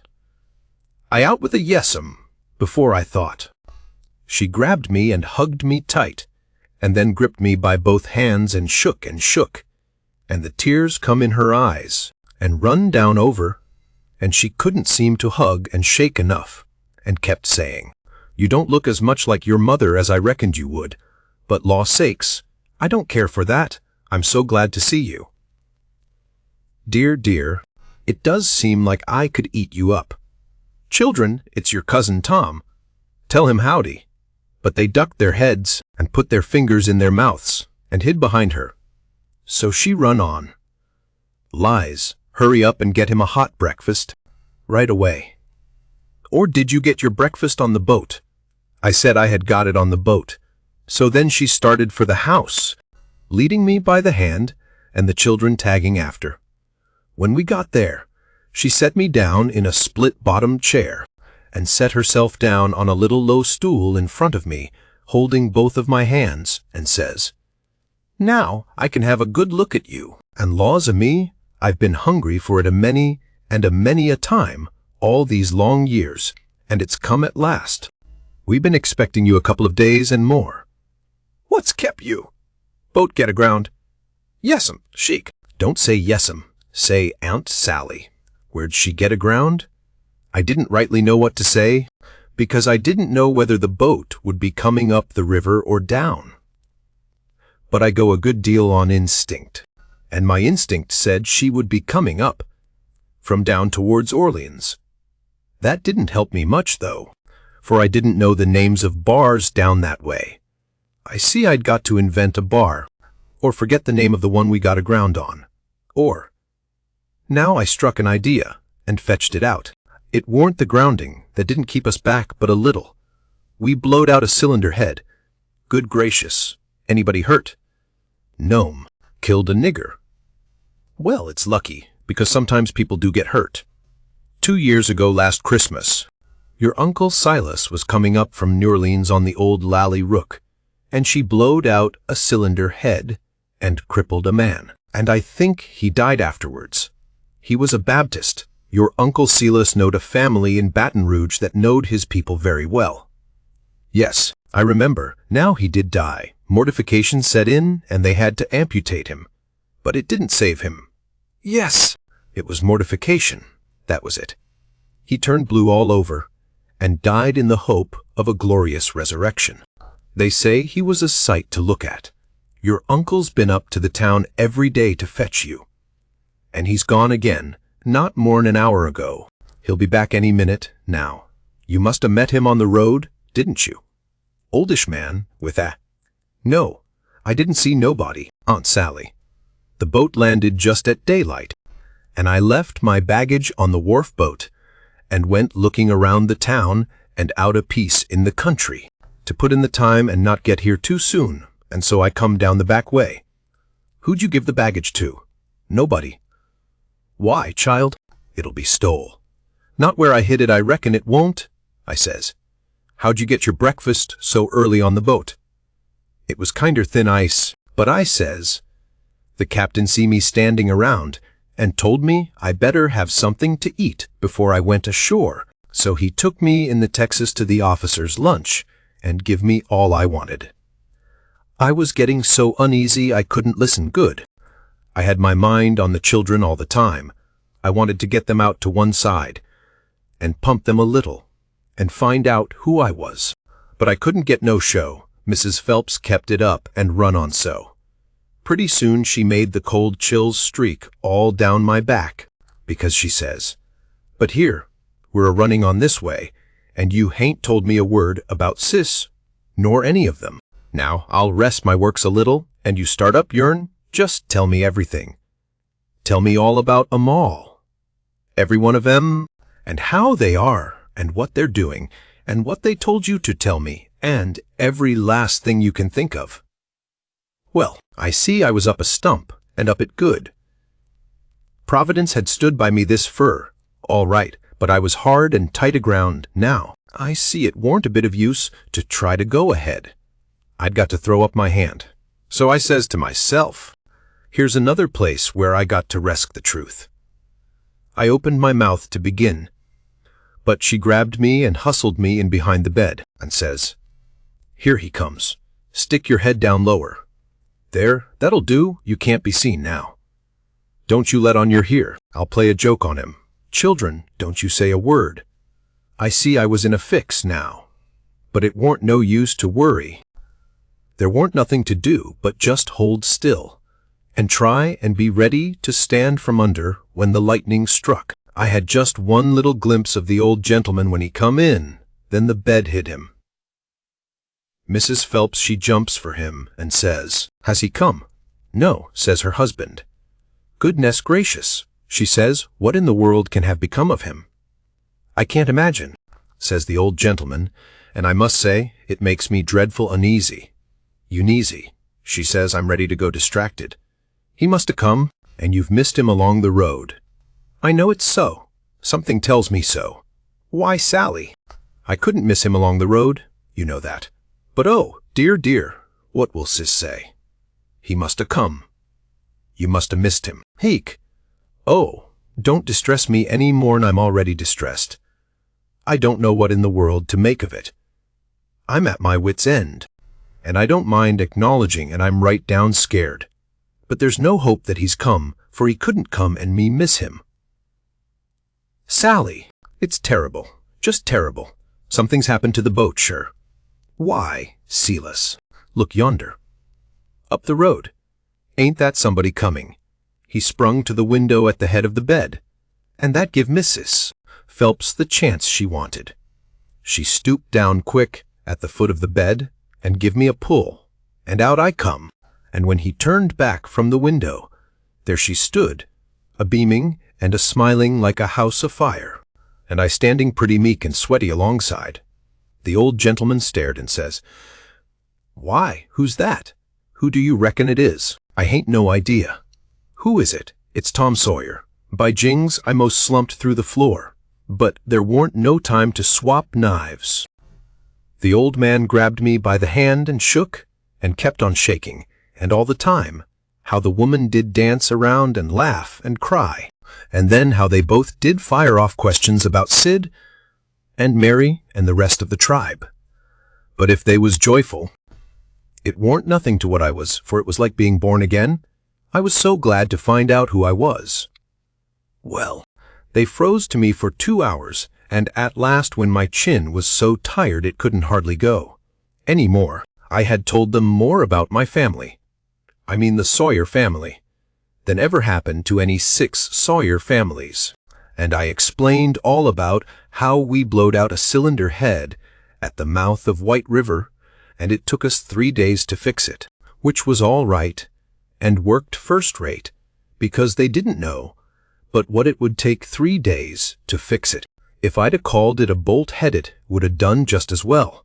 Now, I was feeling pretty comfortable all down one side, and pretty uncomfortable all up the other. Being Tom Sawyer was easy and comfortable, and it stayed easy and comfortable till by I hear a steamboat coughing along down the river. Then I says to myself, "S'pose Tom Sawyer come down on that boat, and s'pose he steps in here any minute, and sings out my name before I can throw him a wink to keep quiet." Well, I couldn't have it that way. It wouldn't do at all. I must go up the road and waylay him. So I told the folks I reckoned I would go up to the town and fetch down my baggage.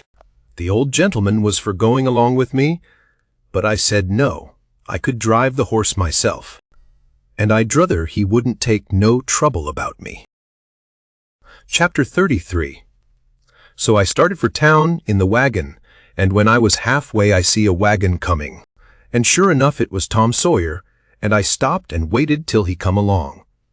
I says, "Hold on," and it stopped alongside, and his mouth opened up like a trunk, and stayed so, and he swallowed 2 or 3 times like a person that's got a dry throat, and then says, "I hain't ever done you no harm, you know that. So then, what you want to come back and hunt me for?" I says, "I hain't come back. I hain't been gone." When he heard my voice, it righted him up some, but he warn't quite satisfied yet. He says, "Don't you play nothing on me, because I wouldn't on you." "Honest Injun, now you ain't a ghost." "Honest Injun, I ain't," I says. Well, that ought to settle it, of course. But I can't somehow seem to understand it, no way. "Looky here, weren't you ever murdered at all?" "No, I warn't ever murdered at all." I played it on them. "You come in here and feel of me if you don't believe me." So he done it, and it satisfied him, and he was that glad to see me again. He didn't know what to do, and he wanted to know all about it right off, because it was a grand adventure, and mysterious, and so it hit him where he lived.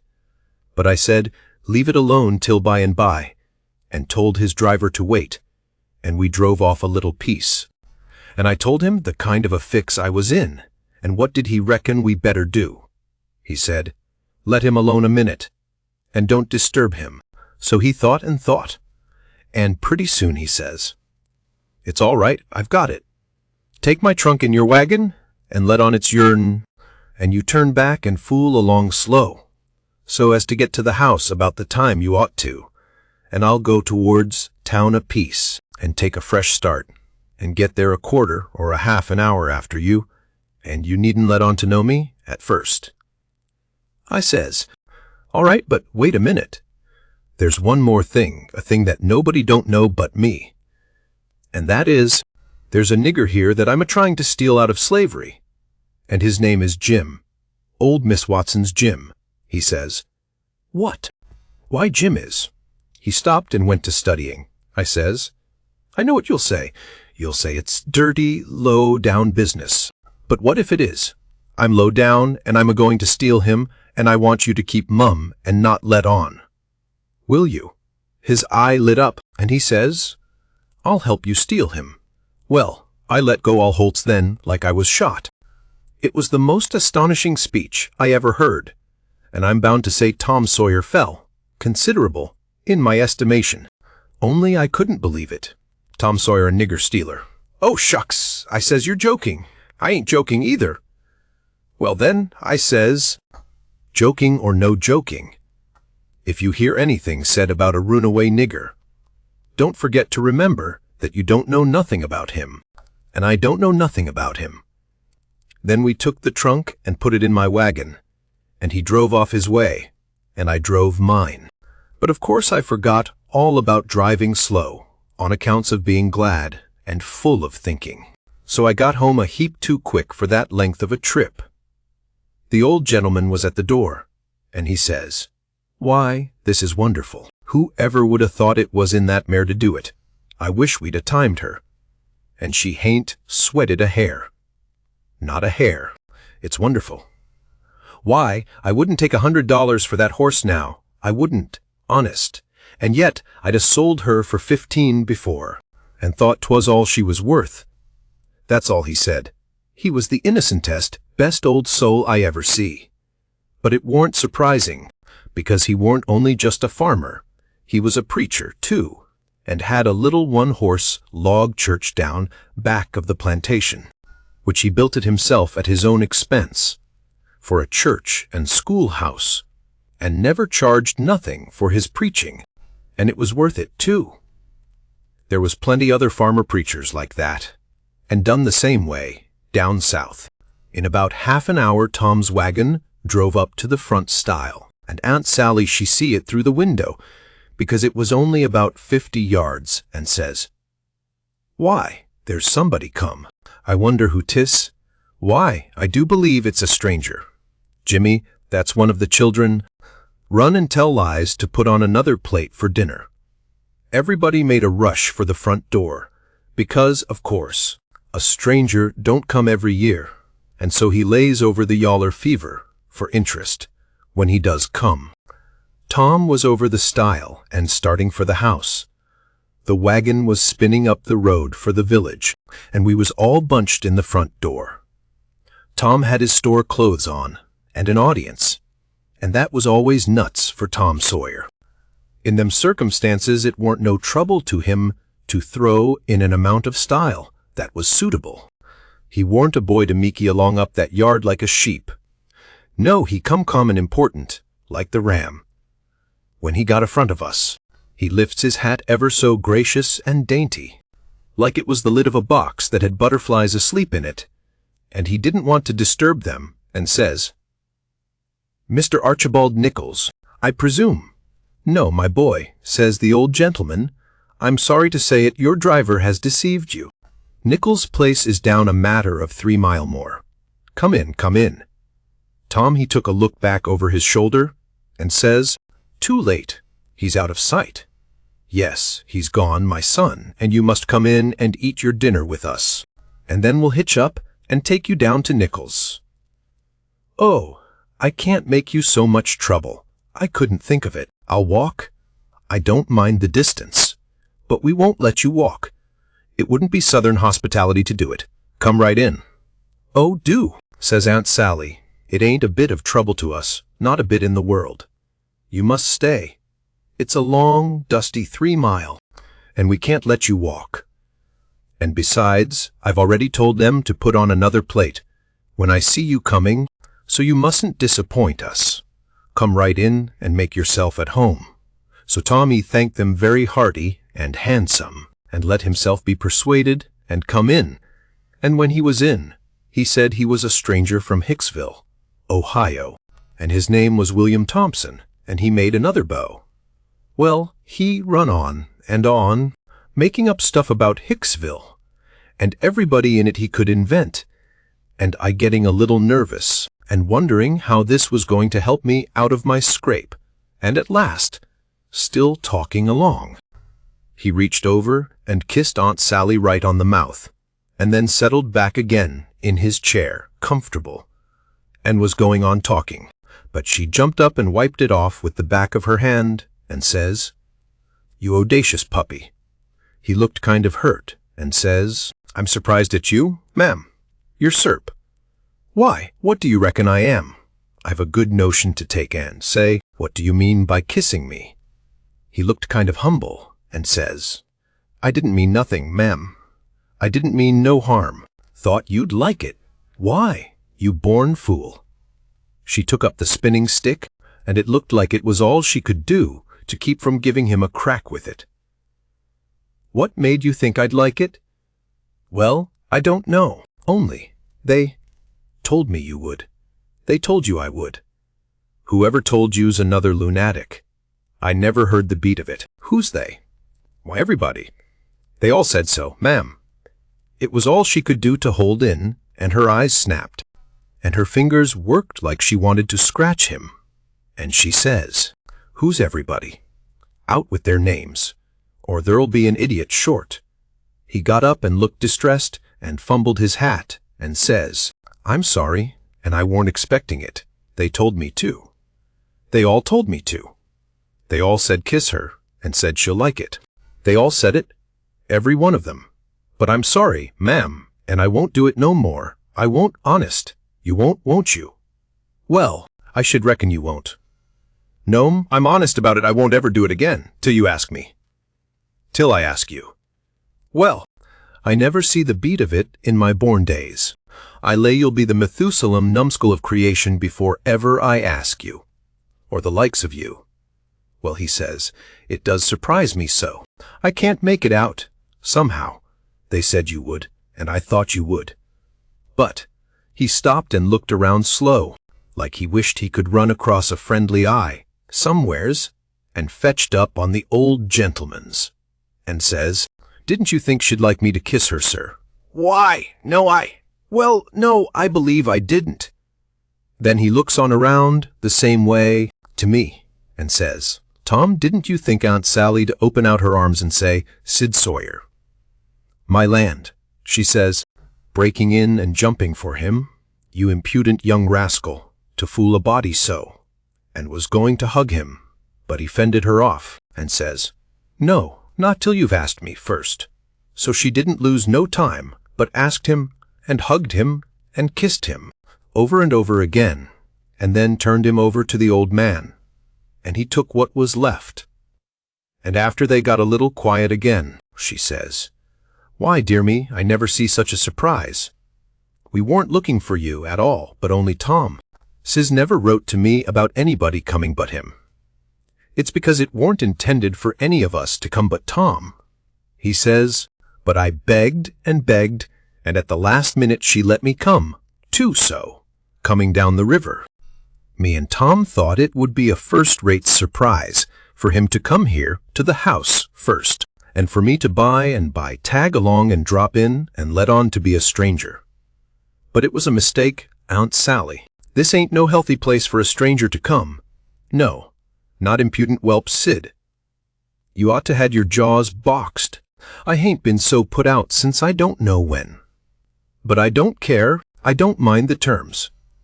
I'd be willing to stand 1,000 such jokes to have you here. Well, to think of that performance. I don't deny it. I was most putrefied with astonishment when you give me that smack. We had dinner out in that broad open passage betwixt the house and the kitchen, and there was things enough on that table for 7 families, and all hot, too.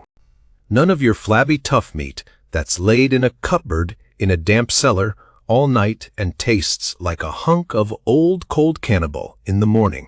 Uncle Silas, he asked a pretty long blessing over it, but it was worth it, and it didn't cool it a bit, neither, the way I've seen them kind of interruptions do, lots of times.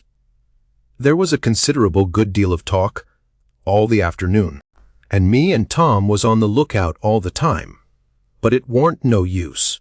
They didn't happen to say nothing about any runaway nigger, and we was afraid to try to work up to it.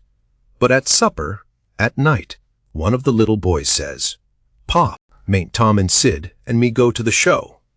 "No," says the old man, "I reckon there ain't going to be any. And you couldn't go if there was, because the runaway nigger told Burton and me all about that scandalous show. And Burton said he would tell the people.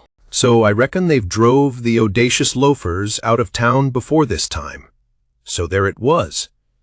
But I couldn't help it. Tom and me was to sleep in the same room and bed, so, being tired, we bid good night and went up to bed, right after supper, and clumb out of the window, and down the lightning rod, and shoved for the town. For I didn't believe anybody was going to give the king and the duke a hint, and so, if I didn't hurry up and give them one, they'd get into trouble sure. On the road, Tom, he told me all about how it was reckoned I was murdered, and how Pap disappeared pretty soon, and didn't come back no more, and what a stir there was when Jim run away. And I told Tom all about our royal nonsuch rapscallions, and as much of the raft voyage as I had time to. And as we struck into the town and up through the middle of it, it was as much as half after 8. Then, here comes a raging rush of people, with torches and an awful whooping and yelling, and banging tin pans and blowing horns. And we jumped to one side to let them go by. And as they went by, I see they had the king and the duke astraddle of a rail. That is, I knowed it was the king and the duke, though they was all over tar and feathers, and didn't look like nothing in the world that was human, just looked like a couple of monstrous big soldier plumes. Well, it made me sick to see it, and I was sorry for them poor, pitiful rascals. It seemed like I couldn't ever feel any hardness against them any more in the world. It was a dreadful thing to see. Human beings can be awful cruel to one another. We see we was too late. Couldn't do no good. We asked some stragglers about it, and they said everybody went to the show looking very innocent, and laid low and kept dark till the poor old king was in the middle of his cavortings on the stage. Then somebody give a signal, and the house rose up and went for them. So we poked along back home, and I warn't feeling so brash as I was before, but kind of ornery, and humble, and to blame somehow, though I hadn't done nothing. But that's always the way. It don't make no difference whether you do right or wrong. A person's conscience ain't got no sense, and just goes for him anyway. If I had a yaller dog that didn't know more than a person's conscience does, I would pison him. It takes up more room than all the rest of a person's insides, and yet ain't no good nohow. Tom Sawyer, he says the same. Chapter 34. We stopped talking and got to thinking. By and by Tom says, "Looky here, Huck, what fools we are to not think of it before. I bet I know where Jim is." "No, where?" "In that hut down by the ash hopper." "Why, looky here. When we was at dinner, didn't you see a nigger man go in there with some victuals?" "Yes." "What did you think the victuals was for?" "For a dog." "So'd I. Well, it wasn't for a dog." "Why?" "Because part of it was watermelon. So it was. I noticed it." "Well, it does beat all that I never thought about a dog not eating watermelon. It shows how a body can see and don't see at the same time." "Well, The nigger unlocked the padlock when he went in, and he locked it again when he come out. He fetched Uncle a key. About the time we got up from table. Same key, I bet. Watermelon shows man, lock shows prisoner. And it ain't likely there's two prisoners on such a little plantation, and where the people's all so kind and good. Jim's the prisoner. All right. I'm glad we found it out detective fashion. I wouldn't give shucks for any other way. Now you work your mind and study out a plan to steal Jim, and I will study out one, too, and we'll take the one we like the best. What a head for just a boy to have. If I had Tom Sawyer's head, I wouldn't trade it off to be a duke, nor mate of a steamboat, nor clown in a circus, nor nothing I can think of. I went to thinking out a plan, but only just to be doing something. I knowed very well where the right plan was going to come from. Pretty soon Tom says, "Ready?" "Yes," I says. "All right, bring it out." "My plan is this," I says. "We can easy find out if it's Jim in there. Then get up my canoe tomorrow night and fetch my raft over from the island. Then the first dark night that comes, steal the key out of the old man's breeches after he goes to bed and shove off down the river on the raft, with Jim hiding daytimes and running nights, the way me and Jim used to do before. Wouldn't that plan work? Work? Why, certainly, it would work like rats a-fighting. But it's too blame simple. There ain't nothing to it. What's the good of a plan that ain't no more trouble than that? It's as mild as goose milk. Why, Huck, it wouldn't make no more talk than breaking into a soap factory.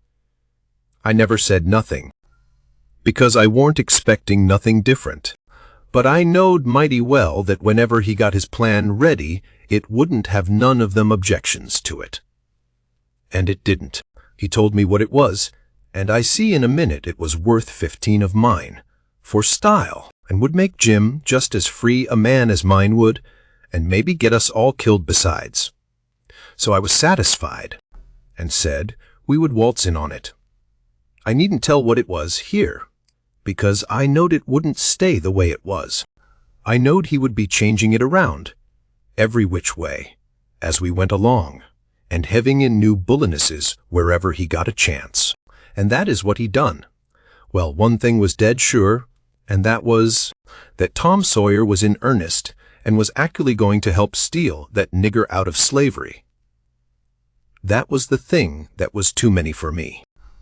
Here was a boy that was respectable and well brung up and had a character to lose, and folks at home that had characters, and he was bright and not leather-headed, and knowing and not ignorant, and not mean, but kind, and yet here he was, without any more pride or rightness or feeling than to stoop to this business and make himself a shame and his family a shame before everybody. I couldn't understand it, no way at all. It was outrageous, and I knowed I ought to just up and tell him so, and so be his true friend, and let him quit the thing right where he was, and save himself. And I did start to tell him, but he shut me up, and says, "Don't you reckon I know what I'm about? Don't I generally know what I'm about?" "Yes." "Didn't I say I was going to help steal the nigger?" "Yes." "Well then, that's all he said, and that's all I said. It warn't no use to say any more, because when he said he'd do a thing, he always done it. But I couldn't make out how he was willing to go into this thing. So I just let it go, and never bothered no more about it. If he was bound to have it so, I couldn't help it. When we got home, the house was all dark and still, so we went on down to the hut by the ash hopper for to examine it. We went through the yard, so as to see what the hounds would do.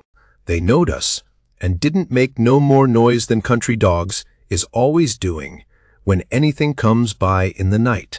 When we got to the cabin, we took a look at the front and the two sides, and on the side I warn't acquainted with, which was the north side, we found a square window hole, up tolerable high, with just one stout board nailed across it.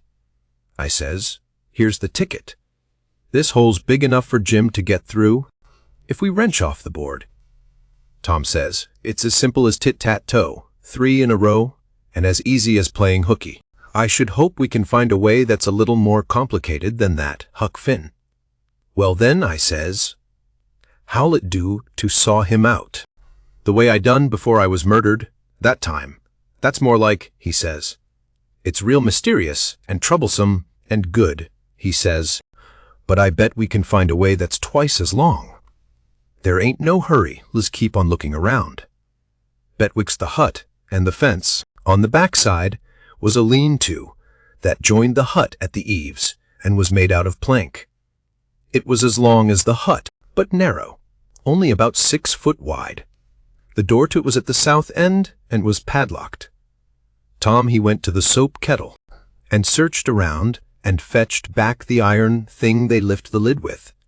So he took it and prized out one of the staples. The chain fell down, and we opened the door and went in and shut it and struck a match, and see the shed was only built against the cabin and hadn't no connection with it. And there warn't no floor to the shed, nor nothing in it but some old rusty played-out hose and spades and picks and a crippled plow. The match went out, and so did we, and shoved in the staple again, and the door was locked as good as ever. Tom was joyful. He says, now we're all right. We'll dig him out. It'll take about a week. Then we started for the house, and I went in the back door. You only have to pull a buckskin latch string. They don't fasten the doors. But that warn't romantical enough for Tom Sawyer. No way would do him, but he must climb up the lightning rod. But after he got up halfway about 3 times, and missed fire, and fell every time, and the last time most busted his brains out, he thought he'd got to give it up. But after he was rested, he allowed he would give her one more turn for luck, and this time he made the trip. In the morning we was up at break of day, and down to the nigger cabins, to pet the dogs and make friends with the nigger that fed Jim. If it was Jim that was being fed. The niggers was just getting through breakfast and starting for the fields, and Jim's nigger was piling up a tin pan with bread and meat and things, and whilst the others was leaving, the key come from the house.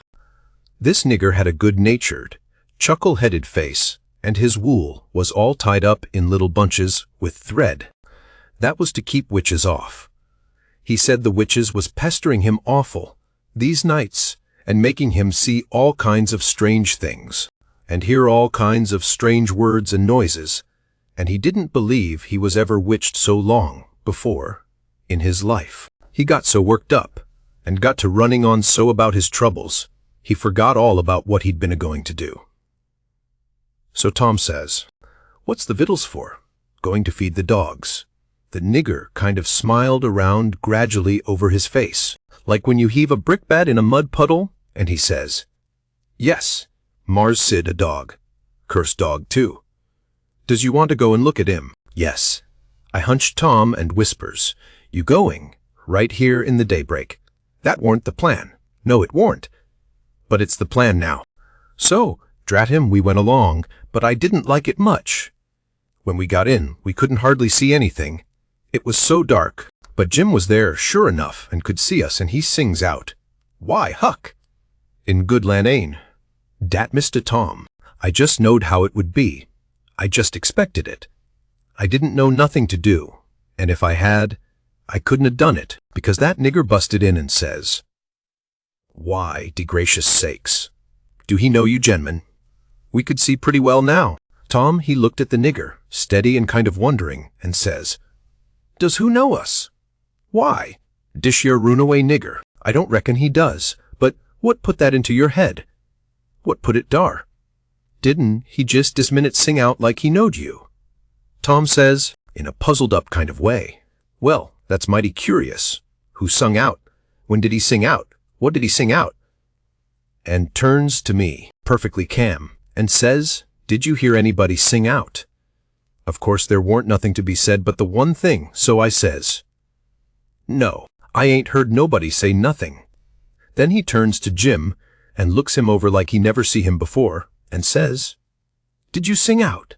No, sah, says Jim, I hain't said nothing, sah, not a word. No, sah, I hain't said a word. Did you ever see us before? No, sah, not as I knows on. So Tom turns to the nigger, which was looking wild and distressed, and says, kind of severe, "What do you reckon's the matter with you, anyway? What made you think somebody sung out?" "Oh, it's de dad blame witches, sah, and I wished I was dead, I do. Dees all is at it, sah, and dey do mos kill me, dey scares me so. Please to don't tell nobody 'bout it, sah, or ol' Mars Silas he'll scold me, case he say dee ain't no witches. I jis wish to goodness he was hay now. Den what would he say? I jis bet he couldn't find no way to get around it dis time. But it's all is jis so. People dat sot, stays sot. Dee won't look into nothin', and find it out for dees elves, and when you find it out and tell, 'bout it, dey don't believe you." Tom give him a dime, and said we wouldn't tell nobody, and told him to buy some more thread to tie up his wool with, and then looks at Jim and says, "I wonder if Uncle Silas is going to hang this nigger. If I was to catch a nigger that was ungrateful enough to run away, I wouldn't give him up, I'd hang him." And whilst the nigger stepped to the door to look at the dime and bite it to see if it was good, he whispers to Jim and says, "Don't ever let on to know us. And if you hear any digging going on nights, it's us. We're going to set you free." Jim only had time to grab us by the hand and squeeze it. Then the nigger come back, and we said we'd come again sometime if the nigger wanted us to, and he said he would, more particular if it was dark, because the witches went for him mostly in the dark, and it was good to have folks around then. Chapter 35. It would be most an hour yet till breakfast, so we left and struck down into the woods, because Tom said we got to have some light to see how to dig by, and a lantern makes too much, and might get us into trouble. What we must have was a lot of them rotten chunks that's called fox fire, and just makes a soft kind of a glow when you lay them in a dark place. We fetched an armful and hid it in the weeds, and sat down to rest, and Tom says, kind of dissatisfied, "Blame it. This whole thing is just as easy and hard as it can be, and so it makes it so rotten difficult to get up a difficult plan. There ain't no watchman to be drugged. Now there ought to be a watchman. There ain't even a dog to give a sleeping mixture to. And there's Jim chained by one leg, with a 10-foot chain, to the leg of his bed. Why, all you got to do is to lift up the bedstead and slip off the chain. And Uncle Silas, he trusts everybody, sends the key to the pumpkin-headed nigger, and don't send nobody to watch the nigger. Jim could have got out of that window hole before this, only there wouldn't be no use trying to travel with a 10-foot chain on his leg. Why, drat it, Huck, it's the stupidest arrangement I ever see. You got to invent all the difficulties. Well, we can't help it. We got to do the best we can with the materials we've got. Anyhow, there's one thing. There's more honor in getting him out, through a lot of difficulties and dangers, where there weren't one of them furnished to you by the people who it was their duty to furnish them, and you had to contrive them all out of your own head. Now look at just that one thing of the lantern. When you come down to the cold facts, we simply got to let on that a lantern's resky. Why, we could work with a torchlight procession if we wanted to, I believe. Now, whilst I think of it, we got to hunt up something to make a saw out of the first chance we get.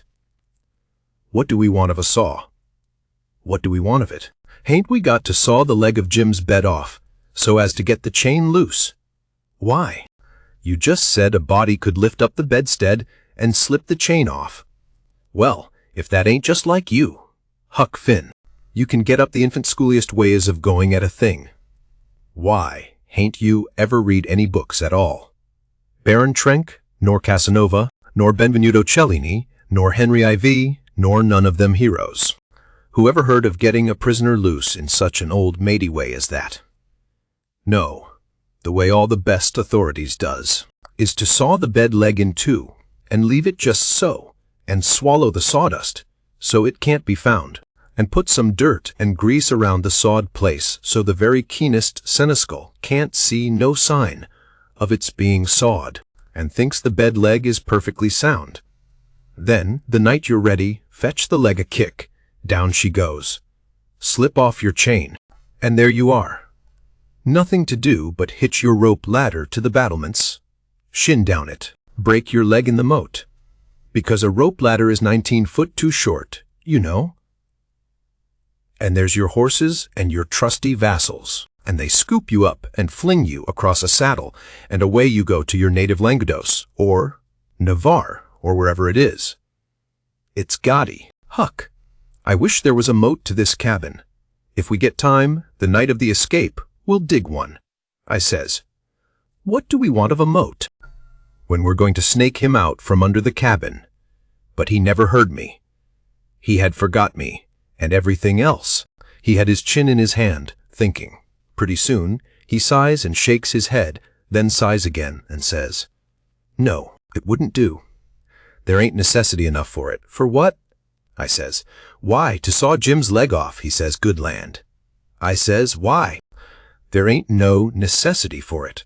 And what would you want to saw his leg off for, anyway? Well, some of the best authorities has done it.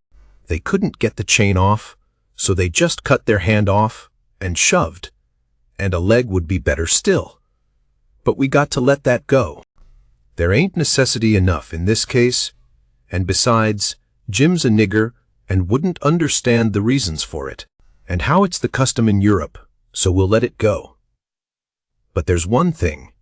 He can have a rope ladder. We can tear up our sheets and make him a rope ladder easy enough. And we can send it to him in a pie. It's mostly done that way, and I've et worse pies. Why, Tom Sawyer, how you talk, I says. Jim ain't got no use for a rope ladder. He has got use for it. How you talk? You better say, you don't know nothing about it. He's got to have a rope ladder. They all do. What in the nation can he do with it? Do with it? He can hide it in his bed, can't he? That's what they all do, and he's got to, too. Huck, you don't ever seem to want to do anything that's regular. You want to be starting something fresh all the time. S'pose he don't do nothing with it. Ain't it there in his bed for a clue after he's gone? And don't you reckon they'll want clues? Of course they will.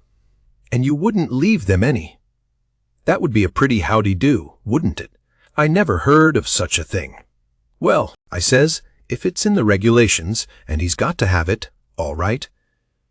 Let him have it, because I don't wish to go back on no regulations. But there's one thing, Tom Sawyer. If we go to tearing up our sheets to make Jim a rope ladder, we're going to get into trouble with Aunt Sally, just as sure as you're born. Now, the way I look at it, a hickory bark ladder don't cost nothing, and don't waste nothing, and is just as good to load up a pie with and hide in a straw tick as any rag ladder you can start. And as for Jim, he ain't had no experience, and so he don't care what kind of ack. Oh, shucks, Huck Finn, if I was as ignorant as you, I'd keep still. That's what I'd do. Who ever heard of a state prisoner escaping by a hickory bark ladder? Why, it's perfectly ridiculous. Well, all right, Tom, fix it your own way. But if you'll take my advice, you'll let me borrow a sheet off of the clothesline. He said that would do. And that give him another idea, and he says, borrow a shirt too. What do we want of a shirt, Tom? Want it for Jim to keep a journal on. Journal your granny Jim can't write. S'pose he can't write. He can make marks on the shirt, can't he, if we make him a pen out of an old pewter spoon or a piece of an old iron barrel hoop? Why, Tom, we can pull a feather out of a goose and make him a better one, and quicker, too. Prisoners don't have geese running around the donjon keep to pull pens out of, you muggins. They always make their pens out of the hardest, toughest, troublesomest piece of old brass candlestick, or something like that they can get their hands on. And it takes them weeks and weeks, and months to file it out, too, because they've got to do it by rubbing it on the wall. They wouldn't use a goose quill if they had it. It ain't regular. Well then, what'll we make him the ink out of? Many makes it out of iron rust and tears, but that's the common sort in women. The best authorities uses their own blood. Jim can do that, and when he wants to send any little common, ordinary, mysterious message, to let the world know where he's captivated, he can write it on the bottom of a tin plate with a fork and throw it out of the window. The Iron Mask always done that, and it's a blame good way, too. Jim ain't got no tin plates. They feed him in a pan. That ain't anything. We can get him some. Can't nobody read his plates. That ain't got nothing to do with it. Huck Finn. All he's got to do is to write on the plate and throw it out. You don't have to be able to read it. Why? Half the time you can't read anything a prisoner writes on a tin plate, or anywhere else. Well, then, what's the sense in wasting the plates? Why blame it all? It ain't the prisoner's plates. But it's somebody's plates, ain't it? Well, s'posen it is. What does the prisoner care whose? He broke off there, because we heard the breakfast horn blowing, so we cleared out for the house. Along during that morning I borrowed a sheet and a white shirt off of the clothes line, and I found an old sack and put them in it, and we went down and got the fox fire, and put that in too. I called it borrowing, because that was what Pap always called it, but Tom said it warn't borrowing, it was stealing. He said, we was representing prisoners, and prisoners don't care how they get a thing, so they get it, and nobody don't blame them for it, either. It ain't no crime in a prisoner to steal the thing he needs to get away with, Tom said. It's his right, and so, as long as we was representing a prisoner, we had a perfect right to steal anything on this place we had the least use for, to get ourselves out of prison with. He said if we weren't prisoners it would be a very different thing, and nobody but a mean, ornery person would steal when he weren't a prisoner, so we allowed we would steal everything there was that come handy. And yet he made a mighty fuss one day, after that, when I stole a watermelon out of the nigger patch and eat it, and he made me go and give the niggers a dime, without telling them what it was for. Tom said that what he meant was we could steal anything we needed. Well, I says, I needed the watermelon. But he said I didn't need it to get out of prison with. There's where the difference was. He said if I'd wanted it to hide a knife in, and smuggle it to Jim to kill the senescal with, it would have been all right. So I let it go at that, though I couldn't see no advantage in my representing a prisoner. If I got to set down and chaw over a lot of gold leaf distinctions like that every time I see a chance to hog a watermelon. Well, as I was saying, we waited that morning till everybody was settled down to business, and nobody in sight around the yard. Then Tom he carried the sack into the lean-to whilst I stood off a piece to keep watch. By and by he come out, and we went and sat down on the woodpile to talk. He says, everything's all right now, except tools, and that's easy fixed. Tools, I says, yes. Tools for what? Why, to dig with. We ain't a-going to gnaw him out, are we? Ain't them old crippled picks and things in there good enough to dig a nigger out with? I says. He turns on me looking pitying enough to make a body cry, and says, Huck Finn, did you ever hear of a prisoner having picks and shovels, and all the modern conveniences in his wardrobe to dig himself out with? Now I want to ask you, if you got any reasonableness in you at all, what kind of a show would that give him to be a hero? Why, they might as well lend him the key, and done with it. Picks and shovels. Why, they wouldn't furnish 'em to a king. Well, then, I says, if we don't want the picks and shovels, what do we want? A couple of case knives. To dig the foundations out from under that cabin with. Yes, confound it, it's foolish, Tom. It don't make no difference how foolish it is. It's the right way, and it's the regular way. And there ain't no other way that ever I heard of, and I've read all the books that gives any information about these things. They always dig out with a case knife. and not through dirt. Mind you, generally it's through solid rock, and it takes them weeks and weeks and weeks, and forever and ever. Why? Look at one of them prisoners in the bottom dungeon of the Castle Deef, in the harbor of Marseilles, that dug himself out that way. How long was he at it? You reckon? Well, guess. I don't know. A month and a half. 37 year. And he come out in China. That's the kind. I wish the bottom of this fortress was solid rock. Jim don't know nobody in China. What's that got to do with it? Neither did that other fellow. But you're always a wandering off on a side issue. Why can't you stick to the main point? All right. I don't care where he comes out, so he comes out, and Jim don't either, I reckon. But there's one thing, anyway. Jim's too old to be dug out with a case knife. He won't last. Yes, he will last, too. You don't reckon it's going to take 37 years to dig out through a dirt foundation, do you? How long will it take, Tom?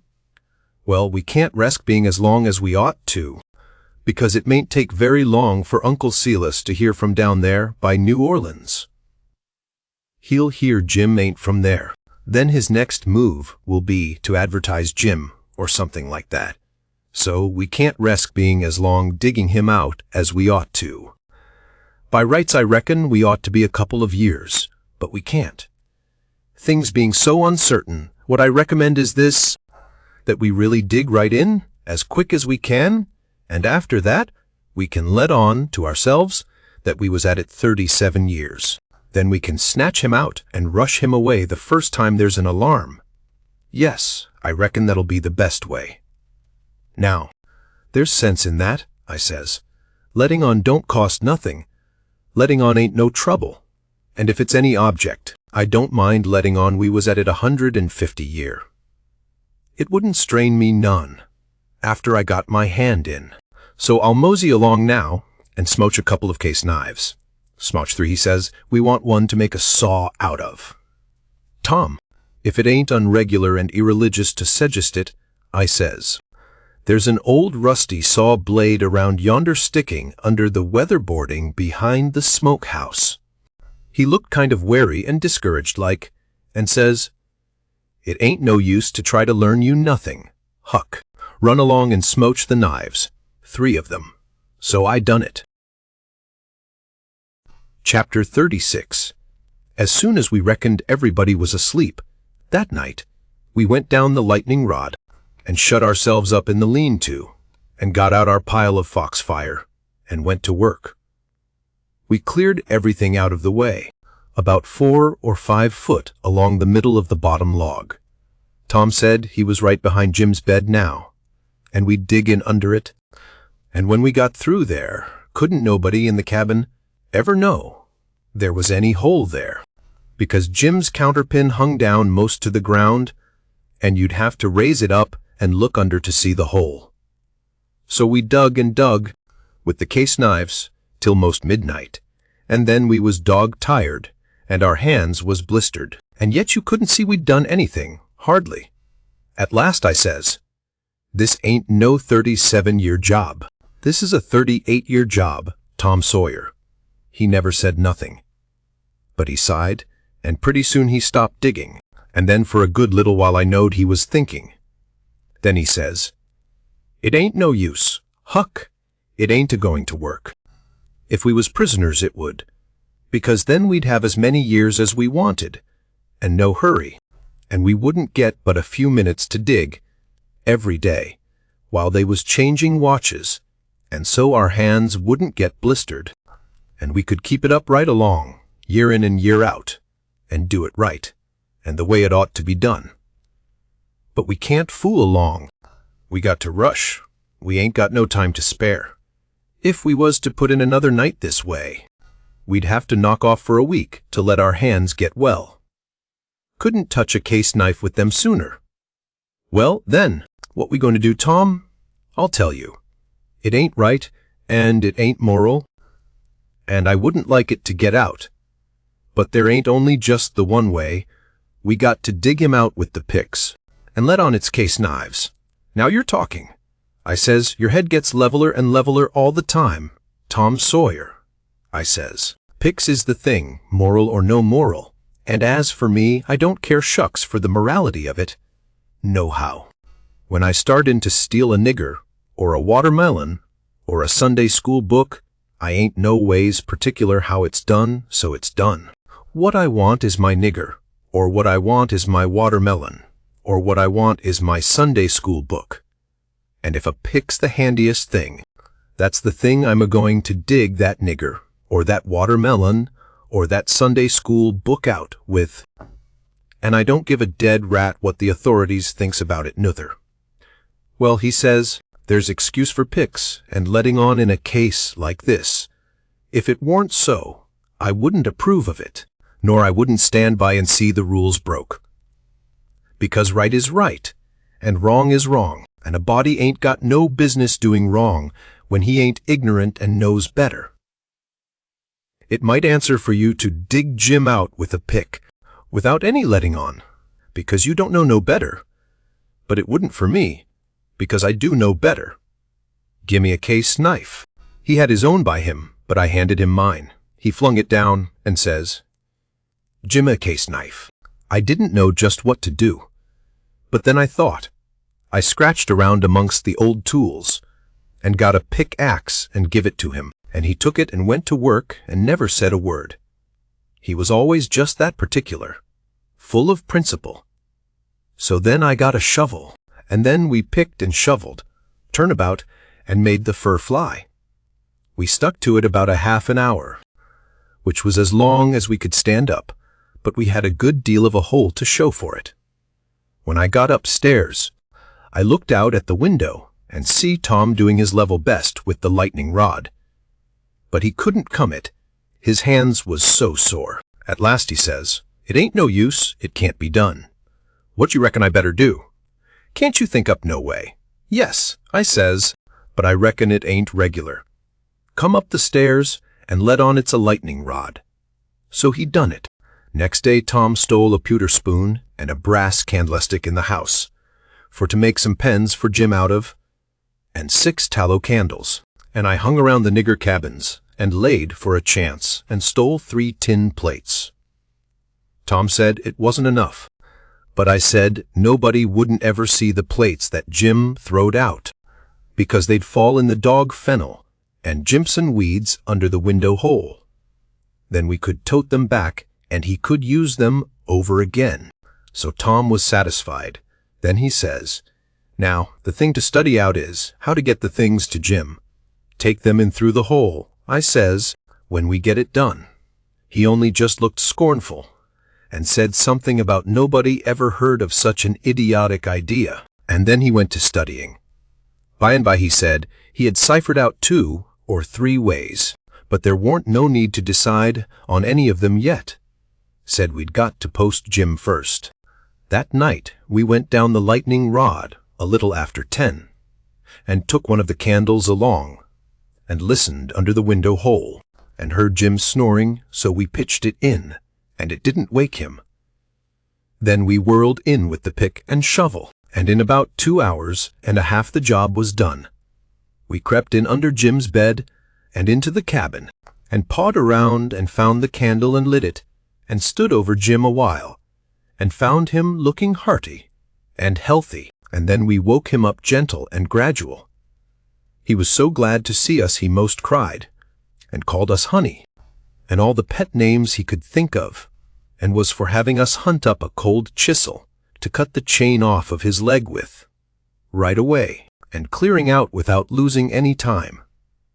But Tom he showed him how unregular it would be, and sat down and told him all about our plans, and how we could alter them in a minute any time there was an alarm, and not to be the least afraid, because we would see he got away, sure. So Jim he said it was all right, and we sat there and talked over old times a while, and then Tom asked a lot of questions. And when Jim told him Uncle Silas come in every day or 2 to pray with him, and Aunt Sally come in to see if he was comfortable and had plenty to eat, and both of them was kind as they could be, Tom says, Now I know how to fix it.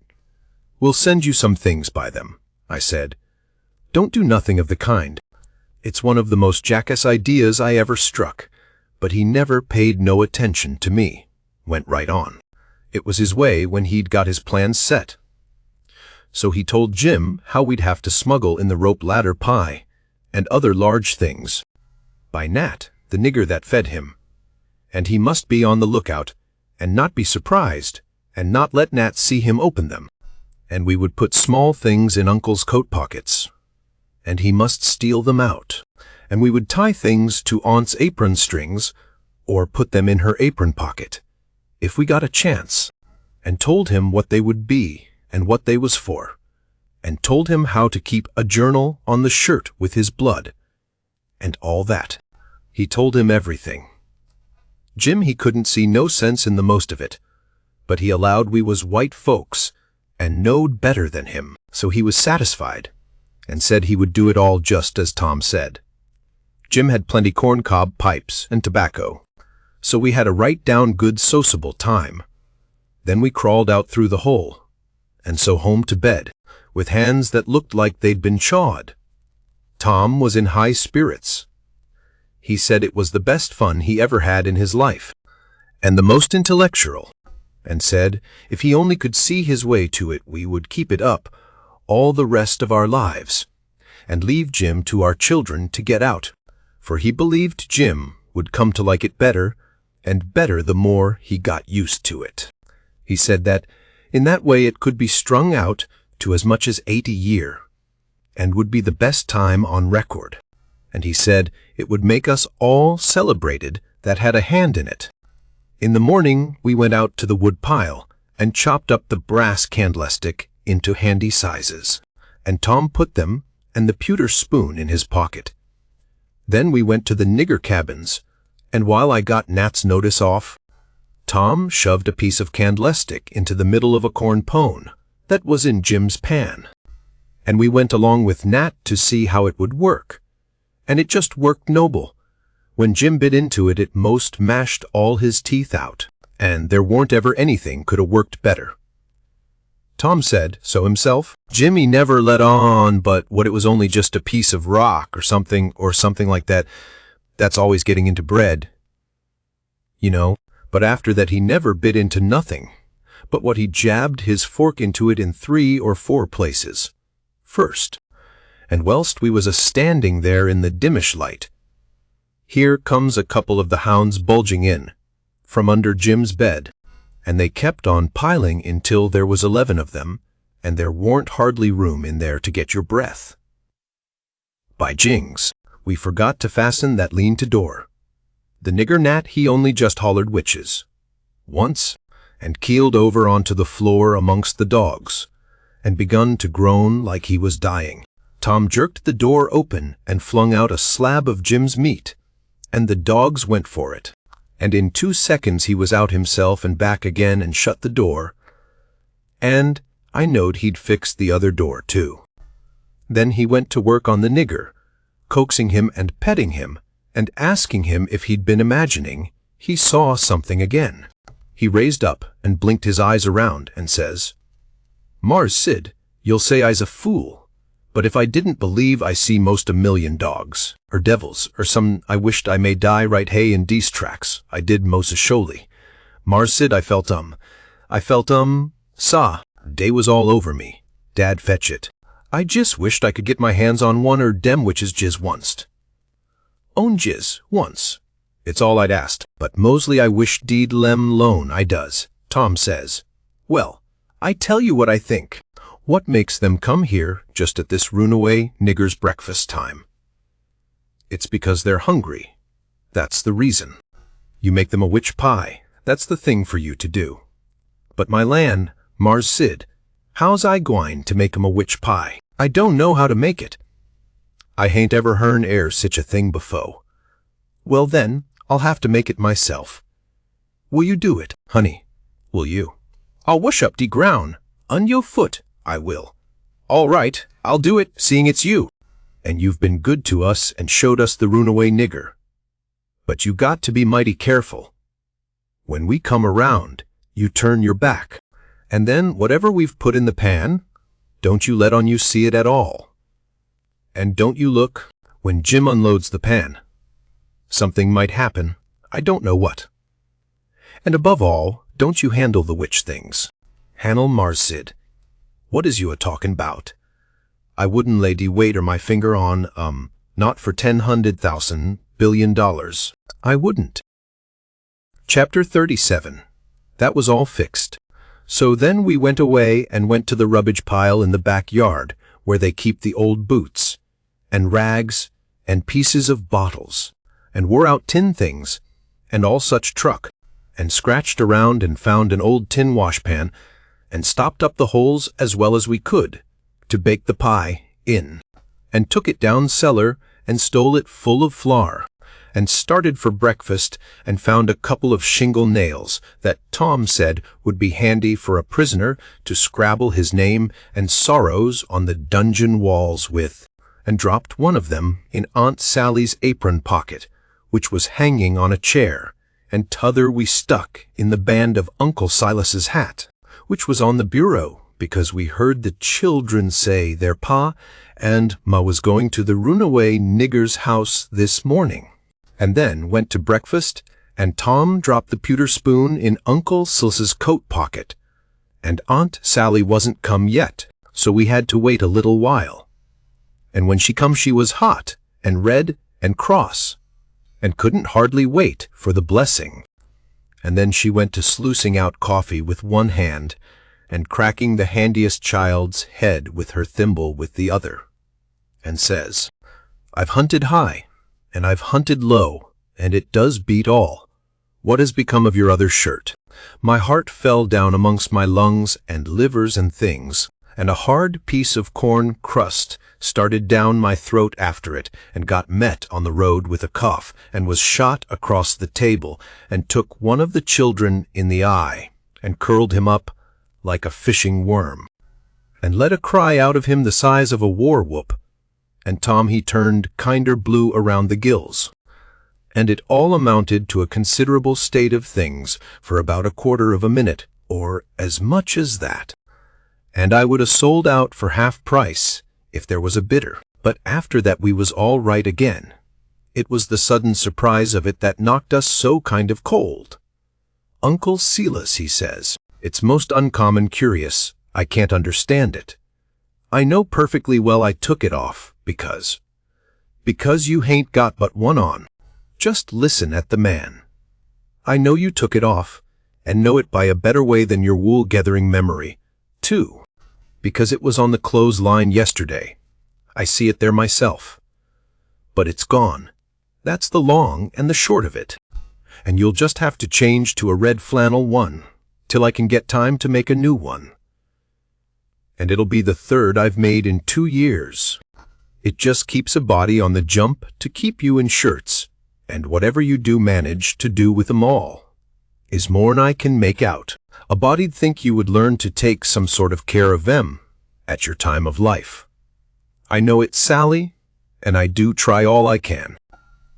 But it oughtn't to be altogether my fault, because you know I don't see them, nor have nothing to do with them, except when they're on me, and I don't believe I've ever lost one of them off of me. Well, it ain't your fault if you haven't, Silas. You'd 'a' done it if you could, I reckon. And the shirt ain't all that's gone, nuther. There's a spoon gone, and that ain't all. There was 10, and now there's only 9. The calf got the shirt, I reckon, but the calf never took the spoon, that's certain. Why, what else is gone, Sally? There's 6 candles gone, that's what. The rats could 'a' got the candles, and I reckon they did. I wonder they don't walk off with the whole place, the way you're always going to stop their holes, and don't do it, and if they weren't fools they'd sleep in your hair, Silas.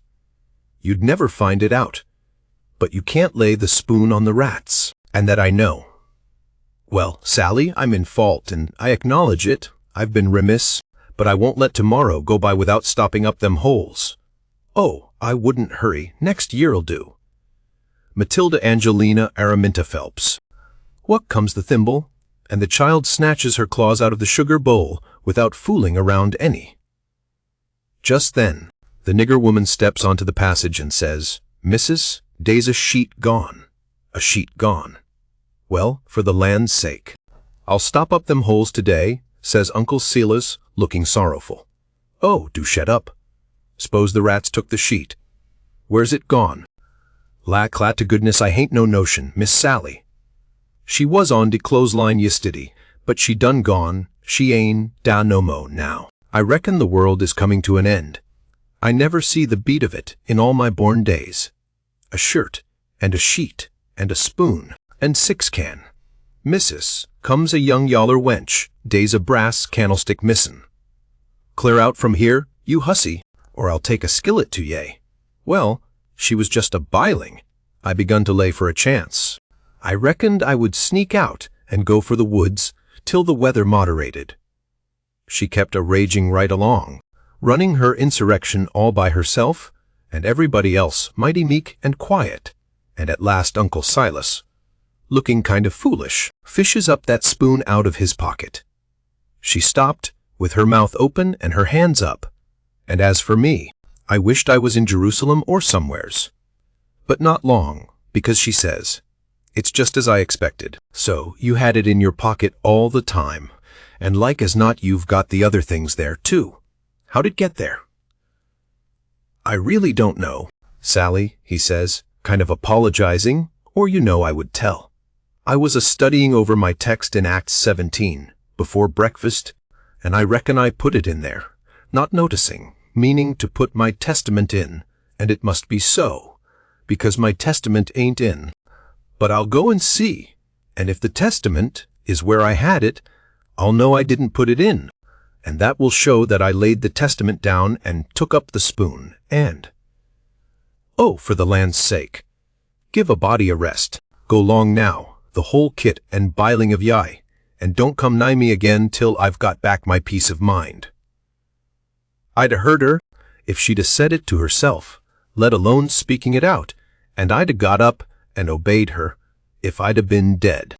As we was passing through the setting room, the old man he took up his hat, and the shingle nail fell out on the floor, and he just merely picked it up and laid it on the mantel shelf, and never said nothing, and went out. Tom see him do it, and remembered about the spoon, and says, "Well, it ain't no use to send things by him no more. He ain't reliable." Then he says, "But he done us a good turn with the spoon anyway, without knowing it, and so we'll go and do him one without him knowing it. Stop up his rat holes. There was a noble good lot of them, down cellar, and it took us a whole hour, but we done the job tight and good and ship-shape. Then we heard steps on the stairs, and blowed out our light, and hid, and here comes the old man, with a candle in one hand and a bundle of stuff in t'other, looking as absent-minded as year before last. He went a-mooning around, first to one rat hole and then another, till he'd been to them all.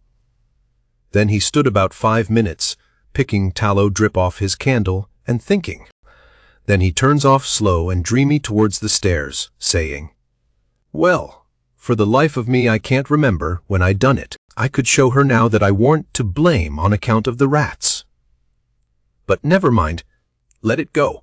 I reckon it wouldn't do no good." And so he went on a mumbling upstairs, and then we left. He was a mighty nice old man, and always is. Tom was a good deal bothered about what to do for a spoon, but he said we'd got to have it, so he took a think. When he had ciphered it out, he told me how we was to do. Then we went and waited around the spoon basket till we see Aunt Sally coming, and then Tom went to counting the spoons and laying them out to one side, and I slid one of them up my sleeve, and Tom says, "Why, Aunt Sally, there ain't but 9 spoons yet," she says. "Go long to your play, and don't bother me. I know better. I counted myself." "Well, I've counted them twice, Auntie, and I can't make but 9. She looked out of all patience, but of course she come to count. "Anybody would. I declare to gracious there ain't but 9, she says. "Why? What in the world? Plague take the things, I'll count 'em again." So, slipped back the one I had, and when she got done counting, she says, "Hang the troublesome rubbage, there's 10 now, and she looked huffy and bothered both. But Tom says, "Why, Auntie, I don't think there's 10. You numbskull, didn't you see me count 'em? I know, but—" "Well, I'll count 'em again." So I smouched one, and they come out 9 same as the other time. Well, she was in a tearing way, just a trembling all over, she was so mad. But she counted and counted, till she got that addled she'd start to count in the basket for a spoon. Sometimes, and so. 3 times they come out right, and 3 times they come out wrong. Then she grabbed up the basket and slammed it across the house and knocked the cat galley west. And she said, "Clear out, and let her have some peace. And if we come bothering around her again betwixt that and dinner, she'd skin us."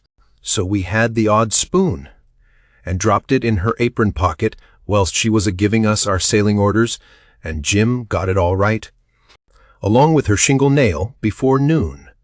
We was very well satisfied with this business, and Tom allowed it was worth twice the trouble it took, because he said now she couldn't ever count them spoons twice alike again to save her life, and wouldn't believe she'd counted them right if she did, and said that after she'd about counted her head off for the next 3 days, he judged she'd give it up and offer to kill anybody that wanted her to ever count them any more. So we put the sheet back on the line that night and stole one out of her closet and kept on putting it back and stealing it again for a couple of days, till she didn't know how many sheets she had any more, and said she didn't care, and warned going to bullyrag the rest of her soul out about it, and wouldn't count them again, not to save her life. She'd druther die first. So we was all right now, as to the shirt and the sheet and the spoon and the candles, by the help of the calf and the rats and the mixed-up counting, and as to the candlestick, it warn't no consequence. It would blow over by and by. But that pie was a job. We had no end of trouble with that pie.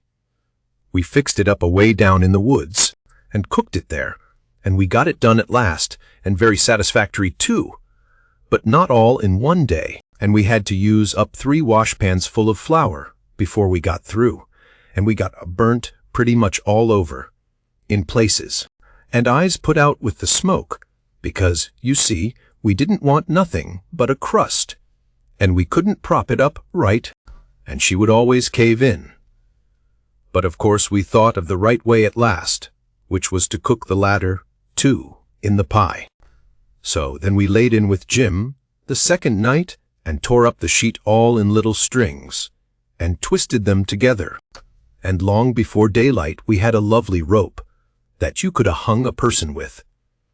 We let on it took 9 months to make it, and in the forenoon we took it down to the woods, but it wouldn't go in the pie, being made of a whole sheet.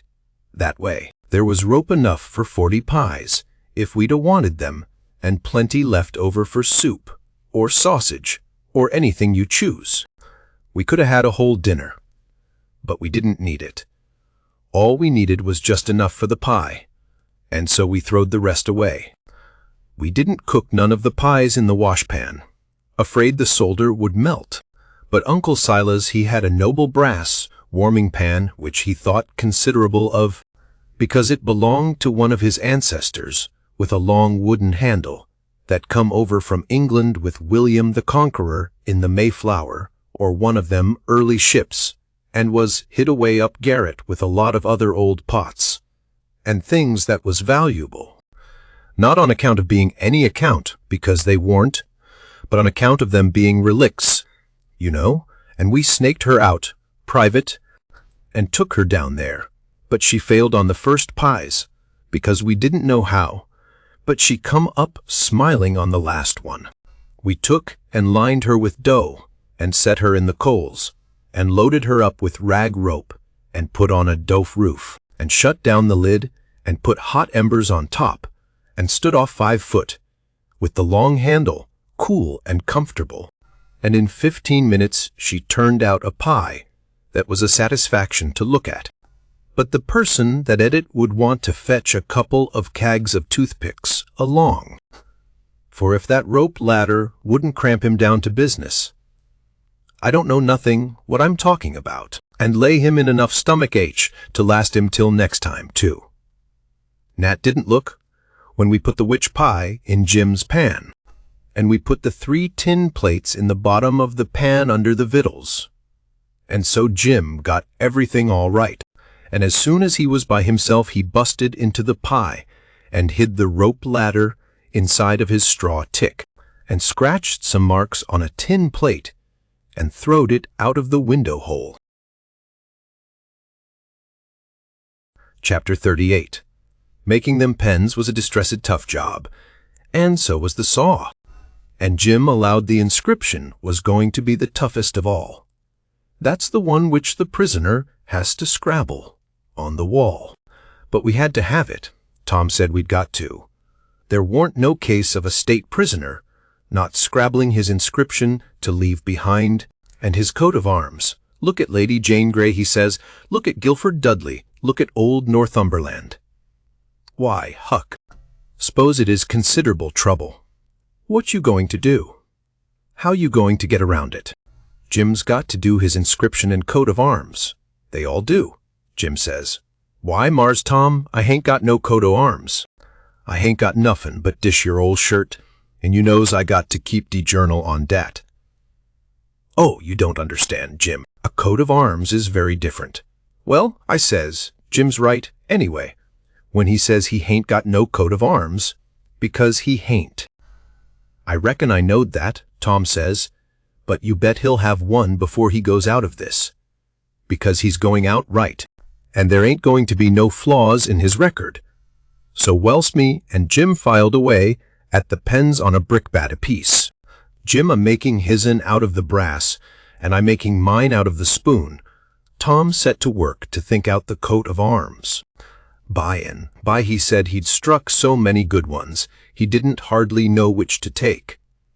But there was one which he reckoned he'd decide on, he says. On the scutcheon we'll have a bender in the dexter base, a saltire Murray in the fess, with a dog, cutchant, for common charge, and under his foot a chain embattled, for slavery, with a chevron vert in a chief engrailed, and 3 invected lines on a field azure, with the nombril points rampant on a dancet indented, crest, a runaway nigger, sable, with his bundle over his shoulder on a bar sinister, and a couple of gules for supporters, which is you and me. Motto, Magier Freda, got it out of a book, means, the more haste, the less speed. Geewillikins, I says, but what does the rest of it mean? We ain't got no time to bother over that, he says. We got to dig in like all get out. Well, anyway, I says, what's some of it? What's a fess? A fess is. You don't need to know what a fess is. I'll show him how to make it when he gets to it. Shucks, Tom, I says, I think you might tell a person. What's a bar sinister? Oh, I don't know, but he's got to have it. All the nobility does. That was just his way. If it didn't suit him to explain a thing to you, he wouldn't do it. You might pump at him a week. It wouldn't make no difference. He'd got all that coat of arms business fixed. So now he started in to finish up the rest of that part of the work, which was to plan out a mournful inscription. Said Jim got to have one, like they all done. He made up a lot and wrote them out on a paper and read them off so. 1. Here a captive heart busted. 2. Here a poor prisoner, forsook by the world and friends, fretted out his sorrowful life. 3. Here a lonely heart broke, and a worn spirit went to its rest, after 37 years of solitary captivity. 4. Here, homeless and friendless, after 37 years of bitter captivity, perished a noble stranger, natural son of Louis Xe. Tom's voice trembled whilst he was reading them, and he most broke down. When he got done, he couldn't no way make up his mind which one for Jim to scrabble onto the wall. They was all so good, but at last he allowed he would let him scrabble them all on. Jim said it would take him a year to scrabble such a lot of truck onto the logs with a nail, and he didn't know how to make letters. Besides, but Tom said he would block them out for him, and then he wouldn't have nothing to do but just follow the lines. Then pretty soon he says, "Come to think, the logs ain't a-going to do. They don't have log walls in a dungeon. We got to dig the inscriptions into a rock. We'll fetch a rock." Jim said the rock was worse than the logs. He said it would take him such a pison long time to dig them into a rock. He wouldn't ever get out. But Tom said he would let me help him do it. Then he took a look to see how me and Jim was getting along with the pens. It was most pesky, tedious, hard work and slow, and didn't give my hands no show to get well of the sores, and we didn't seem to make no headway hardly. So Tom says, "I know how to fix it. We got to have a rock for the coat of arms and mournful inscriptions, and we can kill 2 birds with that same rock. There's a gaudy big grindstone down at the mill, and we'll smouch it, and carve the things on it, and file out the pens, and the saw on it, too. It warn't no slouch of an idea, and it warn't no slouch of a grindstone nuther, but we allowed we'd tackle it. It warn't quite midnight yet, so we cleared out for the mill, leaving Jim at work. We smouched the grindstone and set out to roll her home, but it was a most nation tough job. Sometimes, do what we couldn't keep her from falling over, and she come mighty near mashing us every time. Tom said she was going to get one of us, sure, before we got through. We got her halfway, and then we was plumb played out, and most drownded with sweat. We see it warn't no use. We got to go and fetch Jim. So he raised up his bed and slid the chain off of the bed leg and wrapped it round and round his neck, and we crawled out through our hole and down there, and Jim and me laid into that grindstone and walked her along like nothing, and Tom superintended. He could out-superintend any boy I ever see. He knowed how to do everything. Our hole was pretty big, but it warn't big enough to get the grindstone through. But Jim, he took the pick and soon made it big enough.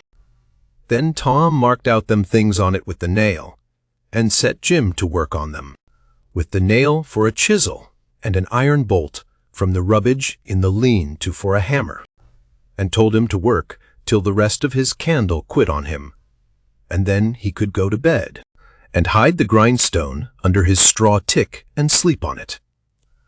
Then we helped him fix his chain back on the bed leg and was ready for bed ourselves. But Tom thought of something and says, "You got any spiders in here, Jim?" "No, sah." "Thanks to goodness I hain't, Mars Tom." "All right, we'll get you some. But bless you, honey, I don't want none.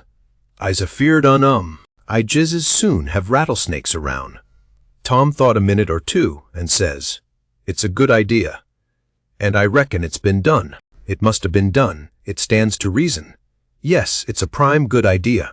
Where could you keep it?" "Keep what, Mars Tom?" "Why, a rattlesnake." "De goodness gracious alive, Mars Tom. Why, if de was a rattlesnake to come in here, I'd take and bust right out through dat log wall. I would, wid my head." "Why, Jim, you wouldn't be afraid of it after a little. You could tame it." "Yes, easy enough.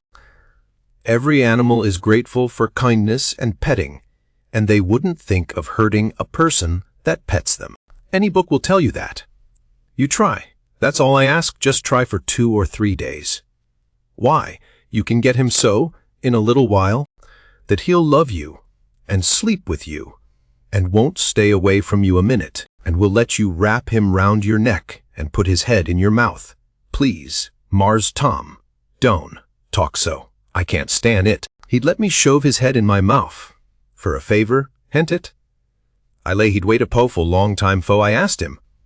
In dat, I don't want him to sleep wid me. Jim, don't act so foolish.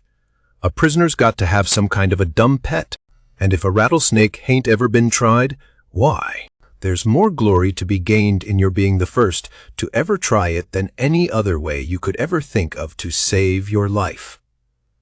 Why, Mars Tom, I don't want no sich glory. Snake take and bite Jim's chin off, den what is de glory? No, sah, I don't want no sich doins. Blame it, can't you try? I only want you to try. You needn't keep it up if it don't work. but de trouble all done, if de snake bite me while I's a-tryin' him. Mars Tom, I's willin' to tackle mos anything, 'at ain't unreasonable. But if you and Huck fetches a rattlesnake in here for me to tame, I's going to leave, dat's sure. Well then, let it go. Let it go, if you're so bullheaded about it. We can get you some garter snakes, and you can tie some buttons on their tails, and let on their rattlesnakes, and I reckon that'll have to do. I can stand dem, Mars Tom, but blame, if I couldn't get along widout, I tell you dat. I never knowed befo. 'Twas so much bother and trouble to be a prisoner. Well, it always is, when it's done right. You got any rats around here? No, sah, I hain't seed none. Well, we'll get you some rats. Why, Mars Tom, I don't want no rats.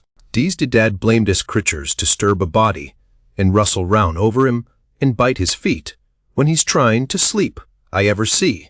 No, sah, Jimmy gyarter snakes, if I's got to have 'em, but don't gimme no rats, I ain't got no use for scasely. But Jim, you got to have them, they all do. So don't make no more fuss about it, prisoners ain't ever without rats.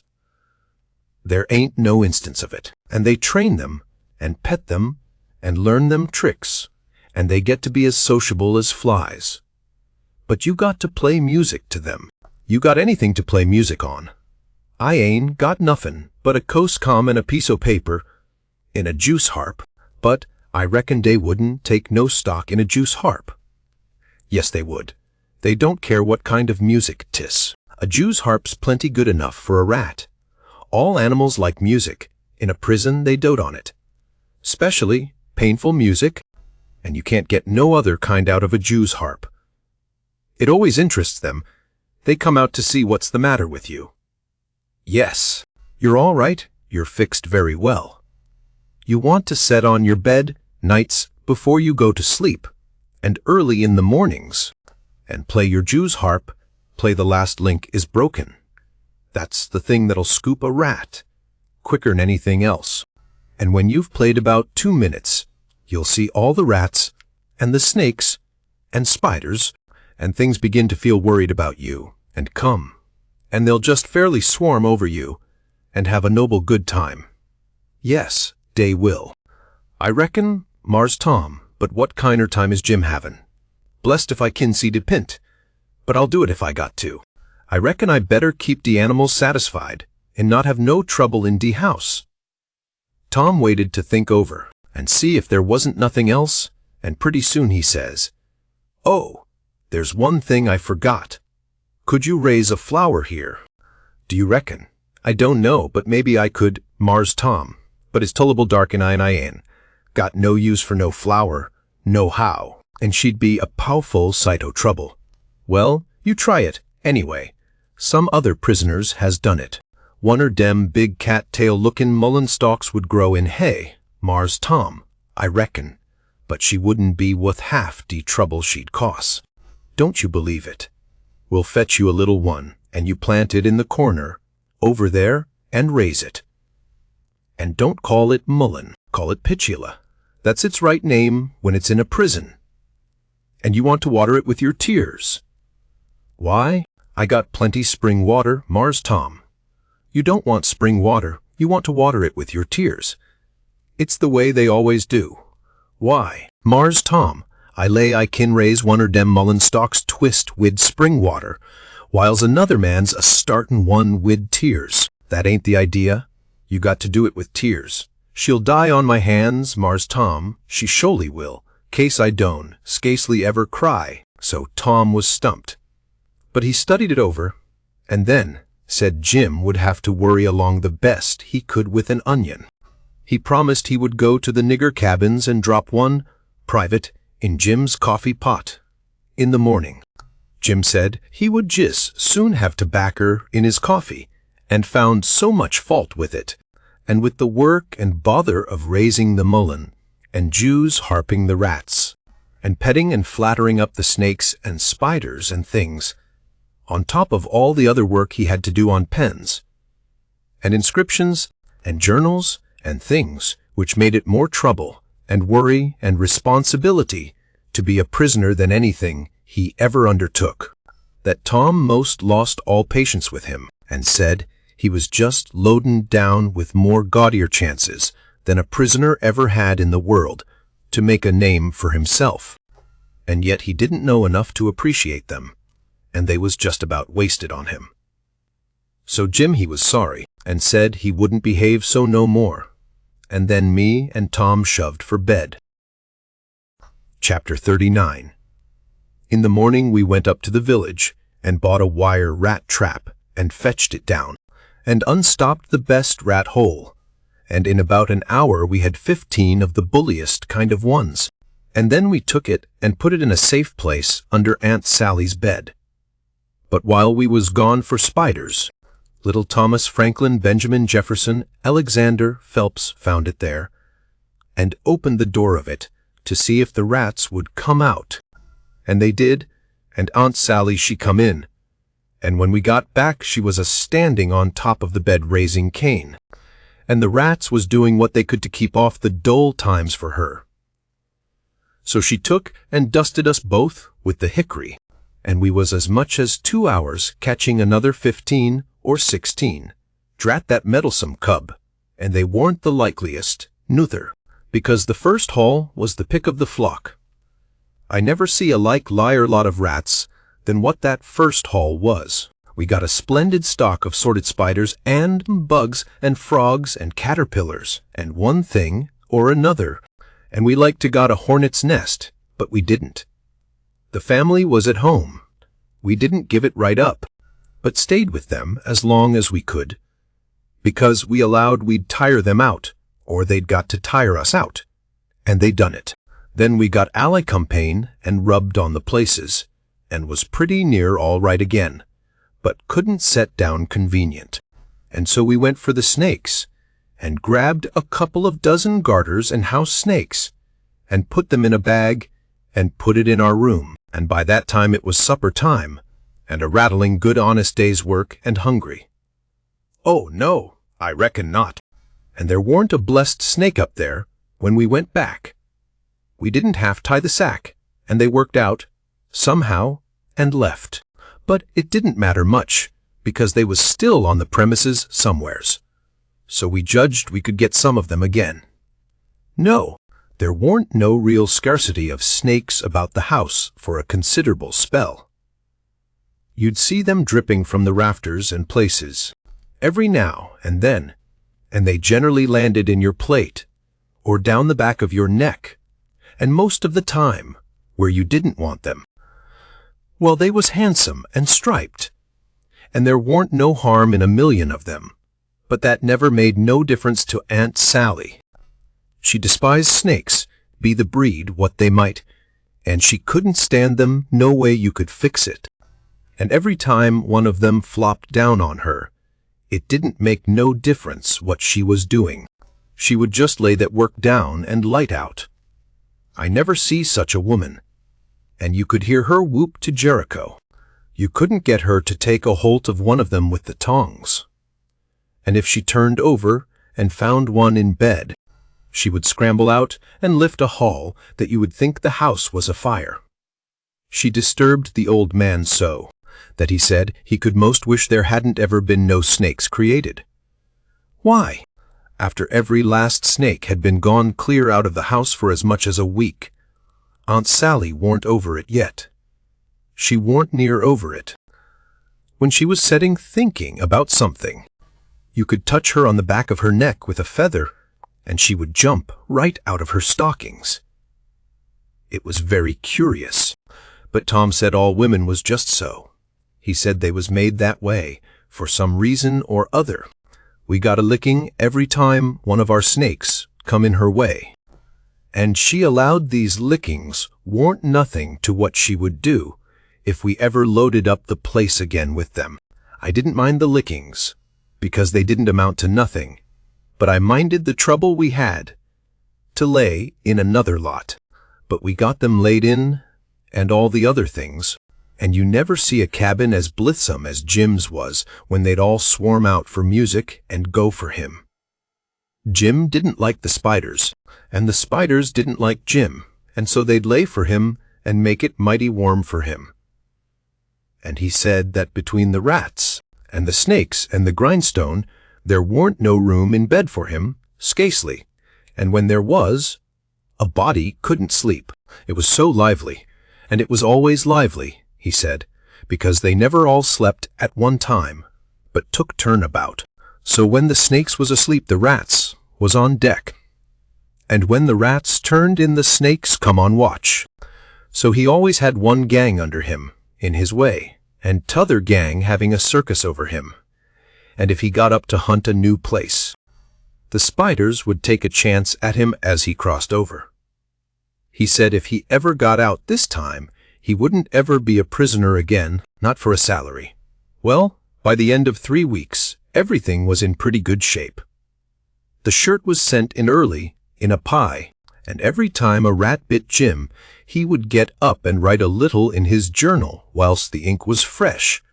The pens was made. The inscriptions and so on was all carved on the grindstone. The bed leg was sawed in two, and we had ate up the sawdust, and it give us a most amazing stomach ache. We reckoned we was all going to die, but didn't. It was the most undigestible sawdust I ever see, and Tom said the same. But as I was saying, we'd got all the work done, now, at last, and we was all pretty much fagged out, too, but mainly Jim. The old man had wrote a couple of times to the plantation below Orleans to come and get their runaway nigger, but hadn't got no answer, because there weren't no such plantation, so he allowed he would advertise Jim in the St. Louis and New Orleans papers, and when he mentioned the St. Louis ones, it give me the cold shivers, and I see we had no time to lose. So Tom said, "Now for the anonymous letters." "What's then?" I says.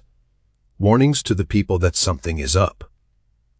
Sometimes it's done one way, sometimes another. But there's always somebody spying around that gives notice to the governor of the castle. When Louis XVI was going to light out of the Tuileries, a servant girl done it. It's a very good way, and so is the anonymous letters. We'll use them both. And it's usual for the prisoner's mother to change clothes with him, and she stays in, and he slides out in her clothes. We'll do that too. But looky here, Tom, what do we want to warn anybody for? That something's up. Let them find it out for themselves. It's their lookout. Yes, I know, but you can't depend on them. It's the way they've acted from the very start. Left us to do everything. They're so confiding and mullet-headed, they don't take notice of nothing at all. So if we don't give them notice, there won't be nobody nor nothing to interfere with us. And so after all our hard work and trouble, this escape 11 go off perfectly flat. Won't amount to nothing. Won't be nothing to it. Well, as for me, Tom, that's the way I'd like. Shucks, he says, and looked disgusted, so I says, but I ain't going to make no complaint. Anyway, that suits you suits me. What you going to do about the servant girl? You'll be her. You slide in the middle of the night, and hook that yaller girl's frock. Why, Tom, that'll make trouble next morning, because of course she probably hain't got any but that one. I know, but you don't want it but 15 minutes to carry the anonymous letter and shove it under the front door. All right, then, I'll do it, but I could carry it just as handy in my own togs. You wouldn't look like a servant girl then, would you? No, but there won't be nobody to see what I look like. Anyway, that ain't got nothing to do with it. The thing for us to do is just to do our duty and not worry about whether anybody sees us do it or not. Hain't you got no principle at all? All right, I ain't saying nothing. I'm the servant girl. Who's Jim's mother? I'm his mother. I'll hook a gown from Aunt Sally. Well then, you'll have to stay in the cabin when me and Jim leaves. Not much. I'll stuff Jim's clothes full of straw and lay it on his bed to represent his mother in disguise. And Jim will take the nigger woman's gown off of me and wear it, and we'll all evade together. When a prisoner of style escapes, it's called an evasion. It's always called so when a king escapes, for instance. And the same with a king's son. It don't make no difference whether he's a natural one or an unnatural one. So Tom he wrote the anonymous letter, and I smooched the yaller wench's frock that night and put it on and shoved it under the front door the way Tom told me to. It said, "Beware. Trouble is brewing. Keep a sharp lookout. Unknown friend." Next night we stuck a picture, which Tom drawed in blood, of a skull and crossbones on the front door, and next night another one of a coffin on the back door. I never see a family in such a sweat. They couldn't have been worse scared if the place had been full of ghosts, laying for them behind everything and under the beds and shivering through the air. If a door banged, Aunt Sally she jumped and said ouch. If anything fell, she jumped and said ouch. If you happened to touch her, when she weren't noticing, she done the same. She couldn't face no way and be satisfied, because she allowed there was something behind her every time. So she was always a whirling around, sudden, and saying ouch. And before she'd get 2/3 around, she'd whirl back again, and say it again, and she was afraid to go to bed. But she dasn't set up. So the thing was working very well, Tom said. He said he never see a thing work more satisfactory. He said it showed it was done right. So he said, "Now for the grand bulge." So the very next morning at the streak of dawn, we got another letter ready, and was wondering what we better do with it, because we heard them say at supper they was going to have a nigger on watch at both doors all night. Tom he went down the lightning rod to spy around, and the nigger at the back door was asleep, and he stuck it in the back of his neck and come back. This letter said, "Don't betray me. I wish to be your friend.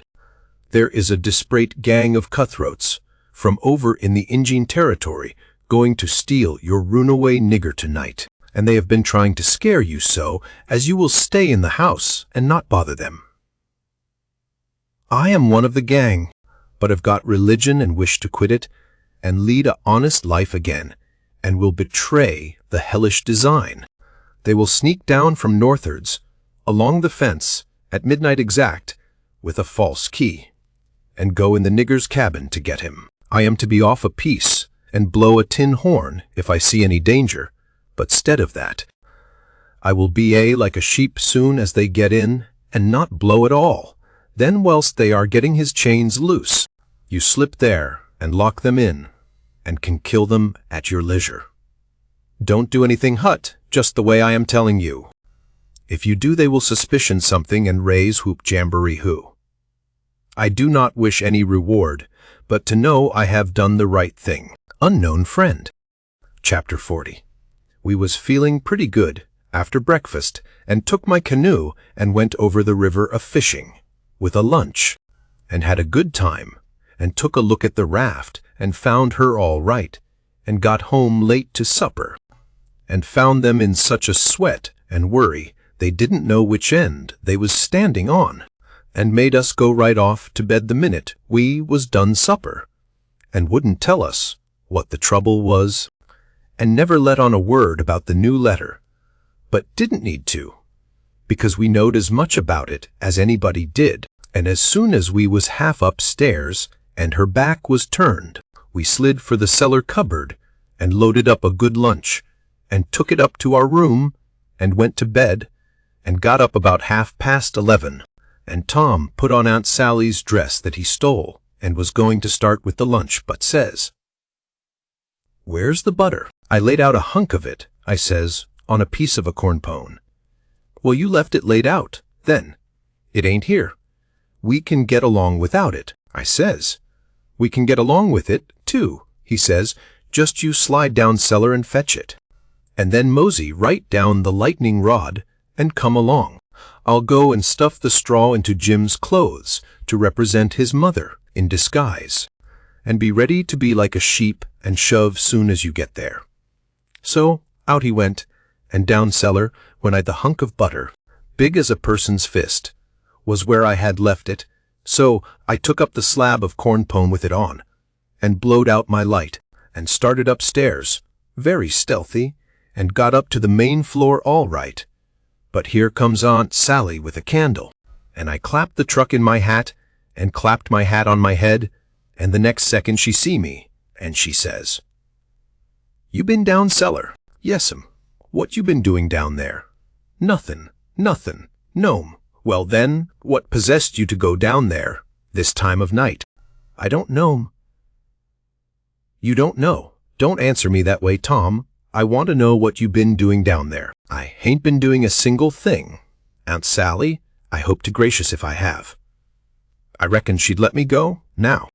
And as a general thing she would, but I suppose there was so many strange things going on she was just in a sweat about every little thing that warn't yardstick straight. So she says, very decided, "You just march into that setting room and stay there till I come. You been up to something you no business to, and I lay I'll find out what it is before I'm done with you." So she went away as I opened the door and walked into the setting room. My, but there was a crowd there. 15 farmers, and every one of them had a gun. I was most powerful sick, and slunk to a chair and sat down. They was setting around, some of them talking a little, in a low voice, and all of them fidgety and uneasy, but trying to look like they warn't. But I knowed they was, because they was always taking off their hats, and putting them on, and scratching their heads, and changing their seats, and fumbling with their buttons. I warn't easy myself, but I didn't take my hat off all the same.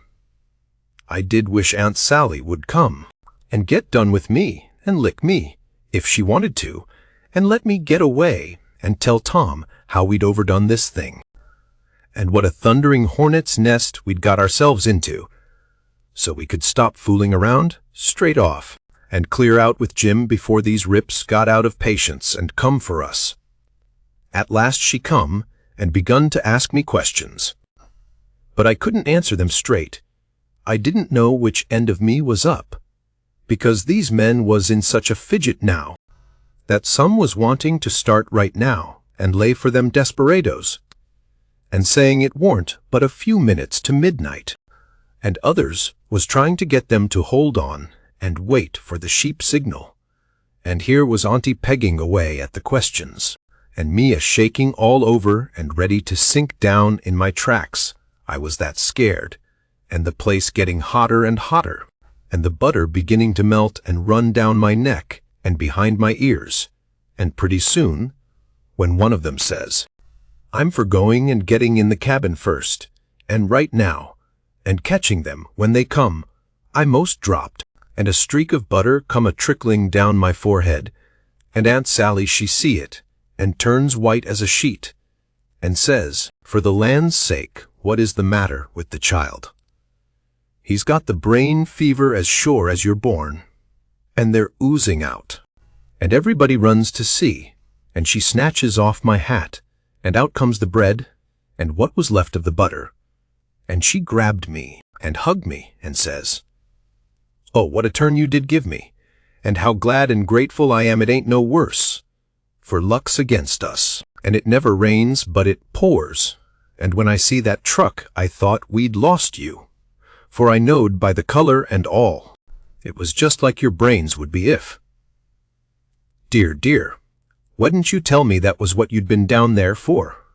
I wouldn't 'a cared. Now clear out to bed, and don't lem see no more of you till morning. I was upstairs in a second, and down the lightning rod in another one, and shinning through the dark for the lean-to. I couldn't hardly get my words out. I was so anxious, but I told Tom as quick as I could we must jump for it, now, and not a minute to lose. The house full of men yonder, with guns, his eyes just blazed, and he says, "No, is that so? Ain't it bully? Huck, if it was to do over again, I bet I could fetch 200, if we could put it off till." "Hurry," I says. "Where's Jim?"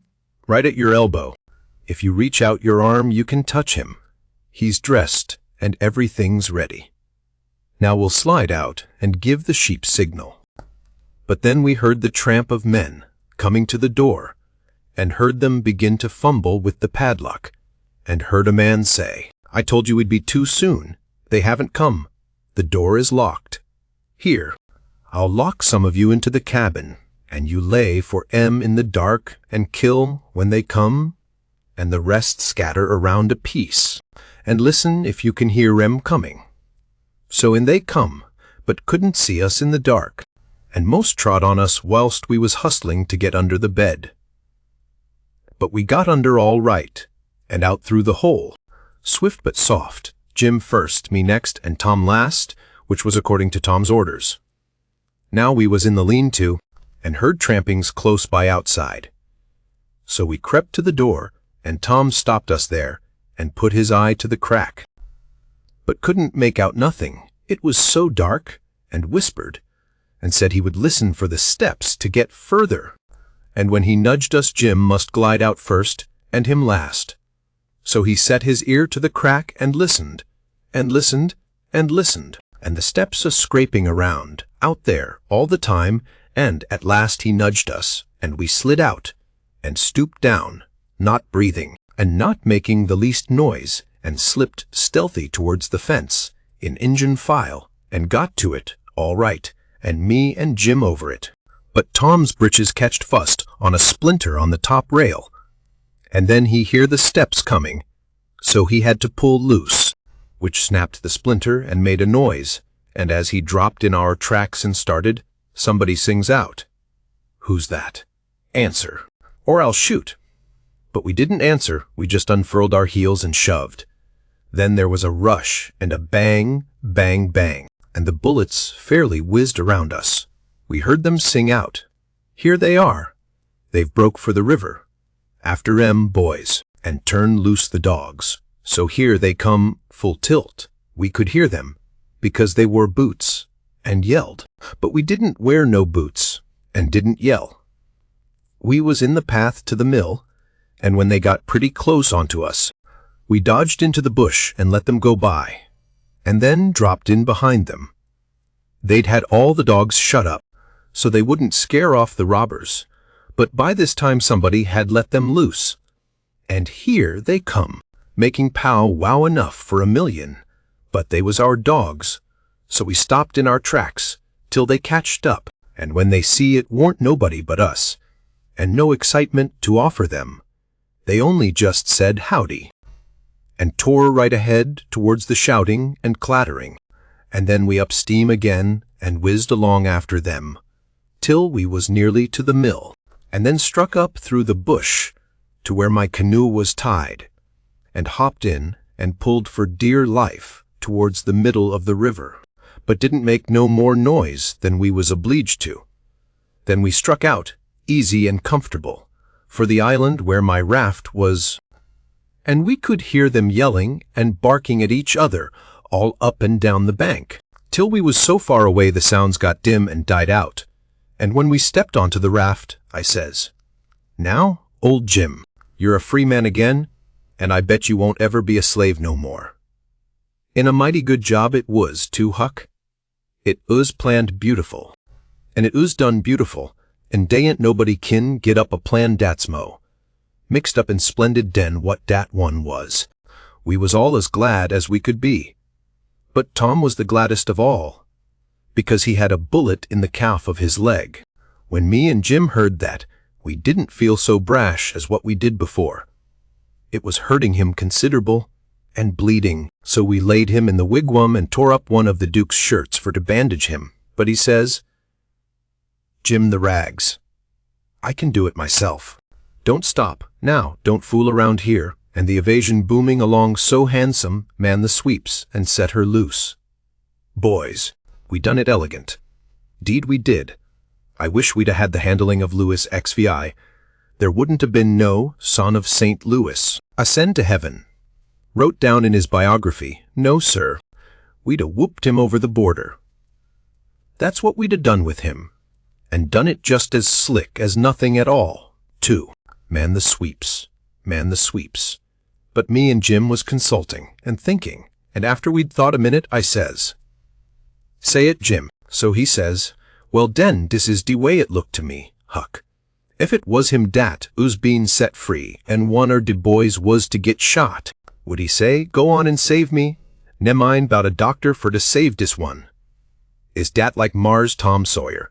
Would he say dat? You bet he wouldn't. Well, den, is Jim gwine to say it? No, sah. I don't budge a step out dis place, doubt a doctor. Not if it's 40 year. I knowed he was white inside, and I reckoned he'd say what he did say. So it was all right, now, and I told Tom I was a-going for a doctor. He raised considerable row about it, but me and Jim stuck to it, and wouldn't budge. So he was for crawling out, and setting the raft loose himself. But we wouldn't let him. Then he give us a piece of his mind, but it didn't do no good.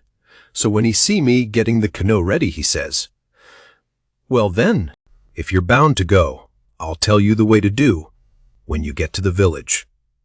Shut the door and blindfold the doctor tight and fast, and make him swear to be silent as the grave, and put a purse full of gold in his hand, and then take and lead him all around the back alleys and everywheres, in the dark, and then fetch him here in the canoe, in a roundabout way amongst the islands, and search him and take his chalk away from him, and don't give it back to him till you get him back to the village, or else he will chalk this raft so he can find it again.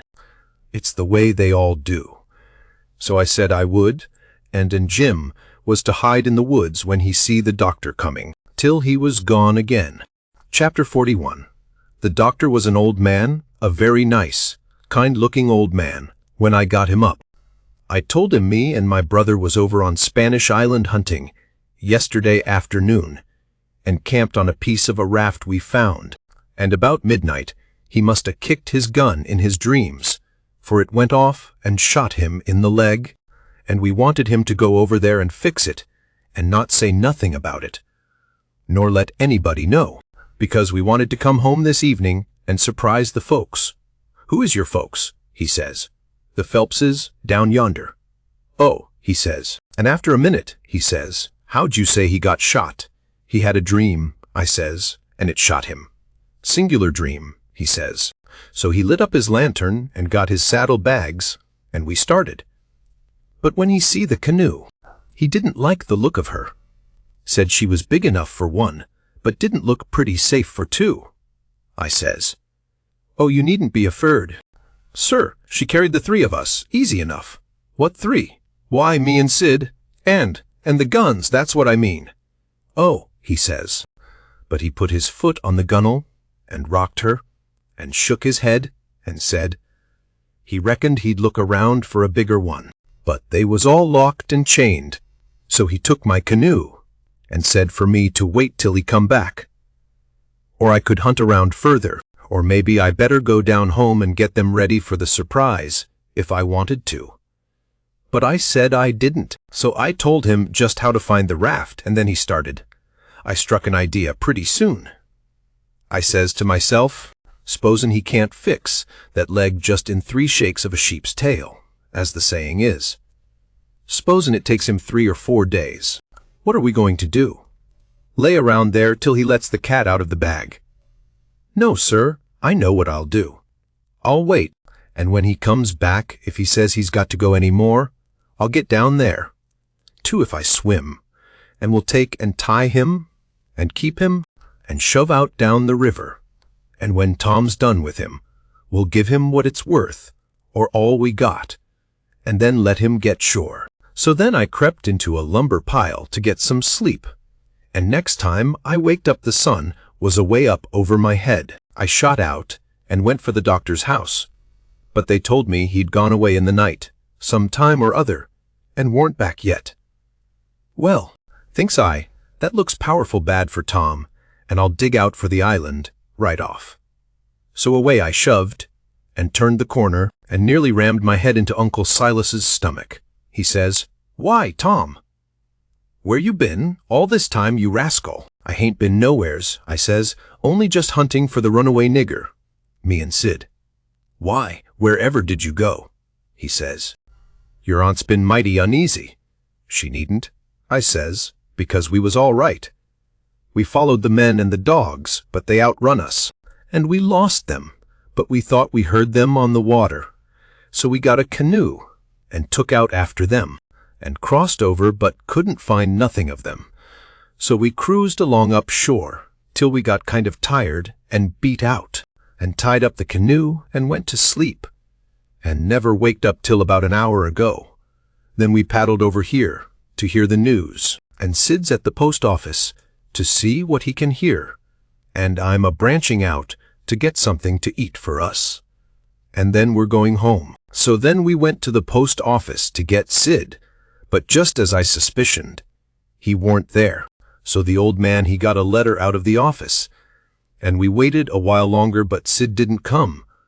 So the old man said, "Come along, let Sid foot it home, or canoe it, when he got done fooling around."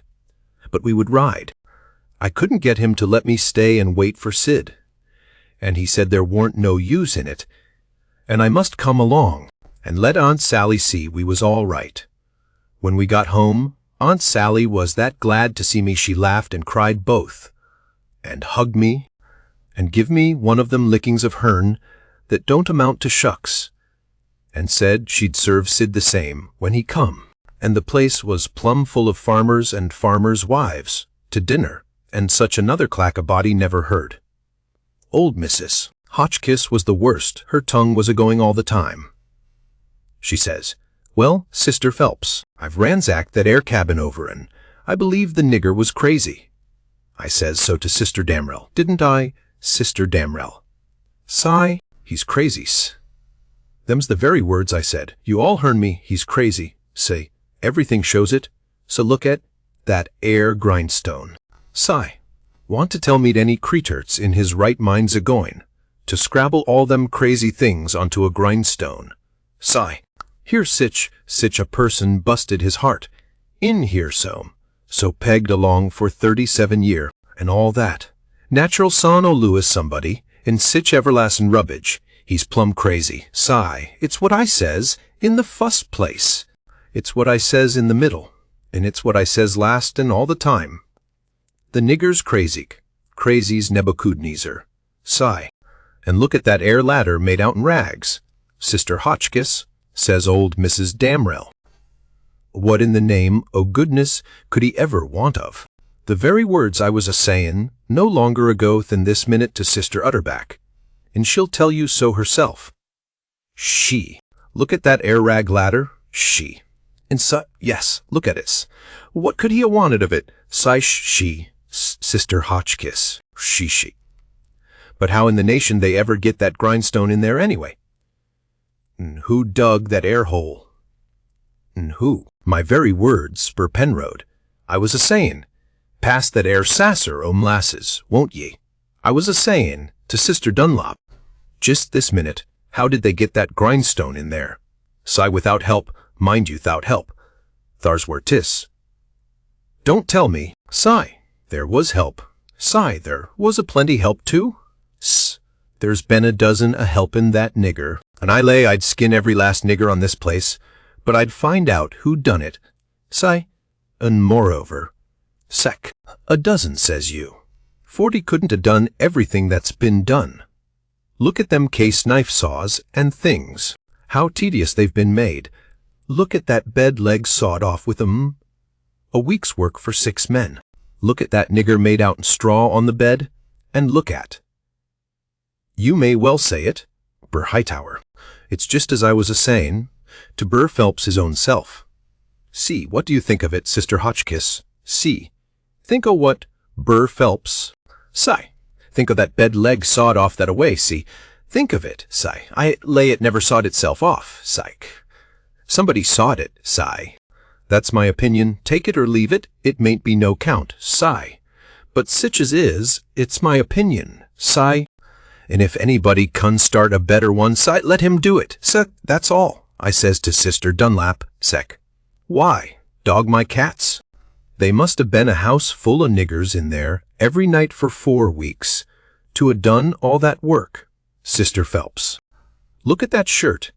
Every last inch of it kivered over with secret African, written done with blood. Must have been a raft of 'em at it right along, all the time, a'most. Why, I'd give $2 to have it rid to me, and as for the niggers that wrote it, I low I'd take and lash 'em toll. People to help him, Brother Marples. Well, I reckon you'd think so. if you'd have been in this house for a while back. Why? They've stole everything they could lay their hands on. And we are watching all the time, mind you. They stole that shirt right off o' the line. And as for that sheet they made the rag ladder out of there. Ain't no telling how many times they didn't steal that. And flour, and candles, and candlesticks, and spoons, and the old warming pan, and most 1,000 things that I disremember. Now, and my new calico dress, and me and Silas, and my Sid and Tom on the constant watch day and night, as I was a-telling you, and not a one of us could catch hide nor hair, nor sight nor sound of them. And here at the last minute, lo and behold you, they slides right in under our noses, and fools us. And not only fools us, but the Injun Territory robbers too, and actually gets away with that nigger, safe and sound, and that with 16 men and 22 dogs right on their very heels at that very time. I tell you, it just bangs anything I ever heard of. Why, spirits couldn't have done better, and been no smarter, and I reckon they must have been spirits, because you know our dogs, and there ain't no better. Well, them dogs never even got on the track of 'em once. You explain that to me if you can. Any of you. Well, it does beat. Laws alive, I never. So help me, I wouldn't be. House thieves as well as. Goodness gracious sakes. I'd have been afraid to live in sich. Afraid to live. Why, I was that scared I dasn't hardly go to bed, or get up, or lay down, or set down, Sister Ridgway. Why, they'd steal the very. Why, goodness sakes, you can guess what kind of a fluster I was in by the time midnight come last night. I hope to gracious if I weren't afraid they'd steal some o' the family. I was just to that pass. I didn't have no reasoning faculties no more. It looks foolish enough now, in the daytime, but I says to myself, there's my 2 poor boys asleep, way upstairs in that lonesome room, and I declare to goodness I was that uneasy I crept up there and locked him in. I did, and anybody would. Because, you know, when you get scared that way, and it keeps running on, and getting worse and worse, all the time, and your wits gets to addling, and you get to doing all sorts o' wild things, and by you think to yourself, s'posen I was a boy, and was away up there, and the door ain't locked, and you. She stopped, looking kind of wondering, and then she turned her head around slow, and when her eye lit on me, I got up and took a walk. Says I to myself, I can explain better how we come to not be in that room this morning if I go out to one side and study over it a little. So I done it, but I dasn't go fur, or she'd a sent for me. And when it was late in the day, the people all went, and then I come in and told her the noise, and shooting waked up me and Sid, and the door was locked, and we wanted to see the fun. So we went down the lightning rod, and both of us got hurt a little, and we didn't never want to try that no more. And then I went on and told her all what I told Uncle Silas before, and then she said she'd forgive us, and maybe it was all right enough anyway, and about what a body might expect of boys, for all boys was a pretty harum-scarum lot, as fur as she could see, and so, as long as no harm hadn't come of it, she judged she better put in her time, being grateful we was alive and well, and she had us still, 'stead of fretting over what was past and done. So then she kissed me, and patted me on the head, and dropped into a kind of a brown study, and pretty soon jumps up, and says, "Why, laws a mercy, it's most night, and Sid not come yet. What has become of that boy? I see my chance." So I skips up and says, "I'll run right up to town and get him," I says. "No, you won't," she says. "You'll stay right where you are, one's enough to be lost at a time. If he ain't here to supper, your uncle go." Well, he weren't there to supper, so right after supper Uncle went. He come back about 10, a little bit uneasy, hadn't run across Tom's track.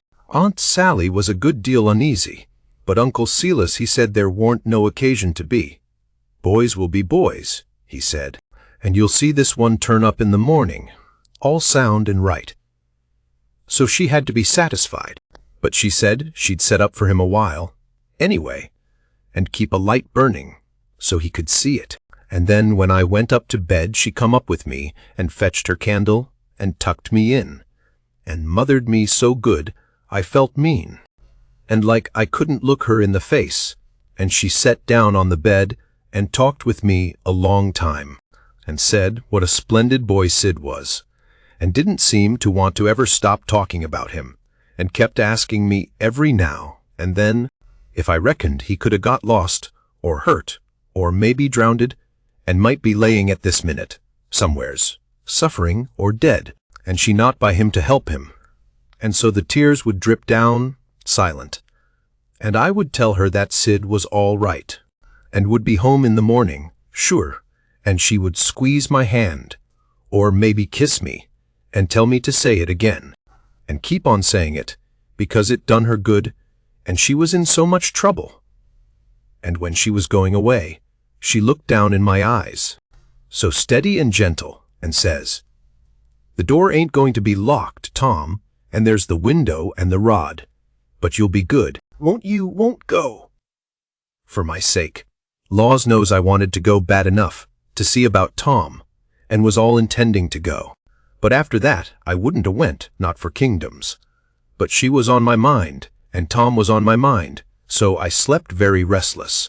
And twice I went down the rod, away in the night, and slipped around front, and see her setting there, by her candle in the window with her eyes towards the road, and the tears in them, and I wished I could do something for her, but I couldn't, only to swear that I wouldn't never do nothing to grieve her any more. And the third time, I waked up at dawn and slid down, and she was there yet, and her candle was most out, and her old gray head was resting on her hand, and she was asleep. Chapter 42. The old man was uptown again before breakfast, but couldn't get no track of Tom, and both of them sat at the table, thinking and not saying nothing, and looking mournful, and their coffee getting cold, and not eating anything. And by the old man says, "Did I give you the letter?" "What letter?" "The one I got yesterday out of the post office." "No, you didn't give me no letter." "Well, I must have forgot it." So he rummaged his pockets, and then went off somewheres where he had laid it down, and fetched it, and give it to her. She says, "Why?" "It's from St. Petersburg. It's from Sis." I allowed another walk would do me good, but I couldn't stir. But before she could break it open, she dropped it and run, for she see something. And so did I. It was Tom Sawyer on a mattress, and that old doctor, and Jim in her calico dress, with his hands tied behind him, and a lot of people. I hid the letter behind the first thing that come handy, and rushed. She flung herself at Tom, crying, and says, "Oh, he's dead. He's dead. I know he's dead." And Tom, he turned his head a little, and muttered something or other, which showed he warn't in his right mind. Then she flung up her hands and says, "He's alive, thank God. And that's enough." And she snatched a kiss of him, and flew for the house to get the bed ready, and scattering orders right, and left at the niggers and everybody else, as fast as her tongue could go, every jump of the way. I followed the men to see what they was going to do with Jim, and the old doctor and Uncle Silas followed after Tom into the house. The men was very huffy, and some of them wanted to hang Jim, for an example to all the other niggers around there, so they wouldn't be trying to run away, like Jim done, and making such a raft of trouble, and keeping a whole family scared most to death for days and nights. But the others said, "Don't do it. It wouldn't answer at all. He ain't our nigger, and his owner would turn up and make us pay for him, sure." So that cooled them down a little, because the people that's always the most anxious for to hang a nigger that hain't done just right is always the very ones that ain't the most anxious to pay for him when they've got their satisfaction out of him. They cussed Jim considerable, though, and give him a cuff or two, side the head once in a while. But Jim never said nothing, and he never let on to know me, and they took him to the same cabin, and put his own clothes on him, and chained him again, and not to no bed leg this time, but to a big staple drove into the bottom log, and chained his hands, too, and both legs, and said he warn't to have nothing but bread and water to eat, after this, till his owner come or he was sold at auction, because he didn't come in a certain length of time, and filled up our hole, and said a couple of farmers with guns must stand watch around about the cabin every night, and a bulldog tied to the door in the daytime. And about this time they was through with the job, and was tapering off with a kind of general goodbye cussing. And then the old doctor comes and takes a look, and says, "Don't be no rougher on him than you're obleeged to, because he ain't a bad nigger." When I got to where I found the boy, I see I couldn't cut the bullet out without some help, and he warn't in no condition for me to leave, to go and get help. And he got a little worse and a little worse, and after a long time he went out of his head, and wouldn't let me come anigh him any more, and said if I chalked his raft he'd kill me, and no end of wild foolishness like that, and I see I couldn't do anything at all with him. So I says, I got to have help, somehow. And the minute I says it, out crawls this nigger from somewheres, and says he'll help, and he done it, too, and done it very well. Of course I judged he must be a runaway nigger, and there I was. And there I had to stick right straight along all the rest of the day, and all night. It was a fix, I tell you. I had a couple of patients with the chills, and of course I'd have liked to run up to town and see them, but I dasn't, because the nigger might get away, and then I'd be to blame, and yet never a skiff come close enough for me to hail. So there I had to stick, plumb till daylight this morning, and I never see a nigger that was a better nuss or faithfuller, and yet he was risking his freedom to do it, and was all tired out, too, and I see plain enough he'd been worked main hard lately. I like the nigger for that. I tell you, gentlemen, a nigger like that is worth $1,000, and kind treatment, too. I had everything I needed, and the boy was doing as well there as he would have done at home. Better, maybe, because it was so quiet. But there I was, with both of 'em on my hands, and there I had to stick, till about dawn this morning. Then some men in a skiff come by, and as good luck would have it, the nigger was setting by the pallet with his head propped on his knees, sound asleep. So I motioned them in, quiet, and they slipped up on him and grabbed him and tied him, before he knowed what he was about, and we never had no trouble. And the boy being in a kind of a flighty sleep, too, we muffled the oars and hitched the raft on, and towed her over very nice and quiet, and the nigger never made the least row nor said a word, from the start. He ain't no bad nigger. Gentlemen, that's what I think about him. Somebody says, well, it sounds very good, doctor, I'm obliged to say. Then the others softened up a little, too, and I was mighty thankful to that old doctor for doing Jim that good turn. And I was glad it was according to my judgment of him, too, because I thought he had a good heart in him, and was a good man, the first time I see him. Then they all agreed that Jim had acted very well, and was deserving to have some notice took of it, and reward. So every one of them promised, right out and hearty, that they wouldn't cuss him no more. Then they come out and locked him up. I hoped they was going to say he could have 1 or 2 of the chains took off, because they was rotten heavy, or could have meat and greens with his bread and water, but they didn't think of it. And I reckoned it warn't best for me to mix in, but I judged I'd get the doctor's yarn to Aunt Sally, somehow or other, as soon as I'd got through the breakers that was laying just ahead of me. Explanations, I mean, of how I forgot to mention about Sid being shot, when I was telling how him and me put in that dratted night paddling around hunting the runaway nigger. But I had plenty time. Aunt Sally, she stuck to the sick room all day and all night, and every time I see Uncle Silas mooning around, I dodged him. Next morning I heard Tom was a good deal better, and they said Aunt Sally was gone to get a nap.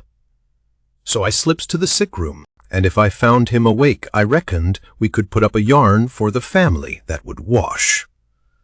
But he was sleeping, and sleeping very peaceful too, and pale, not fire-faced the way he was when he come. So I sat down and laid for him to wake. In about a half an hour, Aunt Sally comes gliding in, and there I was, up a stump again.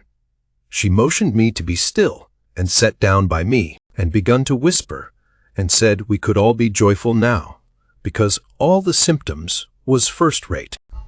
And he'd been sleeping like that for ever so long, and looking better and peacefuler all the time, and 10 to 1 he'd wake up in his right mind. So we sat there watching, and by he stirs a bit, and opened his eyes very natural, and takes a look, and says, "Hello, why I'm at home. How's that? Where's the raft? It's all right," I says. "And Jim?" "The same," I says, but couldn't say it pretty brash. But he never noticed, but says, "Good. Splendid. Now we're all right and safe. Did you tell Auntie?" I was going to say yes, but she chipped in and says, "About what, Sid?" "Why, about the way the whole thing was done." "What whole thing?" "Why, the whole thing. There ain't but one, how we set the runaway nigger free. Me and Tom. Good land, set the run. What is the child talking about?" Dear, out of his head again." "No, I ain't out of my chia-d. I know all what I'm talking about. We did set him free. Me and Tom. We laid out to do it, and we done it. And we done it elegant, too.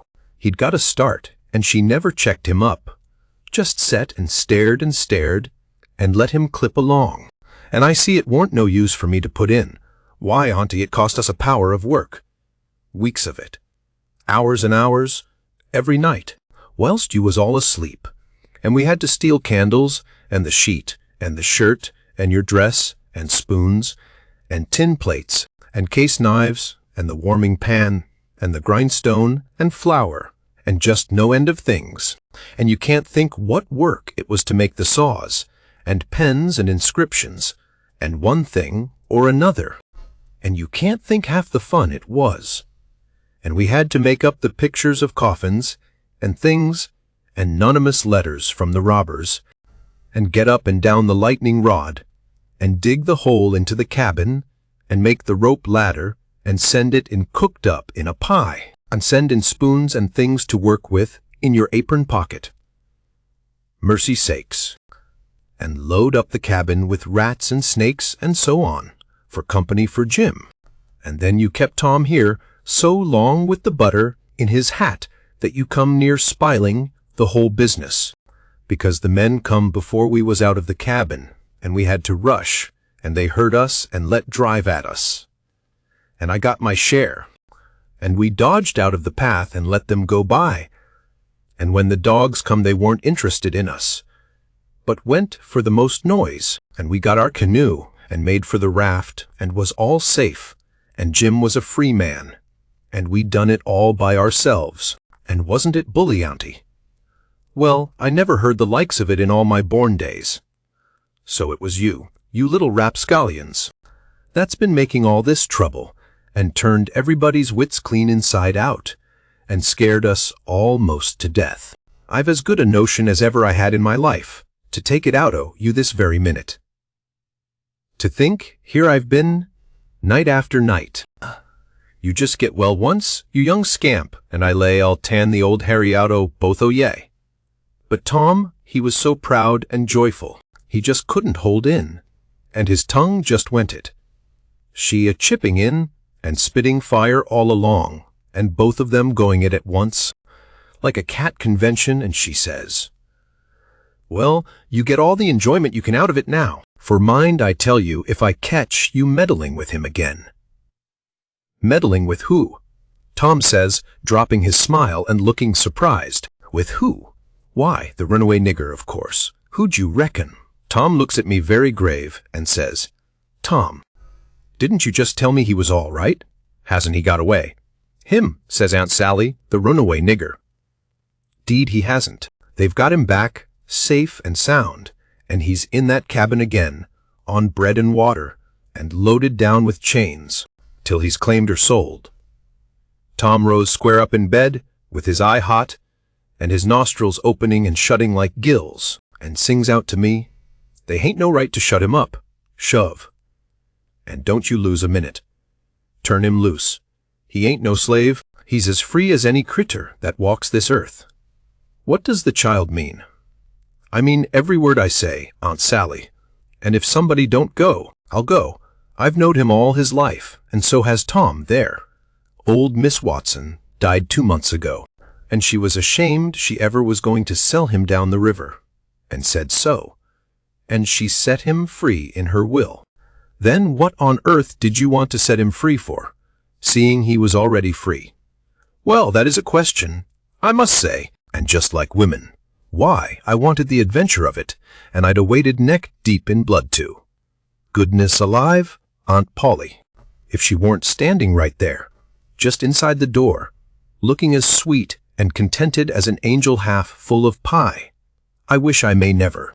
Aunt Sally jumped for her, and most hugged the head off of her, and cried over her, and I found a good enough place for me under the bed, for it was getting pretty sultry for us, seemed to me. And I peeped out, and in a little while Tom's Aunt Polly shook herself loose, and stood there looking across at Tom over her spectacles, kind of grinding him into the earth, you know? And then she says, "Yes, you better turn your head away. I would if I was you, Tom." "Oh, dearie me," says Aunt Sally. "Is he changed so?" "Why, that ain't Tom, it's Sid Tom's." "Why? Where is Tom? He was here a minute ago." "You mean, where's Huck Finn? That's what you mean." "I reckon I hain't raised such a scamp as my Tom all these years, not to know him when I see him." That would be a pretty howdy-do. Come out from under that bed, Huck Finn. So I done it, but not feeling brash. Aunt Sally, she was one of the mixed-up set-looking persons I ever see, except one, and that was Uncle Silas, when he come in, and they told it all to him. It kind of made him drunk, as you may say, and he didn't know nothing at all the rest of the day, and preached a prayer-meeting sermon that night that give him a rattling reputation, because the oldest man in the world couldn't understood it. So Tom's Aunt Polly, she told all about who I was, and what, and I had to up and tell how I was in such a tight place that when Mrs. Phelps took me for Tom Sawyer, she chipped in and says, "Oh, go on and call me Aunt Sally. I'm used to it now, and 'tain't no need to change." That when Aunt Sally took me for Tom Sawyer, I had to stand it. There warn't no other way, and I knowed he wouldn't mind, because it would be nuts for him, being a mystery, and he'd make an adventure out of it and be perfectly satisfied. And so it turned out, and he let on to be Sid, and made things as soft as he could for me. And his Aunt Polly, she said Tom was right about old Miss Watson, setting Jim free in her will. And so, sure enough, Tom Sawyer had gone and took all that trouble and bother to set a free nigger free. And I couldn't ever understand, before, until that minute and that talk, how he could help a body set a nigger free with his bringing up. Well, Aunt Polly, she said that when Aunt Sally wrote to her that Tom and Sid had come, all right and safe, she says to herself, "Look at that, now. I might have expected it, letting him go off that way without anybody to watch him. So now I got to go and traps all the way down the river, 1100 mile, and find out what that creetur's up to. This time, as long as I couldn't seem to get any answer out of you about it." "Why, I never heard nothing from you," says Aunt Sally. "Well, I wonder. Why, I wrote to you twice to ask you what you could mean by Sid being here." "Well, I never got sis." "Aunt Polly," she turns around slow and severe and says, "You Tom." "Well, what?" he says, kind of pettish. "Don't you what me, you impudent thing. Hand out them letters." "What letters?" "Them letters. I be bound, if I have to take a holt of you, I'll. They're in the trunk. There, now. And they're just the same as they was when I got them out of the office. I hain't looked into them. I hain't touched them. But I knowed they'd make trouble, and I thought if you warn't in no hurry, I'd. Well, you do need skinning. There ain't no mistake about it. And I wrote another one to tell you I was coming, and I s'pose he... No, it come yesterday. I hain't read it yet, but it's all right. I've got that one. I wanted to offer to bet $2 she hadn't, but I reckoned maybe it was just as safe to not to. So I never said nothing. Chapter the last. The first time I catch Tom, private, I asked him what was his idea, time of the evasion. What it was he'd planned to do if the evasion worked all right, and he managed to set a nigger free that was already free before.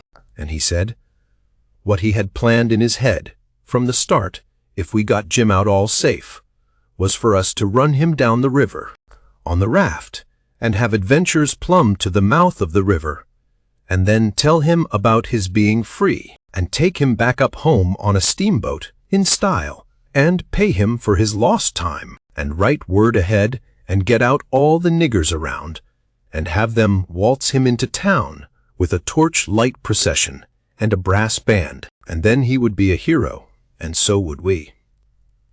But I reckoned it was about as well the way it was. We had Jim out of the chains in no time, and when Aunt Polly and Uncle Silas and Aunt Sally found out how good he helped the doctor nurse Tom, they made a heap of fuss over him, and fixed him up prime, and give him all he wanted to eat, and a good time, and nothing to do. And we had him up to the sick room, and had a high talk, and Tom give Jim $40 for being prisoner for us so patient, and doing it up so good, and Jim was pleased most to death, and busted out, and says, "Da now, Huck, what I tell you? What I tell you up da on Jackson Island? I told you I got a hairy brez, and what's de sign on it? And I told you I been rich onct, and gwinneter to be rich agin, and it's come true, and ha she is. Da, now, talk to me. Signs is signs, mine I tell you, and I know jiz as well at I us gwinneter be rich agin as I's a stannin' he dis minute." And then Tom, he talked along, and says, "Le's all three slide out of here, one of these nights, and get an outfit, and go for howling adventures amongst the Injuns over in the territory for a couple of weeks or 2. And I says, all right, that suits me, but I ain't got no money for to buy the outfit, and I reckon I couldn't get none from home, because it's likely Pap's been back before now, and got it all away from Judge Thatcher and drunk it up. No, he hain't. Tom says, it's all there yet. $6,000 and more, and your Pap hain't ever been back since. Hadn't when I come away, anyhow. Jim says, kind of solemn, he ain't a-comin' back no mo, Huck. I says, why, Jim? Nemin why, Huck, but he ain't comin' back no mo. But I kept at him, so at last he says, "Don't you 'member de house dat was floatin' down de river, and dey was a man in da, kivered up, and I went in and unkivered him and didn't let you come in. Well, den, you can git yo' money when you wants it, case dat was him."